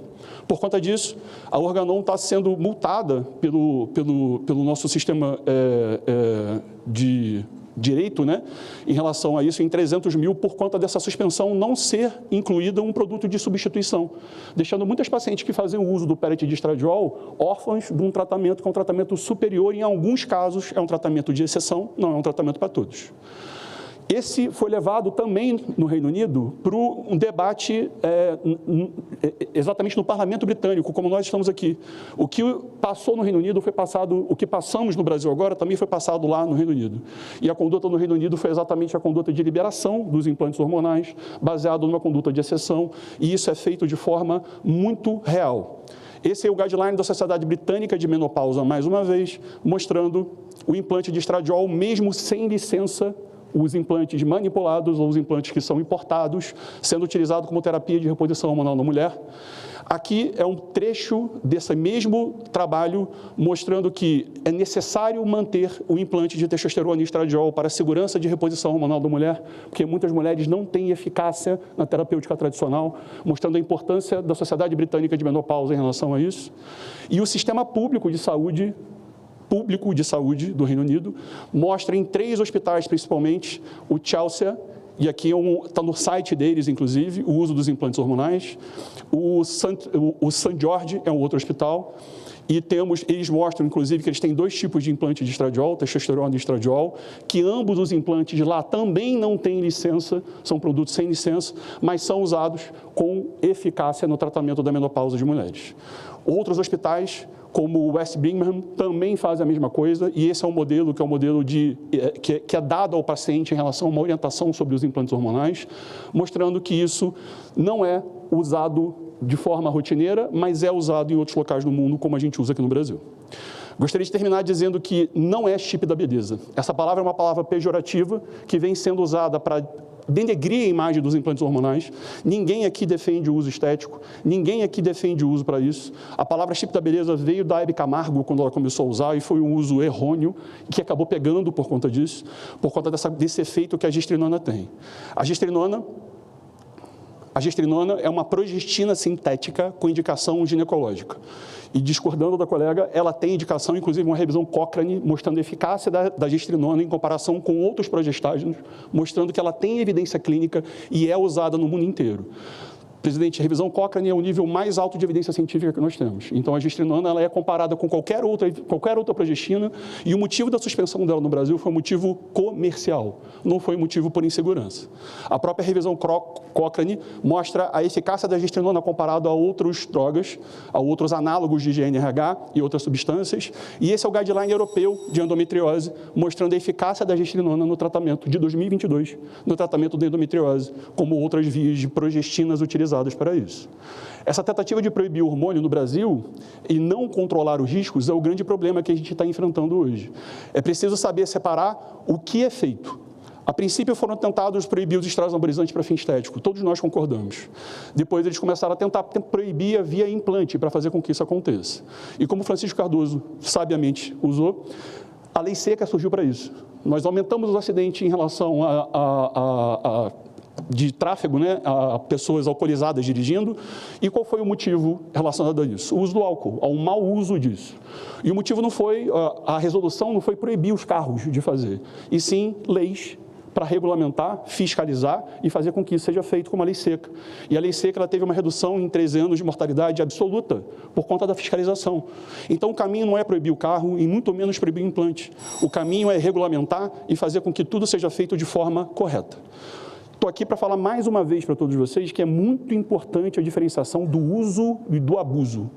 O uso terapêutico ele é referendado tanto de esteroides anabolizantes para outros fins, como caquexia, como hipogonadismo, como bem foi dito, mas outros fins terapêuticos, assim como os implantes hormonais, também precisam ser feitos. E como tudo na medicina, o grande problema não é o uso, o grande problema é o abuso. E todos nós aqui compactuamos com a mesma forma e nos colocamos à disposição para aumentar a fiscalização relacionada ao abuso e à má prescrição desses fármacos para esse fim. Obrigado.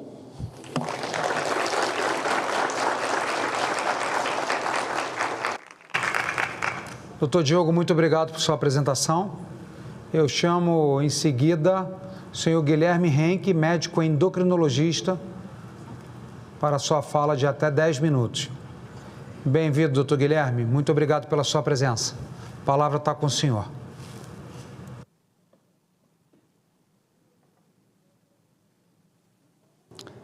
Boa tarde a todos. Excelentíssimo senador Seif, muito obrigado pelo convite, parabenizo a todos por essa discussão, agradeço a presença também de todos os ilustríssimos colegas, favoráveis e contra. Eu sou endocrinologista, pesquisador e vim falar um pouquinho para vocês sobre os implantes hormonais e essa proibição. Eu não posso deixar de falar de um dos maiores pesquisadores brasileiros da nossa época, o professor Simar Coutinho, que nos deixou em 2020, foi o responsável por todos nós estarmos aqui hoje nesta plenária. Eu tenho certeza absolutamente disto. Ele foi um dos maiores publicadores de estudos científicos e o seu legado permanece através de inúmeros pesquisadores como eu, que buscam incessantemente a continuação desse trabalho. Ele, inclusive, foi citado como uma das grandes mentes, do nosso século e também foi, inclusive, colocado em listas de grandes premiações a nível mundial, uma pessoa que nós temos efetivamente que reverenciar e continuar o seu legado. Então, senhores, a proibição dos implantes hormonais é um ataque ao legado de um dos maiores cientistas brasileiros. Não só um ataque a um dos maiores cientistas brasileiros, mas a toda uma pesquisa feita por ele. E, infelizmente, nós brasileiros temos a mania de não valorizarmos aquilo que produzimos e aquilo que somos. E, portanto, eu vou mostrar aqui, tenho muita honra hoje de fazer publicações, estudos e utilizar os implantes hormonais na minha prática clínica, como de muitos colegas aqui. De fato, não apenas o atendimento de pacientes no âmbito privado e de convênios, mas atendimentos a pacientes do SUS.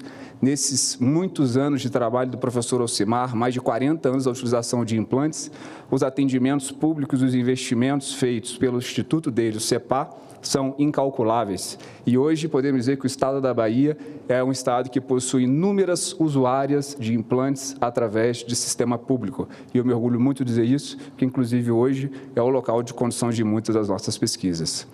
Os implantes hormonais são usados no Brasil há mais de 40 anos. Nós estamos falando, senhores, de mais de 1,2 milhões de pacientes que se beneficiaram dos implantes.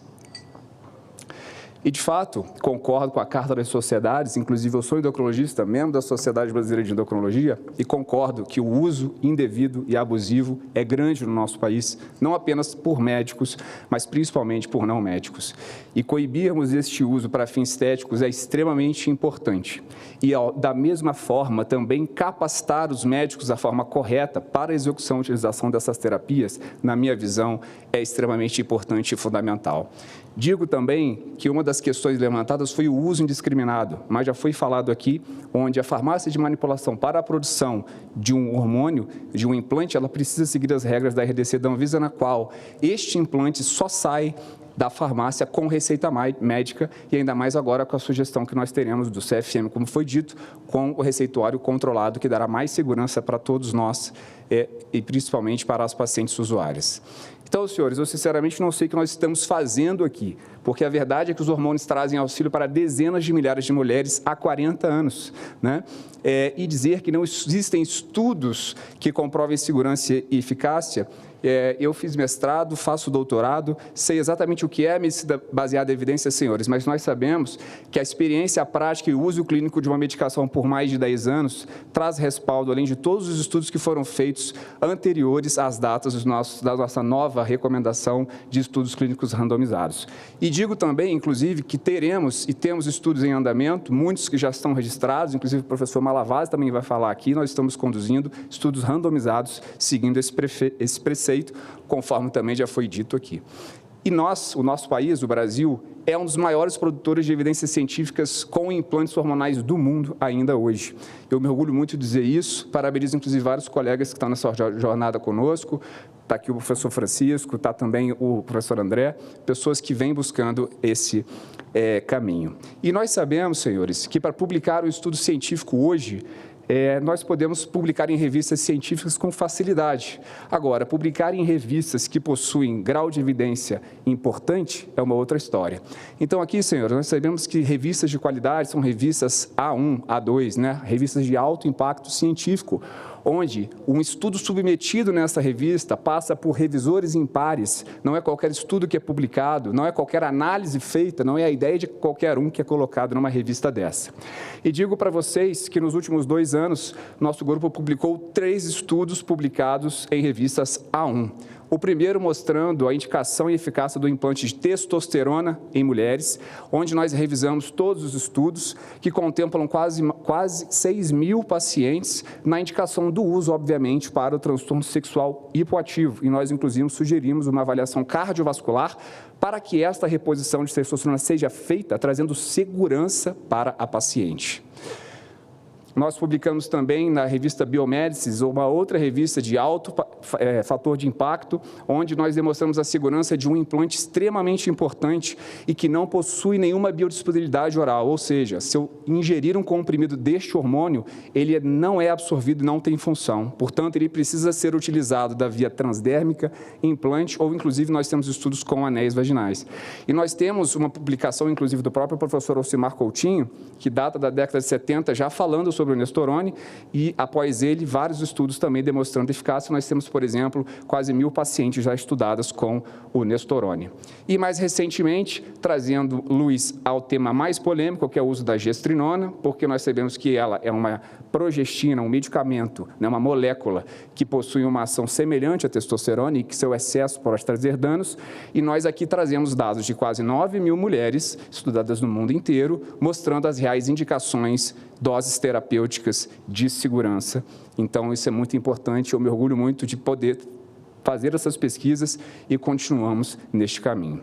Então, senhores, se as maiores revistas científicas do mundo, elas devem ter enlouquecido, né, ao demonstrar as aplicabilidades dos implantes hormonais. Anunciar a ausência de evidência científica com o implante é uma falácia, né, e que isso fique claro. Então, nós temos que lembrar que o implante, ele simplesmente é uma via de administração. Se nós, aqui, ninguém indica implantes como primeira via para nenhuma paciente.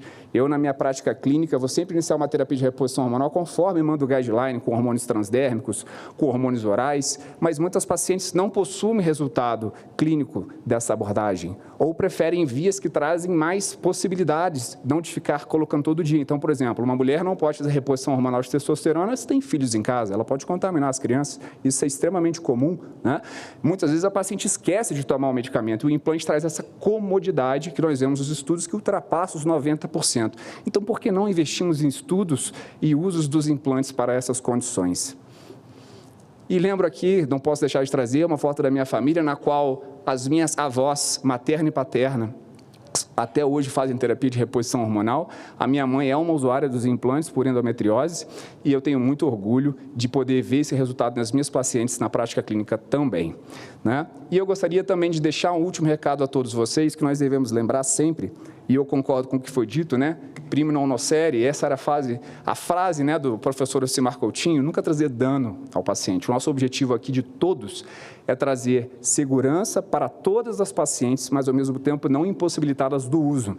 Nessa caminhada de proibição dos implantes, eu pude perceber o mal que isso pode gerar para as pacientes, ou seja, a ausência desse tratamento pode trazer consequências gravíssimas, pacientes que não respondem a outras terapias, né, que estavam efetivamente desesperadas, muitas até que já possuíam, né, processos na justiça, foi um momento difícil, e ao mesmo tempo eu concordo com os colegas e vi muitos usos que estavam sendo feitos de forma indevida, misturas absolutamente esdrúxulas.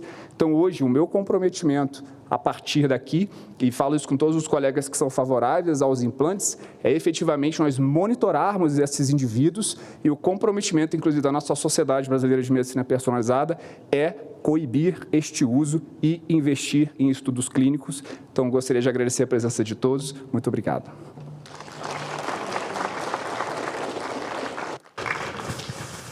Muito obrigado, doutor Guilherme. Que bacana esses estudos, e mostrando que o Brasil está na vanguarda e que existe, sim, estatísticas e números, conforme o senhor apresentou. Fico muito feliz que o senhor tenha nos trazido essas informações. E eu gostaria de conceder a palavra ao senhor Cleiton Macedo, que é médico endocrinologista, por até 10 minutos. Por gentileza, doutor Cleiton, seja muito bem-vindo ao Senado Federal. Obrigado pela honrosa presença do senhor. A palavra é contigo. Eu agradeço, uma honra muito grande poder participar. Eu, na realidade, sou endocrinologista, fiz especialização em medicina do esporte e acabei virando um dos precursores, um dos fundadores da residência de medicina do esporte no Brasil, e a partir daí eu fui jogado num cenário um pouco adverso, que é o de atender os pacientes que complicam pelo mau uso de hormônios. Na realidade, a nossa especialidade, a endocrinologia, junto com a urologia, a ginecologia, são as especialidades que tratam das doenças hormonais e usam hormônios. É a nossa especialidade repor hormônios. E a partir daí, pelo link com o fitness, eu acabei me envolvendo e criei, inclusive, projetos educativos para se evitar essa exposição da população. E hoje, a gente está frente a esse cenário. Os hormônios, eles são a bola da vez. Eles são vendidos, né, nas mídias sociais, em lives, em posts do Instagram, como sendo a solução para tudo. Se você é fadigado, é cansado, tem diminuição da potência, diminuição da libido, use hormônio. Se você não quer envelhecer, use hormônio. Infelizmente, nós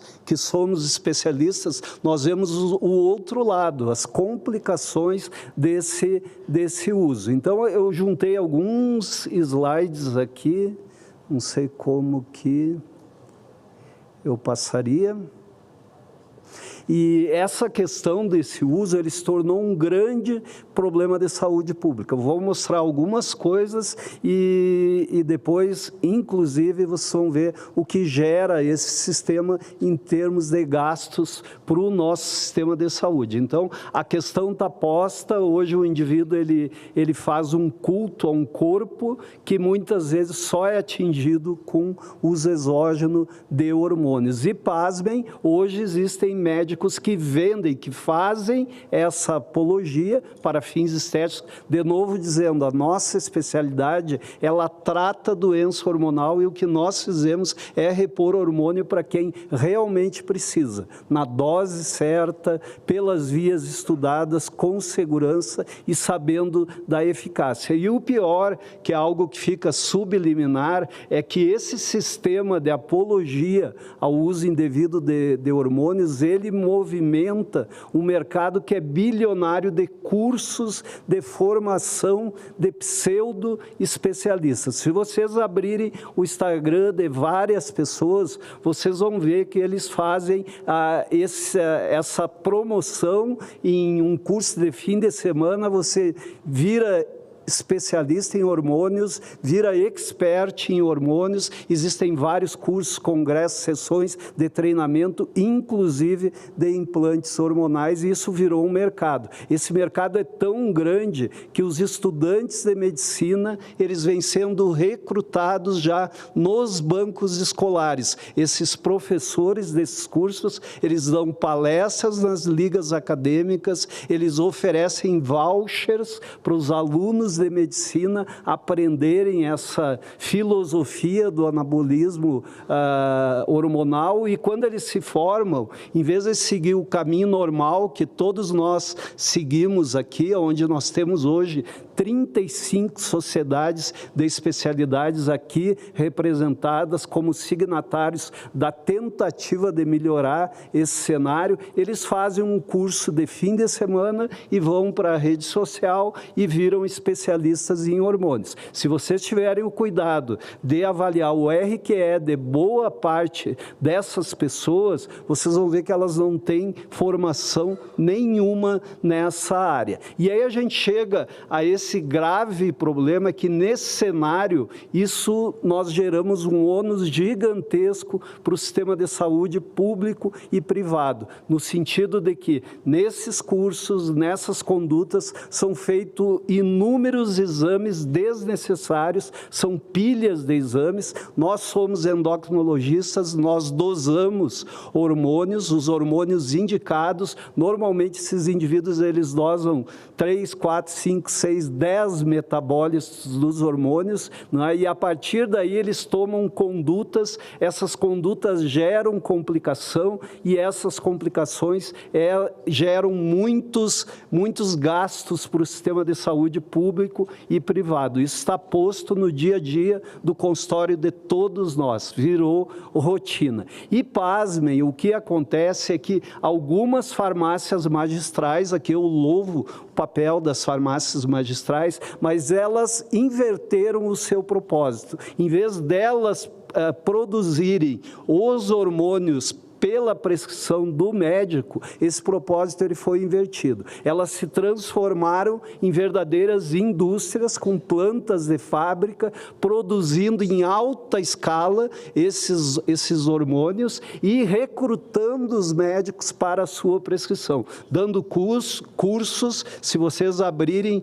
a internet, vocês vão ver propagandas de inúmeros cursos e, a partir daí, criando todo esse mercado. Então, é um desvio do propósito. Ninguém aqui está falando contra tratar a doença, não é esse nosso propósito, né? Eu vou até mostrar um exemplo, ele é emblemático, mas está livre na rede social, de como que surgiu um hormônio que é colocado no corpo das pessoas e que eu particularmente tenho atendido várias complicações. Então vocês vão ver o exemplo da doutora fazendo apologia a esse hormônio e depois como esse hormônio foi inventado, entre aspas, na forma de chip. Vamos lá.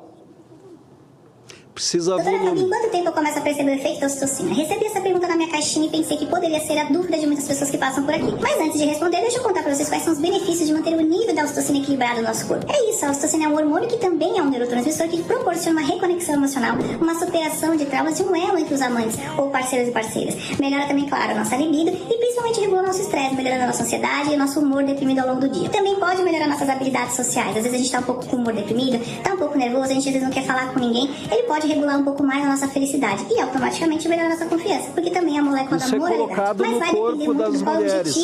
Eu tenho doutorado em neuroendócrino. A ocitocina é um hormônio neuroendócrino. Eu nunca vi essa indicação em lugar nenhum. Pode seguir por aqui que a gente vai trazendo mais informações sobre esse hormônio incrível de moralidade. Então, o hormônio da empatia, da moralidade, da felicidade, né? Isso é vendido em curso, em congresso. Tem aqui na sala gente que faz propaganda desse curso e essa realidade. Agora eu vou mostrar como que esse hormônio foi introduzido na via de implante hormonal. Doutora Fabi, em quanto tempo eu começo a perceber o efeito da ocitocina? Recebi essa... Vamos ver. Bom, gente, até que enfim. Olha quem tá aqui. Nosso filho. Implante de ocitocina. Implante da ocitocina, como foi criado? Gente, é muito gostoso poder saber que a gente tem a possibilidade de inventar, pensar, criar uma ideia, um sonho e transformar numa realidade, não é, Gabi? Exatamente. Essa ideia, na verdade, surgiu do Fabi e que atraiu um propósito maior e continua atraindo, né, todo um movimento em prol do movimento ocitocina em si. Agora é mais um produto do movimento. A gente pode levar amor, devolver amor para as pessoas. Mas o implante de ocitocina, ele tem uma história linda. Obviamente peguei ele de surpresa no meio da vida dele. Não. Conta assim rapidinho, como que foi? A gente tava falando começando a produzir os implantes, outros implantes não eram de ocitocina. Tava lá quebrando a cabeça e Fabi falou: Fabi, faz um implante de ocitocina.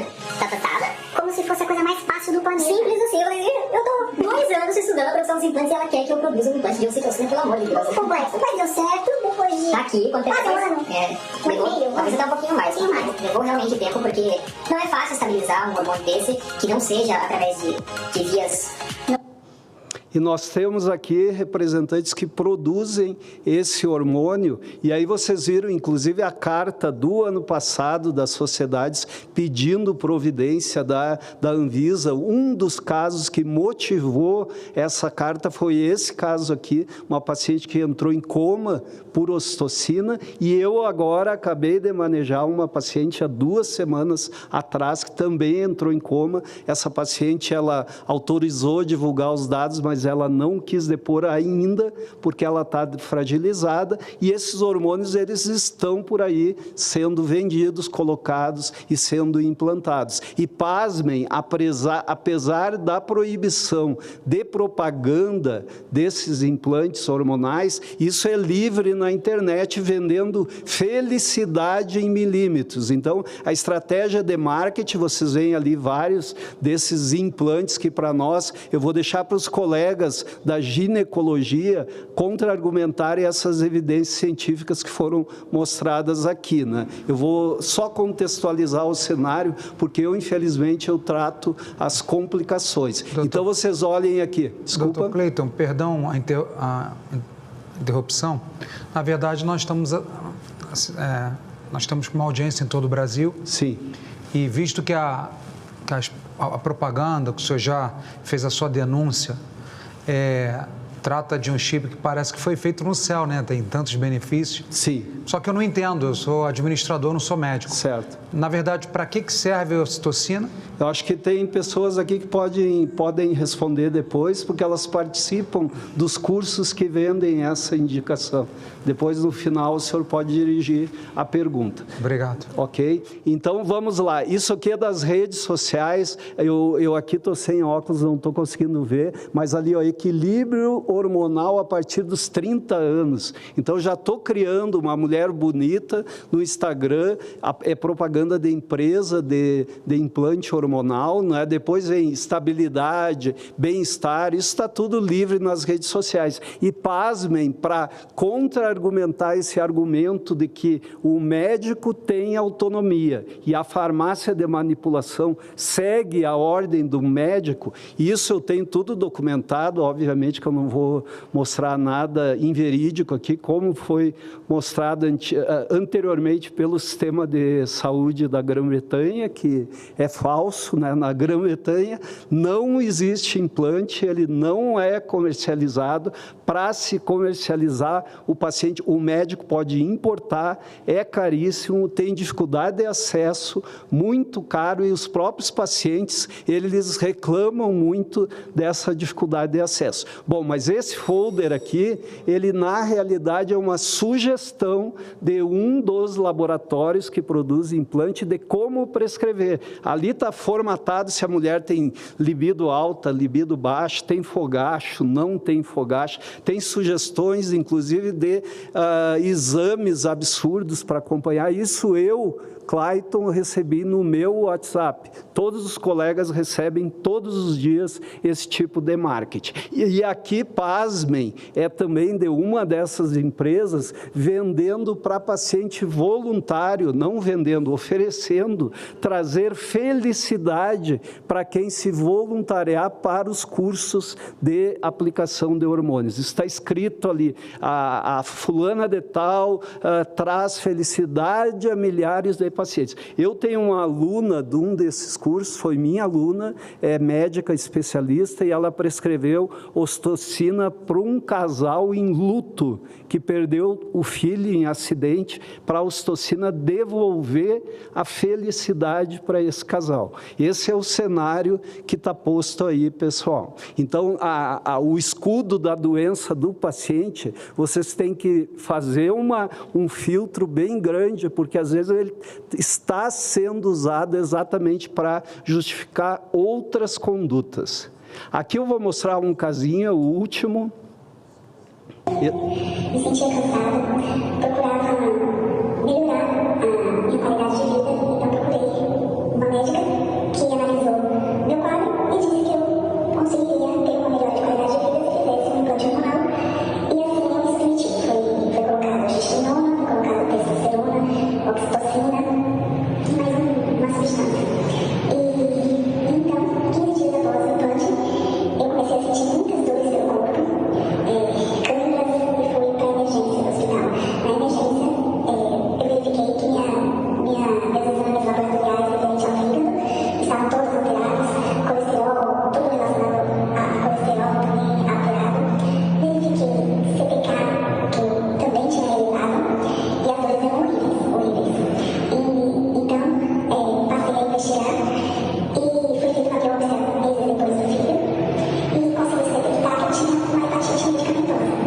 Foram 6 meses com dores intensas, hoje eu já tenho 7 meses, indo para 8 meses, e somente agora, tem uma semana que os exames conseguiram voltar às taxas da normalidade, que se refere ao fígado, colesterol e tantos outros índices ainda não retornou.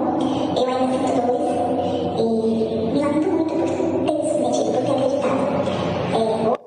Bom, esse é um caso, talvez tenha ficado difícil de entender pela qualidade. É uma paciente que usou implante perimenopausa por fadiga crônica, uma paciente muito diferenciada. E aqui eu trouxe os exames, vocês não vão conseguir ver, mas o colesterol dela triplicou com isso. O colesterol bom, que é protetor, diminuiu pela metade. Depois nós temos um cardiologista que vai falar. As enzimas do fígado, elas foram de 18 para 300 e pouco, e de 13 para 800 e pouco. Esse paciente quase morreu em insuficiência hepática. Eu, como um dos médicos assistentes, isso foi no final do ano, foi o que motivou também aquela carta, foram os 2 casos que motivaram a carta Anvisa. Eu fiz contato com a empresa, que eu tenho documentado o envio que eu mandei para a empresa, e até hoje, aqui todo o relato do caso da paciente, a empresa está aqui representada também, e não tive resposta do caso clínico. A paciente não conseguiu retirar o implante e ela demorou 8 meses para normalizar suas enzimas hepáticas. Aqui, só para vocês verem o que acontece por trás disso, é um orçamento de um chip de implante manipulado, aí, testosterona 1.900, gestrinona 5.800, fora outras coisas que vêm junto desse mercado e que também são ensinadas nesses cursos. Esses mesmos professores, eles dão cursos de soroterapia, de outras técnicas de aumentar o ticket médio de ganho do consultório. E, por último, aqui vocês veem nas redes sociais, né, os médicos publicando no final do dia o que eles colocaram de implante. Será que todo mundo tem endometriose nesse consultório?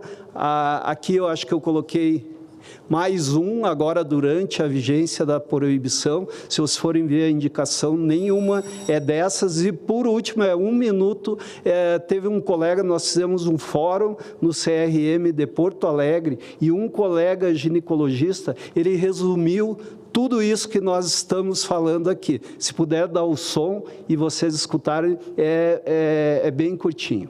Queria fazer um comentário breve, são mais tantas facetas envolvidas. Vamos imaginar que eu coloque um chip da beleza, preço entre 3 a 7 mil, média 5 mil, um por dia, 25 mil no fim de uma semana, 100 mil reais no fim de um mês. Se eu botar 2, são 200 mil por mês. Esse é o tipo de dinheiro que essas pessoas estão ganhando. E esse poderio econômico nos desfavorece, porque a gente é médico, a gente não sabe lidar com isso. Então, acho que a gente está enfrentando uma avalanche de pessoas que são gananciosas e que estão muito bem aparelhadas para isso. E nós não temos o respaldo para poder combater isso. Esse é outro tipo de adição. Essas pessoas estão aditas a ganhar dinheiro. E a gente não tem treinamento para lidar com isso. Acho que a gente tem que considerar isso também dentro de tantas coisas médicas que a gente entende, esse tipo de poder econômico que eles estão criando. Perfeito. Então, assim, eu encerro agradecendo a oportunidade. Eu gostaria de deixar esse pedido de reflexão. Ninguém é contra tratar doença e tratar bem os pacientes. Nós não queremos que as pacientes sejam utilizadas como escudo para justificar esses outros maus usos. Na realidade, apesar da linguagem ser essa, a medida da Anvisa ela não foi revogada, ela foi substituída. Revogou-se outra e substituiu outra que delimitou ainda um espaço que, para nós, os colegas da Gineco, vão falar agora, ainda precisa dados de segurança e de eficácia, apesar do que foi mostrado aqui, a questão da proibição também da publicidade, porque esse povo, eles vão para as redes sociais prometendo tudo para os pacientes. Os pacientes hoje, na ânsia de ficarem bonitos, definidos, mais jovens, eles caem nesse canto da sereia. Então, eu pediria que vocês filtrassem todas essas conversas que vocês estão escutando aqui e que realmente as doenças fossem tratadas por quem é de direito. Nós temos aqui vários representantes da urologia que vão falar, é a especialidade que trata das doenças hormonais do homem, da ginecologia, que é a especialidade que trata, que sabe, que participa dos congressos científicos, não desses congressos periféricos de falsas sociedades que existem por aí. E nós temos nós, endocrinologistas, que é a nossa missão no dia a dia, cuidar da saúde hormonal e da segurança dos nossos pacientes. Muito obrigado, senador.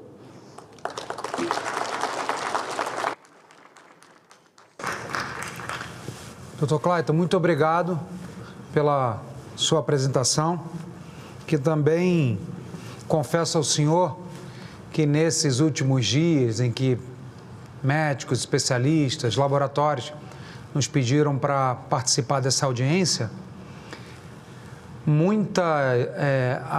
as pessoas que se opõem falavam justamente sobre a mercantilização, ou seja, o mercado da beleza que muitas vezes pode estar sendo super explorado. Claro, quem não quer ficar jovem, quem não quer se sentir melhor, agora não com falsas propagandas ou com vendendo benefícios que um medicamento, um hormônio não tenha e acaba se aproveitando da boa vontade e do desejo de pacientes. Então, acho que a medida que a Anvisa tomou, acho que foi muito sábia, né? Pelo que eu me lembro aqui, proibiu qualquer tipo de propaganda, ou seja, essas propagandas agora que tem na internet precisam ser denunciadas para quem está nos assistindo, pelos senhores da classe médica. E, não menos importante, né? Que agora delimitou algumas substâncias e não pode ser mais utilizado para esporte ou para beleza, senão para tratamento de doenças. Me parece que foi essa resolução, mas eu quero agradecer. A palavra está com o senhor, só apertar o botãozinho aí. Estão escutando? Então, eu só gostaria que o senhor checasse quais foram os especialistas que o senhor se reuniu. Eu gostaria que o senhor me respondesse se o senhor se reuniu com as sociedades representantes das especialidades, com a Febrasgo, por exemplo, e que o senhor visse a titulação desses médicos que o senhor se reuniu. Obrigado. Doutor, na verdade, nós abrimos o debate, convidei todas as associações que quisessem participar. Particularmente, falei com a Anvisa, falei com o CRM e falei com alguns médicos a favor e contra. Eu gostaria de ver quais os médicos a favor da medida, porque das especialidades eu acho que não conversaram com o senhor. Talvez a sua amostra tenha sido viciada. Olha, o importante é que nós tenhamos pessoas aqui como o senhor, que está com o microfone aberto, com amplo debate, e o contraditório é válido. Ninguém tem a verdade absoluta, né? Foi dado um exemplo que eu gosto bastante, da questão do carro. Tem maus motoristas que utilizam carros como veículos para matar, e não para salvar, como pessoas, ambulâncias ou policiais, mas são usados de forma negativa. Então, vamos proibir o carro? Não, mas o álcool, sim. O exemplo ali não é o carro, é o álcool. 2 vezes o exemplo foi feito erradamente. E foi pena que o senhor não nos escutou antes da Anvisa modificar a resolução, que para nós, problema nenhum. Essa resolução ela é um avanço. Eu acho que a saúde, a população está mais protegida, mas a gente pede encarecidamente que o senhor destine um olhar para esse outro lado, não é? E que nós possamos mostrar várias coisas. Aqui a gente fez um resumo, eu acho que os colegas da ginecologia, eles podem discutir, eles são professores, doutores, eles são chefes de serviço dos maiores hospitais do Brasil. Eu sou médico do Einstein, sou professor da Unifesp, então eu gostaria de participar dessa reunião para tentar melhorar esse cenário. Acho que isso não foi feito. Obrigado. Doutor Clayton, então, vou repetir para o senhor. Eu recebi algumas pessoas, muitas indicações pelo WhatsApp, e esse aqui é o plenário justamente para ser debatido. As pessoas podem aqui utilizar, está todo mundo estourando o limite de tempo, mas eu deixo muito à vontade, porque isso aqui não se trata de quem é contra ou a favor, mas se trata da saúde dos brasileiros, o qual me elegeram para cuidar, para fiscalizar, que nosso papel também é fiscalização. E o debate, esse debate que o senhor está falando, que o senhor quer que seja convidado, o senhor está aqui, o senhor foi convidado para o debate. Eu não me reuni com alguém e falo assim, defenda ou... Aqui é o debate. A decisão foi tomada antes, senador. A decisão foi publicada hoje, ela foi tomada antes dessa reunião. Mas agradeço de qualquer forma. Sempre é um espaço. Doutor Clayton, eu fiquei muito feliz que se houve, né, eu tenho a impressão, que se houve uma requalificação ou uma reconsideração de que a proibição foi algo radical, eu tenho certeza absoluta que foi papel fundamental do Senado Federal e dos 30 senadores que apoiaram a medida, porque muitas pessoas foram verdadeiramente prejudicadas. Nós não podemos, penso eu, que sou um defensor da liberdade, penso eu que não se pode suspender ou cancelar definitivamente um tratamento médico por causa dos maus laboratórios e maus médicos que se utilizam, por exemplo, das propagandas enganosas. E falo mais para o senhor, membros da minha família que tem questão de menopausa antecipada, como fala? Precoce, endometriose, e que precisa repor hormônios e que tem filhos em casa, e antes era um problema que parece que passa um Rolon, um creme, se encostar na menina que está na puberdade pode alterar. Então, muitas coisas que nós não podemos radicalizar. O debate amplo, franco, aberto, está sendo feito aqui, na frente de todos, e o óbvio muitas vezes tem que ser dito, e eu quero parabenizar o senhor pela apresentação, mas o contraditório também é válido, né? Então, quero agradecer imensamente ao senhor, aos que trazem posições contrárias, aos que trazem posições... Todas as indicações dos senadores da República, absolutamente todas, foram acatadas, aceitas, e todas vão ter, ou já tiveram oportunidade, ou terão oportunidade. E o nosso objetivo é justamente propor à sociedade. Realmente é um malefício, não traz nenhum benefício, ou é abuso? Ou é produção industrial, que deveria ser uma produção artesanal ou talvez personalizada, que não está sendo respeitada? Então vamos colocar todo mundo no caldeirão e falar: todos os laboratórios devem ser demonizados e não estão respeitando? Ou será que todos os hormônios que são utilizados realmente não trazem benefício à saúde das mulheres e dos homens que se tratam? Enfim, esse aqui é o ambiente ideal para o debate. O senhor é muito bem-vindo. Eu agradeço imensamente ao senhor pelo rally e pelas posições. Mas, repito ao senhor, aqui, enquanto senador da República, e recebemos agora aqui o senador Magno Malta, que prestigia essa audiência. Uma salva de palmas para o nosso senador. Mas eu quero reforçar, doutor Clayton, que todos que quiseram participar, para colocar seus pontos de vista, e agradeço imensamente mais uma vez ao doutor Antônio Barra Neto, né, por ter reconsiderado algumas questões. Talvez tenha sido pelo debate no Senado, talvez pode não ter sido, que vocês já estavam, né, eles já estavam considerando, mas eu me sinto imensamente contemplado quando, através de uma medida do Senado Federal, que é uma Casa da República, onde 81 senadores governam sobre 220 milhões de habitantes, tenha, de alguma forma, promovido o diálogo entre os que são contra, entre os que são a favor, e que tenha hoje buscado, provavelmente, um caminho do meio. Se ainda são necessárias outras medidas, eu creio que toda legislação ela pode ser melhorada, toda resolução pode ser aprimorada. Todos nós, cada dia, podemos aprender a sermos melhores seres humanos, mas que eu estou muito feliz que, de alguma forma, tenha contribuído para esse debate saudável para a nossa sociedade. Mais uma vez, agradeço ao senhor. Concedo a palavra ao senhor Walter Pace, médico ginecologista, por até 10 minutos. Obrigado, senhor Walter, doutor Walter.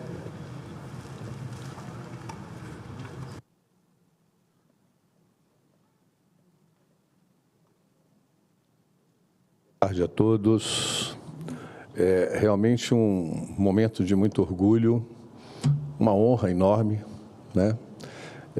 Como o nosso querido Macedo acabou de dizer, nós que pertencemos à Academia Médica, e eu, Vilmar Macedo, apesar de ser um titular da Academia Mineira de Medicina, um doutorado pela Universidade de Paris e coordenador de uma das maiores pós-graduações de ginecologia, eu não fui ouvido, né? E acredito que, apesar disso, o momento correto realmente desse debate se faz aqui.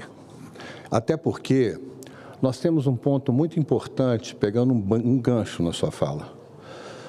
Essa oportunidade é a primeira oportunidade que nós estamos tendo de debater. Porque essa mesma reclamação sua, as sociedades não nos deram. Não houve momento nenhum em um foro das sociedades aquele momento para que esse assunto fosse debatido. Tudo aquilo que foi colocado por vocês foi colocado de uma maneira monocrática. Vocês estão colocando uma série de informações e uma série de inverdades que foram colocadas, inclusive, inicialmente pelo Dr. Diogo, onde nenhum de nós, apesar de uma vida acadêmica como a minha, graças a Deus muito bem sucedida, eu não tive a oportunidade de falar nos congressos. A situação é tal, eu fui uma pessoa extremamente ativa na sociedade. Todos aqui da ginecologia, ou todos, ou a grande maioria, me conhecem, né? Eu fui presidente de algumas sociedades de ginecologia, tive a oportunidade de ser um dos pioneiros na endoscopia ginecológica brasileira, fui um dos primeiros a fazer o primeiro bebê de proveta do país, né? Eu tive a oportunidade de participar ativamente das sociedades brasileiras.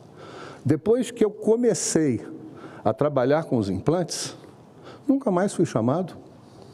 Estranho, né, senadores? Muito estranho isso. E agora, para continuar minha fala, eu estou até um pouco emocionado, eu queria muito agradecer ao senador Jorge Seif e o senador Malta pela oportunidade. Aliás, o senador Malta que me convidou, então me sinto muito orgulhoso de estar aqui. E, como eu falei, nós passamos a vida falando em congresso para muitas pessoas, mas eu jamais na minha vida imaginaria ter a oportunidade, a honra de estar aqui no parlamento, podendo ocupar esse lugar. Até com um assunto tão relevante, tão importante, e que nós temos que lembrar de uma coisa. Os implantes hormonais, eles não foram lançados ontem. Nós temos mais de 60 anos de uso de implantes hormonais. E eles não foram galgados, como a maioria gosta de dizer, sem embasamento científico. É aqui que passa. Vejam bem que nós estamos falando do início dos anos 1960. Um brasileiro baiano, que foi um dos poucos brasileiros que, de fato, levou o nome da medicina brasileira para fora desse país, tendo sido um médico que deixou vários legados, várias premiações, foi presidente do Congresso Mundial de Endometriose, Congresso Mundial de Reprodução Humana, desenvolveu uma série de medicamentos, uma série de descobertas. Foi um homem que teve a coragem de lançar para o mundo a ideia de que menstruar era uma sangria inútil, que no primeiro momento era um contraditório que vários bateram nele, vários. E posteriormente, minha gente, essa ideia dele foi aceitada pelo mundo inteiro e publicado na capa do Times. Teve, a respeito desse tema, um livro publicado pela Oxford. Quem fez o prefácio foi um prêmio Nobel. Essa pessoa foi quem desenvolveu os implantes hormonais. Não foi um qualquer, não. E todas as pesquisas que começaram por ele foram publicadas em grandes revistas internacionais. Podem ver por ali, ó, começa pelo American Journal of Obstetrics and Gynecology, passa pelo Contraception, vai ao Fertility Sterility, passa depois pelo Acta da Escandinávia, passa pela Cochrane, passa por uma série de revistas de alto valor de impacto, como todos podem perceber. Não são revistinhas, não, são artigos sérios, aonde havia ali tudo tudo a respeito dos implantes, seja na utilização como anticoncepcional, que foi o berço, ou seja pela reposição hormonal, ou seja para tratamento de doenças. Isso não é uma coisa que é uma brincadeira, isso aqui não é um chip da beleza, que, aliás, tem sido utilizado largamente, de forma pejorativa, para denegrir um legado de um brasileiro. Nós temos que entender, nós brasileiros, que nós temos que valorizar o que é nosso. As pessoas que produziram, que levaram o nosso nome para fora. E que pouquíssimos outros brasileiros tiveram a dimensão de Dr. Elcimar. Dr. Elcimar entrou 2 vezes em lista de Nobel. E ele é o pai, o verdadeiro pai dos implantes hormonais. Fala-se dos implantes que são industrializados, né, pela indústria farmacêutica convencional. Foi dele aquela pesquisa. Inclusive, né, foi tirado de mercado por puro desinteresse econômico. Porque se não fosse isso, não teria sido retirado. Da mesma maneira que foi retirado dimetrose do mercado, porque no momento que foi retirado dimetrose, que era gestrinona, essa dimetrose não interessava mais ao laboratório que estava lançando naquele momento os análogos. Tinha que enterrar uma substância que era, comprovadamente na época, difundida no mundo inteiro, porque não interessava mais a comercialização. Então, esse foi o motivo pelo qual a dimetrose saiu, e eu vi uma pessoa citando isso aqui que me antecedeu. Há que se entender que, hoje em dia, a medicina caminha para um caminho que não tem volta. É o caminho da individualização. E a individualização, eu vou dar um exemplo claro, falo isso constantemente. Eu sou filho de uma mãe que teve 2 filhas, eu tenho 4 filhas e tenho 9 sobrinhas. Meu mundo é literalmente feminino. Eu conheço um pouco as mulheres, apesar de que conhecer mulher é das coisas mais difíceis que existe, né? Mas eu conheço um pouquinho. Eu digo para os senhores que mulheres são diferentes delas para elas mesmas 3 vezes no mês. Elas têm um perfil quando acabam de menstruar, tem um outro perfil quando estão ovulando e um outro perfil pré-menstrual.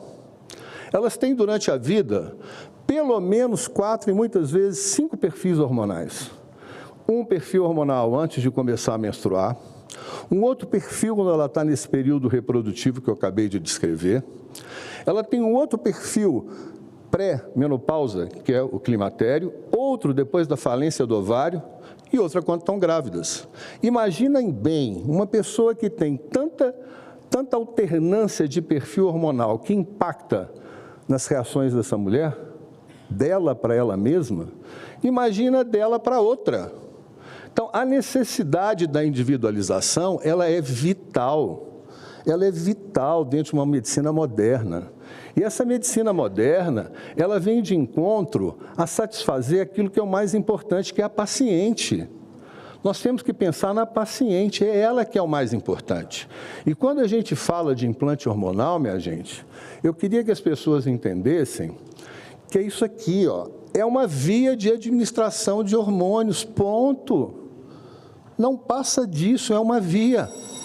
E se é uma via, é a mesma coisa que estivéssemos interditando o comprimido. A partir de hoje, nós não vamos poder mais usar o comprimido. A gente condena a substância que está ali naquela via, mas não a via, até porque a via, ela traz várias vantagens sobre as outras vias. Não tem a primeira passagem pelo fígado, a quantidade de substância é muito menor, eu posso individualizar. Então, condenar a via chega, para mim, às vias de um maior absurdo, uma maior arbitrariedade que eu já vi na minha vida. E quando se fala de tratamento hormonal, uso de implante, vejam bem, em todas aquelas indicações que eu coloquei ali, ou seja, para tratar o desequilíbrio hormonal, seja para fazer anticoncepção, seja para tratar doenças hormônio-dependentes, eu preciso de hormônios. Então, nós utilizamos a via porque ela é melhor como via.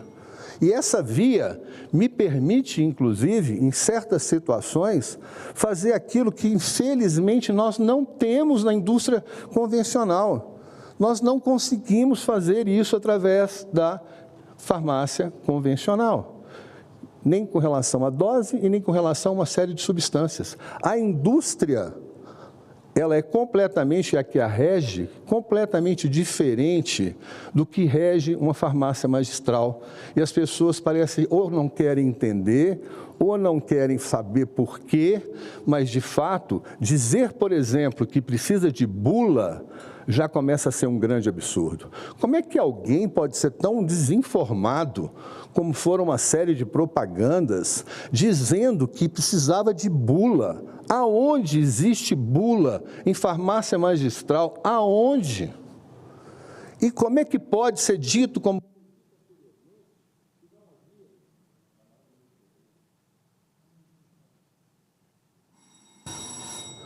Como foi dito, que não havia autorização da Anvisa. Havia autorização da Anvisa. O que aconteceu no dia 18 de outubro foi a revogação da autorização da Anvisa. Mas, como forma de narrativa, diziam que não havia aprovação da Anvisa. Vejam bem que existe aí uma tentativa distorcida, né, de mudar fatos que a gente não sabe por quê e nem para quê que usou-se dessas prerrogativas. Eu vou passar rapidamente. Um dos argumentos é que não existe trabalho científico. Trabalhos científicos já foram colocados, vários aqui eu vou passar rapidamente, porque o meu tempo é curto. Aqui, por exemplo, é um trabalho bastante recente, dizendo que as anticoncepções de longa durabilidade hoje são a primeira linha em termos de anticoncepção. É difícil passar, hein? Aqui já mostrando algumas coisas com relação aos benefícios da terapia de reposição hormonal por implantes, né, na questão óssea. Aqui com relação aos efeitos cardiovasculares e dos feitos melhores dela, aqui com relação ao câncer de mama, com relação a uma série de trabalhos que já foram aqui apresentados, inclusive pelo nosso colega, o Dr. Guilherme. Algumas coisas com relação à gestrinona tão combatida. Aqui os levantamentos com relação a nestorona e gestrinona.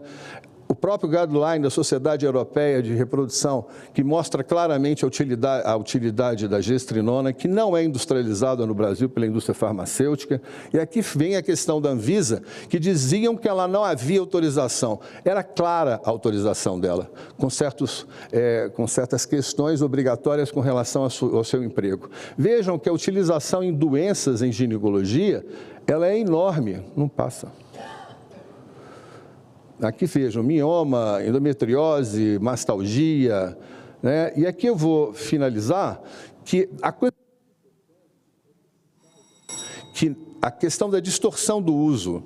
Nós nunca preconizamos a questão do chip da beleza, nunca, por nenhum de nós, né, que trata de maneira séria, como eu, que estive ao lado do Dr. Elcimar por mais de 30 anos, jamais empregamos esse termo, não é esse o nosso objetivo, e que seja claro que essa palavra seja eternamente tirada do vocabulário, porque ela realmente vem criar um ambiente, né, de divulgação completamente deturpado. Está difícil de passar. E aqui eu queria finalizar com alguma coisa que se fala bastante, né, da medicina baseada em evidência. O fato é que a distorção com relação à MBE, ela é clara. Né? Esse artigo aqui do Peter Weirer, ele é muito rico, que ele fala claramente para que caminho e para onde nós andamos com relação à medicina baseada em evidência. Ela hoje atinge literalmente o interesse da indústria farmacêutica. Ela abandonou aquilo que era o princípio inicial lá no Canadá, né, de David Sackett. Não é mais a mesma coisa, né? Quando a gente para imaginar o que é hoje a medicina baseada em evidência, ela esquece que a clínica é e sempre foi soberana. A decisão clínica, ela tem que ser realmente baseada em evidências, em conhecimento, mas a decisão clínica, ela sempre foi e sempre será do médico. Essa é uma autonomia que, obviamente, tem que ter liberdade, tem que ter seriedade, tem que ter compromisso, mas eu, pessoalmente, trabalho com implantes há mais de 30 anos. A minha mãe tem 90 anos de idade, vai todo dia para uma piscina. Minha mãe até hoje usa implantes hormonais. Não estaria numa piscina fazendo hidroginástica todos os dias, como ela passa, se ela não tivesse usado durante 30 anos implantes para a reposição hormonal dela. E qual que é, de fato, agora eu finalizo verdadeiramente, né? Qual que é o real papel dos implantes, né? O primeiro ele é uma via de administração, a gente não pode esquecer disso, né? Ele respeita uma farmácia, que é uma farmácia que tem uma legislação própria, que não é a mesma legislação e não se confunda da indústria farmacêutica, são coisas distintas, né? Ela, como eu, cirurgião que sou, né, minimiza imensamente uma quantidade de cirurgias que muitas vezes são mutiladoras, como no caso da endometriose, né? Então, perto de tudo aquilo ali que está descrito, né, nós temos que entender que implante hormonal, minha gente, é uma ferramenta. E é uma ferramenta que não é para ser a favor ou contra. Há que se encontrar um ponto de compreensão para que esse embate termine. O bom senso tem que entrar. Palavras sábias foram faladas.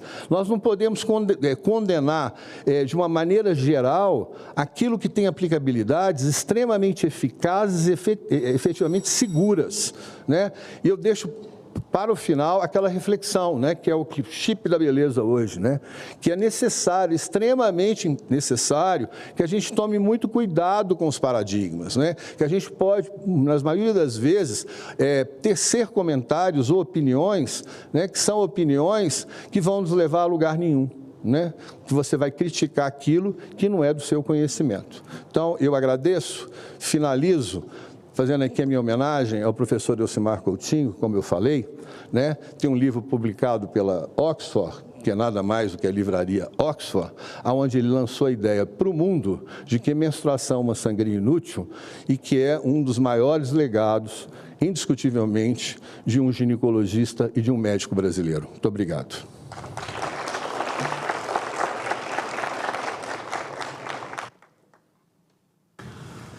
Dr. Walter, muito obrigado pela participação do senhor.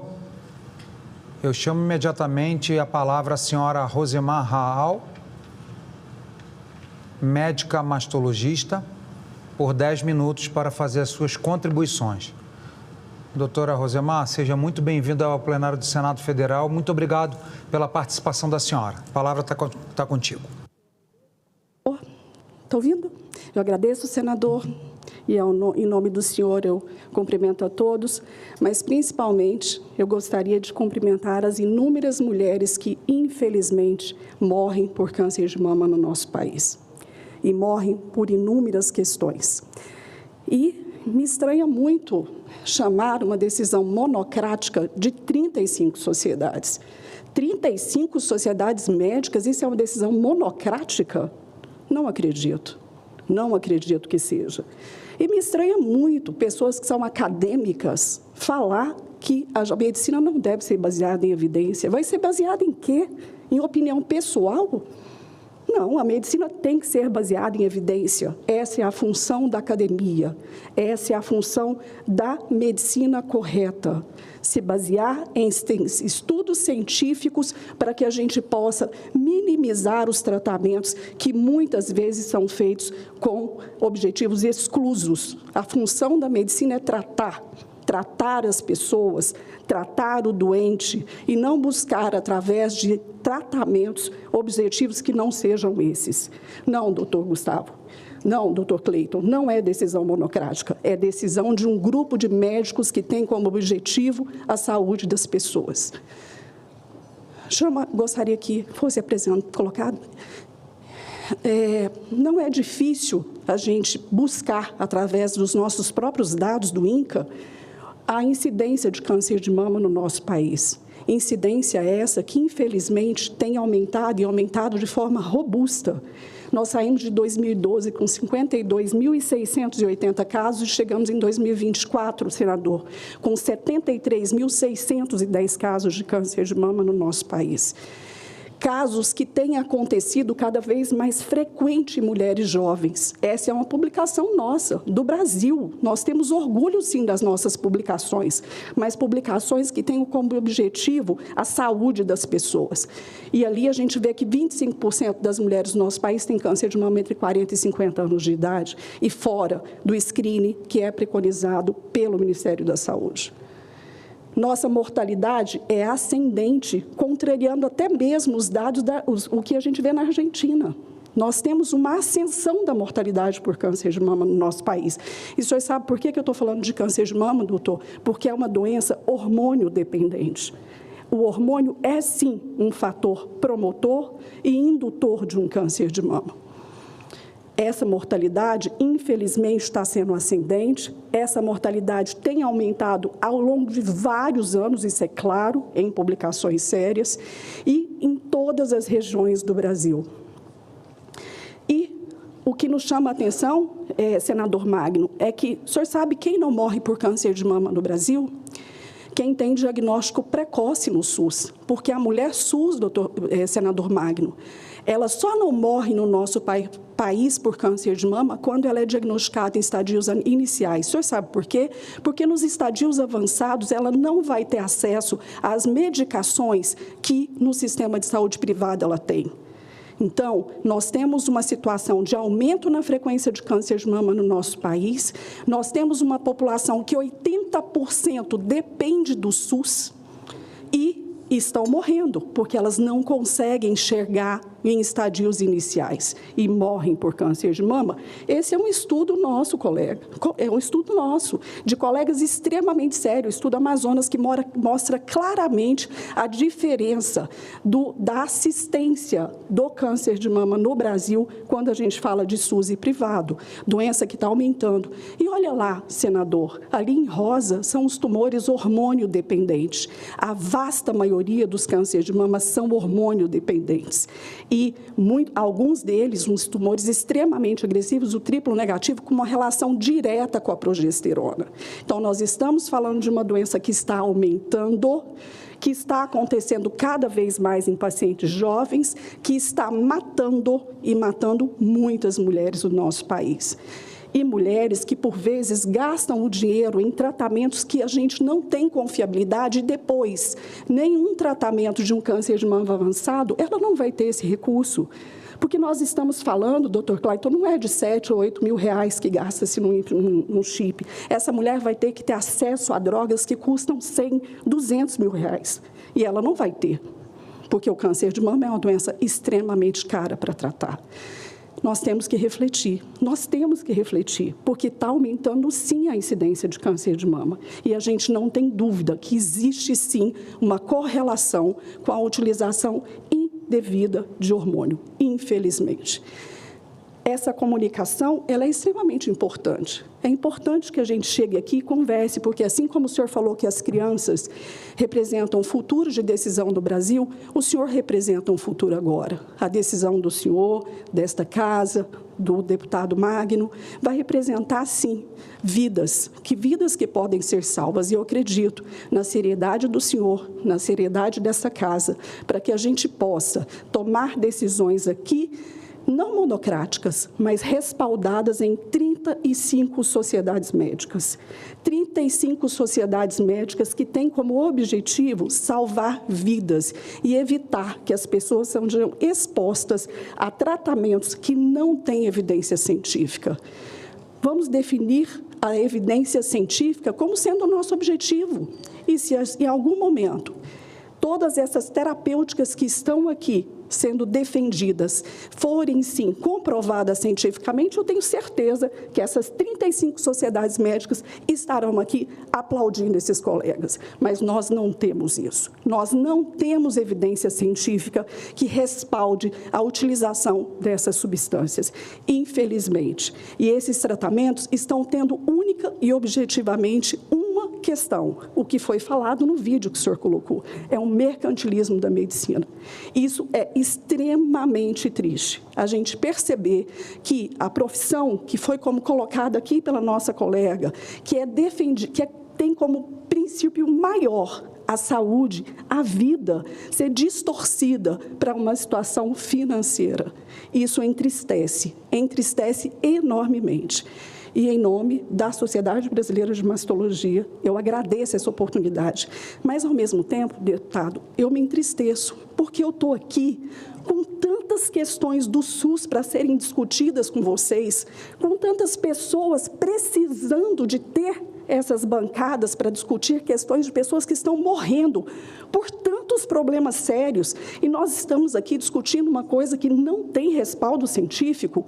Isso me entristece em demasiado. É muito ruim. A gente tinha que estar com esse espaço aqui para defender as 80% da população que depende do Sistema Único de Saúde no nosso país e estão morrendo por questões básicas. Não estão morrendo por um chip que custa 20, 30, 40 mil reais. Estão morrendo por questões que custam muito menos, mas que, infelizmente, em decorrência da gente precisar de ocupar o espaço para discussão dessa, muitas vezes essa temática não é contemplada. Obrigada. Eu espero, senadores, que o senhor nos ouça, porque essa não é uma decisão monocrática. São 35 sociedades pedindo socorro de vocês. Muito obrigada. Doutora Rosemar, muito obrigado. Queria também deixar muito claro às senhoras e senhores que o Senado Federal, ele, quando provocado, que foi o que ocorreu para fazer uma sessão de debate público sobre o tema de hormônios, né, implantes hormonais, aqui estamos. E desde já, a minha equipe está aí, vai abordar a senhora. Se a senhora quiser promover um debate sobre câncer de mama, sobre SUS, sobre mais recursos, a senhora é muito bem-vinda a essa casa e basta falar, né? A gente não pode propor algo sem ser provocado por entidades, etc, etc. E eu quero... Pode ser o senhor agora?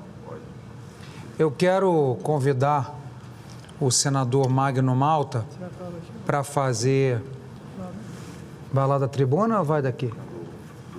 Aqui. O senador Magno Malta quer fazer algumas considerações. Então, eu passo imediatamente, agradeço ao senador Magno Malta pela presença, pela participação, pela colaboração. E a palavra está com o senhor. Obrigado.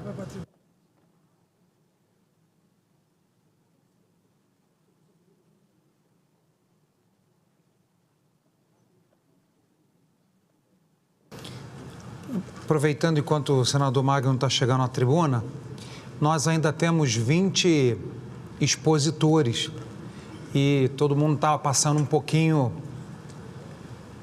do seu tempo e realmente nós precisamos reduzir aí um pouco a fala e eu quero pedir a contribuição, a colaboração de todos os expositores para respeitar estritamente o seu tempo, senão...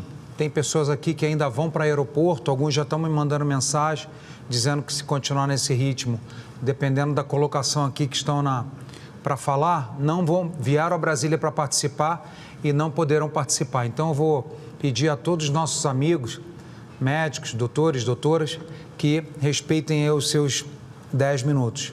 Com a palavra, o senador Magno Malta, do PL do Espírito Santo.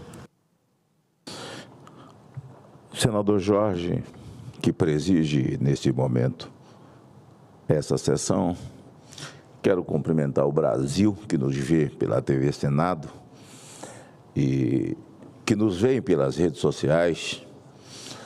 E a informação que tive é que a rede social, realmente, as pessoas estão assistindo, estão ligadas, as pessoas têm interesse em temas dessa natureza e é importante que as pessoas tenham interesse de tudo que se passe por aqui, o que se discute aqui, o que se fala aqui, o que se busca aqui, porque se houvesse esse interesse, quem sabe nós já teríamos melhorado muito, ao invés de derretermos, como nós estamos vendo acontecer com o país.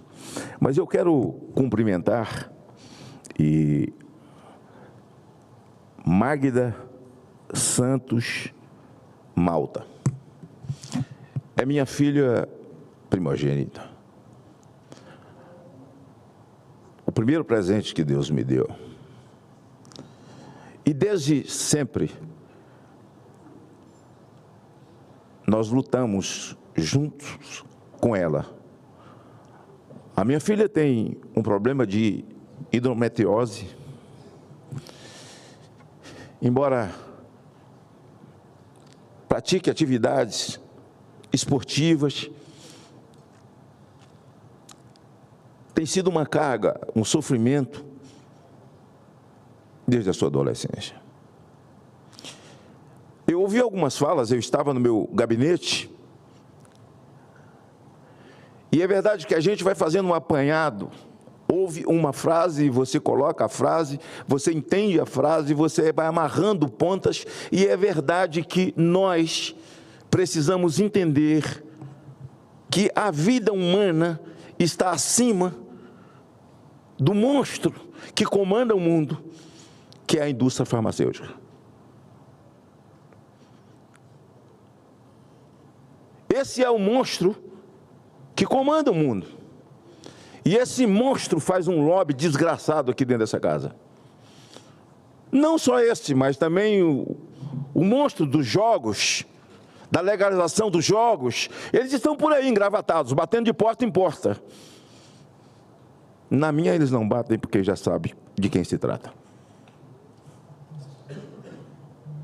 Mas é preciso que nós entendamos, e as razões pelas quais eu estou aqui nesse momento, e falando desse assunto, porque minha filha me pediu, dizendo: pai, você tem que estar lá, você tem que debater, porque eu cresci ouvindo você dizer que a água limpa sai do Congresso Nacional, do Parlamento, a água suja sai daqui também, o bem e o mal sai daqui.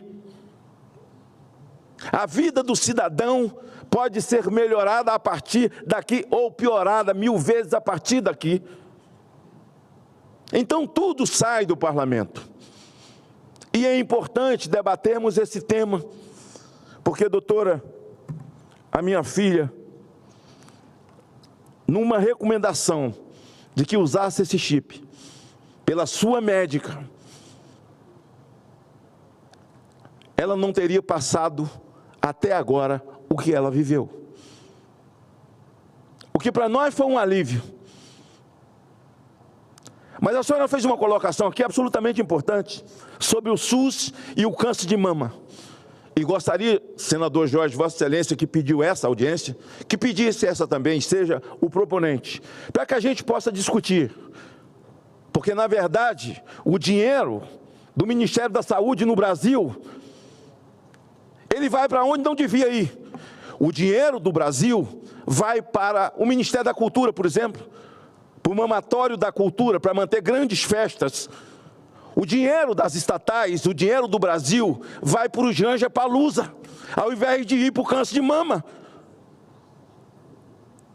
Vejam, senhores, que por discutir um chip que trata da questão de hormônio, nós temos uma gama de coisas a discutir, importante, com gente importante, preparada, como os senhores, para que a gente possa discutir o Brasil a partir de hoje, quem sabe, numa nova perspectiva.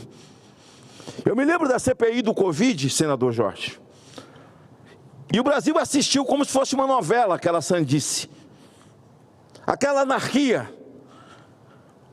Pegaram um medicamento chamado ivermectina, que em alguns lugares é chamado de vacina das vacinas. Eu estava fora do mandato, correndo risco, né?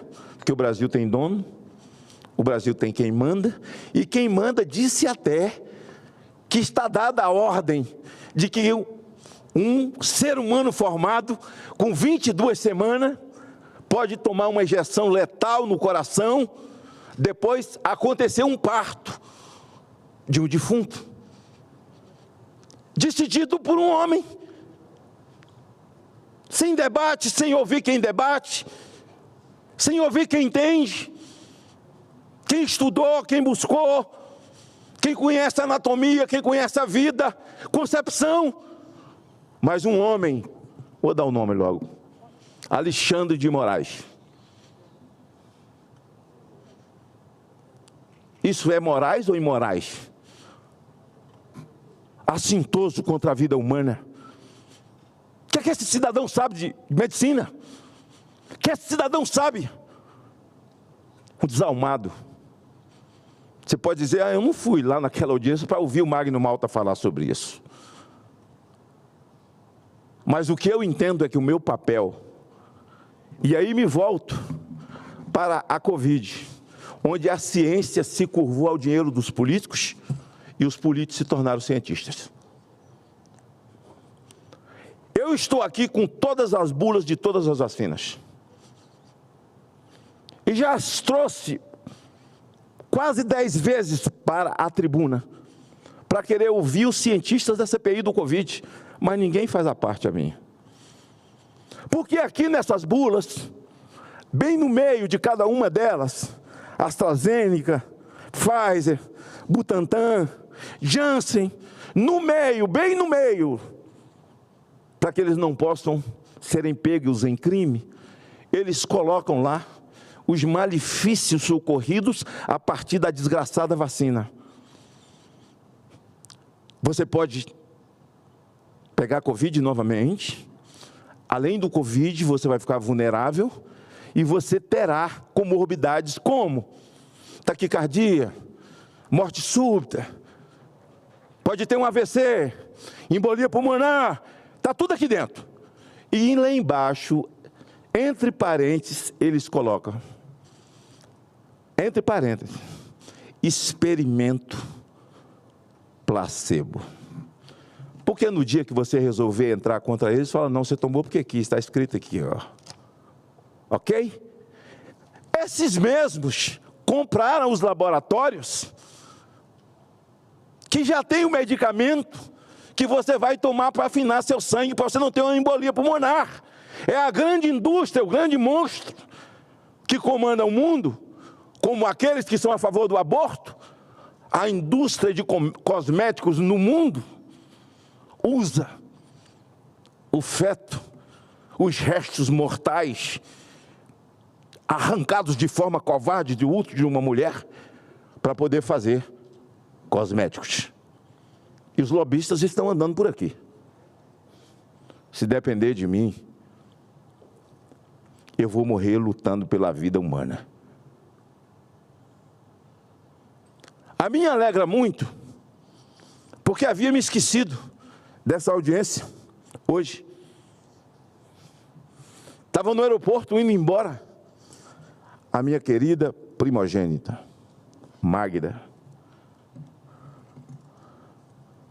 Eu tenho uma Magda e uma Magna. É sinal de que eu não gosto do meu nome. Disse, pai, onde você está? Eu disse, no aeroporto indo embora. Ela disse, pai, amanhã tem audiência. Volta. Porque filho não cresce. E quando cresce ainda manda na gente. Dr. Walter foi convidado meu, indicado. E indicado pela minha filha, porque eu conheci hoje aqui, a médica que hoje está com ela, doutora Daniela Simonassi. Falei certo? Simonassi. Então a assessoria botou um I no lugar do A aqui, viu, doutora? Eu agradeço a todos vocês, todas as senhoras, aqueles que comungam com a ideia e aqueles que não comungam, que fazem a discussão nesse momento, e é preciso que ela seja aflorada de fato, que a gente faça com profundidade, e essa casa, responsavelmente. Eu quero dizer uma coisa a vocês, que essa audiência pública hoje, se fosse para discutir orçamento e quantos ficaria para cada senador ou deputado indicar, isso aqui estava lotado. Mas parece que o assunto vida humana representa muito pouco. As pessoas estão atrás dos seus próprios interesses. E o desinteresse é total quando se trata da questão da vida humana. Uma das coisas mais erradas que nós criamos no Brasil, senador, foi as chamadas às agências. As agências não têm quem as vigie. E as agências foram criadas exatamente para serem vigilantes de determinadas áreas. A Anvisa, por exemplo, eu sei que ela mudou de posição tão rápido de ontem para hoje. Eu nem sei. A Anvisa orienta que no aeroporto os pacientes fiquem 2 metros um do outro, não os pacientes, os viajantes, os passageiros, para embarcar no avião na época do Covid. Ao embarcarem, 3 podem sentarem um do lado do outro. E eles fizeram um contrato com o vírus, que na hora do lanche, pode tirar a máscara, lanchar, depois bota a máscara de novo, que está combinado, o vírus só ataca depois. Mamãe, me acorde. Nós precisamos, senador Jorge, e quem sabe saia daqui, que criemos uma comissão, ou que os mandatos dessas agências, que são muitas, agências de aviação, agências de água, agência daquilo, eles são eternos, são mandatos que ninguém pode tirar. E normalmente o que se percebe é que eles estão exatamente a serviço daqueles onde eles foram colocados para vigiar.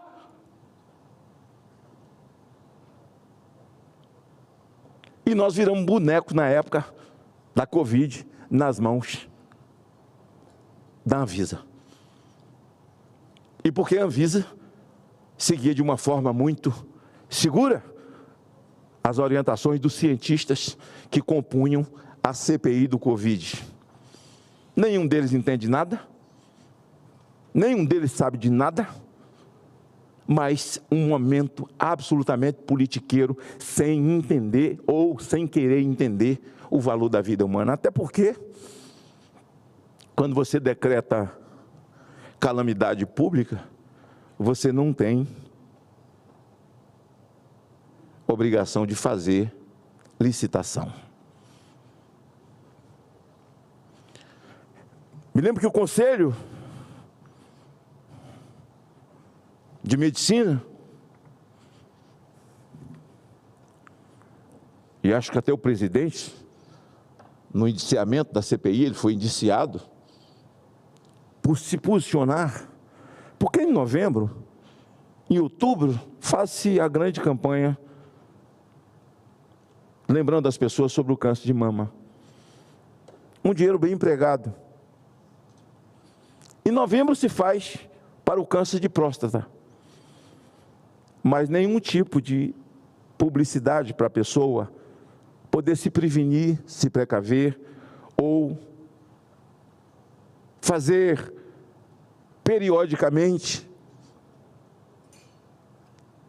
Quando vivíamos os dias da Covid, tudo isso era proibido. O que o mundo hoje já reconhece, o que o mundo hoje, a ciência reconhece, dos malefícios operados, e quem financiou, e a indústria da medicina, a indústria farmacêutica lá estava fortemente, e tudo está declarado, inclusive aqueles que idealizaram esse inferno, já colocaram e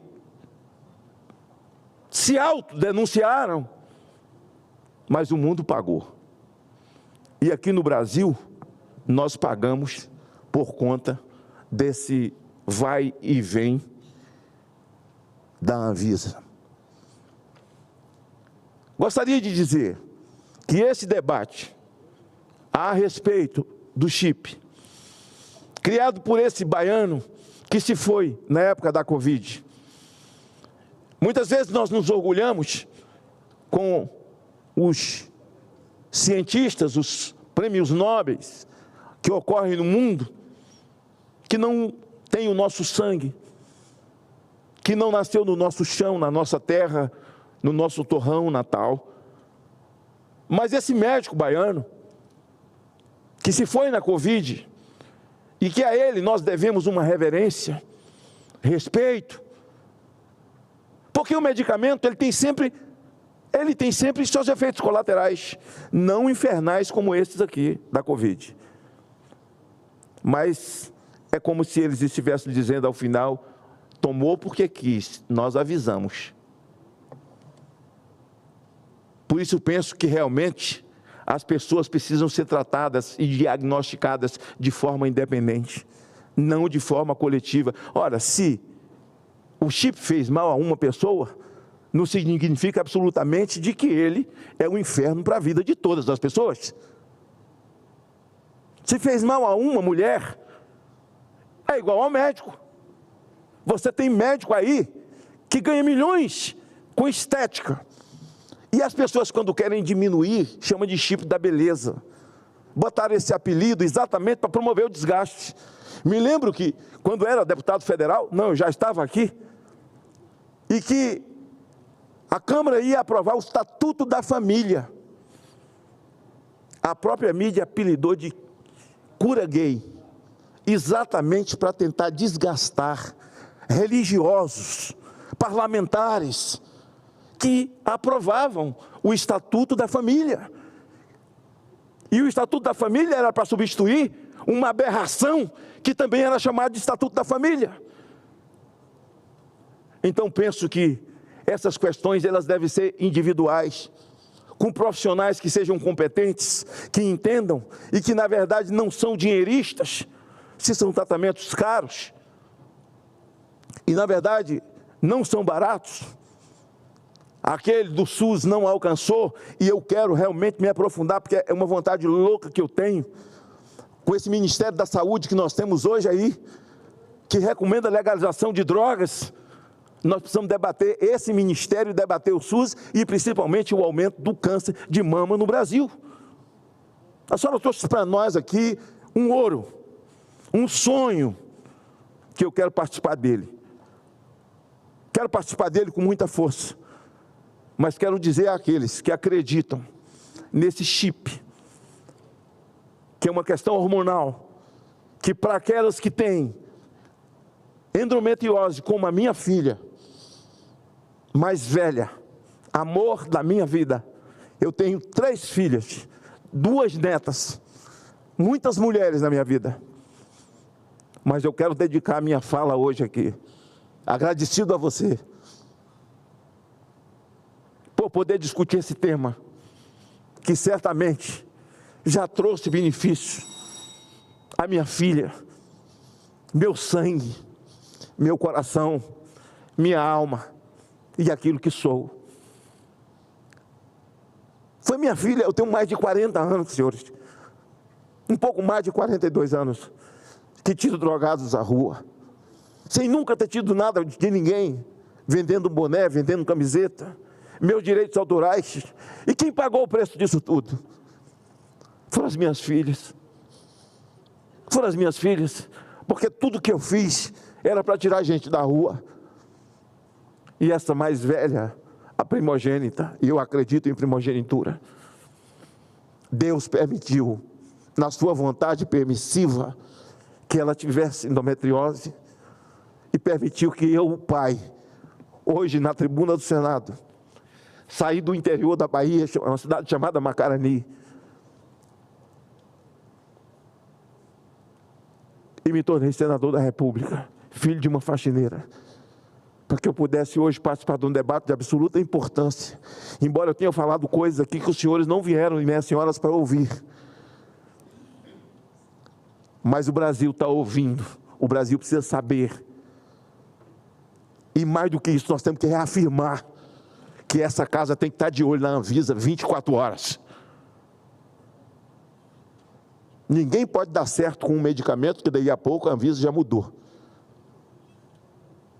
Ninguém pode dar certo com nada. Em qualquer setor onde tem agência de regulação, que elas não trabalham para a população. Por isso, doutora, deixa eu abrir aqui para eu não errar de novo. Doutora Daniele, Simonazzi. Errei, acertei, né? Que hoje cuida da minha primogênita, ter aceitado o convite de vir aqui. Agradeço, Dr. Walter, que também é um dos meus convidados, e olho para o rosto de todas as convidadas, e parece que vocês estão todo mundo usando o chip da beleza, porque todas são bonitas. Acho que até nós, acho que até eu melhorei, nunca não usei não, mas só de falar do assunto. Obrigado, porque medicina é sacerdócio. É um sacerdócio, e vocês aceitaram o sacerdócio. Antigamente, quando se dizia que uma criança ia ser médica, já se imaginava que ele ia ficar rico. Hoje tem médico que para arrumar 20 mil reais por mês tem que dar 10 plantões.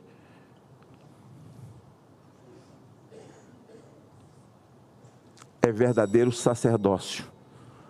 E eu quero parabenizá-los por ter aceitado o sacerdócio da medicina. E aqueles que têm coragem de se levantar quando os cientistas sucumbem ao dinheiro dos políticos, e eles têm coragem de abrir a boca e falar, e que muitas vezes são crucificados, a esses o meu aplauso maior ainda, porque Deus não tem compromisso com frouxo. E a quem Ele chamou para cumprir um sacerdócio, e esse é um dos mais importantes. Eu fiz uma cirurgia, Dr. Roberto, lá em São Paulo, tem 6 meses. Coloquei uma prótese no meu joelho direito, eu sou lesionado de medula. Há 22 anos, um tumor dentro da minha medula, me paralisou completamente. Fiz uma cirurgia, fiquei paralisado, não tinha como andar. E recebi de Deus a promessa de um milagre. E fiquei em pé. O milagre se cumpriu. Tem 7 meses que eu fiz a minha cirurgia implantando um joelho. Um implante de joelho. Eu estou de pé 6 meses depois. E sei exatamente o valor. Nos 4 dias mais difíceis da minha vida, dentro da UTI, por ser lesionado de medula, e um tipo de medicamento me fez muito mal.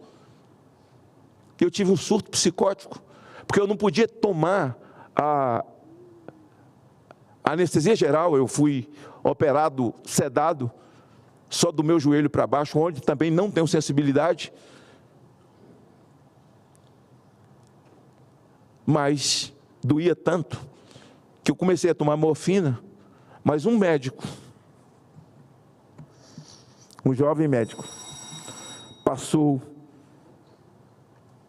quase 48 horas assentado do lado do meu leito, perto da minha cabeça, com o braço debaixo do meu pescoço, quase 2 dias. Eles me medicavam, e esse médico jovem, eu só ouvia ele balbuciar. Ele orava o tempo todo por mim. Então, senhores médicos, médicas... Senador Magno, eu só quero, antes do senhor concluir, agradecer ao grupo de senhoras e senhores abrigado no Lar dos Velhinhos de Bezerra de Menezes, que visita hoje o plenário do Senado Federal. E nós, há pouco, aplaudimos as crianças que são o nosso futuro. Eu gostaria de pedir uma salva de palmas para aqueles que já contribuíram muito para o nosso país. Muito obrigado às senhoras e senhores pela visita, e que Deus abençoe a todos vocês. Muito obrigado. Senhores médicos, senhoras médicas, sacerdotes da medicina, o meu muito obrigado de coração, e a contribuição ao nosso mandato, ao meu mandato principalmente, às coisas que penso e aquilo que vou poder fazer e lutar nessa casa, porque ninguém vive sem a política. E uma coisa que eu aprendi muito cedo: tem pessoas que desprezam isso, não quero nem saber, não quero nem ouvir. Depois você vai pagar o mal por não querer ouvir, porque quem não faz política sofre política. E hoje esse debate traz para essa casa uma riqueza incalculável. É uma pena. Deveríamos ter mais senadores aqui, mas nós vamos intensificar os debates. E certamente os senhores darão, e as senhoras, grande contribuição em outras áreas, para que nós não erremos. Nós não somos médicos. Muitos projetos saem daqui completamente atravessados, porque não ouviram quem deveria ouvir. E muitas vezes houve a indicação de alguém que tenha interesse que aquele projeto seja aprovado, exatamente por interesse financeiro. E muitas vezes, inocentemente, nós somos 81, aqui ninguém é inimigo de ninguém. Não, esse projeto aqui é muito importante para essa e essa área. Você vai lá feito bobo e vota. Aquilo vira uma lei e traz um prejuízo para um monte de gente e benefício para um pouquinho de gente. Muito obrigado por terem vindo. É uma sexta-feira, um feriado prolongado, vocês poderiam estar todo mundo viajando. E tem um monte de médico aí que deve estar viajando, pago pela indústria farmacêutica. Eu quero discutir isso também. Deus abençoe vocês.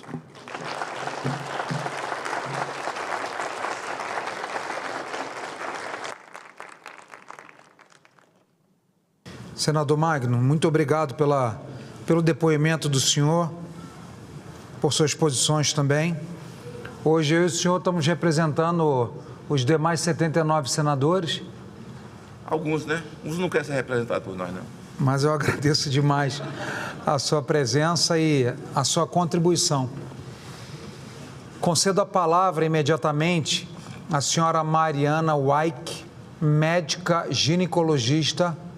Peço só um grande favor à senhora Mariana, doutora Mariana, que respeite, por favor, os 10 minutos, senão os outros médicos vão me puxar a orelha e vai ficar feio para mim, viu? Vai ter que fazer cirurgia, tem cirurgião aí, pô, de orelha. Tá bom, então.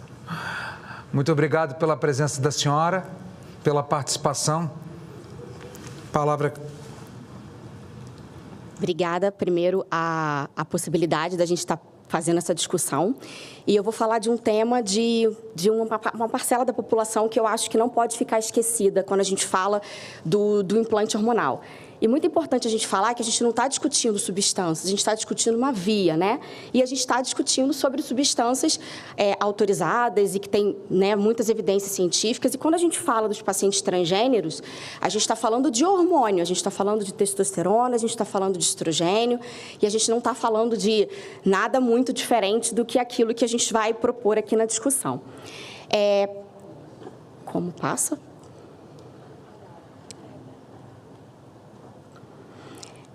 Então, eu sou ginecologista, obstetra, eu tenho título de especialista pela Febrasgo, a qual a minha sociedade que eu respeito muito, mas o fato de eu respeitá-la não significa que eu não possa ali também ter algumas divergências em relação a algumas questões. E sou usuária de implantes hormonais.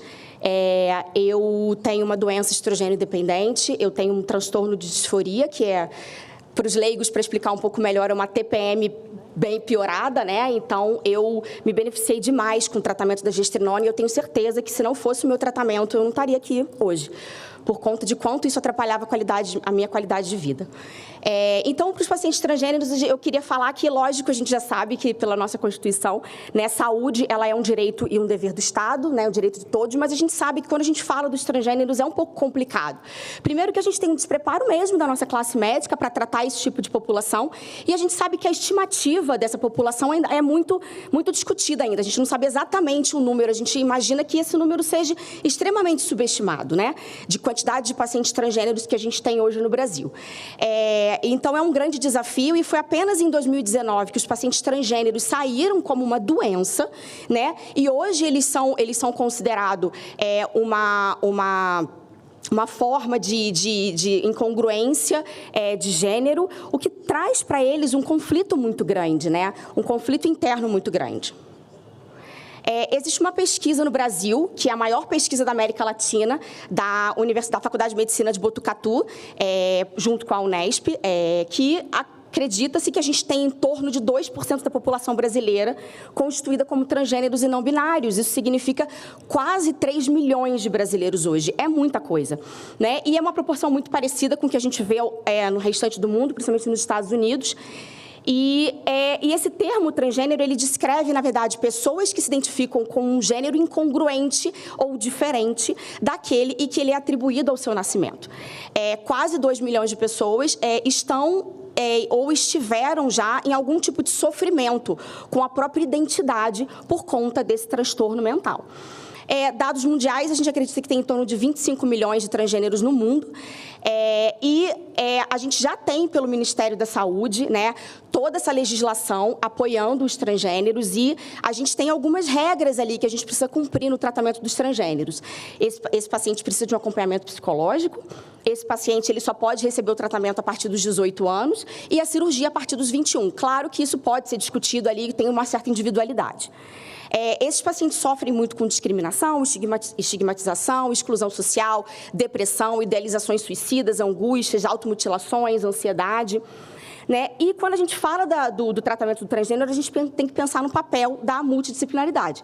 Então, primeiro, a atenção psicológica é mais importante, depois uma avaliação clínica, o diagnóstico, terapia hormonal e cirurgia, dependendo. O que a gente precisa pensar no tratamento desses pacientes? Primeiro, a redução dos hormônios endógenos, aqueles hormônios que ele mesmo produz, e depois pensar na reposição para esse paciente.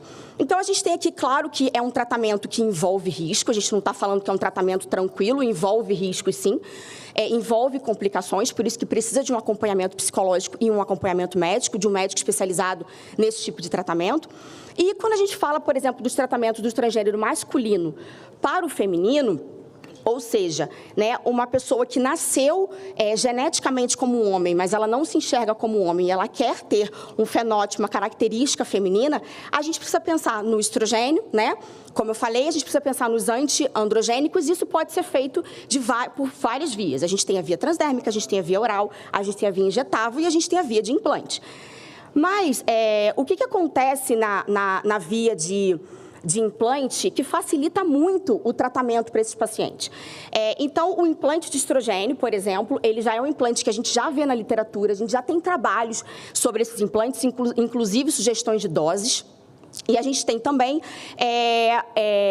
os estudos também, ao contrário, naqueles pacientes que nascem mulheres, né, genotipicamente mulheres, e querem se transformar num homem. E também a gente tem os trabalhos com o uso da testosterona via de implante hormonal.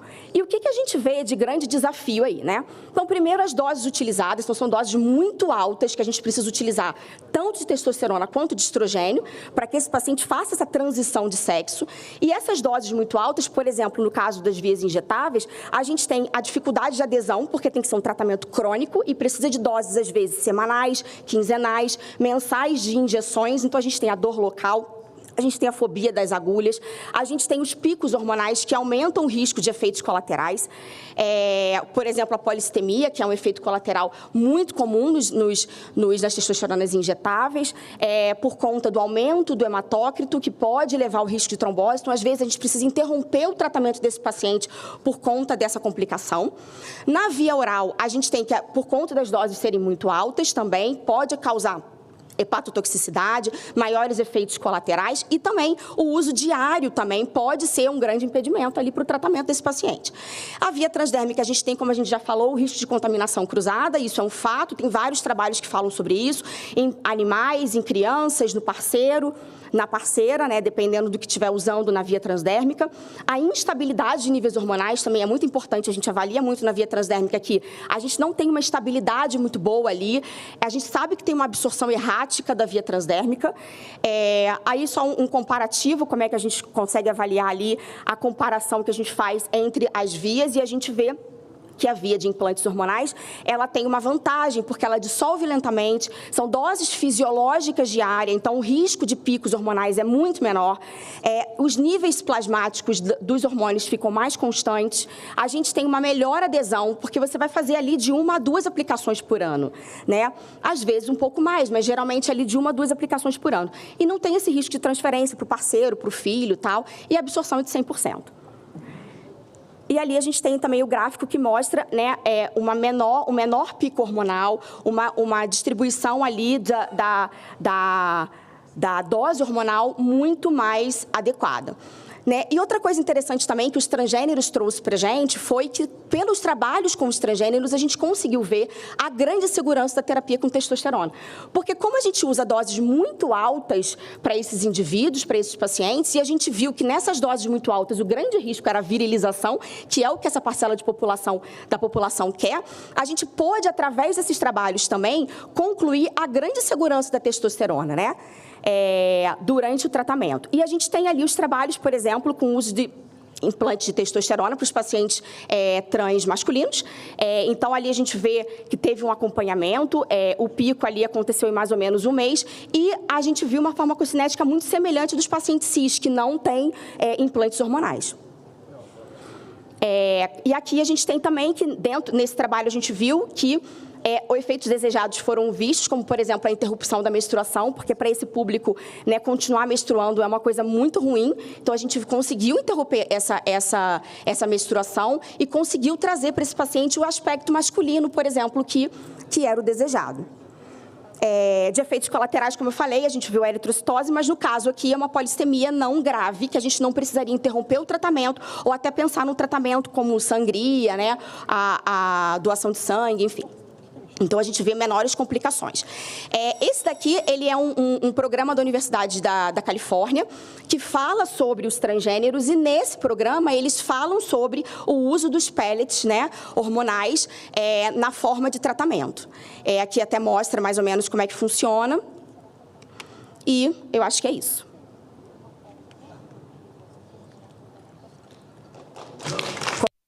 Consegui, mas consegui. Doutora Mariana... Olha, ainda tem 30 segundos, não quer mais falar? Então, vamos falar. Então, assim, na verdade, a minha intenção de falar dos transgêneros é justamente falar que uma parcela de população que ela já tem uma discriminação tão grande, né? Ela já sofre um preconceito tão grande e elas precisam de acolhimento. E eu acho que o implante hormonal, é o que as evidências mostram, por ser uma via muito mais segura, de muito melhor adesão e muito mais fácil desse paciente seguir, é uma via que não pode ser esquecida quando a gente fala do tratamento desses pacientes. Doutora Mariana, sem palavras para agradecer a sua contribuição. Obrigada a vocês. A sua presença e também... A precisão no tempo. E a precisão no tempo, pois é. Né? Obrigado.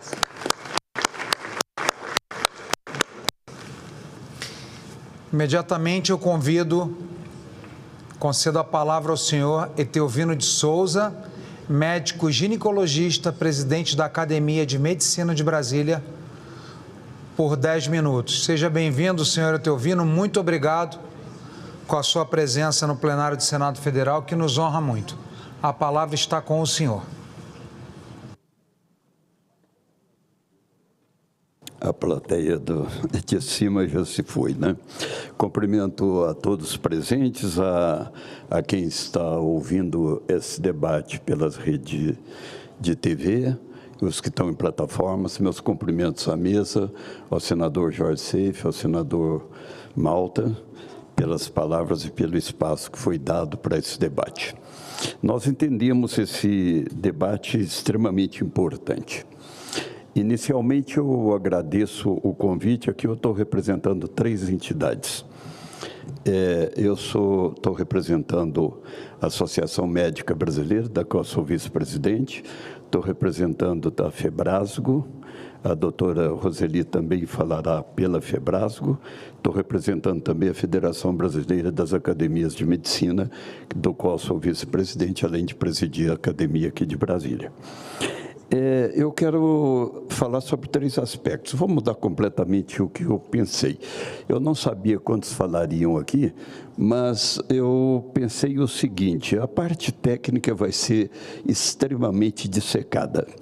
E como vai ser dissecada tanto para um lado como para o outro, vai competir a nós refletir sobre o que estamos ouvindo e vai competir aos senadores aqui presentes, que espero levarão aos pares o que pode ser derivado disso, que espero que seja alguma coisa em proveito dos nossos pacientes. Afinal de contas, nós vivemos pelos pacientes.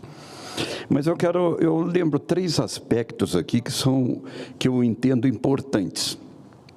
O primeiro é o seguinte: nós temos uma linha de tempo a respeito de implantes. E, como já foi dito aqui, o PASSE falou em 60 anos, o que eu tenho de referencial é que são 40 anos que o Elcimar Coutinho ele fez a molécula do dimetrose a partir de um derivado da cadeia estrogênica, a partir da 19-testosterona. Então, ele traz um efeito também testosterônico.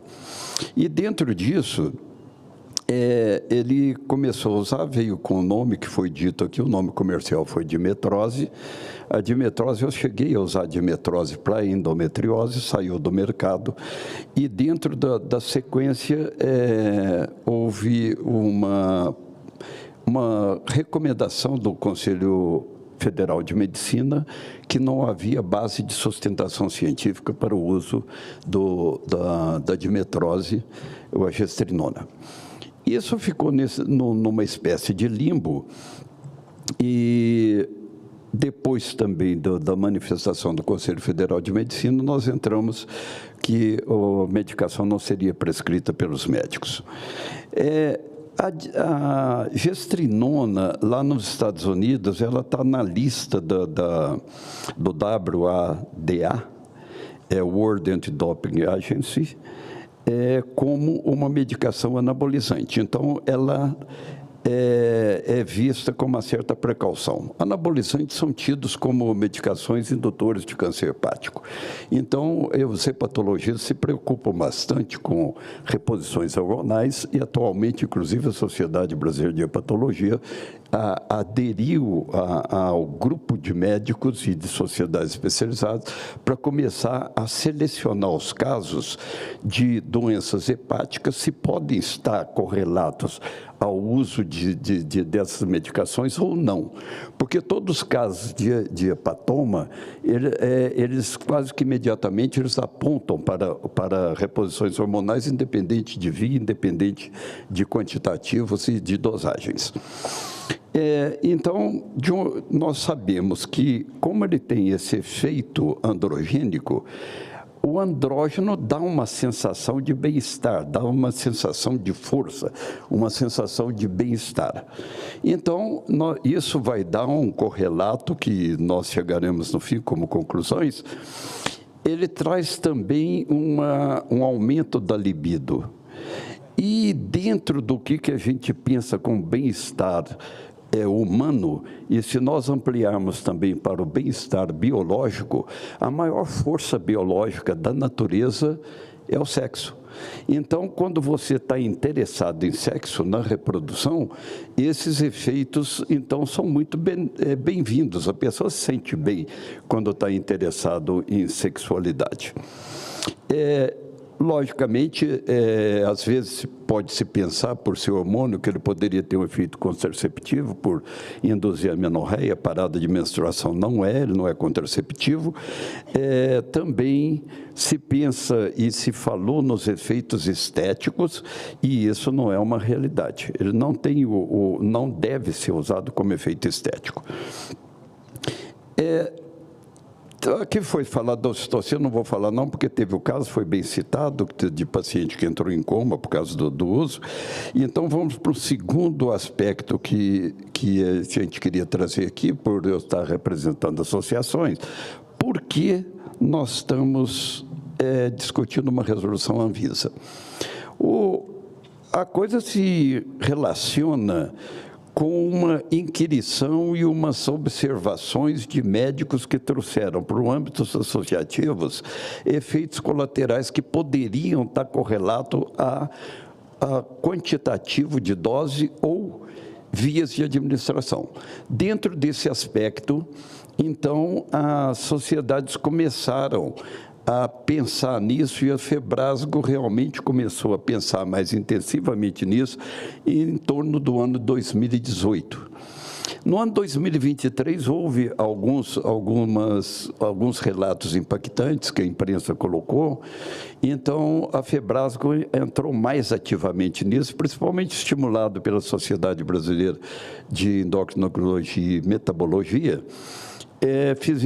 Foi feita uma plataforma, Vigicom, onde em 2 meses apareceram 268 relatos de casos que estão correlatos. A gente não pode dizer com certeza que o efeito é causal, mas tem o correlato de ter sido um efeito que ocorreu na vigência de. Então, a hora que estava usando o implante, deu alguns efeitos colaterais. Então, isso antenou para uma possibilidade que a gente precisa estudar isso mais profundamente. E aí foi levado à Anvisa, e a Anvisa se sensibilizou e fez essa resolução que nós viemos discutir aqui. Um terceiro aspecto que a gente tem que pensar também é que a Anvisa já vem pensando nisso, embora de um modo um pouco tímido, porque ela tem uma resolução de 23 de dezembro de 2021, que de 4768, que proibia a propaganda de gestrinona e outros produtos. Em 2022, ela fez um programa de monitoramento de farmácia de manipulação de produtos estéreis, e foram só vistas 18 farmácias. É pouco, tem muita farmácia de manipulação. Mas dentro desse universo pequeno, deu alguns dados que são possíveis de ser pensados. 11 resultados insatisfatórios, 6 interdições parciais. E a resolução 4079 de 13 de dezembro de 22, ela fez recolhimento e suspensão de comercialização. Interessante que a Anfarmag, que é a associação deles dessas farmácias de manipulação, não reclamou. Então, é sinal que esse assunto realmente pudesse ser sensível também para a associação, porque realmente fazer fiscalização é muito difícil. A gente tem que lembrar que o FDA, ele é extremamente rigoroso com a parte de estéreo, de fármacos estéreis que devem ser manipulados. E a gente sabe que esse aspecto, os pontos frágeis que nós temos dentro da manipulação farmacêutica, quando as coisas não são muito fiscalizadas, nós temos uma dificuldade dos implantes de dosagem mínimas e liberação mínima também. Então, dentro disso, eu tenho mais 1 minuto, não é isso, senador? Então, não, eu não posso passar muito, esse pessoal tem que ir embora. Eu vou cumprir. Então, isso é uma dificuldade. A esterilização também é extremamente difícil, porque os protocolos são muito pesados. Bem, disso, a gente já mais dando finalização, nós achamos que é impositivo haver segurança das mulheres usuárias e estudos que embasem a segurança e os resultados, fiscalização rigorosa das farmácias de manipulação quanto às instalações, equipamentos usados e produtos que gradualmente estão sendo incorporados nas práticas do uso de implantes.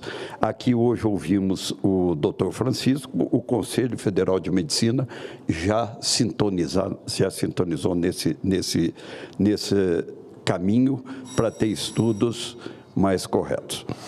Finalizando, é muito bem-vinda essa discussão pública, o local também se justifica por esta casa ser o representante do povo, mas as entidades que a MB representa, somos 35 entidades, os médicos que mais lidam com o problema em foco, a Febrasgo, somos 16 mil ou 17 mil associados, 38 mil médicos praticam ginecologia e obstetrícia nesse país. E representa, então, as boas práticas da medicina aqui focadas, e a Academia de Medicina, que preserva a boa prática, a arte da medicina, que, dentro desse aspecto, nós entendemos o doente e não a doença como foco do médico, sendo que o doente é aquela pessoa que momentaneamente esteja na vigência da doença. Nós gostaríamos muito que esse assunto fosse discutido no âmbito devido. O âmbito devido é dentro da ciência. Isso é o nosso apelo, que isso seja resolvido cientificamente. Uma norma legal absoluta, ela pode engessar o avanço da ciência, e que não é adequado sob o ponto de vista de medicina. Muito obrigado a todos. Obrigado ao doutor Etelvino de Souza. E concedo a palavra à doutora Adriana Ferreira, fundadora da Associação Menopausa Feliz, por até 10 minutos, doutora.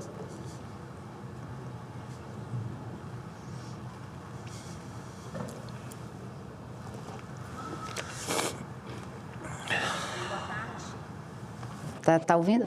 Bem, boa tarde a todos. Cumprimento o senador Magno Malta na presença de todos da casa. E é um prazer estar aqui. Obrigada, você até definiu que eu vou precisar, que é um dos sintomas da menopausa que eu tenho. Eu quero fazer uma descrição, em primeiro momento, para ficarmos politicamente corretos. Eu sou uma mulher negra de cabelo ondulado, estou de blusa verde, terninho preto e o cabelo na altura do ombro. Porque tem muitas pessoas que, às vezes, só estão nos ouvindo, né? Então, eles precisam compreender quem, de fato, está falando com eles. Eu venho aqui enquanto presidente, na verdade, eu sou idealizadora da Associação Menopausa Feliz, que é uma associação composta por mulheres que estão vivenciando o climatério e a menopausa. É a única no país. Nós já estamos, senador, nessa casa, nós viemos aqui no dia 16 para poder referendar um projeto de lei do senador Messias que cria especificamente políticas públicas e o Dia Nacional de Conscientização sobre a Menopausa. E por que isso é relevante? Nós já estivemos também na Câmara dos Deputados fazendo essa mesma menção. Como o senhor mesmo ponderou, é muito importante que saibamos quem nós somos, quantas nós somos e o que de fato está acontecendo. Hoje eu sou uma mulher de 58 anos, já estou na pós-menopausa e faço uso de implantes hormonais há 6 meses e faço uso de reposição hormonal há simplesmente 7 anos. O meu diagnóstico era mulher poliqueixosa, tamanha quantidade de sintomatologia que eu tinha. Eu fui diagnosticada especificamente com 48 sintomas da menopausa. Sintomas esse que muitos médicos não souberam me dizer, porque eu também sou usuária do SUS. E eu falo aqui representando milhares de mulheres negras hoje no nosso país, porque quando mencionaram, que vários mencionaram pesquisas, termos técnicos, que nós, cidadãs, sequer sabemos o que eles estão falando. Então, a gente fica pensando, para quem eles estão falando? E para quem eles falam normalmente? Porque para nós, usuários do SUS, esses benefícios não chegam. Porque nós não temos políticas públicas, nós não temos medicamentos, nós não temos nem terapia hormonal, só é mensurado. Mas a prática, de fato, ela não existe. E essa é a demanda maior que nós temos. Então, quando eu me vi especificamente com mais de 48 sintomas e vendo a minha vida ir ralo abaixo, eu falei, como assim? Não existe uma política pública? E começamos a nos organizarmos enquanto estudantes de direito. Nós começamos a nos organizarmos para poder entender, de fato, o que era a menopausa e os reais impactos que essa fase traz para a vida da mulher. Só um minutinho, por gentileza. E quando nós descobrimos que a menopausa hoje, catalogada especificamente, tem mais de 70 e outros dizem que tem mais de 100 sintomas, e eu fui diagnosticado com 48, eu fiquei perguntando, quem discute menopausa no nosso país? O que o Ministério da Saúde faz em relação à nossa saúde? Uma vez que nós somos 110 milhões de mulheres no nosso país e, especificamente, 45 milhões de mulheres estão vivenciando o climatério e a menopausa, considerando a faixa etária dos 35 a 65 anos. E esqueceram, senador, de mensurar quantas são as mulheres que vivenciam menopausa precoce. Nós temos na nossa entidade mulheres com 25, 29 e 32 anos que estão vivenciando a menopausa. E sequer têm assistência, e sequer têm acesso a um médico especificamente qualificado sobre menopausa. E é muito importante dizer isso, senador, porque nós já fizemos várias perguntas a vários deputados, a vários senadores, inclusive também ao Conselho Federal de Medicina, como é que nós, mulheres do senso comum, conseguimos detectar um bom profissional que ele tenha qualificação em menopausa. Qual é o RQE que especifica isso? Mensuraram aqui que vários fazem cursos de finais de semana. Muito interessante. É esse médico que cuida de mim? Foi esse médico que fez meus 3 partos? Foi esse médico que, especificamente, quando eu entrei com a sintomatologia de menopausa ou com as alterações hormonais, tendo miomatose, tendo problema de tireoide, foi esses médicos que me orientaram? Foi esse médico que, quando eu tive que fazer a oforectomia, ele me disse que eu teria que sair já imediatamente fazendo uma reposição hormonal? Não, não foi esse médico que nós tivemos acesso, não. Não é esse médico que o senso comum tem acesso. Uma consulta hoje com médico especializado, que se diz especializado, que eu gostaria de entender qual é o RQE, que se diz especializado em menopausa, ela oscila mais de R$ 1.000 a R$ 3.500. Uma mulher do SUS tem condições de pagar isso? Olha que o SUS, nós correspondemos a 82% dos atendimentos da assistência à saúde no nosso país. E quando mensuraram que existem congressos de finais de semana, eu fiquei pensando, quando eu perguntei, quando eu comecei a fazer pesquisa, senador, e eu com as outras meninas que fazem parte da nossa entidade, nós começamos a fazer pesquisa, qual era a agência ou associação, enfim, que falasse sobre menopausa. E nós encontramos a Febrasgo, encontramos a Sobrac, que tinham consensos. Aí nós começamos a ler, a entender do que se tratava esses consensos. E uma vez, 3 anos seguintes, nós tentamos participar, nos oferecendo para poder participar desses congressos. Porque esses são congressos que acontecem há mais de 10 anos, dialogando especificamente sobre a formação e o que há de mais novo no mundo do tratamento sobre climatério e menopausa. Por que nós que somos a paciente, a que sente, não podemos participar? Por que as informações que são feitas nesses lugares não chegam até nós? Quem está ganhando com isso? Quem está lucrando com isso? Quando o senhor mensurou que algumas dessas farmácias ou dessas empresas farmacêuticas participam aqui da casa, eu também fiquei pensando, será que cada médico que participa desse congresso, e que muitos deles talvez nem façam parte do grupo de médicos do SUS, quanto será que tem na conta dessas pessoas?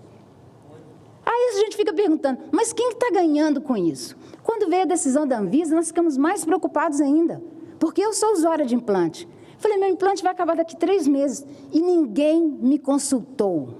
Eu estava literalmente sentada no sofá da minha casa e a notícia veio no jornal. Ninguém perguntou para mim o que eu iria fazer da minha vida daqui para frente. Ninguém perguntou para mim se eu sou uma mãe de 3 filhos e eu tenho que fazer o sustento da minha casa. Ninguém perguntou para mim se eu estava disposta a voltar a ter os 48 sintomas que eu tinha.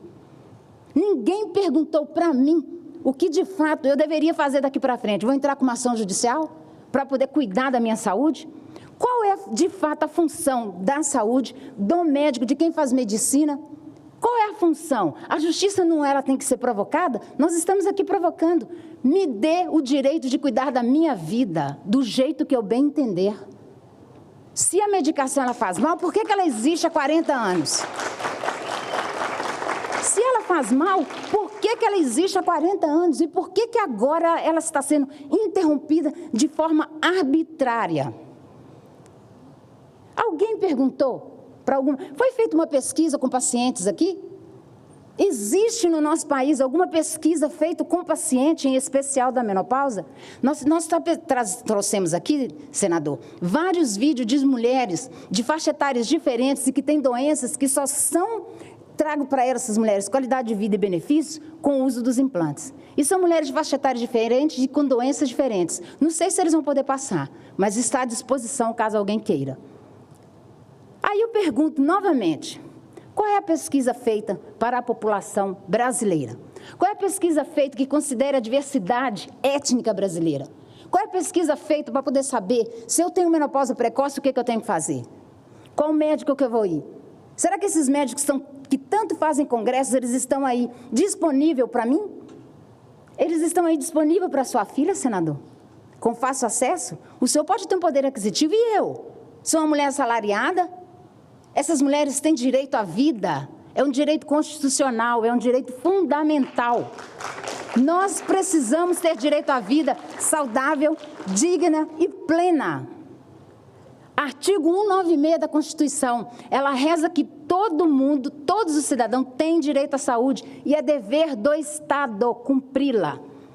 Esse dever do Estado de cumprir a saúde da mulher quando entra nessa fase da vida, que é a única fase que não tem política pública, é quando ela está vivenciando climatério e menopausa, essa mulher, ela tem direito à vida.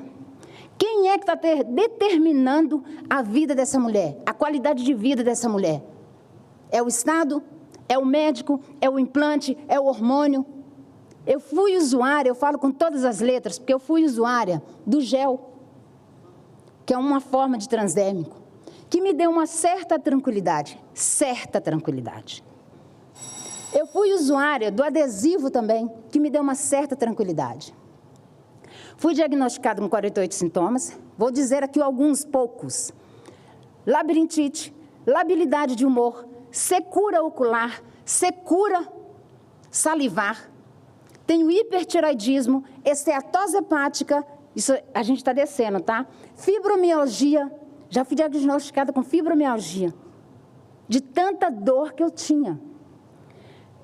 Quem é que cuidou de mim?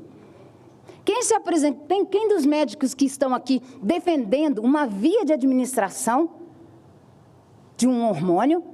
Quem desses médicos falou assim, vamos pegar 5% da população brasileira que não tem acesso, vamos tratar dessas mulheres, vamos dar informação de qualidade. Que informação de qualidade é essa que está retida na mão de alguns? Quer dizer que a nossa classe social e a cor da minha pele vai determinar de fato se eu mereço viver ou morrer? Se eu vou ter qualidade de vida ou não? É isso que está imposto aqui para a gente? Por gentileza, todos os médicos que estão aqui falando contra a favor, não conheço, não sei, mas vocês já pensaram em fazer um congresso para a população? Façam isso, levem informação do tempo que vocês estudaram e que tem argumentos positivos e negativos, levem para a sociedade, tragam para a gente. Nós somos, hoje, mulheres negras e pardas, nós somos 55,5% da população feminina desse país. Quem é? Eu nunca vi, mentira, eu vi 2 médicas só, falando que a menopausa na mulher negra é diferente da mulher branca, asiática, hispânica, seja o que for. Mas para nós, porque nós somos estrogênio dependente. Então imagina, senador, é uma conta simples para todo mundo que está nos vendo, não precisa ficar tentando ter tradução de algumas linguagens técnicas. Nós temos 5 dedos na mão, faça de conta que esses aqui são hormônios. Sua mão funciona como uma maravilha. Você perder você perdeu um, que é o estrogênio, você perdeu o outro, que é a progesterona, perdeu a testosterona. Sua mão tem a mesma funcionalidade? E olha que você vai viver o resto da sua vida nessa fase. Quem está cuidando da gente? Uma via de administração, senador, é extremamente importante, sabe por quê? Porque hoje, se você vai na farmácia, eu fiz isso por 5 anos. A dosagem que é vendida na farmácia é uma só. Eu usava Sandrena 0,5. Ninguém preocupou se ele era o suficiente ou não para mim. Era a única coisa que o médico tinha para me dar. E eu tinha que pagar, que não era pelo SUS, não. Eu tinha que pagar por ele, mensal. Ninguém perguntou se ele estava fazendo efeito, se ele estava fazendo a proteção cardiovascular, óssea, urogenital e psicológica em mim. Eles só falaram assim, ó, é a única coisa que a gente tem para você. Aí você passa para o adesivo, é uma dosagem única. Agora nós temos uma via de administração que pode tratar especificamente toda a minha sintomatologia, que ela é personalizada para mim e ela não pode ser usada. Por quê? Porque é uma via de administração diferente? Ou é o produto que é ruim, ou é o médico que é ruim? O que nós estamos discutindo aqui? Eu gostaria muito de entender o que, de fato, essa discussão vai trazer de benefício para a sociedade. A Anvisa, quando fez essa decisão, ela acertou parcialmente, porque assim vai fazer realmente uma seleção de médicos qualificados, de médicos que têm conhecimento e de médicos que estão aptos. Mas ela errou quando ela foi arbitrária, porque ela não me perguntou se eu estava pronta para viver ou para morrer. Ela não me perguntou.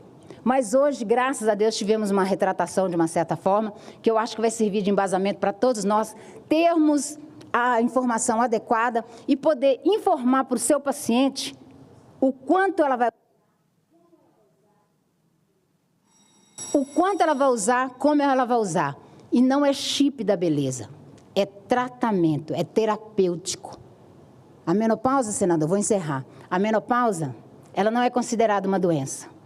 Mas o quanto seu corpo fica suscetível a doenças é imensurável. A menopausa, ela é clínica. Então, como que eles podem simplesmente determinar que é só um tipo de tratamento? Porque nós somos tratadas como receita de bolo. Ó, você só tem o Sandrena 0,5, se vira. Então, quando nós temos a oportunidade de avançarmos com a ciência e com a tecnologia, nós não podemos nos silenciar. Eu agradeço imensamente ao convite para estar aqui, porque aqui, dessa forma, com a minha presença, se você observar também, senador, quantas negras tem aqui dentro? Nós estamos dando direito ao cidadão a se manifestar e fazer presente a diversidade étnica do nosso país. Isso é muito importante que seja dito. E é muito importante para todos os médicos que estão aqui, comece a pensar um pouquinho mais nas mulheres negras, porque o nosso país é o país mais multirracial do mundo. E nós sofremos as sequelas, e isso é muito importante ser dito, porque ontem foi Dia Nacional da Consciência Negra. Imagine que a gente precisa de ter um dia para a gente poder ser tratada como gente, como ser humano e como cidadão. Obrigada.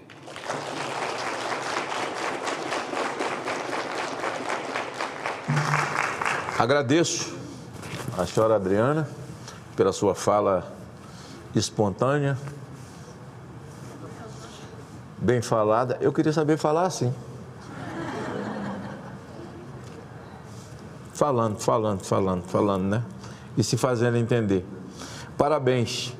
E gostaria de fazer um registro também, que você pode entrar no Instagram de Jaisline Malta, minha terceira filha. E você não tem idade de ser filha minha, não. Mas você vai ver que você se parece demais com Jaisline, a minha terceira filha. Eu tenho 58 anos. Ainda não dá para ser minha filha, não. Não pode ser, mas Mas aparece, olha lá que você realmente...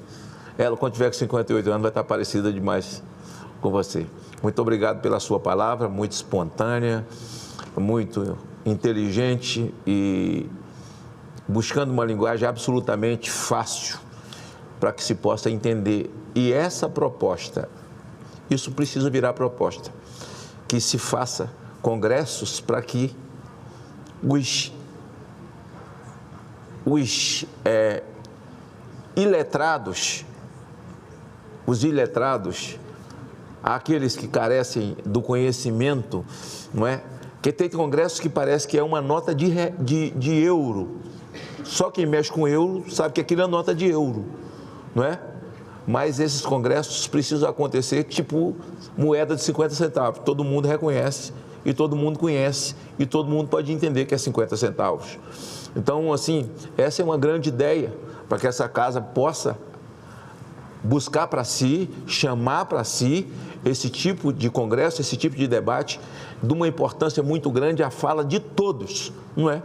Mas a sua fala desprovida de letramento, não, acho que nem existe essa palavra, letramento.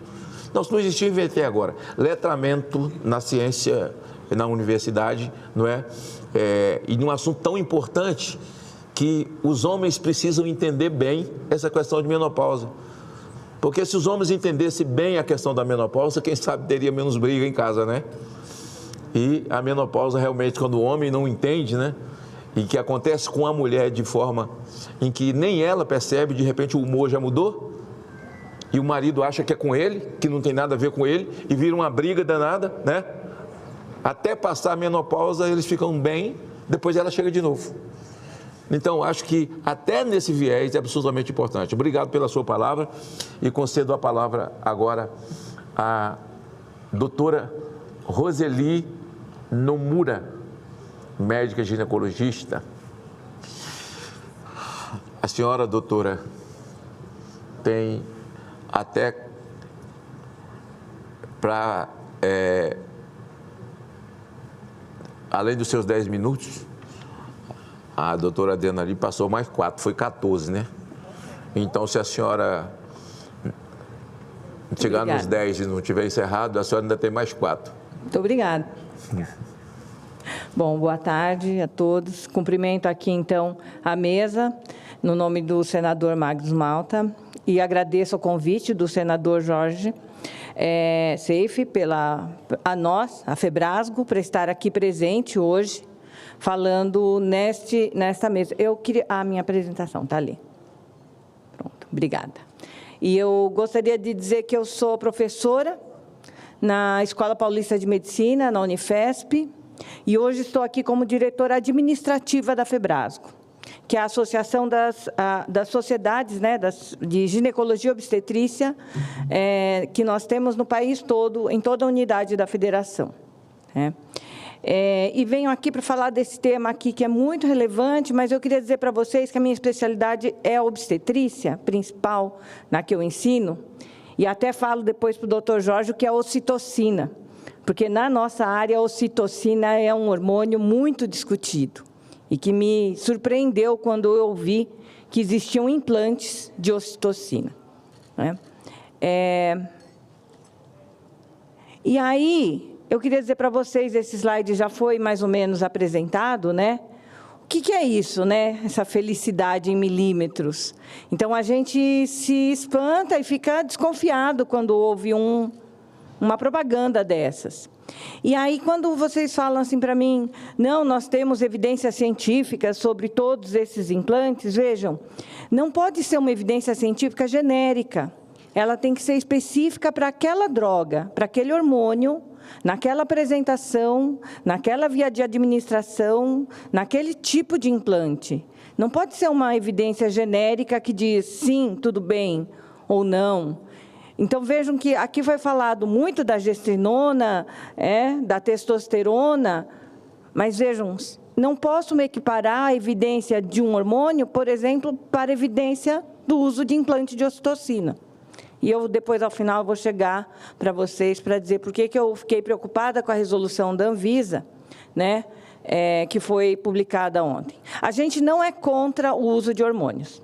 A gente é a favor, além do mais, do ginecologista, porque a mulher que vai no consultório de ginecologista, como foi sua filha, senador, sabe que o hormônio é a base de muitas terapêuticas que nós prescrevemos no dia a dia.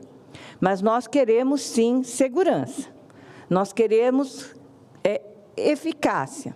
Nós queremos que o médico use de forma responsável. E aí, nós sabemos que a terapia hormonal que é manipulada, às vezes ela vem com uma dose muito acima daquilo que é recomendado e não vem de uma forma clara. E a paciente, a mulher ou o homem que está usando, por vezes não faz ideia se aquela dose é demais ou não. E é claro que tem um médico prescritor atrás. E nós queremos que aquele médico que prescreve com responsabilidade, ele seja valorizado. E aqueles que não são tão responsáveis, eles sejam realmente denunciados, né? Vejam esse estudo, eu não vou trazer um monte de evidência, porque é difícil, aqui não é o lugar, não é o fórum. Então, esse estudo aqui é sobre um implante de testosterona em que foi dosado depois de 4 semanas. Olha cada pessoa a dose que dá, uma variação enorme. E, é claro, todas acima do limite de 70. Então, essa falta de estabilidade, de a gente saber exatamente como está funcionando, nos diz que não é tão seguro o uso dos implantes como vem sido feito, preconizado e abusado, né? Nós temos aí um abuso, um uso indevido dos implantes, que acaba prejudicando uma pessoa que precisa de um tratamento hormonal eficaz e seguro. E mesmo as revisões, quando a gente vai ler a fundo, vai estar lá escrito, vejam, essa é uma revisão recente disso, os dados sobre a segurança das doses são limitados. Então, não me adianta trazer um monte de artigo dizendo é seguro, é eficaz, às vezes é seguro para a gestrinona, mas não é seguro para a ocitocina, né? E aí nós precisamos, sim, de supervisão regulatória, precisamos que esses implantes tenham boa qualidade, que tenham uma qualidade na esterilização, que sejam precisos na sua dosagem, na sua disponibilização do hormônio na circulação, para que as pessoas tenham um bom tratamento, para que as pessoas tenham seus problemas de saúde sanados, com segurança, e não que elas estejam sujeitas a perigos e que possam, então, parar numa UTI por causa de um efeito adverso indesejado. E aí, a Febrasgo, junto com a SBEM e com mais 35 sociedades de especialidades, vendo toda essa dificuldade, esses eventos adversos com esses diferentes tipos de implantes, começou um movimento para que isso fosse combatido, que o mau uso do implante fosse combatido. Mas é difícil a gente realmente discriminar quem é quem. E vejam, esse trabalho começou em 2017, e foi sendo feito vários fóruns, discussões, teve a nota da MB, o fórum do CFM, e este ano, 2024, nossos trabalhos se intensificaram, surgiu a plataforma Vigicom, que o Clayton já comentou, que outros palestrantes já comentaram, porque era a única forma de a gente começar a ter os relatos e as denúncias, porque nós, ginecologistas e os endocrinologistas, ouviam, sim, aqui teve uma pessoa que passou mal, aqui outra pessoa foi para a UTI, aqui eu tenho uma pessoa com uma virilização excessiva, que são efeitos que não retornam, não são irreversíveis. E aí se começou com a plataforma. Sim, não é a melhor forma de pegar o efeito adverso. Qual que é a melhor forma? com uma pesquisa clínica feita atendendo às normas da pesquisa, as normas da ética em pesquisa, que esta casa aqui trabalhou com uma lei federal recentemente, e que dentro dessa lei diz a notificação de efeitos adversos é obrigatória. E aí, mas é o efeito adverso daquele hormônio, dentro de um protocolo que segue as boas práticas de pesquisa clínica e que a Anvisa fiscaliza. Então, a Anvisa foi chamada para, juntamente com a Febrasgo, as demais sociedades de especialidades, discutir todas essas questões desses efeitos. Vejam aqui, foi um dos posts que o Clayton já colocou sobre a questão do uso do implante de ocitocina. Essa paciente, ela ficou na UTI com um edema cerebral difuso e com um dano cerebral permanente. Ela não morreu. Que nem morreu aquele paciente do peeling de fenol nas nossas frentes, Mas essa paciente ficou com dano cerebral irreversível. E aí, esse é um caso, mas tem outros casos. O Hospital Albert Einstein é nosso parceiro nessa luta, ele realmente fez uma nota proibindo, a gente tem outras sociedades apontando, não só para esses eventos neurológicos, mas também para problemas cardiológicos e metabólicos. Então, a gente quer realmente que seja diferenciado. Esses são os dados preliminares do Vigicom, mas vejam, aqui estão todos os implantes, aqueles que têm indicação médica e aqueles que também não têm, aqueles que são com hormônio que talvez esteja muito bem balanceado, mas eu tenho inúmeros implantes aqui que estão numa dose excessiva, que estão usando não para indicação médica, mas, como foi dito, para indicação de estética, do dano de massa muscular e tudo mais.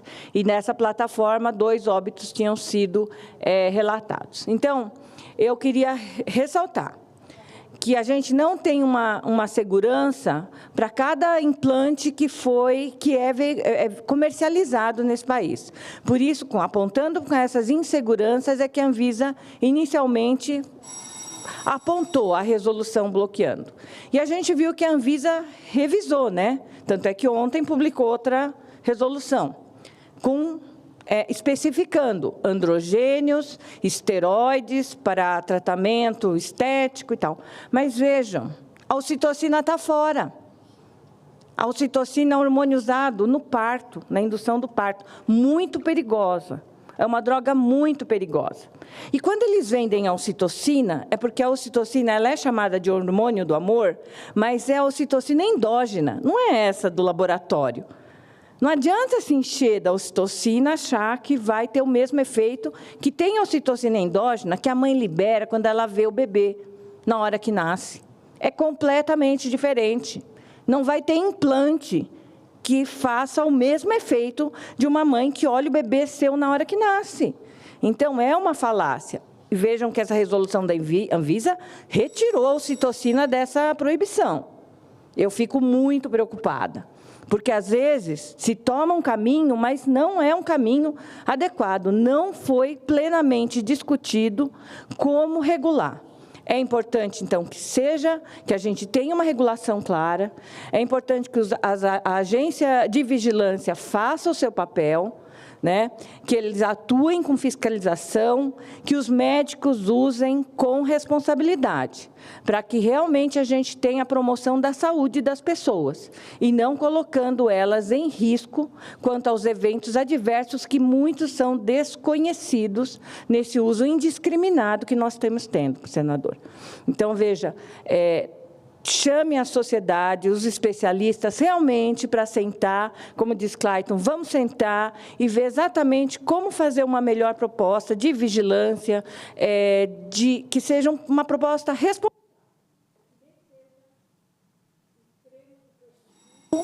que nem seja o extremo de vedar completamente, porque isso traz prejuízo, como, por exemplo, para a sua filha, que... Obrigada. Emociona o seu relato, senador. Emociona. Mas expõe outras pessoas ao uso indevido dos hormônios manipulados. É isso. Muito obrigada. Muito obrigado, doutora Roseli. Nós temos ainda 15 inscritos, e eu sou muito benevolente com o tempo, até porque gosto muito que quando estou na tribuna, quem esteja aqui seja benevolente comigo, é o meu normal, mais ou menos, aqui no Senado. Eu sou benevolente com o tempo, mas só para avisar que nós temos 15 inscritos ainda e muita gente que veio de muito longe para poder participar e fazer as suas colocações, né? Vamos continuar com os 10 minutos. E chegando em 10 minutos, se não houve o encerramento, certamente eu serei benevolente com mais um, tá bom? Pode ser assim? Se você disser que não, lá para os 15 mesmo, eu não tenho problema não, viu? Eu convido agora a palavra ao doutor Leandro, médico cardiologista, por até 10 minutos.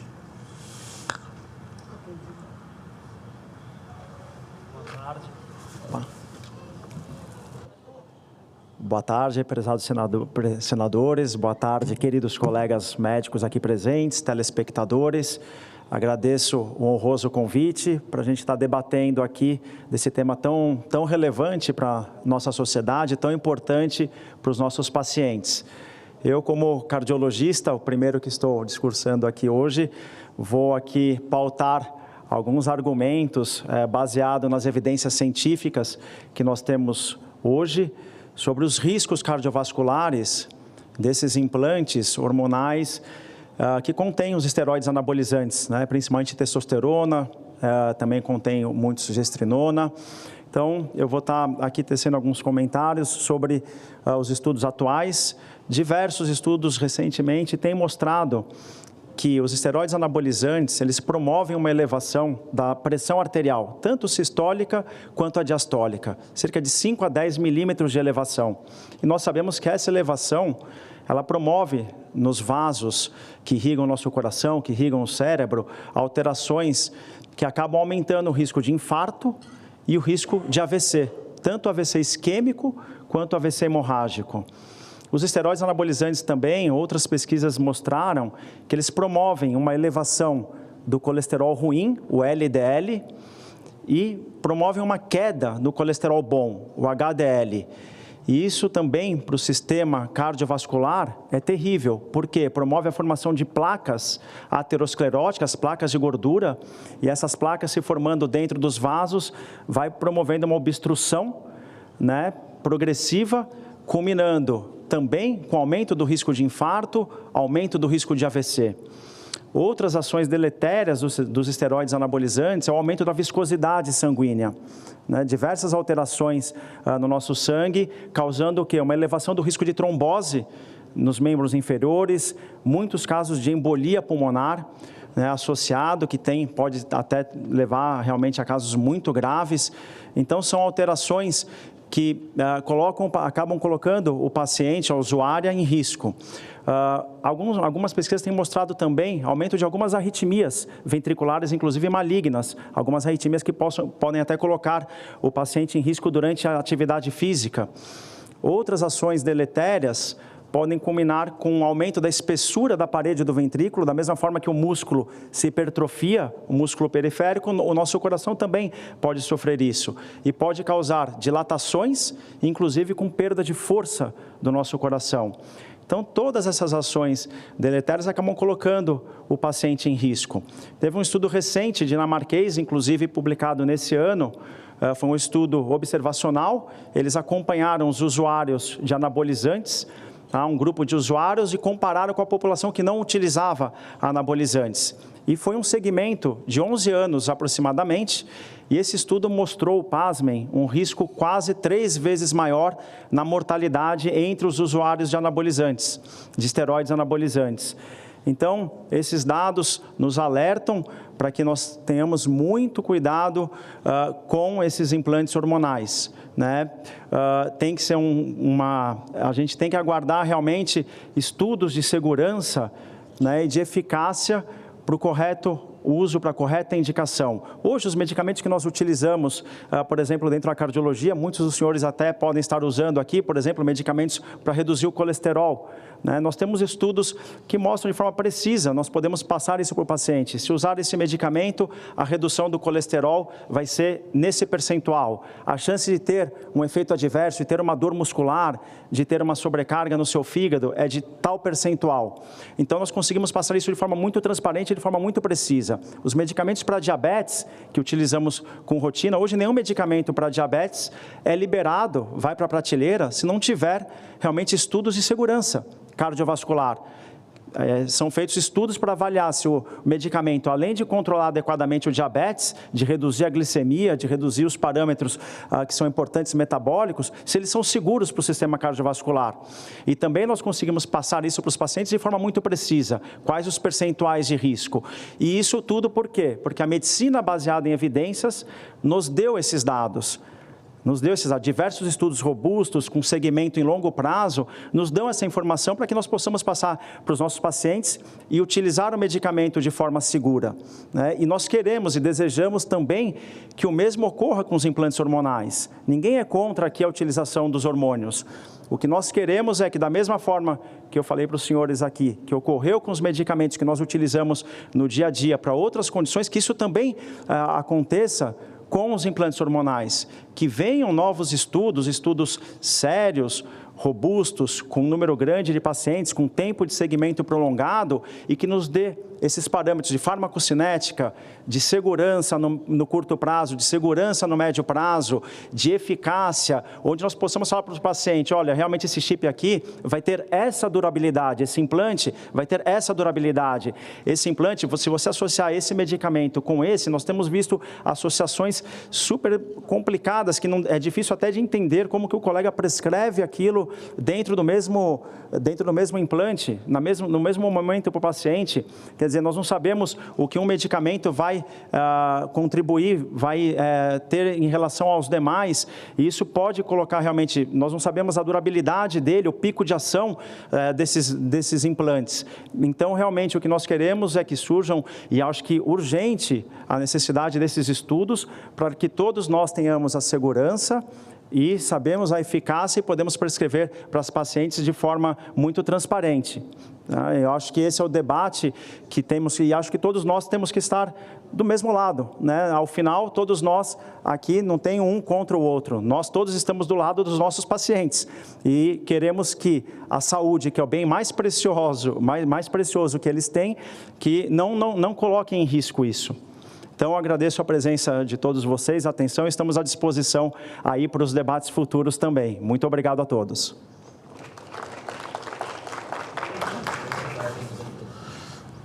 Muito obrigado.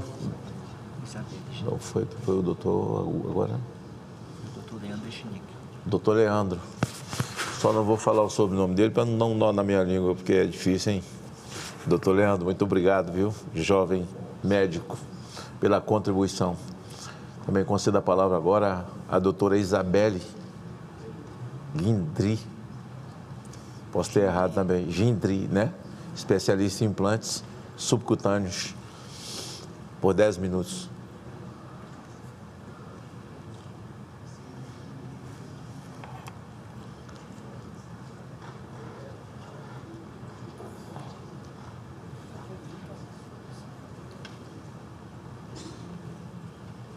Boa tarde a todos.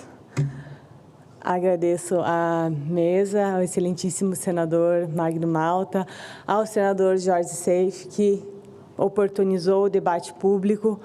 Eu tenho uma apresentação que eu encaminhei para... Mas, antes de mais nada, eu gostaria de dizer que, infelizmente, nós não fomos convidados para o debate prévio à Resolução 3.915, que proibiu a manipulação, comercialização e uso dos implantes. E eu acho que esse espaço aqui é fundamental porque ele está abrindo o debate, para que cada parte possa defender as suas ações e as suas preocupações, que no final todo mundo está preocupado com a saúde dos nossos pacientes. Então, eu acho que esse debate é extremamente importante e fico feliz que tenhamos representação de todos os setores aqui na casa.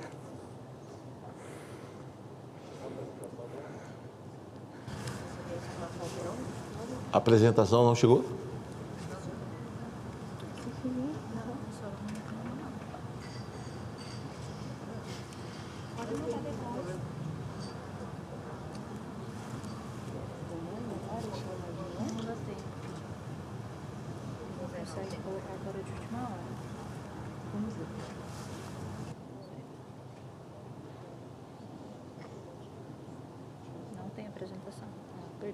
Então, vamos lá, vamos falar com o embasamento que a gente tem. Então, inicialmente, eu gostaria de apresentar que os implantes, a gente já falou aqui, eles não são produtos novos, eles foram desenvolvidos há mais de 80 anos atrás nos Estados Unidos, justamente com a finalidade terapêutica de tratar desequilíbrios hormonais. Eles, nos Estados Unidos, iniciaram sendo produzidos pela indústria farmacêutica, que foi quem financiou esses estudos, mas devido justamente pela necessidade de atendimento de doses mais personalizadas, acabou indo para o mercado magistral nos Estados Unidos e hoje é comercializado mais do que 95% pelo mercado magistral nos Estados Unidos.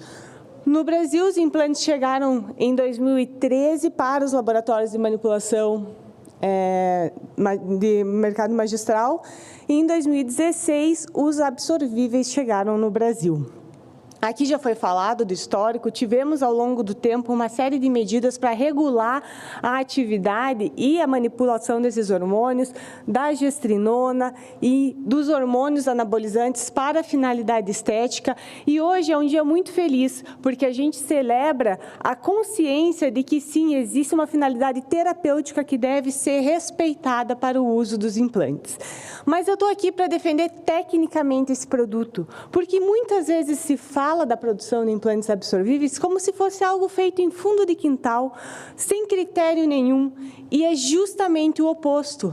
E um colega que falou agora, hoje, nessa sessão, falou: essas empresas parecem que têm planta de indústria farmacêutica.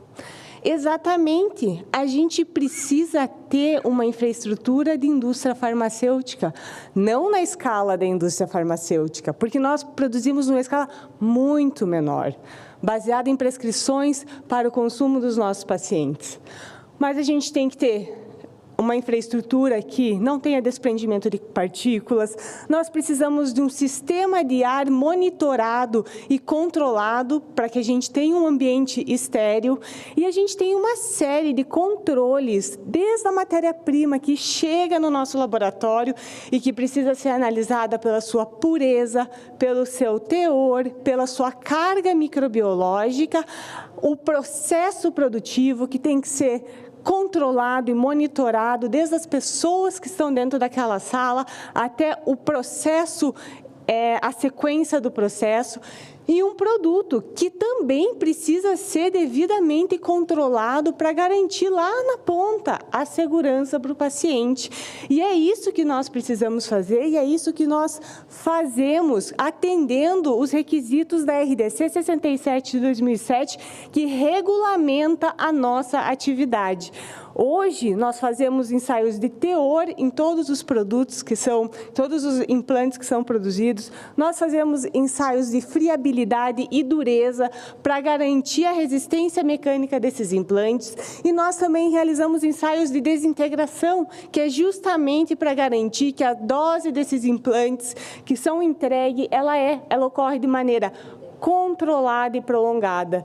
Então, sim, se fala desse assunto como se fosse um assunto simples, mas quem vive o dia a dia da manipulação de implantes absorvíveis sabe o quão rígidos são os controles que nós precisamos atender e que precisamos demonstrar isso a cada ciclo regulatório para a vigilância sanitária e, inclusive, para a Anvisa. Reforço que a Anvisa está num ciclo de visitas a laboratórios e que nós tivemos recentemente, esse ano, a visita da vigilância no nosso estado, e foi isso que nos surpreendeu. Porque nós tivemos o nosso alvará renovado esse ano, em agosto desse ano, e simplesmente, menos de 2 meses depois, a gente tem um impedimento de uma atividade regulamentada, uma atividade que é executada apenas mediante a prescrição. onde nós cobramos o CID, o Código Internacional de Doenças, para garantir que cada implante que é produzido, ele tem um destino terapêutico. Estou aqui para dizer que temos, sim, publicações e evidências científicas de estudos com implantes absorvíveis de testosterona, de estradiol, de gestrinona.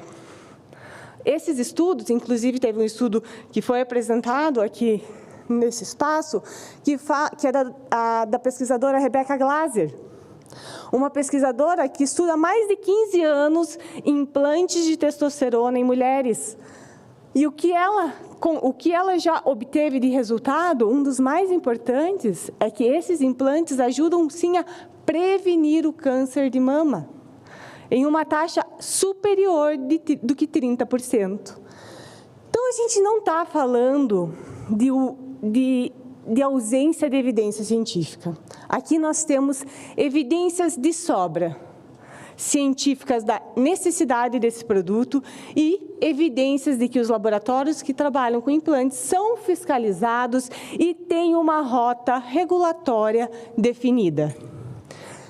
Eu gostaria também de frisar que nós trabalhamos de uma forma muito ética e estamos aqui justamente para defender essa tecnologia porque acreditamos nela e entendemos que é sim necessário debater, é sim necessário avaliar o que pode ser melhorado, o que pode ser discutido. Agora, não podemos ser surpreendidos com impedimentos antes desse debate, justamente por trabalharmos com substâncias e produtos que fazem parte de tratamentos terapêuticos de pacientes, de mulheres e homens em todo o nosso país.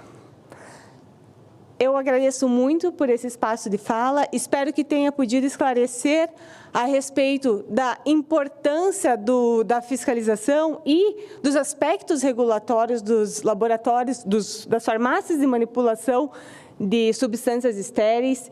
É uma atividade regulamentada, seguimos requisitos muito parecidos que da indústria farmacêutica. A grande diferença é o nosso tamanho, que é muito menor do que a indústria, e a forma que nós comercializamos o nosso produto, que não é via distribuidora, que não é em ampla escala, muito pelo contrário, é via prescrição médica. Então, agradeço mais uma vez a oportunidade de esclarecermos essas informações. Agradeço a todos pela presença, quem está em casa assistindo também. Agradeço pela força do movimento para defender essa tecnologia que é acesso à saúde à nossa população. Muito obrigada. Agradeço a doutora Juliana Isabelle pelas suas colocações, pela sua exposição e ficaram sobrando 3 minutos ainda, quer dizer, compensou a quem foi a 14, né? Muito obrigado mesmo e acho muito importante. Pois não? Liga o microfone, liga o microfone. Liga o microfone. Liga o microfone. Questão de ordem? Sim. Até porque está sendo transmitido, eu gostaria que a população não escutasse uma informação grave que não é correta em relação à proteção do câncer de mama. Então, dá licença, nós não estamos numa sessão ordinária, não cabe questão de ordem. Sim, mas assim, ela transmitiu não cabe questão de ordem. Falsa. Ela transmitiu o que ela pensa, como o senhor transmitiu o que o senhor pensa. Não tem questão de ordem, essa sessão é de debates, não é a sessão deliberativa do Senado, não cabe questão de ordem. Agora, de uma forma, não vou deixar o senhor no vazio, porque não é do meu feitio isso, e eu lhe concedo 30 segundos para a sua fala. Não, eu gostaria que a senhora explicasse melhor esse trabalho, porque esse trabalho ele é um trabalho que tem um conflito de interesse grande por causa da participação da autora com a empresa que produz, não é? E os dados, eles não têm grupo controle, eles não, é um estudo observacional, então a senhora não pode, em rede nacional, dizer que testosterona protege para câncer de mama. Eu tenho aqui do lado uma especialista e ela pode comentar, por favor. Doutor. Não.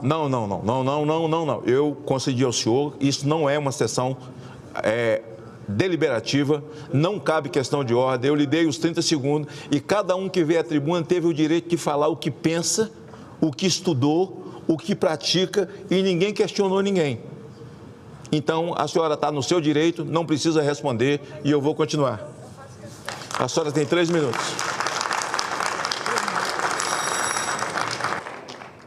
Esse foi um estudo publicado em um jornal internacional, foi um estudo clínico.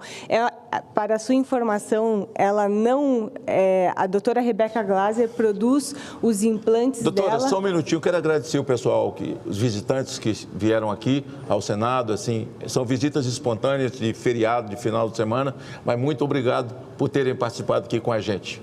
Sejam bem-vindos, doutora. Só inicialmente eu acho engraçado, porque pedem para a gente evidência científica, a gente traz, daí essa não serve, só serve a que vocês apresentam. Então, assim, esse é um estudo de follow-up que foi publicado 5 anos em uma revista internacional. Ela publicou novamente o estudo de 10 anos do follow-up dessas mesmas pacientes e agora já está submetido o estudo de 15 anos de follow-up. Se esse estudo tivesse tão baixa qualidade, ele não seria publicado em uma revista de Qualis A1. Então, esse é um ponto bem importante, que é um requisito que, inclusive, que a norma técnica publicada pela Anvisa requer para que a gente considere como eficaz uma substância, é a literatura científica com os relatos dela. E esse é um estudo classificado como A1, onde ela reporta a redução da incidência do câncer de mama em mulheres com o uso de implante de testosterona. Está publicado em jornal internacional, revisado por pares. Então, fica aqui meu esclarecimento. Quem tiver interesse, busque.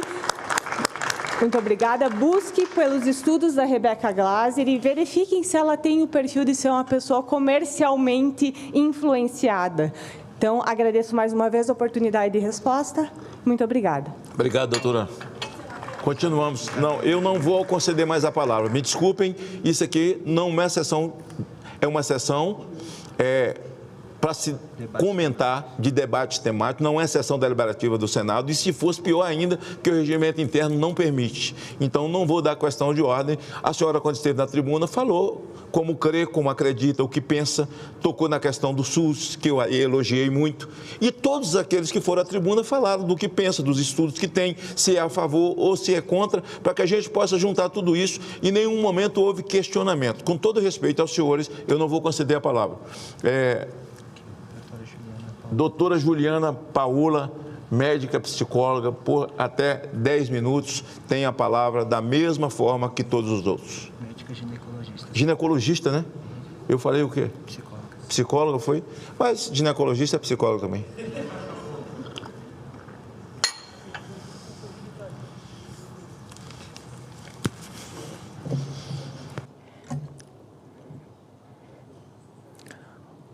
Boa tarde, senhores senadores.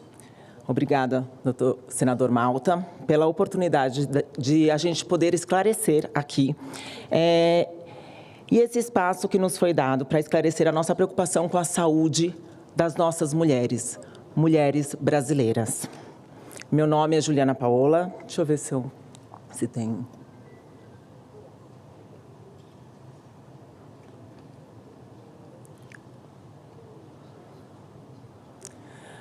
Meu nome é Juliana Paola, eu sou médica formada pela Faculdade de Medicina do ABC, residência em ginecologia e obstetrícia pela Faculdade do Hospital das Clínicas da Faculdade de Medicina da USP e título de especialista pela Febrasgo.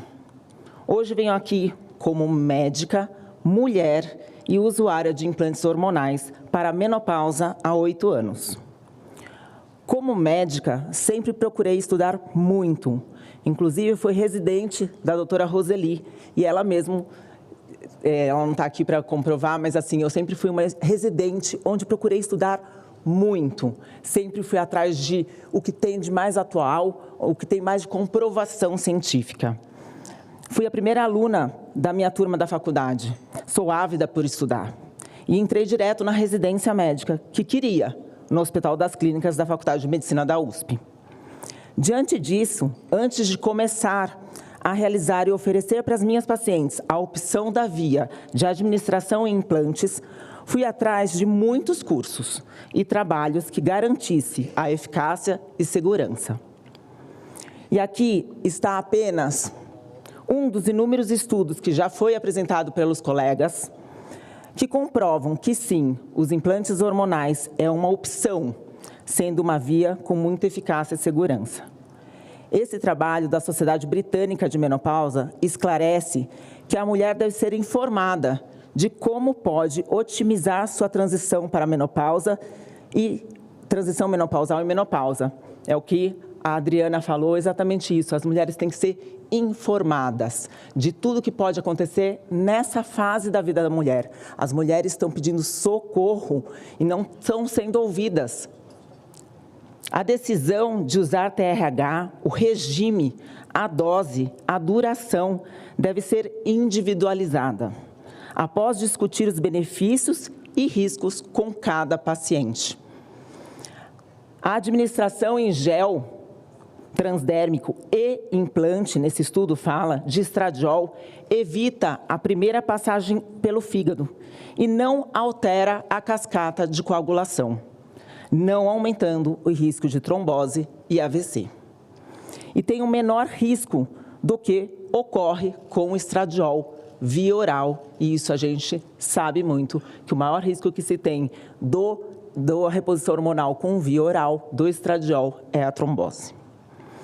O estradiol, a progesterona e a testosterona bioidênticas são semelhantes aos seus equivalentes produzidos pelo corpo e podem ter algumas vantagens sobre variedades não idênticas de TRH, em termos de risco de tromboembolismo venoso e câncer de mama.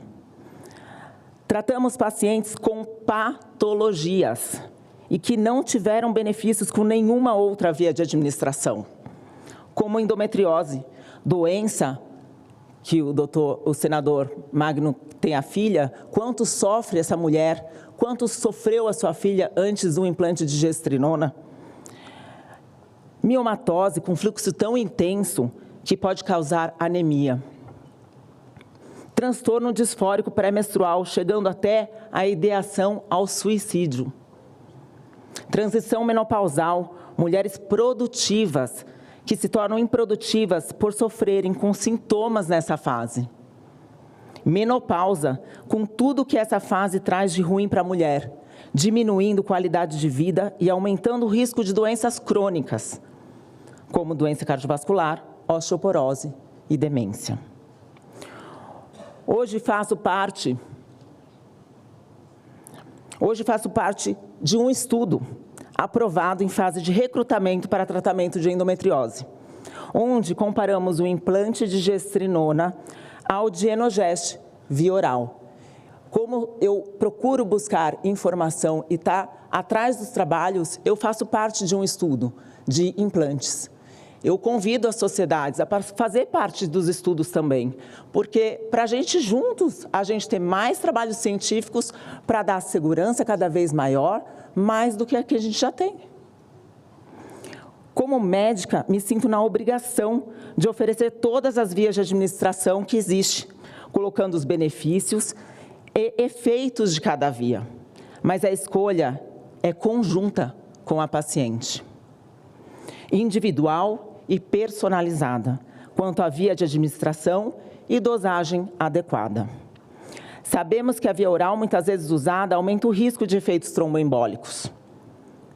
A via em gel, muitas se adaptam, mas demanda rotina de uso diário e transferência para os compactuantes. Risco principalmente para crianças. Ui, não está indo. Crianças. Para crianças. Como é nesse trabalho, deixa eu ver se eu consigo mostrar. Não está indo. Tem um trabalho onde um bebê de 10 meses iniciou puberdade pela transferência de hormônio. Adesivo tem poucas opções no mercado, com dosagens fixas, como a Adriana mesmo falou. Medicamentos, terapia hormonal na farmácia são dosagens fixas e não personalizadas. E tipos de hormônio usado, além de muitas pacientes desenvolverem até alergia com adesivo e não se adaptarem. Implante via individualizada, prática e eficaz para uma mulher que quer ter qualidade de vida. Como mulher, sinto que me tiraram o direito e a liberdade de escolha de um tratamento que me fez e faz tantas mulheres bem. E como usuária, assim como milhares de mulheres, tirar um tratamento que está dando certo para voltar para um tratamento que muitas vezes já tentaram sem resultado. Sei que existe mau uso, mas para isso existe fiscalização. Maus profissionais continuarão existindo e prescrevendo por outras vias, com indicação e dosagens erradas, e com efeitos colaterais e riscos até maiores. E estaremos juntos com a Sociedade Brasileira de Medicina Personalizada, monitorando o mau uso. E para quem usa para estética e performance, vão continuar usando por outras vias e dosagens até altas, porque não depende do médico. Eles fazem uso com o coach da academia. Quem usa para performance estética, essas mulheres não vão ser prejudicadas. Quem vai ser prejudicado são as mulheres que usam para patologia. O caso que nos Estados Unidos é a Mary Jones. Por que foi proibida a gestrinona nos Estados Unidos? Porque a Mary Jones, uma corredora, foi pega no doping. Com certeza estava usando para performance, que é o uso que a gente não preconiza. Nessa petição elaborada pela Menopausa Feliz, aqui é o caso do menino, do bebê de 10 meses, e aqui essa petição elaborada pela Menopausa Feliz. Em 30 dias, com mais de 11 mil assinaturas e comentários. É uma petição a favor dos implantes. E aqui, um compêndio com relato de muitas mulheres que usam implantes para patologia, com tratamento eficaz e que mudou a vida delas. Eu trouxe aqui um compêndio, mas ali estão a cópia de 6 compêndios, 6 apostilas, onde tem 452 relatos de mulheres que usam os implantes de forma eficaz e para patologia. Recebemos muitos vídeos de mulheres que precisam de tratamento e hoje estão aliviadas com a revogação do decreto, pois irão poder continuar o seu tratamento. Obrigada a todos que realmente querem a saúde e bem-estar das pacientes, porque continuaremos sempre assim, trabalhando com ética e responsabilidade. Obrigada.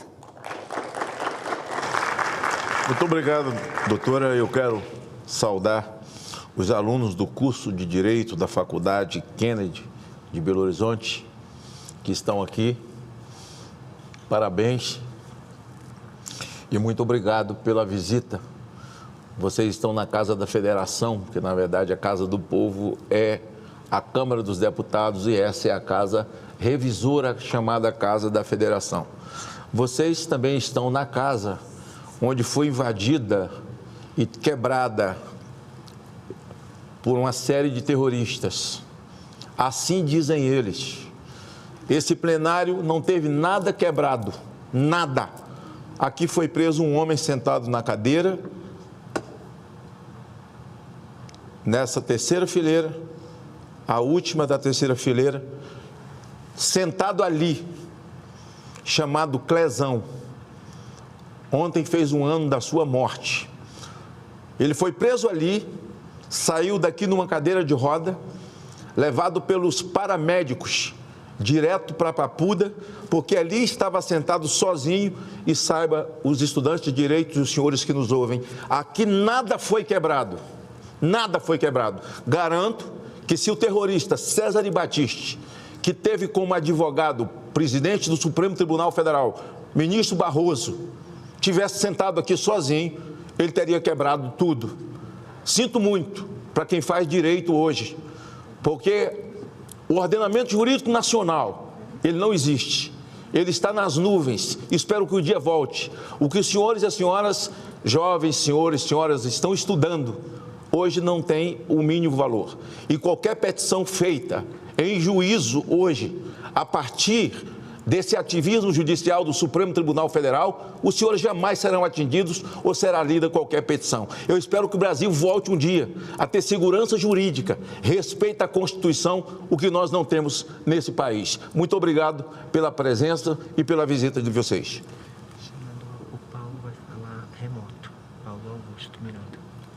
O senhor Paulo Augusto Miranda, médico endocrinologista,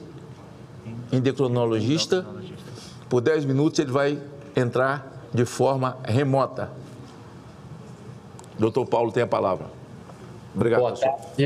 Obrigado, senador Magno Malta. Agradeço também o convite feito pelo senador Jorge.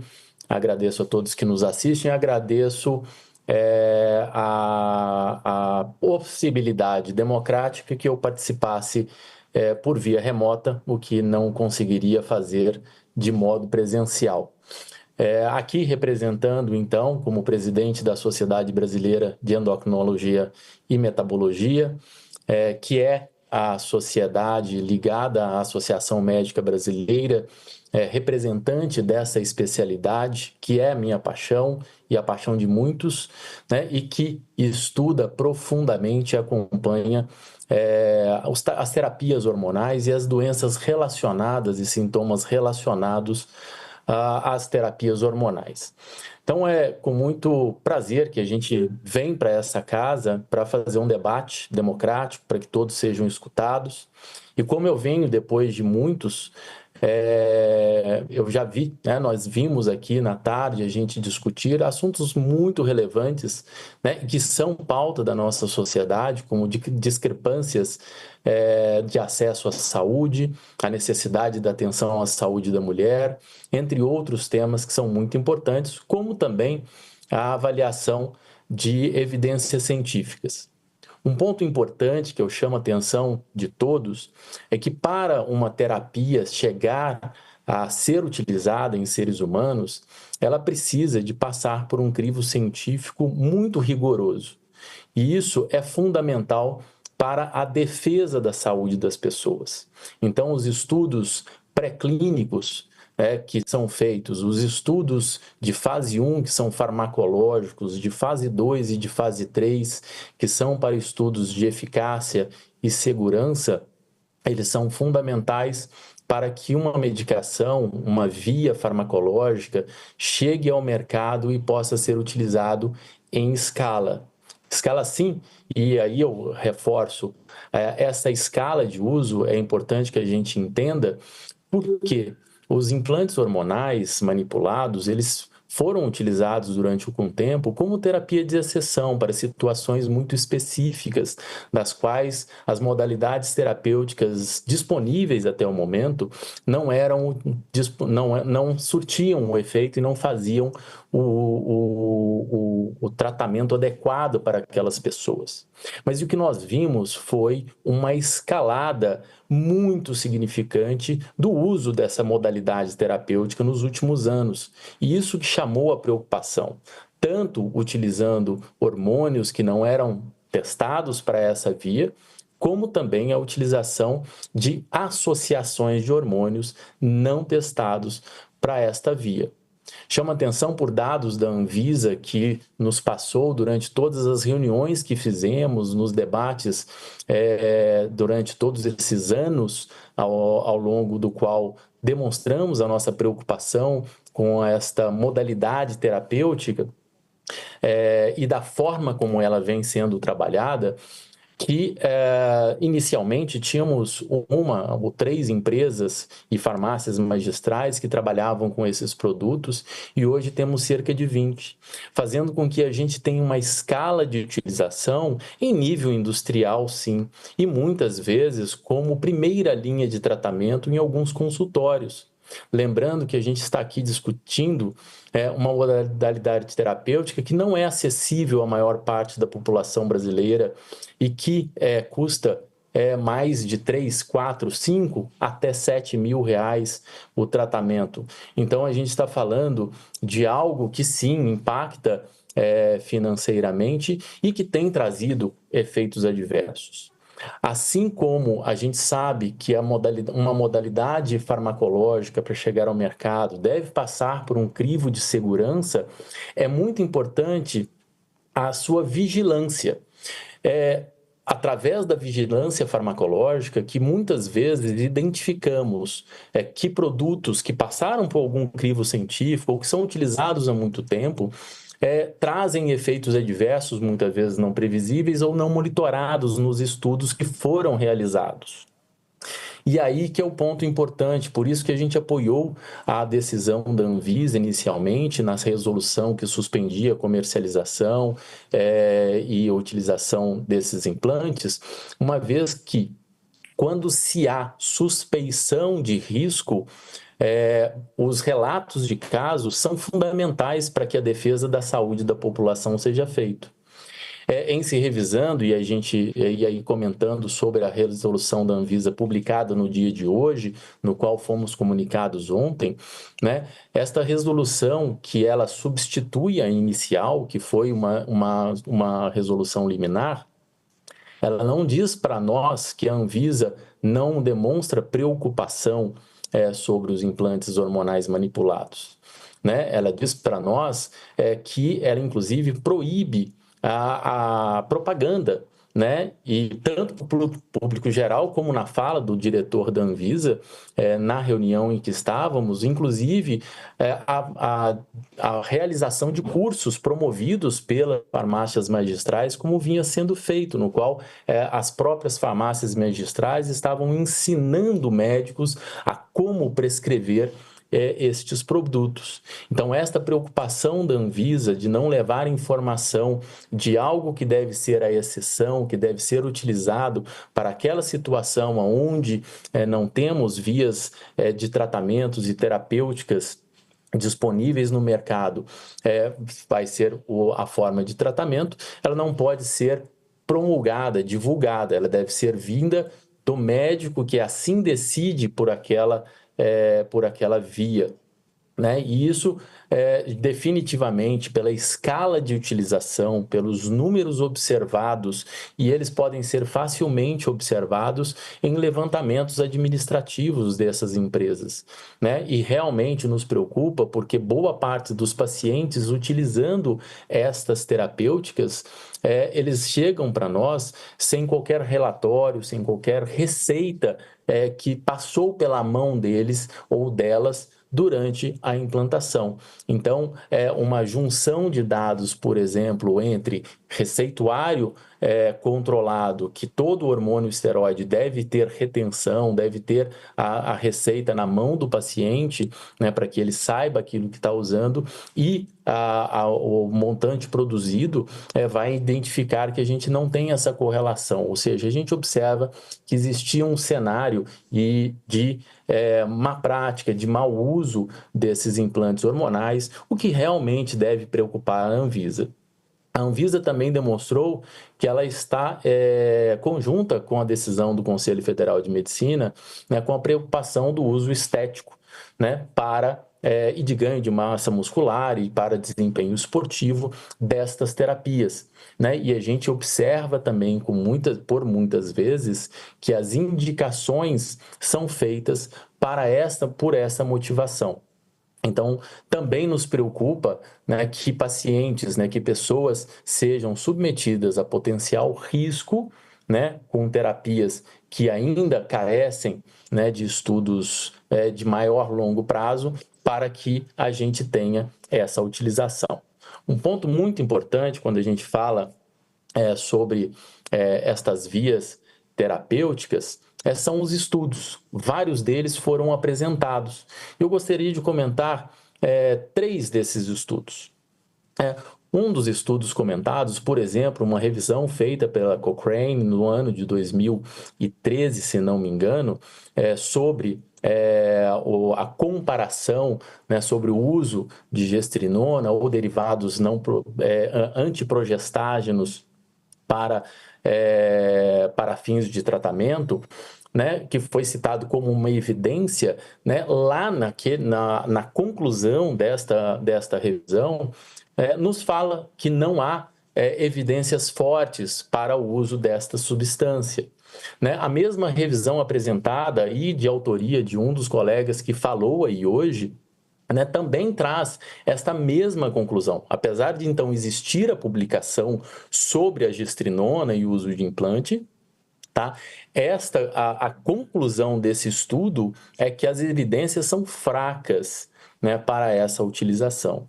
Né? E, por fim, um estudo agora, recentemente citado, né, sobre implantes hormonais e 15 segundos. E o risco de câncer de mama, ele não traz uma informação que pode ser utilizada da forma como foi falada, e realmente nos preocupa, uma vez que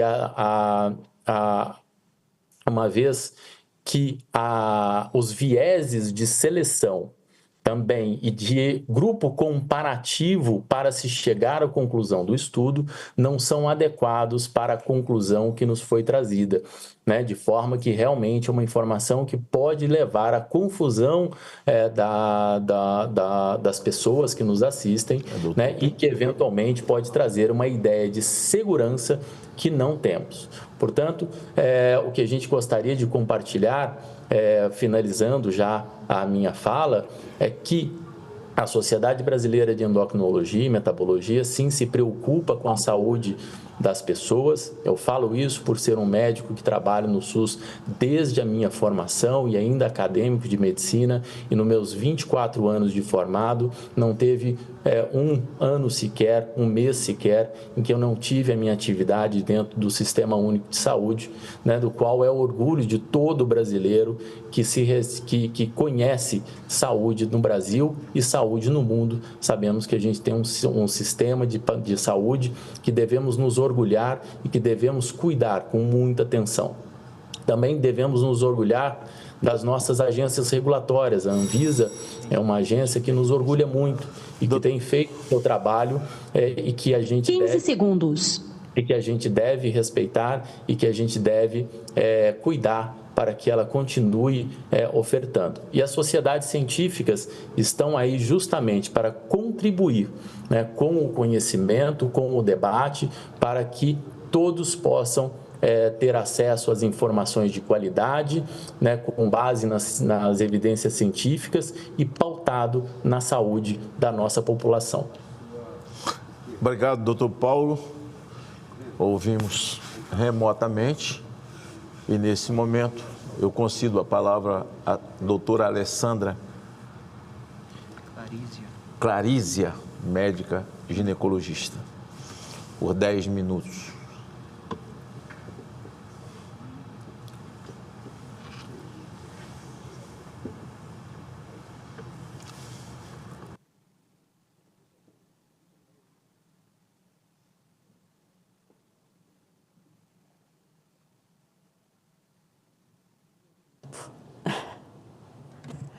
Alô, estão me escutando? Senhoras e senhores, senadores, boa tarde. Agradeço imensamente ao senador Jorge Seife, que nos permitiu estar nessa honrosa plenária. Estendo minhas saudações às demais autoridades, a todos os colegas e aqueles que nos acompanham remotamente pela TV Senado. É uma honra estar aqui hoje nessa casa que representa o povo brasileiro e os valores que nos norteiam. A minha fala é um depoimento que eu gostaria de compartilhar com vocês, uma vez que, antes de estudar em profundidade sobre o tema, desconsiderava o real valor do tratamento pela via dos implantes hormonais. Meu nome é Alessandra Clarízia, sou médica ginecologista, com mestrado em farmacologia. A farmacologia é a ciência que estuda os efeitos no organismo de uma substância química ou medicamento.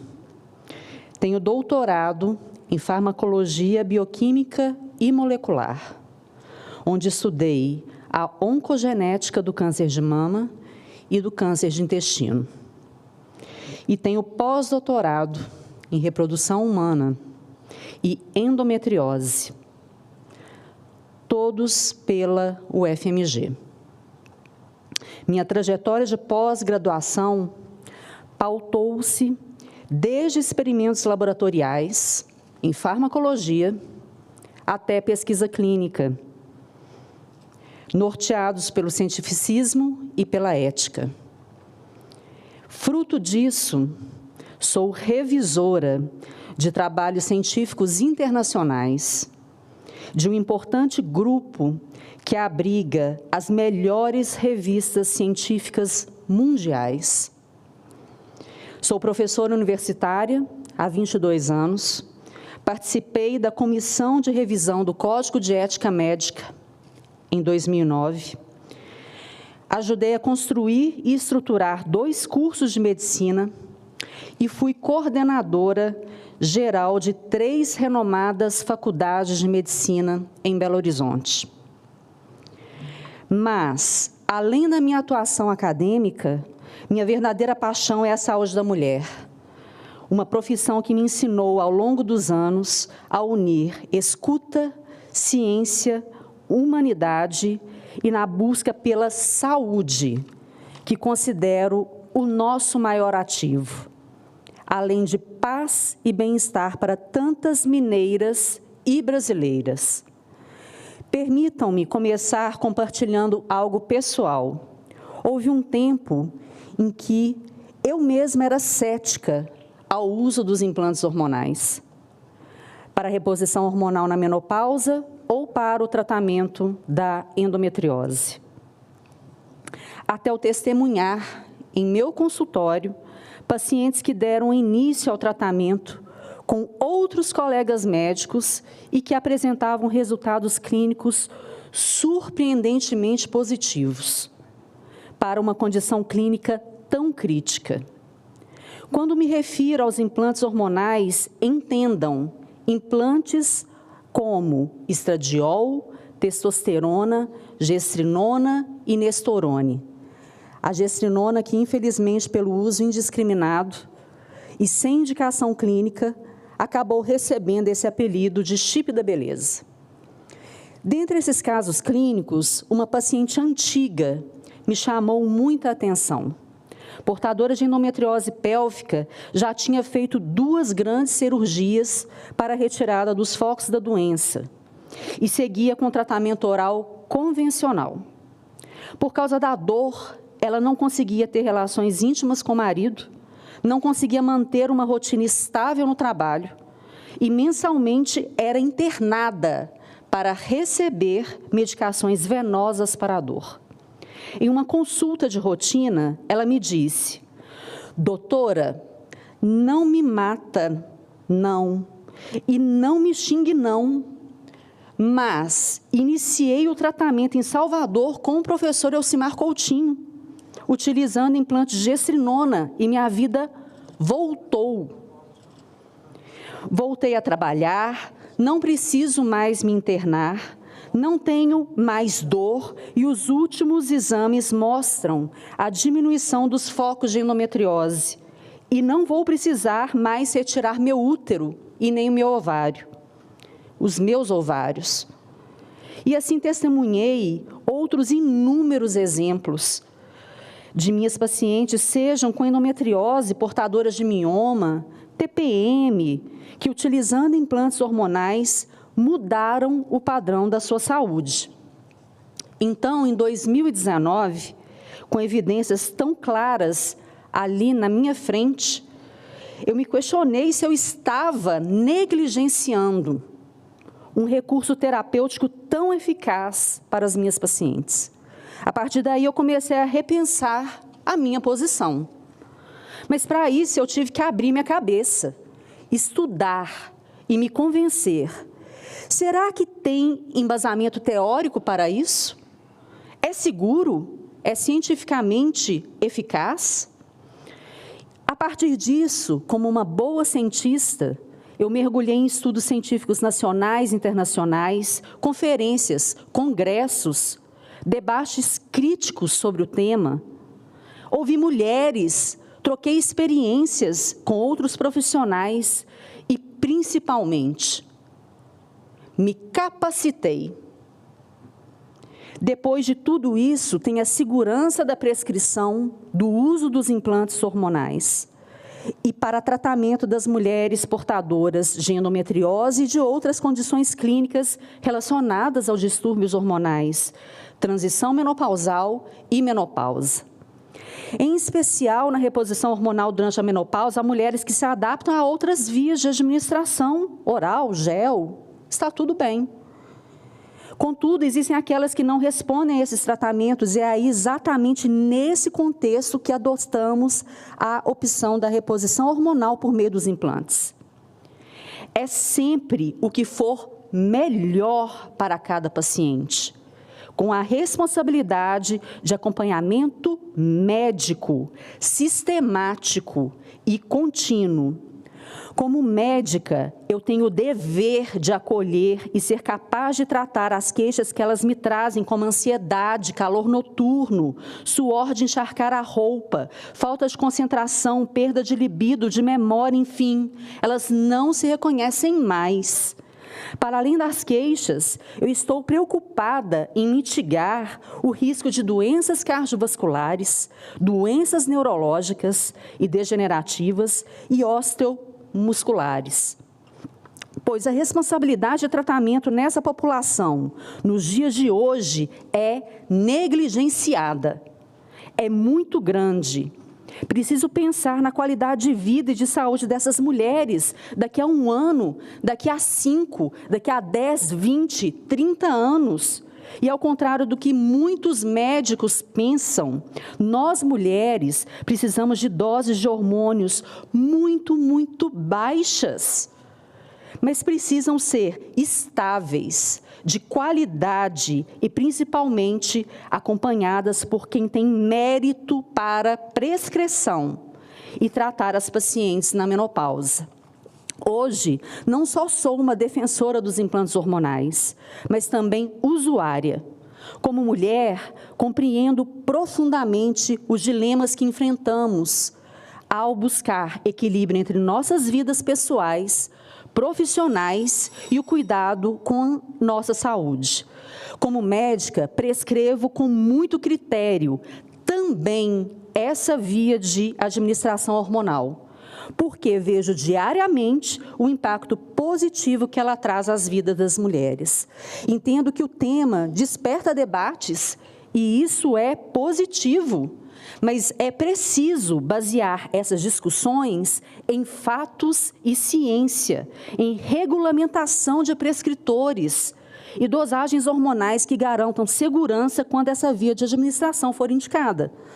Sou mulher, eu sou médica, eu sou prescritora, eu sou usuária e estou aqui para ser voz de muitas brasileiras que precisam ter o direito de decidir com segurança e orientação médica o que é melhor.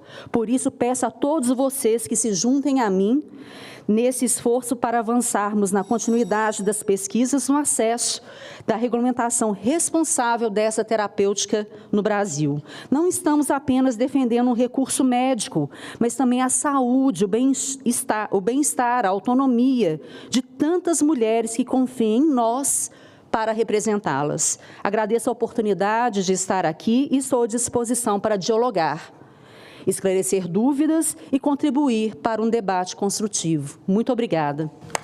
Obrigado, doutora. Alô?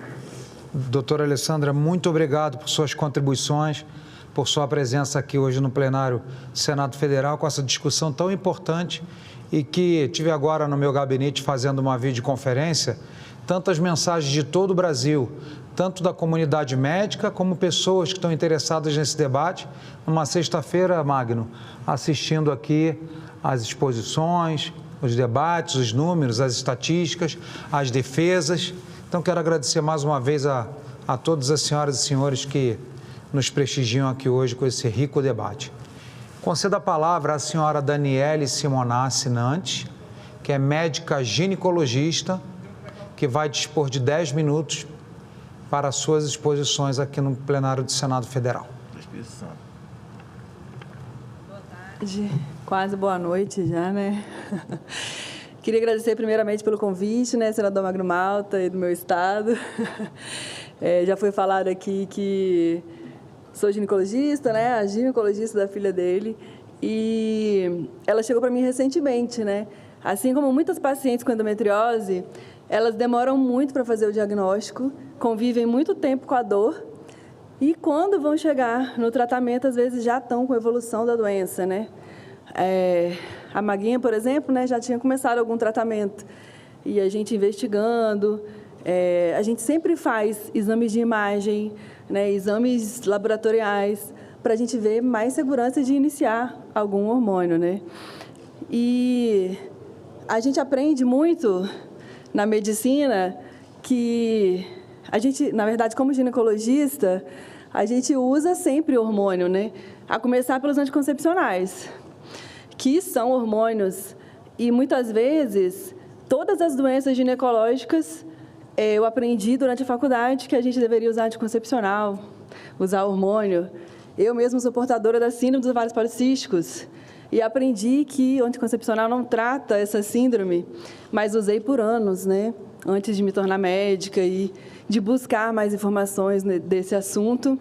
Assim como a endometriose, né? Era uma doença que a gente via a paciente como uma chata, uma paciente que só reclamava e a gente não tinha muito o que fazer. Passa anticoncepcional para ela também e espera, né? Se evoluir, piorar, vai para a cirurgia, às vezes cirurgias bem invasivas, né?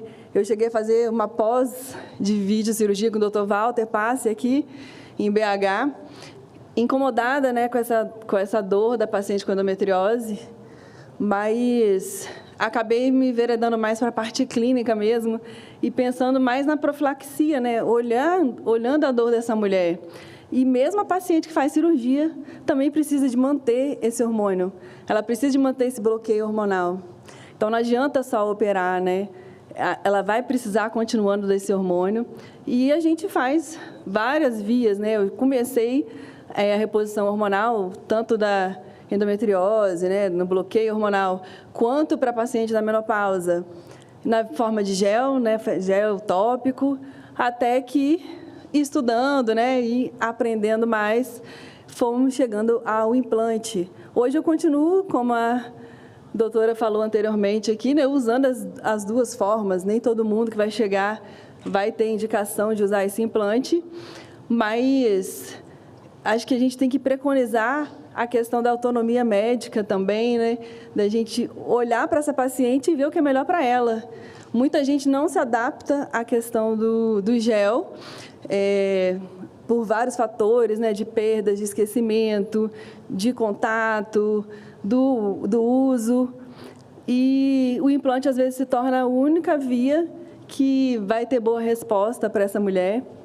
Então, eu venho aqui, né, defender. Eu acho que já foi falado muito estudo e ainda tem um grande estudioso aqui que vai falar de um estudo brasileiro, né, o Gleide, sobre os implantes de gestrinona na doença endometriose que eu comentei.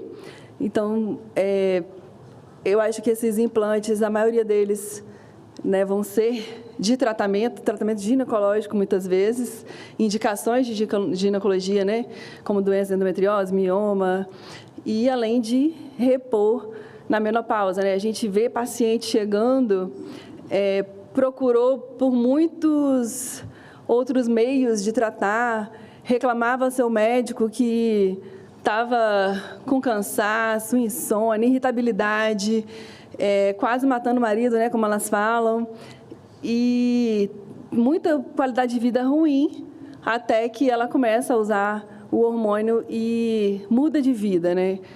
Pacientes falam que a gente salva o casamento, a gente traz vigor de novo e nova vida para essas pacientes. Então, a gente defende que seja mantida essa opção do uso de implante na forma terapêutica.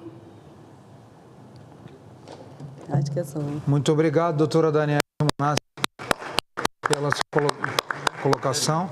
Passo a palavra para o senador Magno Malta. Eu estou aprendendo muito e cada vez mais eu fico consciente de o que falo sempre nessa casa, tanto nas comissões como aqui em plenário.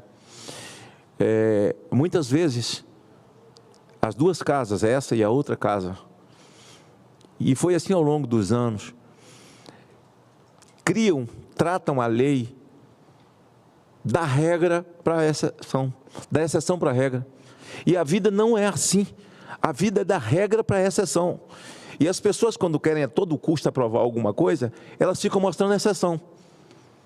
E a vida não é da exceção para a regra, é da regra para a exceção. A exceção existe em todos os sentidos.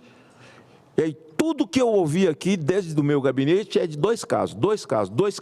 Está falando de exceção. Eu quero escutar regra. Eu estava dizendo ao Jorge, o meu colega aqui, e nesse momento, um senador cabeludo, né? Se não fosse a ciência para implantar, eu não sei não como é que ia ser. Que quando o meu mandato terminou em 2018, e graças a Deus foram dias felizes da minha vida, vi minhas netinhas nascerem, né? Começar a andar, nascer os dentinhos, né? Eu fiz uma viagem com 2 filhas, com Maguinha, que tem endometriose, e com Jaisline, a que eu disse que parecia a nossa querida que está sentada lá atrás. E viajamos e chegávamos em algum lugar, Magda desaparecia, doutora. Cadê Maguinha? Sumiu. Cadê Maguinha? No shopping, sumiu. A gente ia procurar, encontrava ela dormindo. Onde ela encostava, ela dormia. Minha filha só pode estar doente. Onde encostava, ela dormia. Ia para algum lugar, se ela sentasse, ela apagava. E eu preocupado com aquilo, e perguntava a ela. Ela dizia: pai, eu tomo todos os remédios, mas isso é endometriose, que já há muito faz isso comigo, e você não prestou atenção. E eu não sabia disso, que produzia essa sonolência, e na verdade tem até um outro nome que é dado cientificamente, né, para isso, quem tem a endometriose. E hoje eu fico aqui com minha cabeça muito aberta, ouvindo as coisas de forma detalhada, até dos que são contra ou dos que são a favor, né? E reitero a minha reserva muito grande com a Anvisa, mas é uma reserva grande mesmo, sim, difícil de combater em mim. Minha reserva com a Anvisa, que autoriza uma vacina mortífera para criança de 0 a 5 anos, a partir de 5 anos, quando essa imundície dessa Covid apareceu. Mas uma vacina inventada em 7 meses já valia. Você perde seu emprego. Ou você aplica ou você sai. E algo que é estudado há tantos anos, com tantos estudos, já feito, aplicado em tantos outros países, ainda não se tem no Brasil. Não é que se tenha consenso, mas é que pelo menos se chegue da regra para a exceção e não se tente discutir a exceção para a regra. É isso, professor. Obrigado, senador. Doutora, sobe o nome anterior, Daniele? Daniele? Doutora Daniele, eu só queria, como a senhora ficou ainda com 5 minutos restantes, tem uma pergunta aqui do E-Cidadania, pessoas que estão assistindo a nossa audiência, e o João, aqui do Distrito Federal, pergunta o seguinte para a senhora: existe alguma diferença entre o implante hormonal e o gel hormonal, ou a única diferença é a via de administração? Se a senhora puder só apertar, puxa o microfone, tem aí uma luzinha para a senhora apertar. Não tem diferença, é o mesmo tipo de hormônio, né? Quando ele está manipulado, a gente, na farmácia, faz tanto de manipulação em gel quanto a manipulação do implante. O que a gente discutiu só a via e que ele acaba tendo mais benefícios de você não precisar de lembrar, né, de usar, e aquela liberação contínua ali diária. Muito obrigado. Passo em seguida, concedo a palavra e convido a senhora Karina Porto para as suas considerações por até 10 minutos. Bem-vinda, doutora Karina, muito obrigado pela presença da senhora. O microfone está aberto à sua disposição. Vai.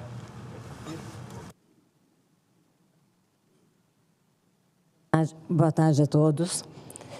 Boa tarde aos senadores, boa tarde às pessoas aqui presentes. Eu não trouxe nada escrito porque eu vim contar a minha realidade, né? Falando em endometriose, eu tive endometriose também aos 18 anos de idade, em grau 4, fiz uma videolaparoscopia. Eu lembro que eu acordei e o médico falou assim: mocinha, você teve endometriose, grau 4, mas você está curada, você vai poder ter filho. Meu filho está aí com 25 anos de idade. E assim, eu resumo minha vida com a liberdade de brincar com isso, né? Entre, eu falo AC e DC, né? Só que Cristo veio para melhorar. E o meu AC/DC é antes do chip e depois do chip.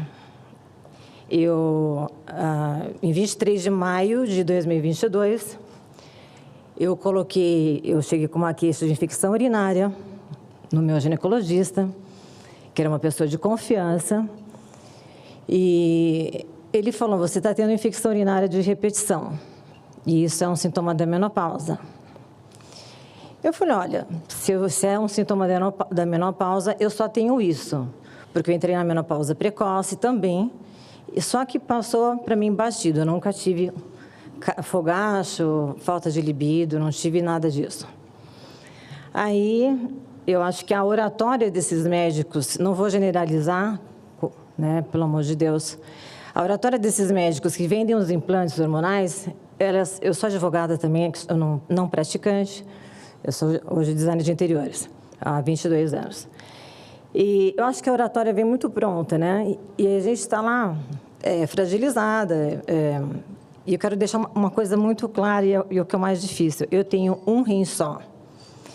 Eu, aos 12 anos de idade, eu descobri que eu nasci com o ureter fechado, tive hidronefrose, vim no Dr. Samiarap, falecido Dr. Samiarap, e fiz a cirurgia de extração do rim. E meu outro rim sempre funcionou normalmente. Meu filho até brinca que eu entrei no hospital para ter filho e para fazer plástica. E aí, ele conversando com o médico, eu falei: olha... Ele falou: olha, uma opção para você... Eu já passava o gelzinho, né, o gel de reposição, e o médico falou assim para mim: olha, eu acho que a melhor opção para você é colocar o implante hormonal. Eu falei: doutor, a minha preocupação maior é só uma, é com o rim. Eu tenho um rim só, né? Eu cuido desse rim assim, como se fosse um filho meu, outro filho meu. Ele falou: não vai ter problema nenhum. Pelo contrário, você... aliás, ele falou: vamos colocar o chip da beleza. E eu não estou falando de um médico simples. Eu estou falando de um médico com milhões de seguidores, um médico que é bem conhecido no meio. Ele falou: você acaba esquecendo de... Como a doutora falou, você acaba esquecendo de passar o gel. Eu falei: olha, eu não esqueço de passar gel. Ele falou: não, mas você vai ter melhora na pele, mais colágeno, você vai malhar pouco e ganhar massa magra. Além de melhorar esse sintoma da sua infecção urinária, você vai ter todos esses benefícios. Aí eu falei: mas... e malefício, né? Não, eu tenho poucas... Não tem muitos casos de nada aqui, não. Porque se eu soubesse que que eu fosse ter pelo menos uma acne que fosse, eu não colocaria o chip da beleza. E eu coloquei. Coloquei 23 de maio de 2022. 15 dias depois, eu tinha engordado 12 quilos.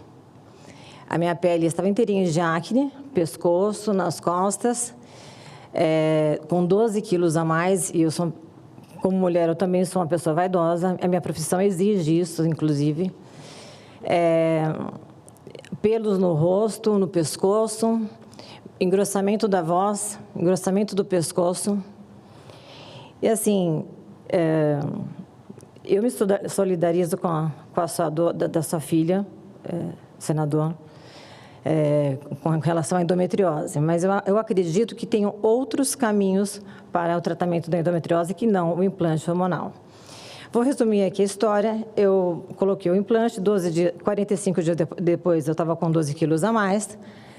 E, não obstante, passados 47 dias, eu comecei a sentir uma dor no meu rim. Tomei Novalgina, melhorou, a dor voltou. Aí eu falei, melhor ir no hospital, deve ser alguma infecção urinária. Cheguei no hospital samaritano, lá em São Paulo. Eles fizeram um ultrassom e já me internaram. Falou, a senhora vai ficar internada. Eu falei, mas como assim vou ficar internada? A gente vai fazer uma ressonância em você tem um rim único. Então, a gente não pode brincar, a gente está achando que tem algum problema aqui. E uma dor, assim, se as pessoas reclamam de pedra no rim, a pessoa não sabe o que é um infarto renal. Eu fiz a ressonância, né? Voltei para o quarto, quando, de repente, eles começaram a colocar remédios, e, de repente, entraram 10 médicos no quarto, inclusive o chefe da nefrologia foi chamado por ser portador de rim único, e ele falou, olha, vou ser muito claro, o seu rim está infartando. Você faz uso de... Você malha? Eu falei, muito pouco. Você faz uso de hormônios, anabolizantes, bomba, essas coisas? Eu falei, não. Eu falei, nossa, eu acabei de colocar o chip da beleza. Posso ver a fórmula? Eu falei, pode. Aí peguei, meu filho pegou no meu celular, mostrou. E aí ele falou, olha, você tem que tirar isso aqui urgente. Porque clinicamente você está muito bem, mas assim, foi uma coisa isolada mesmo. Você teve uma trombose e com infarto renal. E aí foram mais ou menos 10 dias tratando uma dor que eu não desejo a ninguém. Eu cheguei a pedir para Deus, eu sou evangélica, cheguei a pedir para Deus, ou o Senhor me cura, ou o Senhor me leva, porque eu não estou aguentando mais. Então, assim, depois de 10 dias, acho que eu comecei tanto com Deus, Deus me livrou mesmo, através dos médicos, né? Me livrou do hospital. Passados os 6 meses do implante, o médico falou que não dava para retirar, ele não foi me visitar no hospital. Então, houve uma negligência absurda, que é o que acontece com muitas pessoas, muitas amigas minhas, né? E aí, passados os 6 meses do chip, eu comecei a ter um sangramento.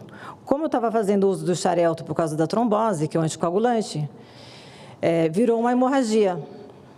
Tive anemia, tudo. Aí o médico falou assim, depois de 6 meses pode acontecer um sangramento. Mas o meu sangramento não era um sangramento, o meu sangramento era uma hemorragia, né? Deu espessamento endometrial e eu fui submetida a uma esteroscopia. Nessa esteroscopia, provavelmente eu tive uma arritmia, os médicos acreditam nisso. Eu tive edema pulmonar agudo e fui parar na UTI. Então, assim, eu tenho filho que depende de mim, tenho mãe que estava esperando no quarto. Então, assim, eu acho que a gente tem que enxergar os dois lados, né? Porque, assim, graças a Deus fui curada também, né?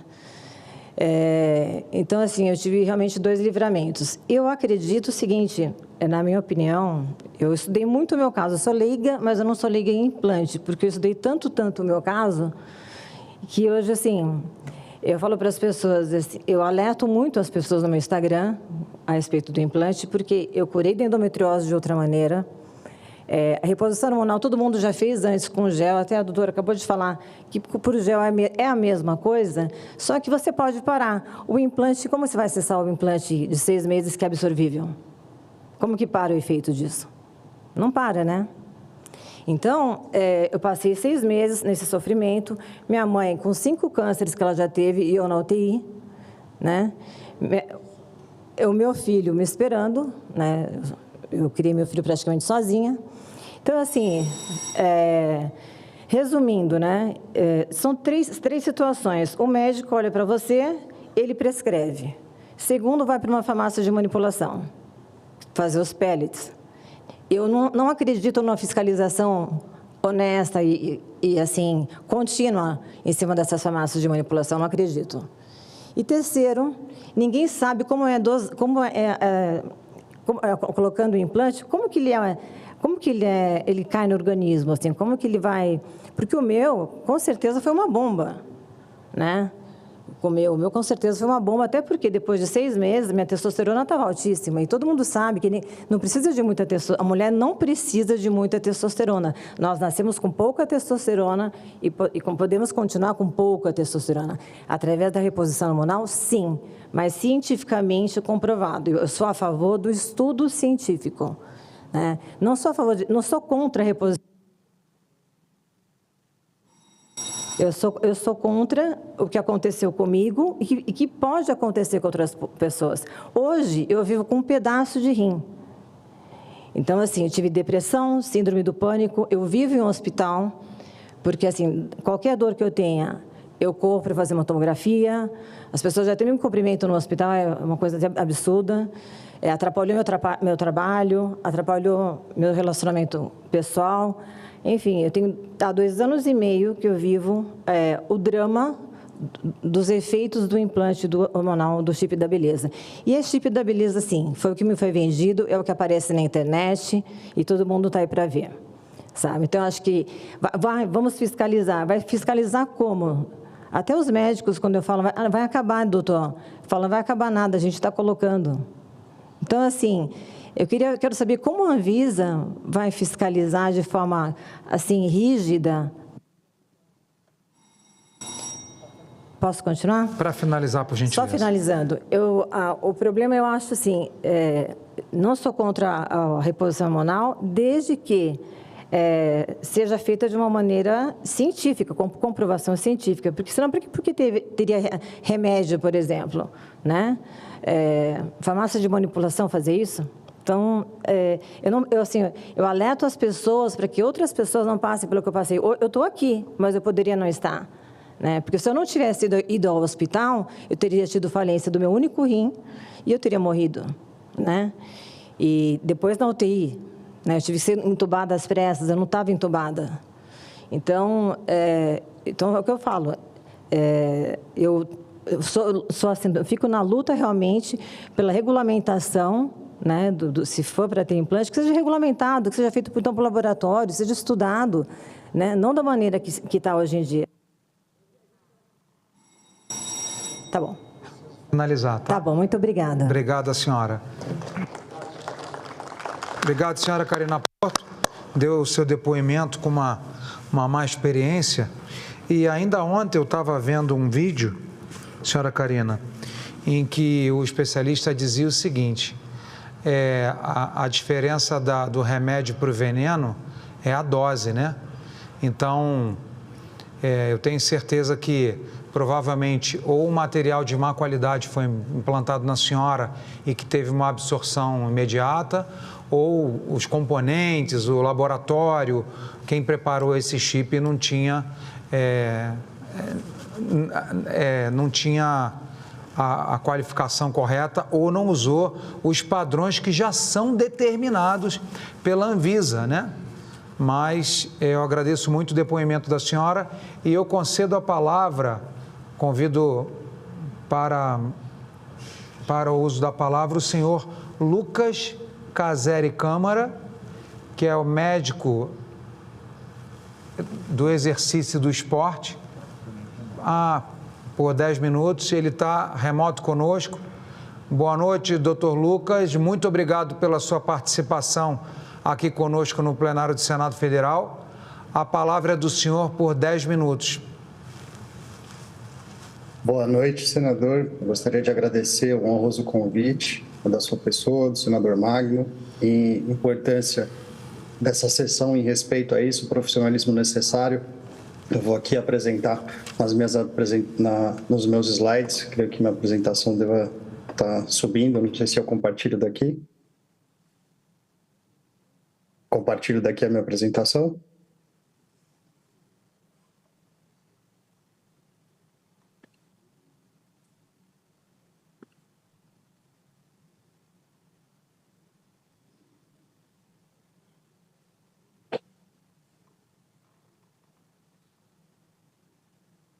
Já está aparecendo. Posso continuar, doutor? Pode. Lucas, já está aqui conosco a apresentação. Pode seguir. Tá bom, tá ótimo. Eu vou falar um pouco sobre o uso terapêutico da testosterona e de esteroides anabólicos androgênicos. Eu sou médico do esporte, fisiatra, sou doutorando em saúde baseada em evidências pela Unifesp. Eu não tenho nenhum conflito de interesse nesse momento com a maior prescrição ou não do medicamento, não tenho nenhum vínculo com nenhuma farmácia de manipulação ou com a indústria farmacêutica, portanto, o meu interesse é de acordo com a honestidade burocrática só do benefício dos pacientes. Vou apresentar aqui algumas evidências que, inclusive, eu fiz a publicação, é um artigo de autoria minha, separando claramente os cenários, que parece que, às vezes, se faz questão de colocar os cenários agrupados, né? O cenário verde seria o cenário do uso terapêutico de testosterona e de esteroides anabólicos, que nunca deve ser misturado, embora sempre esteja no discurso misturado com o cenário 3. O cenário 3 é um cenário de abuso de doses muito altas, de medicamentos de mercado paralelo, com adulterações, sem acompanhamento, uso ininterrupto, polifarmácia de medicamentos e abuso conjunto de ilícitos. O cenário 2, onde eu tenho um anabolismo terapêutico, eu tenho, por um déficit funcional, uma perda de funcionalidade, de aptidão física para as atividades do dia a dia, consumo corporal de ossos, músculos, por exemplo, devido a doenças, e eu preciso intervir com terapêutica anabólica.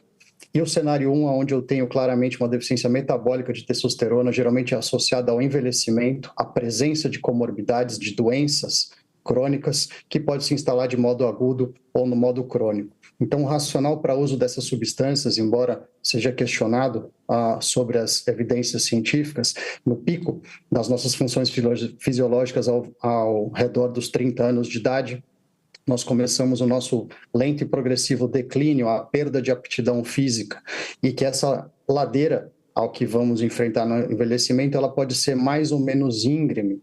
Então, a depender do nosso estilo de vida e a depender do que acontece, por exemplo, com a nossa saúde, por exemplo, intercorrências como doenças e cirurgias.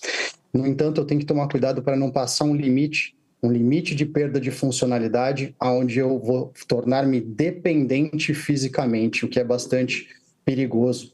E ao perder essa massa muscular com o envelhecimento, e eu vou justificar já porque também a relação com os hormônios, eu perco a capacidade adequada de sequer caminhar, eu perco a velocidade de caminhada e com isso eu promovo desequilíbrios, eu facilito quedas e indivíduos idosos têm um prognóstico bastante sombrio dentro da medicina. Então, eu consigo observar que a partir dos 60 anos é exponencial o crescimento da deficiência de testosterona em homens e também claramente dando para ver o descenso de níveis hormonais na mulher. Então, esses níveis hormonais vão contribuir para a perda de massa muscular, que por si vai contribuir também para a perda de força muscular, que é a dinapenia, e vai levar esse indivíduo a uma debilidade. Então, eu tenho um cenário onde eu tenho uma deficiência de androgênio, e especial relacionada a doenças e envelhecimento, eu tenho a influência desses hormônios nos biomateriais, ossos e músculos, eu tenho redução da força, da massa muscular, da funcionalidade do dia a dia e da aptidão física para fazer atividades básicas, como, por exemplo, sentar e levantar do sofá, pegar um objeto ou subir um lance de escadas. Eu tenho um aumento do risco de quedas e fraturas e eu tenho boas evidências de reversibilidade, ao menos parcial, com a terapia de reposição de testosterona, entre outros. Isso é mais uma publicação minha, né? Assim como outros pesquisadores também já falaram anteriormente para mim, com muito orgulho, eu também publico dados sobre esse tema.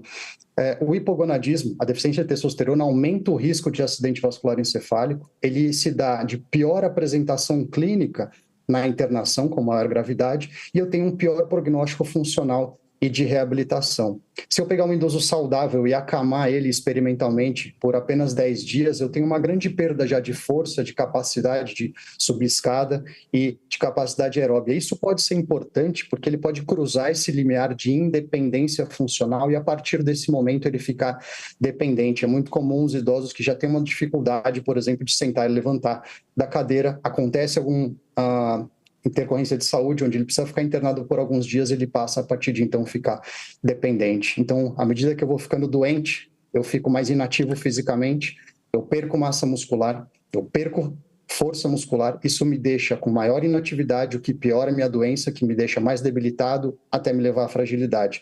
Então, esse é um cenário de espiral descendente que precisa ser intervisto do ponto de vista médico. Isso não é uma novidade, isso não é moda. Isso é feito desde 1935, datado as primeiras pesquisas do professor Charles Cocaquian, de retenção de nitrogênio dentro do músculo, ou seja, de acréscimo de constituintes que promovem a massa muscular. Então, apresentando que testosterona e esteroides anabólicos possuem uma propriedade que é anabólica, de construção de tecido e de anticatabolismo, ou seja, que elas evitam a perda desses biomateriais. E desde então, como já falaram anteriormente aqui, os implantes hormonais são estudados desde 1940, desde a década de 40. Então não foi agora que eles surgiram inclusive muito antes de outras formas, como por exemplo a forma transdérmica. Então sempre foram utilizados e estudados dessa maneira. Então, desde essa época, de 1935, chama atenção a muitas vezes a desatualização pelo longo tempo de evolução de algumas das nossas diretrizes, que uma boa razão para a utilização, ao menos como adjuvante terapêutico, né, em algumas doenças que eu tenho o aumento do consumo corporal, do catabolismo, por exemplo, queimados que eu vou apresentar aqui, ou redução da produção dos hormônios anabólicos, por exemplo, a deficiência de testosterona e o hipogonadismo. Então, se eu tenho tuberculose, eu preciso tratar a tuberculose. Se eu tenho uma artrite, eu preciso tratar a artrite. Eu preciso dar adequação nutricional, eu preciso dar condições para esse organismo reagir como abordagens padrão inicial. E os esteroides anabólicos, a terapêutica anabólica, sendo aí como efeitos adicionais para restauração de metabolismo proteico, o que acontece na maioria das doenças crônicas. O professor Charles publicou aquela obra em 1976, um grande compilado. E esse outro colega médico também publicou um grande compilado exatamente nesse cenário, onde eu tenho deficiência, qual é o quadro clínico que me gera de perda funcional e morfológica de ossos, tecidos musculares, e o que a terapia com testosterona e esteroides anabólicos pode promover. Então, eu tenho uma série de doenças, e muitas delas são bastante comuns na nossa prática do dia a dia, como, por exemplo, diabetes, como, por exemplo, AVC, assim como eu publiquei já anteriormente. Bom, isso é uma revista da endocrinologia, muitos endocrinologistas desconhecem essas publicações, em que claramente, uma revisão sistemática e uma meta-análise de dados, que são alto grau de evidência científica, associando a sarcopenia, a perda de massa muscular com déficit de testosterona, onde eu tenho que intervir para dar mais massa muscular, força e reposição hormonal nesses idosos. Não é um preciosismo, o exercício físico ele melhora a força muscular, os esteroides anabólicos aumentam a força e a massa muscular e, em conjunto, eles são benéficos. Então, as terapias associadas, elas são documentadamente mais benéficas dos pacientes do que simplesmente dizer faça exercícios e tome a sua proteína. Esse é um posicionamento bastante recente que saiu no mês passado da maior sociedade que estuda testosterona, terapia com testosterona do mundo. Então, o professor Abraham Morgenthaler, que é da Harvard University, e outros pesquisadores, como o professor Trace também, fundamentaram muito bem nesse posicionamento bastante recente da Androgen Society, que foi determinado que a terapia com testosterona feita de maneira terapêutica, ela não aumenta o risco de ataques cardíacos, de AVC ou de mortalidade cardiovascular. Essa é uma outra publicação minha também numa revista internacional, dizendo que a partir do envelhecimento, observar o envelhecimento de mulheres na menopausa, eu tenho depois de 2 anos o acréscimo de músculo e a perda de gordura, então revertendo basicamente uma alteração deletéria do envelhecimento. Nos Estados Unidos tem terapias correntes, quando você tem perda de peso extremo, então para diversas condições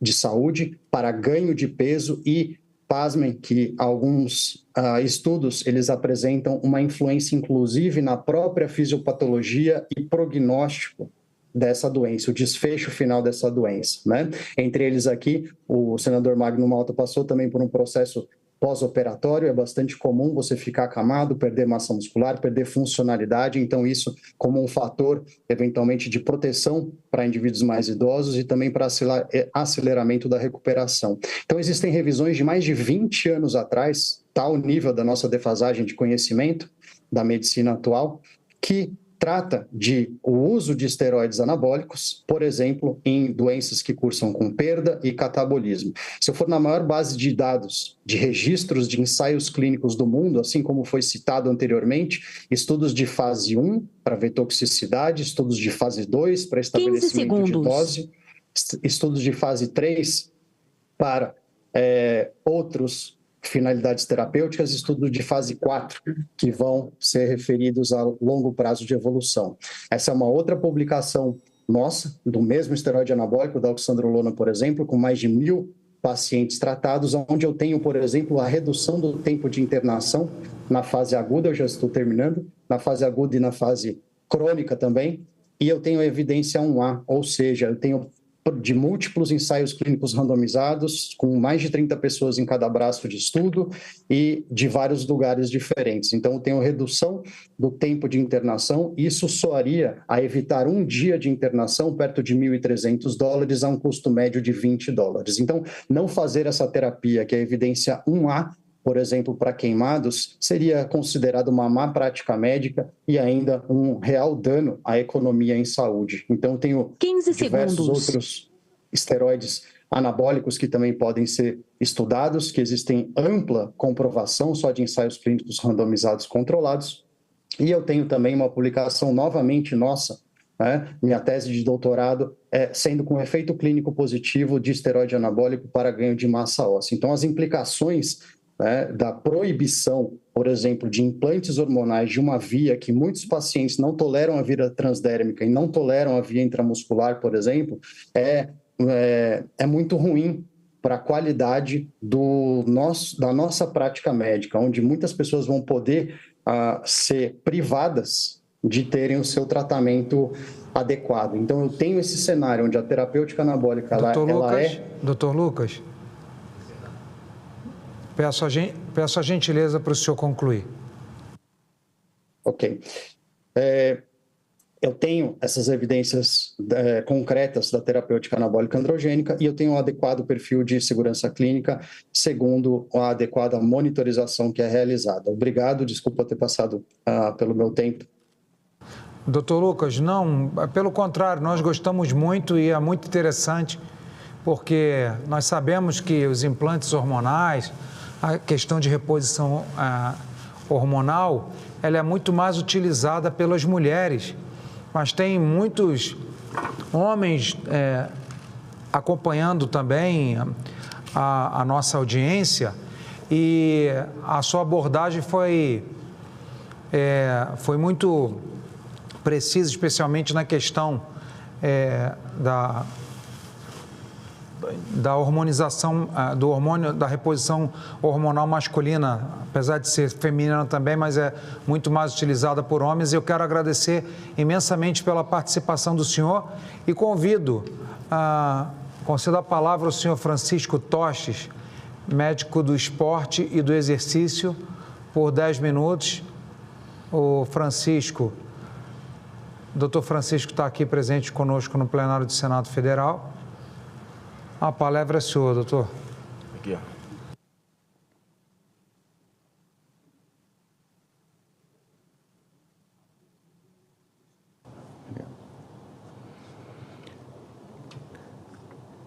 Muito boa noite, ilustres senadores. A apresentação está ali. Acho que a apresentação não está, mas não tem problema.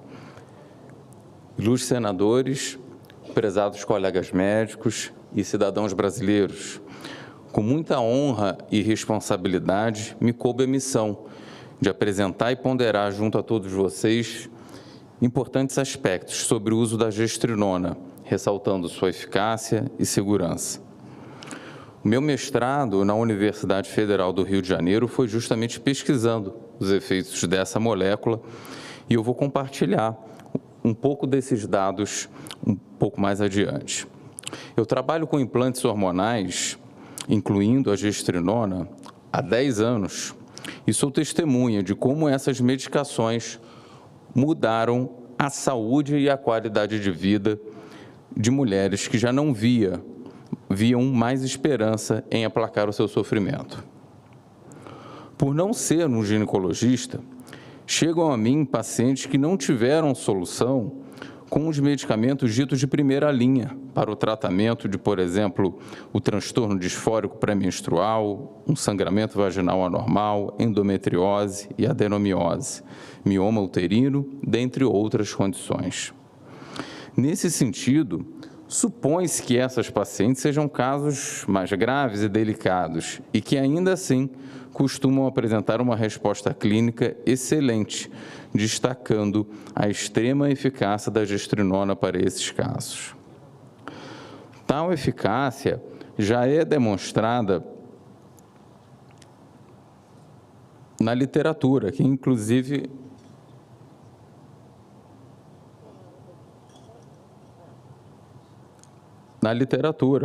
que inclusive sugere uma redução no risco de câncer ginecológico em mulheres portadoras com endometriose que fazem o uso da gestrinona. Reconhecendo essa ação, a Sociedade Europeia de Reprodução Humana e Embriologia cita, em seu guideline publicado em 2022, a gestrinona, destacando sua eficácia e segurança, mencionando como efeitos adversos mais relevantes oleosidade de pele e aumento de pelos. Destaco também que, em seu livro, a doutora Ruth Klapaut, referência na área da endocrinologia feminina brasileira, citou a gestrinona como opção terapêutica para mulheres com endometriose.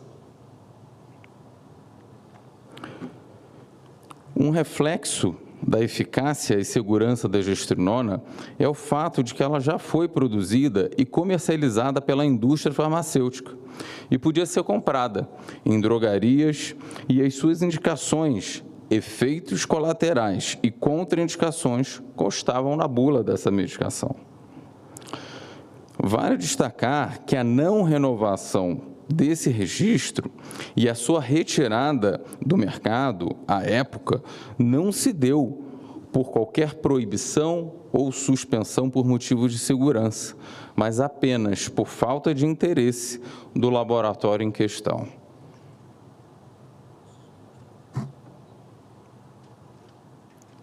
Por fim, ressalto que não há evidências que suportem a hipótese de que a gestrinona poderia provocar aumento no risco de câncer. Ao contrário, pois a endometriose, principal indicação para o uso da gestrinona, é uma doença que não é câncer, mas se comporta como tal, pelas suas características de proliferação celular descontrolada, proliferação vascular e inflamação, pilares comuns à fisiopatologia do câncer. Tais efeitos foram encontrados em meu experimento realizados em algumas linhagens de células tumorais, incluindo a de câncer de mama, que está projetada aos senhores. Nesses estudos, essas células tumorais tiveram a sua viabilidade, a sua morte celular aumentada, comparado com o placebo, quando submetidas ao tratamento, à exposição à gestrinona. No entanto, não tenho a intenção aqui de extrapolar dados de estudos em células para efeitos em humanos, ou sugerir tal indicação para o uso da gestrinona. Da mesma forma, não podemos extrapolar que o aumento na incidência de câncer de mama das mulheres brasileiras está relacionada a um aumento no uso de implantes hormonais. Haja vista que outros fatores, como obesidade, sedentarismo e aumento no consumo de alimentos ultraprocessados, provocam ou aumentam o risco desse tipo de câncer de uma forma muito mais relevante, além de serem muito mais prevalentes entre as mulheres brasileiras do que o uso de implantes hormonais. Com todo o exposto, espero ter deixado claro o benefício da gestrinona para determinadas condições clínicas e a falta de justificativas para a sua proibição, já que o seu uso para fins estéticos já é contraindicado e reprimido. Fato esse com o qual concordo plenamente. Pois esse mau uso, inclusive, é um dos motivos principais para estarmos aqui hoje, para os questionamentos e preocupações trazidas por quem defende a sua proibição, e acredito eu, de uma forma legítima e honesta. Afinal, toda medicação possui contraindicações e efeitos colaterais. cabendo ao médico o dever e a responsabilidade de ponderar sobre o risco-benefício com cada paciente, que deve estar ciente e compartilhar da decisão sobre o seu tratamento. Por fim, gostaria de externar aqui o meu profundo respeito e admiração para com os colegas que não compartilham da mesma opinião que eu, no que tange a esse assunto em específico, pois verdadeiramente acredito que a diversidade de ideias e opiniões pode ser debatida de uma forma respeitosa. Obrigado pela atenção de todos.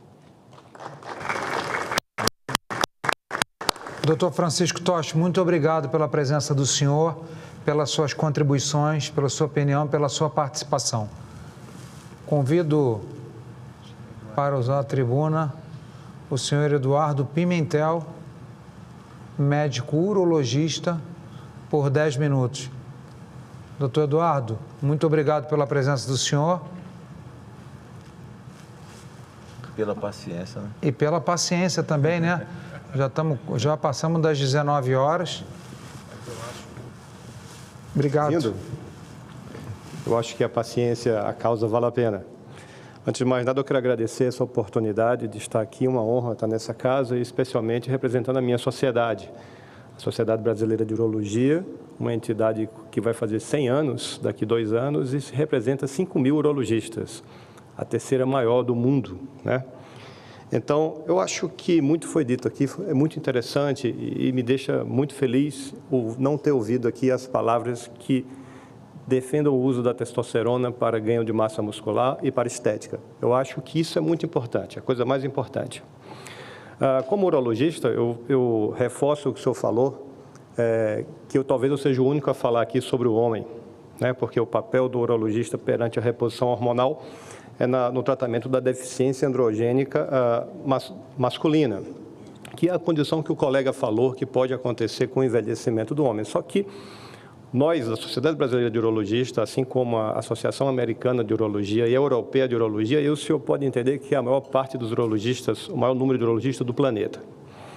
Nós temos diretrizes muito claras para o uso de reposição de testosterona. Nós acreditamos que esse hormônio, que ele é necessário à saúde e o bem-estar masculino, ele só deve ser prescrito na sua deficiência, no que nós chamamos de deficiência androgênica. E não basta eu ter ali um laboratório que mostre que essa testosterona está baixa, eu tenho que repetir e confirmar.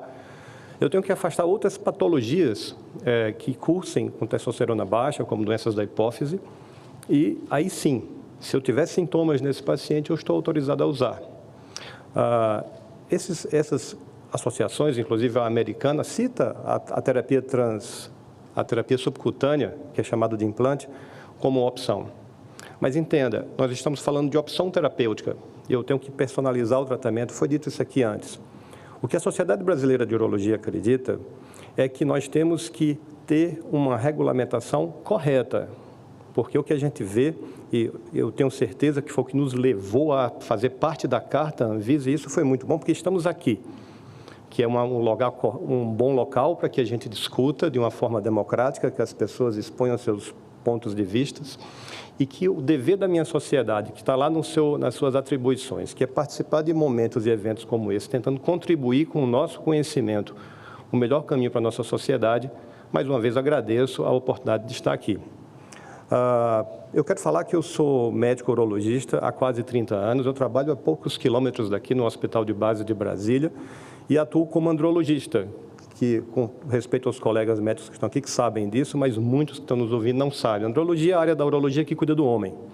E faz parte da minha atuação naquele hospital tratar inúmeros pacientes com deprivação androgênica e usando testosterona. Portanto, nós não somos contra o uso de testosterona. Nós somos a favor que a testosterona seja usada como mandam as diretrizes das grandes entidades científicas que nós acreditamos, os guidelines, que são os manuais, de forma segura, de forma correta e não abusiva.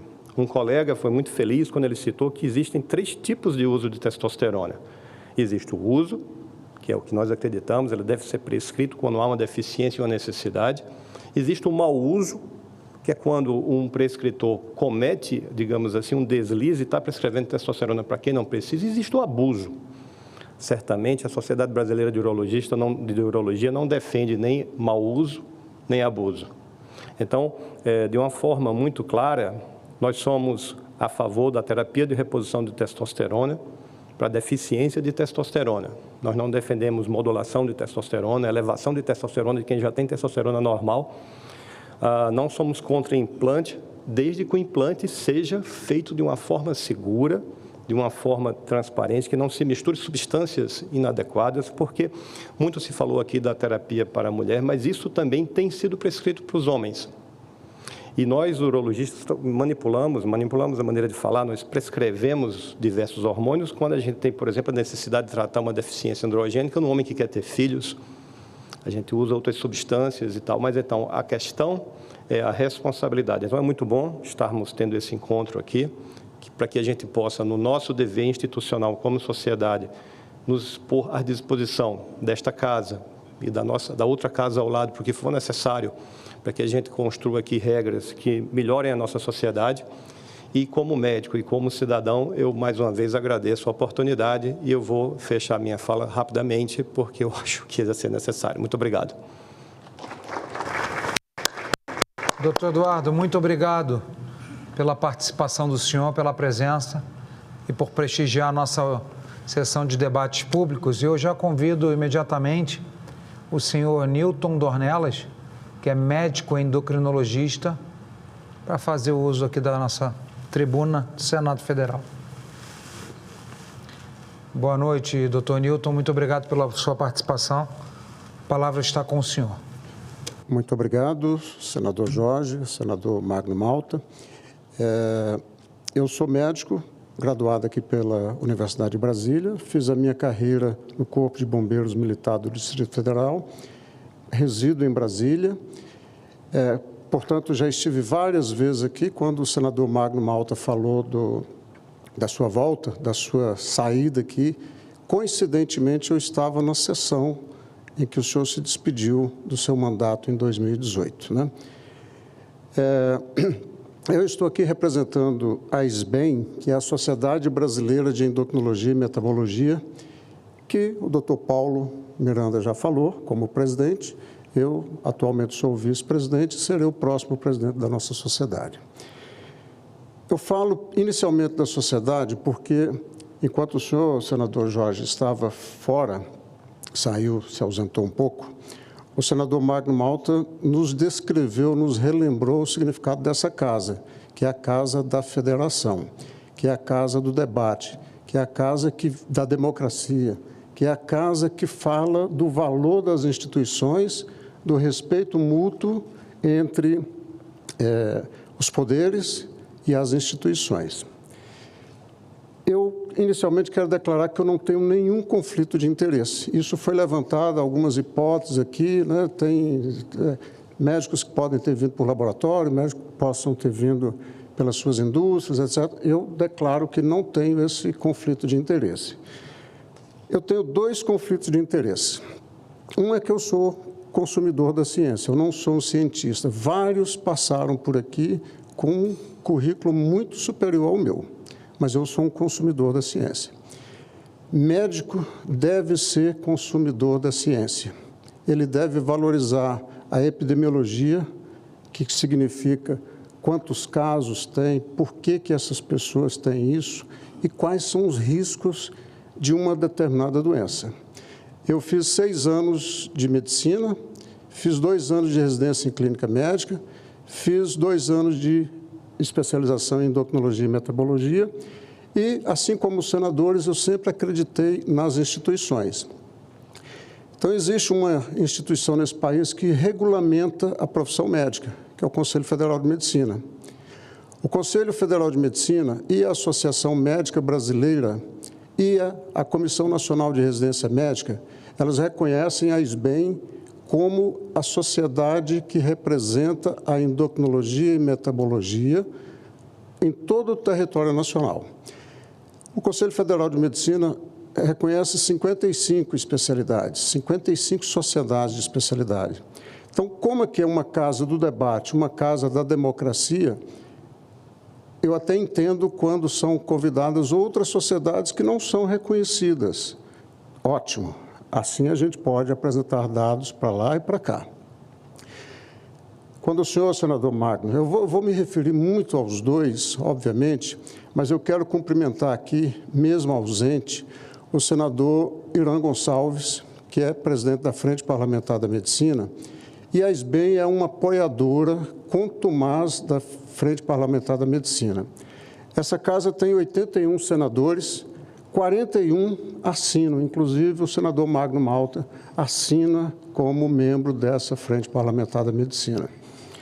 Isso é importante porque a gente traz, como a colega sugeriu aqui hoje, debates para câncer de mama. Nossa sociedade, ela tem esse papel de fomentar, de ajudar, de contribuir com os órgãos públicos em relação a tudo isso que a gente possa contribuir em termos de políticas públicas.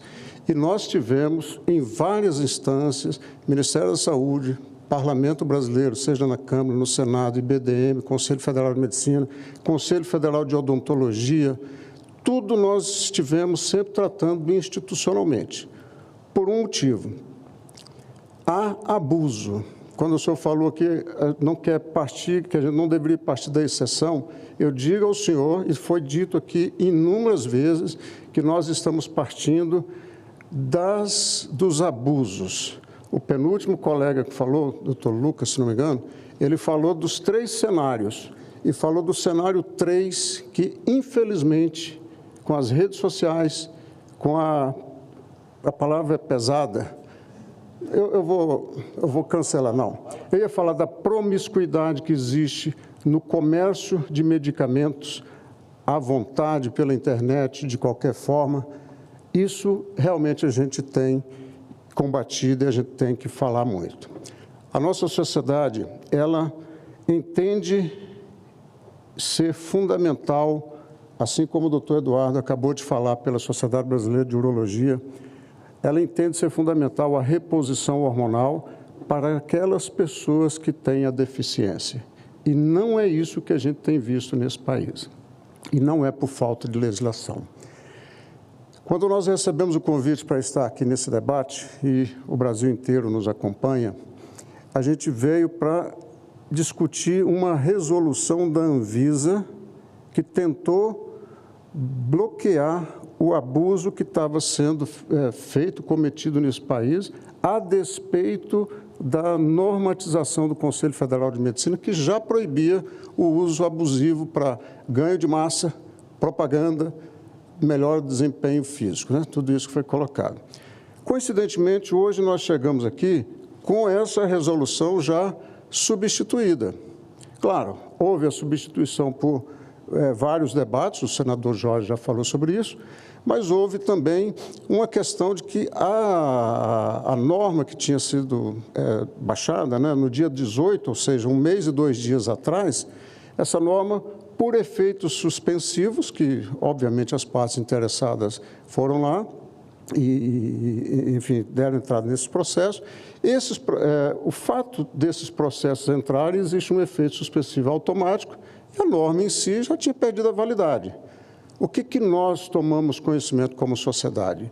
Via internet, os prescritores dizendo, olha, continua válido, eu tenho aqui na minha clínica, pode vir aqui, tem inúmeros relatos desse aí na internet, é só a gente olhar. Então, acho que essa substituição que foi feita hoje, né, ela continua vigorando, claro, deu a margem para se utilizar, está sendo utilizado, vai ser utilizado. Todos nós que passamos por aqui, nós passamos defendendo o uso de hormônios, tá? Desde que haja uma evidência, desde que haja uma normatização e que essa normatização seja aceita. Senador Jorge, eu pedi gentilmente à sua assessoria que me imprimisse uma lei, e eu fui escrevendo algumas palavras aqui. A Lei 9965, de 27 de abril de 2000, é uma lei que fala sobre o uso de anabolizantes, tá?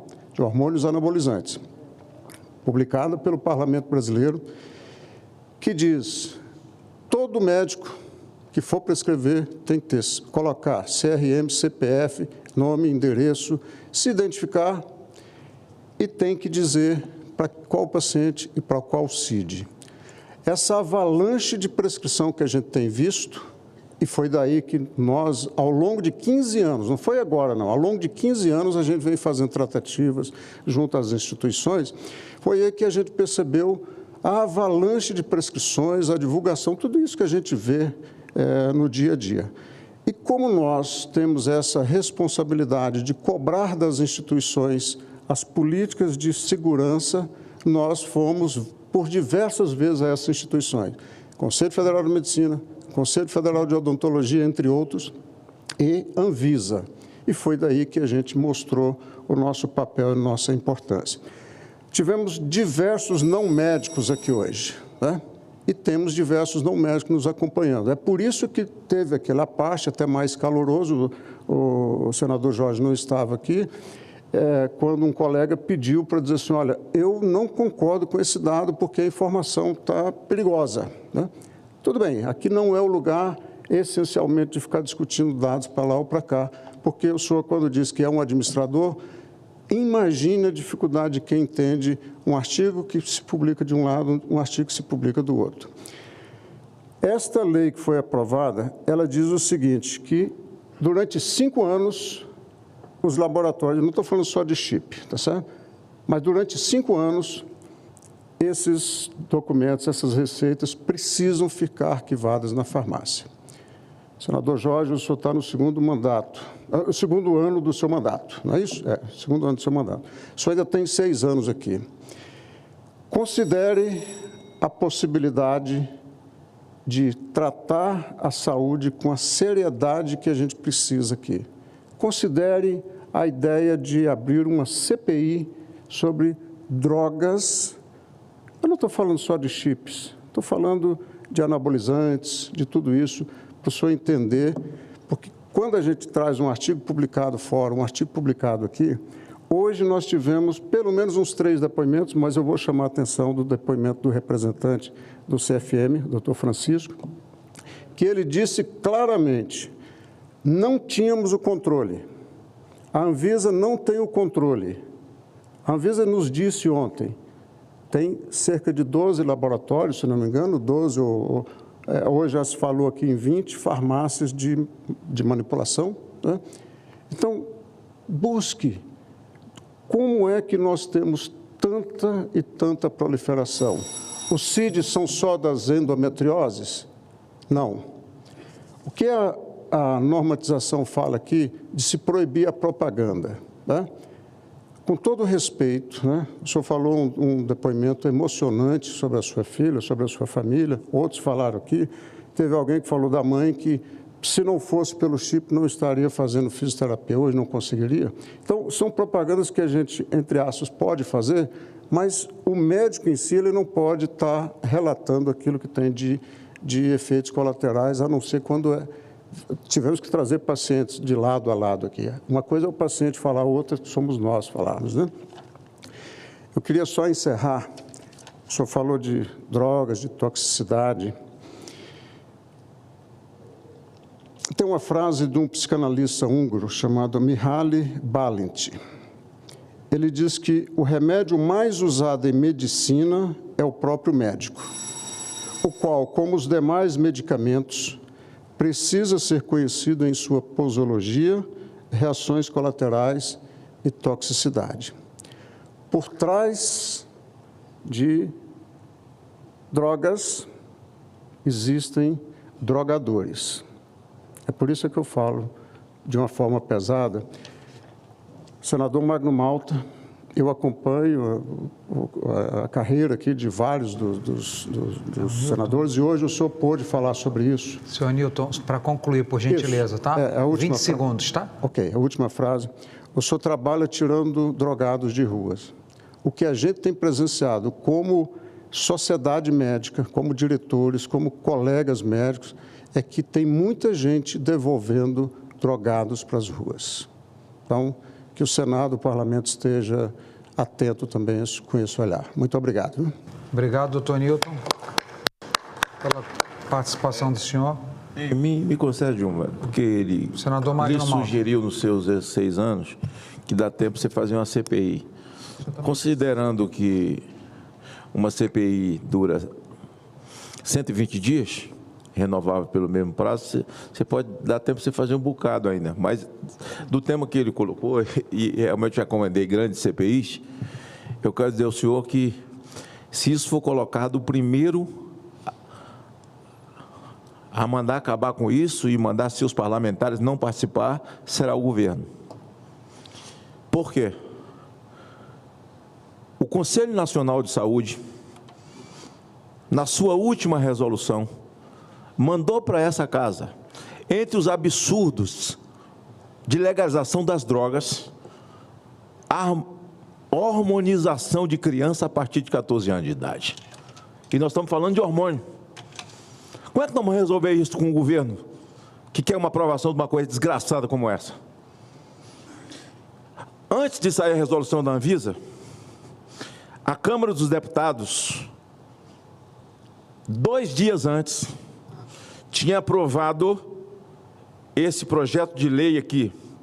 Câmara aprova política nacional de prevenção à endometriose.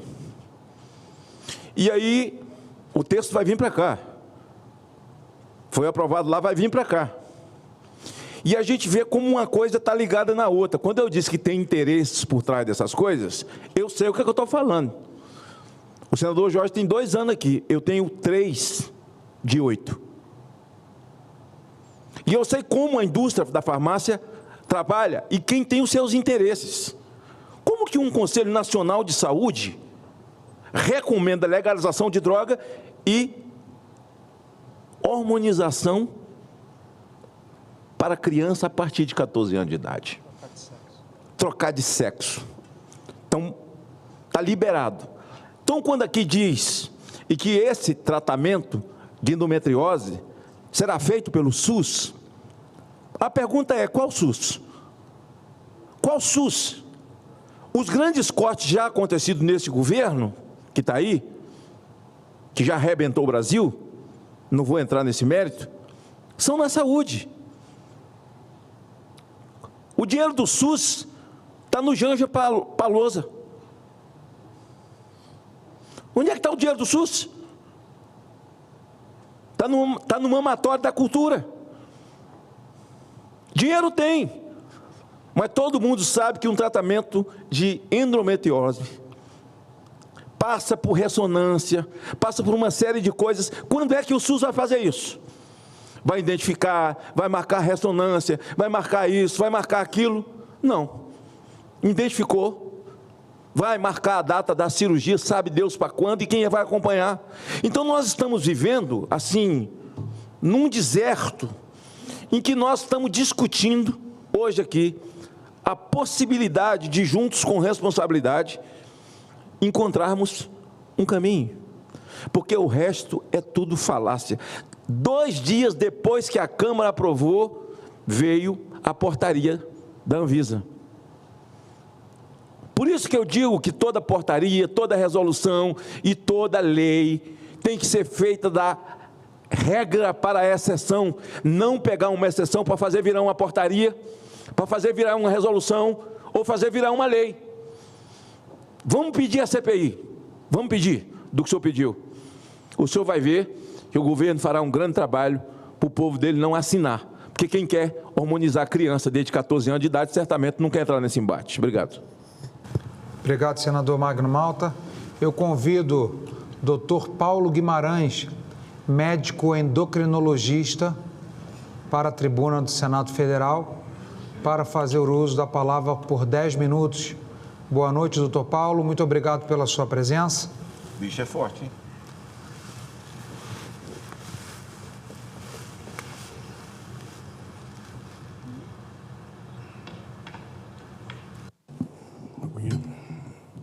Boa noite a todos, senador Magno Malta, senador Jorge Seife. É com muita alegria que eu venho aqui fazer parte dessa reunião tão importante, para poder lidar com um tema tão importante que, como nós podemos ver aqui, realmente não traz concordância. E eu não sei se vocês sabem, né, mas tem um detalhe muito interessante. No mundo da física, não sei se o senhor sabia, que a física newtoniana, aquela que foi criada por Isaac Newton, ela por anos, e até hoje, ela tem discordância com a física quântica. E o principal ponto de discordância deste mundo, do mundo das exatas, se dá pela gravidade. É interessante falar isso por quê? Porque justamente na área das exatas a gente não consegue encontrar discordância. Imagine então no mundo da medicina. Por quê? Existem conflitos. Existem conflitos internos, externos. Tem hora que a gente no dia a dia olha para uma coisa e já não gosta porque não gosta. E tem hora que a gente, assim, cria uma barreira. No mundo científico, isso não deveria estar acontecendo. Por quê?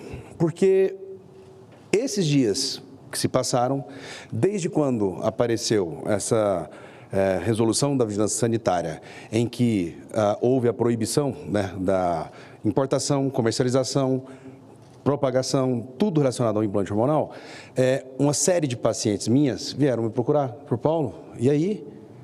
E eu conversando com um médico também, outro médico também, e realmente houve uma comoção por parte das pacientes. Dá para a gente poder falar que a terapia é perfeita, que não tem defeitos? Não dá. Mas a gente precisa tomar nota de que é algo importante e que, se for retirada de circulação, vai trazer muito prejuízo para a sociedade. E eu gostaria de só lembrar para vocês, já foi falado aqui, mas tem 3 coisas que a gente tem que separar. Terapia por pellets, terapia hormonal por pellets e o chip da beleza. E realmente, eu tenho que concordar com alguns colegas que vieram falar aqui com a gente, porque se vocês fossem perguntar para cada médico aqui que trabalha com implante hormonal, se eles utilizam o termo chip da beleza, ninguém utiliza. Ninguém utiliza. Foi uma falácia que surgiu ao longo do processo. E nas faculdades de medicina, a gente tem que levar alguma consideração. Fiz aqui medicina na FEPEX, na Escola Superior de Ciências da Saúde, aqui em Brasília, e geralmente tudo relacionado à beleza é visto com maus olhos. Tudo relacionado à obesidade, geralmente não é tão bem visto, mas pelo menos desde quando surgiu a Sociedade Brasileira de Cirurgia Bariátrica e tudo mais, foi sendo visto com melhores olhos. Mas a gente tem que lembrar que o ser humano, ele vive em sociedade e na cabeça do paciente, ele vai procurar alternativas de beleza. Não tem como a gente excisionar esse tipo de coisa da cabeça do paciente. Não tem jeito. Mas a terapia hormonal, como foi dito aqui anteriormente, ela não é uma coisa nova. Ela não foi uma coisa que surgiu ontem. Desde 1930, 1940, existem relatos de que já eram feitas pesquisas e que já eram tratadas pessoas com pellet hormonal. Por quê? Porque é uma coisa de tecnologia relativamente fácil, porque se trata simplesmente do ativo químico, que é comprimido na forma de um comprimido e colocado debaixo da pele, ou colocado com invólucro de silicone, como foi relatado aqui pelo senador, pelos colegas anteriormente, falando do Elcimar Coutinho, que ele patenteou essa tecnologia no tubo siloelástico, que coloca o medicamento lá dentro e ele vai liberando esse medicamento de forma lenta e gradual. Mas, para poder adiantar, muito se passou com relação aos implantes hormonais desde que eles vieram para o Brasil. E já há muito tempo é que se fala que existem algumas preocupações, sempre existem aquelas preocupações. O médico, quando surge uma coisa nova, o primeiro movimento dele é de tentar ver se aquilo ali tem algum problema, tem algum defeito. Natural, o médico é aquela pessoa da assistência, aquela pessoa que ele procura trazer o benefício para o paciente dele. Geralmente, as primeiras preocupações que surgiram, a gente pode observar que elas se materializaram também naquela carta que foi direcionada à Agência Nacional de Vigilância Sanitária, que era com relação à semelhança bioquímica com esteroides anabolizantes, a comercialização apelativa e a eficácia e segurança ainda a ser estudada. A questão da semelhança bioquímica e esteroides anabolizantes, para eu poder conversar com as pessoas que estão aí em casa, anabolizante é aquilo que é tido como que vai promover um ganho de massa muscular, que realmente, como o meu colega anterior falou, é muito complicado a gente defender o uso para a estética de forma pura e simples. Mas no quesito do chip da beleza, da gestrinona, existe uma semelhança bioquímica com uma molécula que é muito mal falada no meio do fisiculturismo, que se chama de trembolona. A trembolona realmente é um ativo químico muito maléfico, extremamente maléfico, que sequer tem trabalho de segurança relacionado ao humano. Não tem. Mas também tem outra droga, que é semelhante do ponto de vista bioquímico. O levonorgestrel, que é o ativo químico da pílula do dia seguinte. E nisso a gente já pode ver 3 coisas diferentes, 3 moléculas diferentes que possuem um efeito diferente.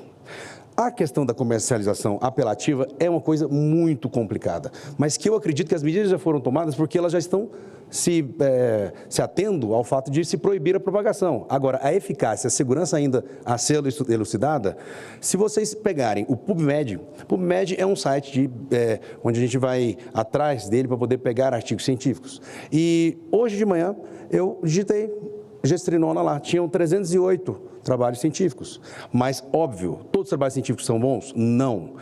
Eu preciso falar para vocês, tudo isso que a gente está falando aqui chama-se medicina baseada em evidência. E a medicina baseada em evidência, ela foi, de certa forma, consolidada lá por volta do ano de 1980, 1990.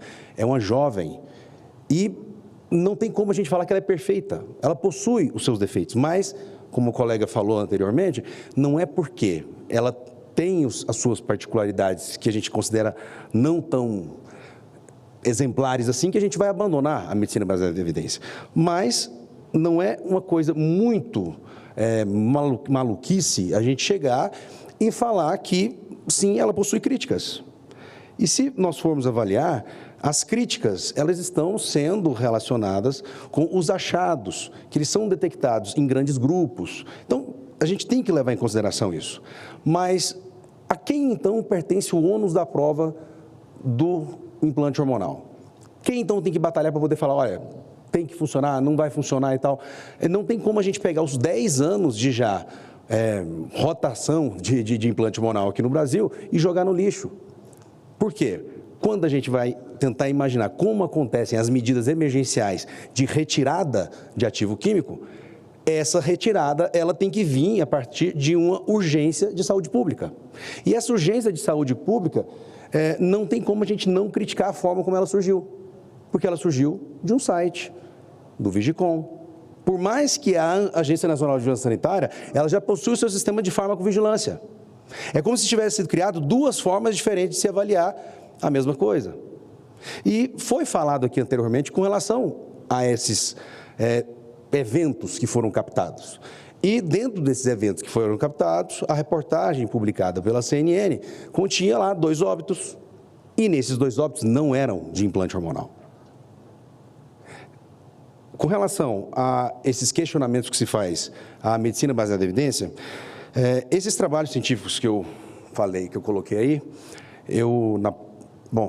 não deu para poder colocar de uma forma que fosse legível aqui no telão, mas o Siegel, que é aquele primeiro pesquisador ali na frente, ele nos chama para a importância de não se superestimar a significância estatística em detrimento da relevância estatística.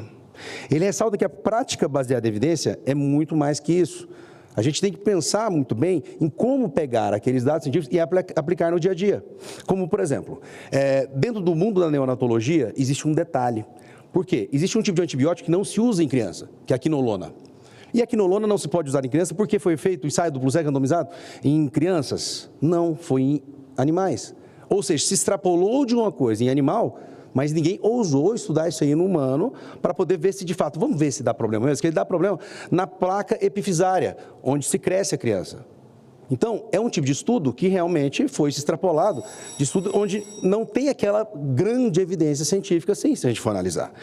No segundo estudo que eu coloquei ali, o David Kent, que é do Pace, lá de Boston, ele é um grande pesquisador, reconhecido, já publicou em diversas revistas científicas grandes, e ele mesmo fala com relação a essa questão de medicina baseada em evidência, que a gente precisa repensar o quão energicamente a gente vai pegar aqueles dados e comprar briga na rua.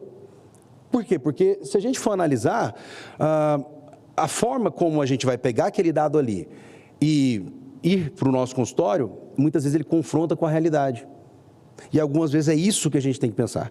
A gente tem que tentar avaliar se existe uma forma mais equilibrada da gente poder pegar o trabalho científico, pegar aquele conhecimento e tentar primeiro entender como o paciente se sente. Porque algumas vezes o trabalho científico, ele vai falar para a gente que o sol, que aqui o céu é branco com bolinha vermelha. Bom, meu tempo já acabou, né? Posso concluir? Então tá bom.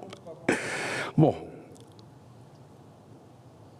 Só para poder falar brevemente, que foi abordado isso aqui anteriormente, né? Porque essa aqui foi a carta que foi direcionada à Agência Nacional de Vigilância Sanitária, e nessa carta foi relatado um trabalho científico, que aqui o nosso colega cardiologista, ele nos falou aqui, que foi um trabalho científico do estudo dinamarquês, e nesse estudo dinamarquês, eu não posso deixar de lado, nesse estudo dinamarquês foi justificado, foi utilizado ele para se justificar a retirada dos implantes hormonais, mas a quantidade de esteroide anabolizante que era utilizado nesse trabalho científico, doutor, ele era de 1.000 miligramas por semana, com a variância de mais ou menos 658 miligramas de testosterona, de anabólico por semana.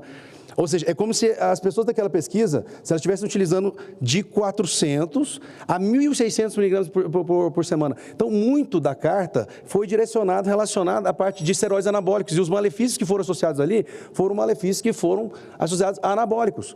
Então, eu sinto informar para vocês, mas o paciente que usa o implante hormonal, geralmente ele não tem nada a ver com a pessoa que está abusando do esteroide anabólico. Não tem absolutamente nada a ver.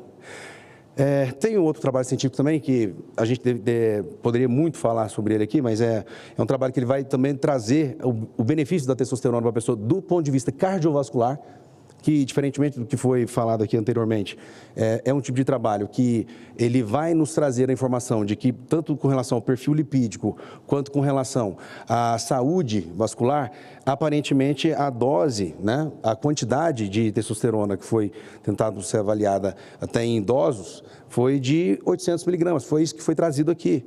Né, que é bem diferente daquelas doses que a gente encontra nos pacientes que realmente são que abusam, né, a testosterona. Qual é o papel do médico? Só para finalizar, doutor Paulo. Só para poder finalizar.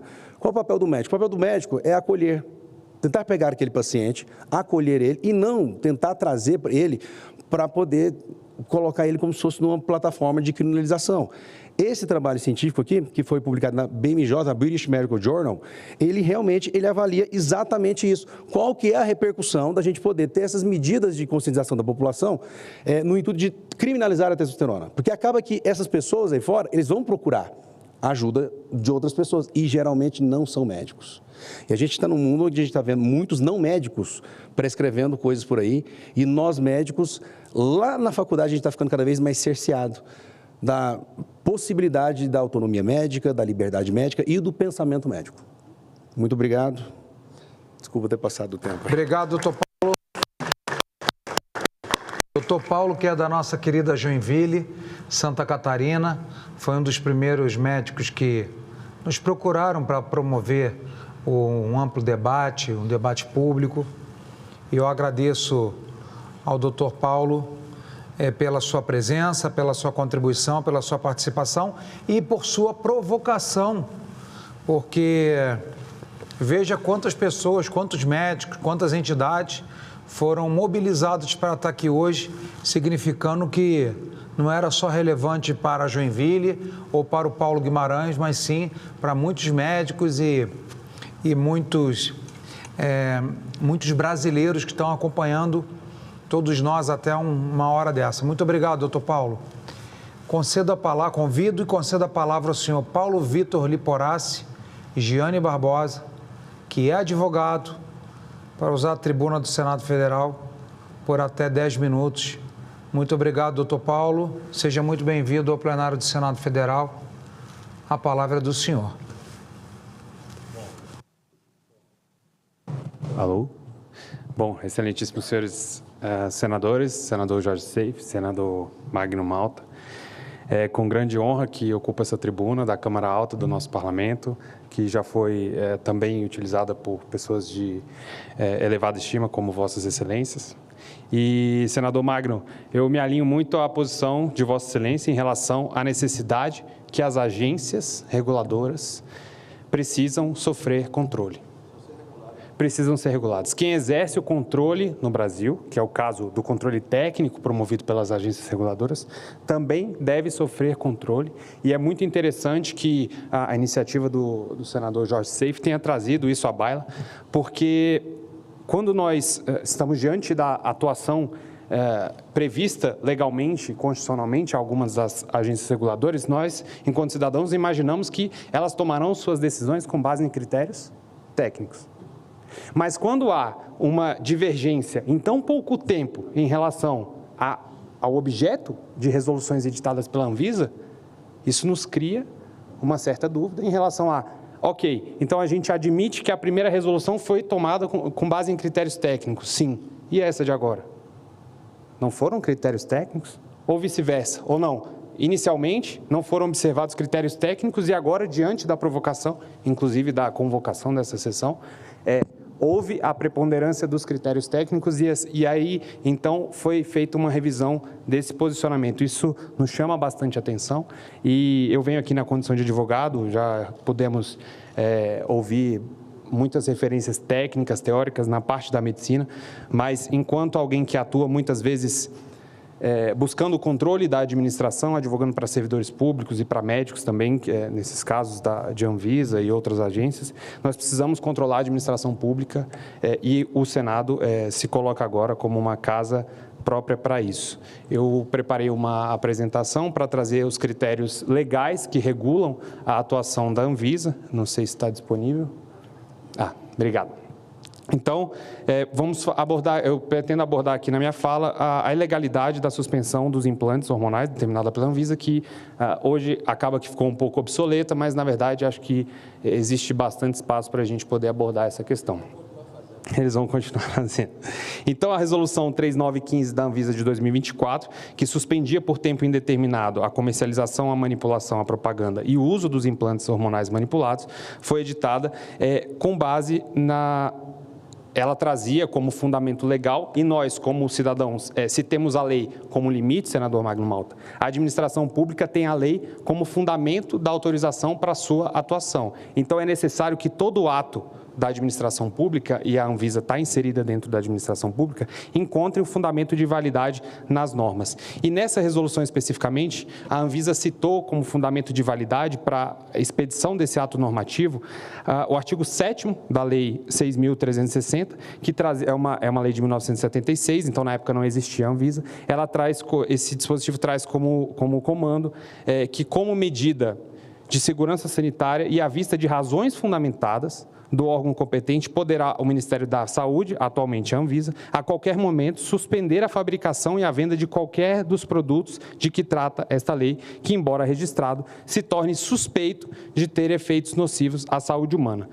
Também, senadores, outro dispositivo legal que é utilizado como fundamento para edição da resolução da Anvisa foi o artigo 6º da Lei 9.782, de 1999, que diz que a agência terá por finalidade institucional promover a proteção da saúde da população por intermédio do controle sanitário da produção e da comercialização de produtos e serviços submetidos à vigilância sanitária, inclusive dos ambientes, dos processos, dos insumos, das tecnologias a eles relacionados. Também existe um dispositivo interno no regimento da Anvisa que trata sobre isso, não vou citá-lo aqui, mas em síntese, senador Magno Malta, esses três dispositivos que a resolução se utiliza como fundamento de validade, eles estabelecem, se a gente conseguir extrair, eles estabelecem 3 requisitos básicos para que a Anvisa possa promover essa suspensão, seja de medicamento ou de via de administração. O primeiro deles é a comprovação a respeito dos efeitos nocivos à saúde humana. O segundo é a existência de fundamentação técnica e idônea dos riscos sanitários envolvidos. E o terceiro é a demonstração da eficácia da suspensão proposta, o que, a nosso ver, não foi observado no caso.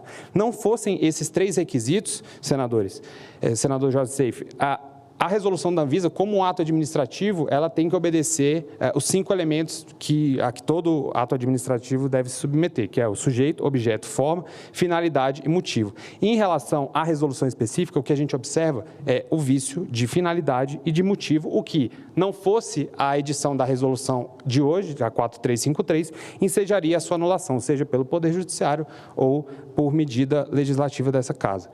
Segundo consta da justificativa da resolução que foi revogada, a sua edição se deu com o intuito de impedir a utilização indiscriminada dos implantes para fins estéticos, que foi muito tratado aqui, que seria a sua finalidade, e com base em evidências fornecidas por um grupo de entidades médicas que também tiveram a oportunidade de se manifestar, e esse seria o seu motivo. Ocorre, senador Magno Malta, que ao proibir os implantes, A Anvisa não impede a utilização indiscriminada dos hormônios para fins estéticos, pois não foram proibidos os hormônios em si, mas apenas a via de administração, de modo que o uso irregular continuaria ocorrendo por quaisquer outras vias, oral, injetável, tópica.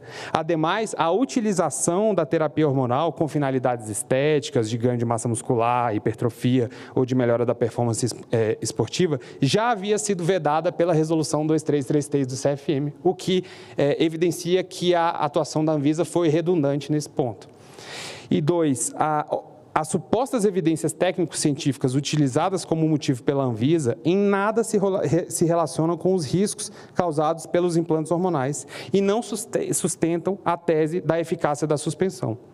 Em verdade, senador Seif, observa-se que a existência de uma ampla quantidade de estudos, como foram narrados aqui, que comprovam a eficácia e a segurança dos implantes hormonais no tratamento de várias doenças, inclusive a da filha de Vossa Excelência, senador Magno Malta. Então, na apresentação, eu trago alguns que já foram trazidos aqui, as evidências, supostas evidências trazidas pela Anvisa. Ela cita, inclusive, a carta que ela usa das sociedades médicas, cita resoluções da própria Anvisa que tratam sobre equipamentos de bronzeamento artificial. Enfim, eu convido Vossas Excelências a analisarem essa carta, porque ela é um pouco caricata. Do outro lado, como já foi trazido aqui, existem diversas evidências científicas, estudos do Dr. Gary Donovitz e tudo mais, que a gente também buscou para poder amparar a anulação dessa resolução, e também do Dr. André Malavasi, que está aqui, que provavelmente vai expor, que são estudos de alto impacto e que, enfim, que estariam aí para comprovar que a medida da Anvisa não se pautou inicialmente em critérios técnicos e agora sim parece que houve uma reforma desse posicionamento para melhor atender os interesses da população. E aí a gente traz na apresentação, Excelências, uma análise comparativa com o caso do canabidiol, que o Dr. Francisco Cardoso também trouxe aqui. O canabidiol, apesar do uso indevido discutível para fins recreativos, trouxe evidências científicas positivas que, posteriormente, proporcionaram a sua autorização pela Anvisa. No caso dos implantes hormonais, apesar das evidências científicas positivas e bastante favoráveis, inclusive superiores à do canabidiol, devido ao uso indevido, discutível, que é para os fins estéticos, teve a sua proibição. Então, se a gente for analisar nessa tabela que colocamos aí, os dois estão mais ou menos numa mesma situação, sendo que nos implantes hormonais com uma situação ainda mais favorável em relação à questão das evidências científicas, mas para um houve a autorização, para outro a proibição e, graças a Deus, hoje teve a revogação dessa resolução. Então, a gente também traz uma questão de riscos e benefícios.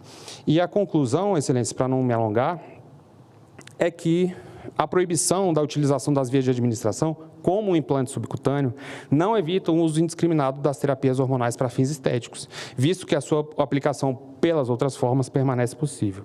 De modo como implementada anteriormente, a suspensão dos implantes apenas viola a autonomia médica e provoca gravíssimos danos à saúde de inúmeros pacientes que dependem dessa terapêutica para sobreviverem e para alcançarem uma boa qualidade de vida. Em situações de utilização indevida das substâncias ou de medicamentos ou de via de administração controladas, quem deve ser penalizado é quem prescreve e não quem utiliza. Porque dessa forma, Excelências, nós podemos chegar a um nível de daqui a pouco ter a seringa da beleza, a agulha da beleza, o bisturi da beleza.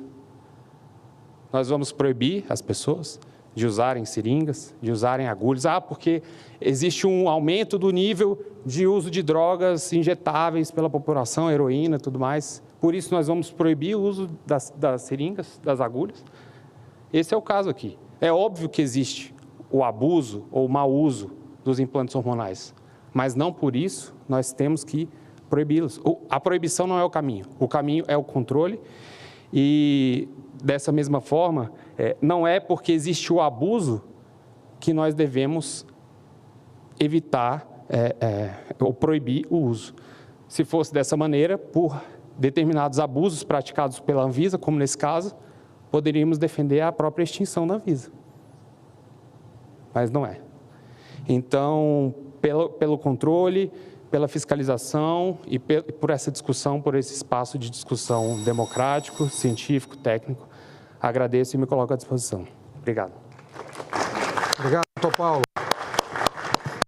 Só fazer doutor Paulo, acrescentando, porque é advogado, né? E assim, eu sempre tive um pé atrás com as agências. Não sei se vocês se lembram, e deve se lembrar, né? Porque quem viaja de avião, no meu último mandato, fomos surpreendidos com a Anvisa, ou com a ANAC, com a Agência Nacional de Aviação Civil, que pratica as taxas de voos. Temos as passagens mais caras do mundo, para qualquer lugar no Brasil. Você paga mais barato para ir para Miami do que para ir para o Piauí, onde se pratica as mais altas taxas no Brasil. Se lembram que, em seguida, a agência, corroborando com as empresas, disse que dali para frente você ia pagar a sua mala também. Lembra disso? Você vai pagar a passagem cara, mas você vai pagar a sua mala também. Seja ela de mão, não seja de mão, você vai pagar. Penso que era algo em torno de 30% do valor da passagem, alguma coisa assim. Eu me lembro que eu fiz meu discurso dali. Revoltado. Você cria uma agência para defender a sociedade, a população, para avaliar se ela está sendo violentada ou não. Nós estamos criando agências que são os advogados e dão vênia ao comportamento de quem eles deviam fiscalizar. E me lembro que, hoje não mais senador, mas está na Ampex aí do governo Lula, que é o Jorge Viana, não é? Inclusive um cara corajoso, porque na Ampex, onde ele está, tinha que ter formação em direito. Ele não tem. Ele mesmo mudou o regimento interno para ele assumir aquilo que ele não tinha. Essa gente é corajosa pra caramba e tal. Mas ele fez coro comigo e, rapidinho, o estudo que tinha sido feito tão profundamente para pagar a mala foi desfeito no dia seguinte. Então, parabéns, senador Jorge. O estudo tão profundo da Anvisa, que foi desfeito da noite para o dia, foi porque você chamou essa sessão. E ele sabia que o pau ia cantar, certo? Então, nós fomos eleitos para isso. A sociedade nos botou aqui não para brigar por interesses, ou seja, de corporações ou interesses daqueles que vilipendiam o país e que hoje voltaram a mandar, de Odebrecht, a OAS, os irmãos da JBS, estão tudo mandando de novo. A ladroagem voltou toda. Essa aqui é uma outra sessão que a gente tem que ter, né? Mas para defender o interesse coletivo da sociedade. Quando você citou essa situação aí, se eles permanecem com essa conversa fiada da primeira resolução, ia aumentar a clandestinidade, aumentar a bandidagem vendendo algo como se verdade fosse, para que as pessoas colocassem dentro dos seus corpos, e eu quero ver esse SUS tão cantado e decantado, dar conta de tanta gente doente com gente clandestina, vendendo de fato, veneno fabricado, sei lá, sabe com quê? Se com álcool, se com gasolina, dentro do fundo da casa, para dizer que realmente era um implante seguro, caso essa que eu chamo de sandice da Anvisa permanecesse. Essa sessão aqui, hoje, chamada por Vossa Excelência, certamente trouxe uma grande contribuição. E esse, doutor advogado, é o grande problema. E foi um grande problema. Criar essas agências parecia algo muito importante, mas que, na verdade, tem sido nocivo ao país. Senador Magno Malta, muito obrigado pela sua contribuição. Eu queria lhe dar uma notícia de que é de nossa autoria o projeto de lei que prevê que os diretores, presidentes das agências reguladoras possam vir ao Senado. Hoje, nós podemos chamar ministro de Estado. Hoje nós podemos chamar embaixador, ministro da Justiça, mas presidente de agências reguladoras estão protegidos de serem convocados pelo Senado Federal. Nós já propusemos, o senhor contribuiu com a sua assinatura, esperamos que em breve esse projeto de lei caminhe, porque, como o senhor bem disse, todos são agentes públicos e nós, enquanto casa revisora e casa fiscalizadora, temos que ter o direito de chamá-los aqui numa comissão de saúde, segurança,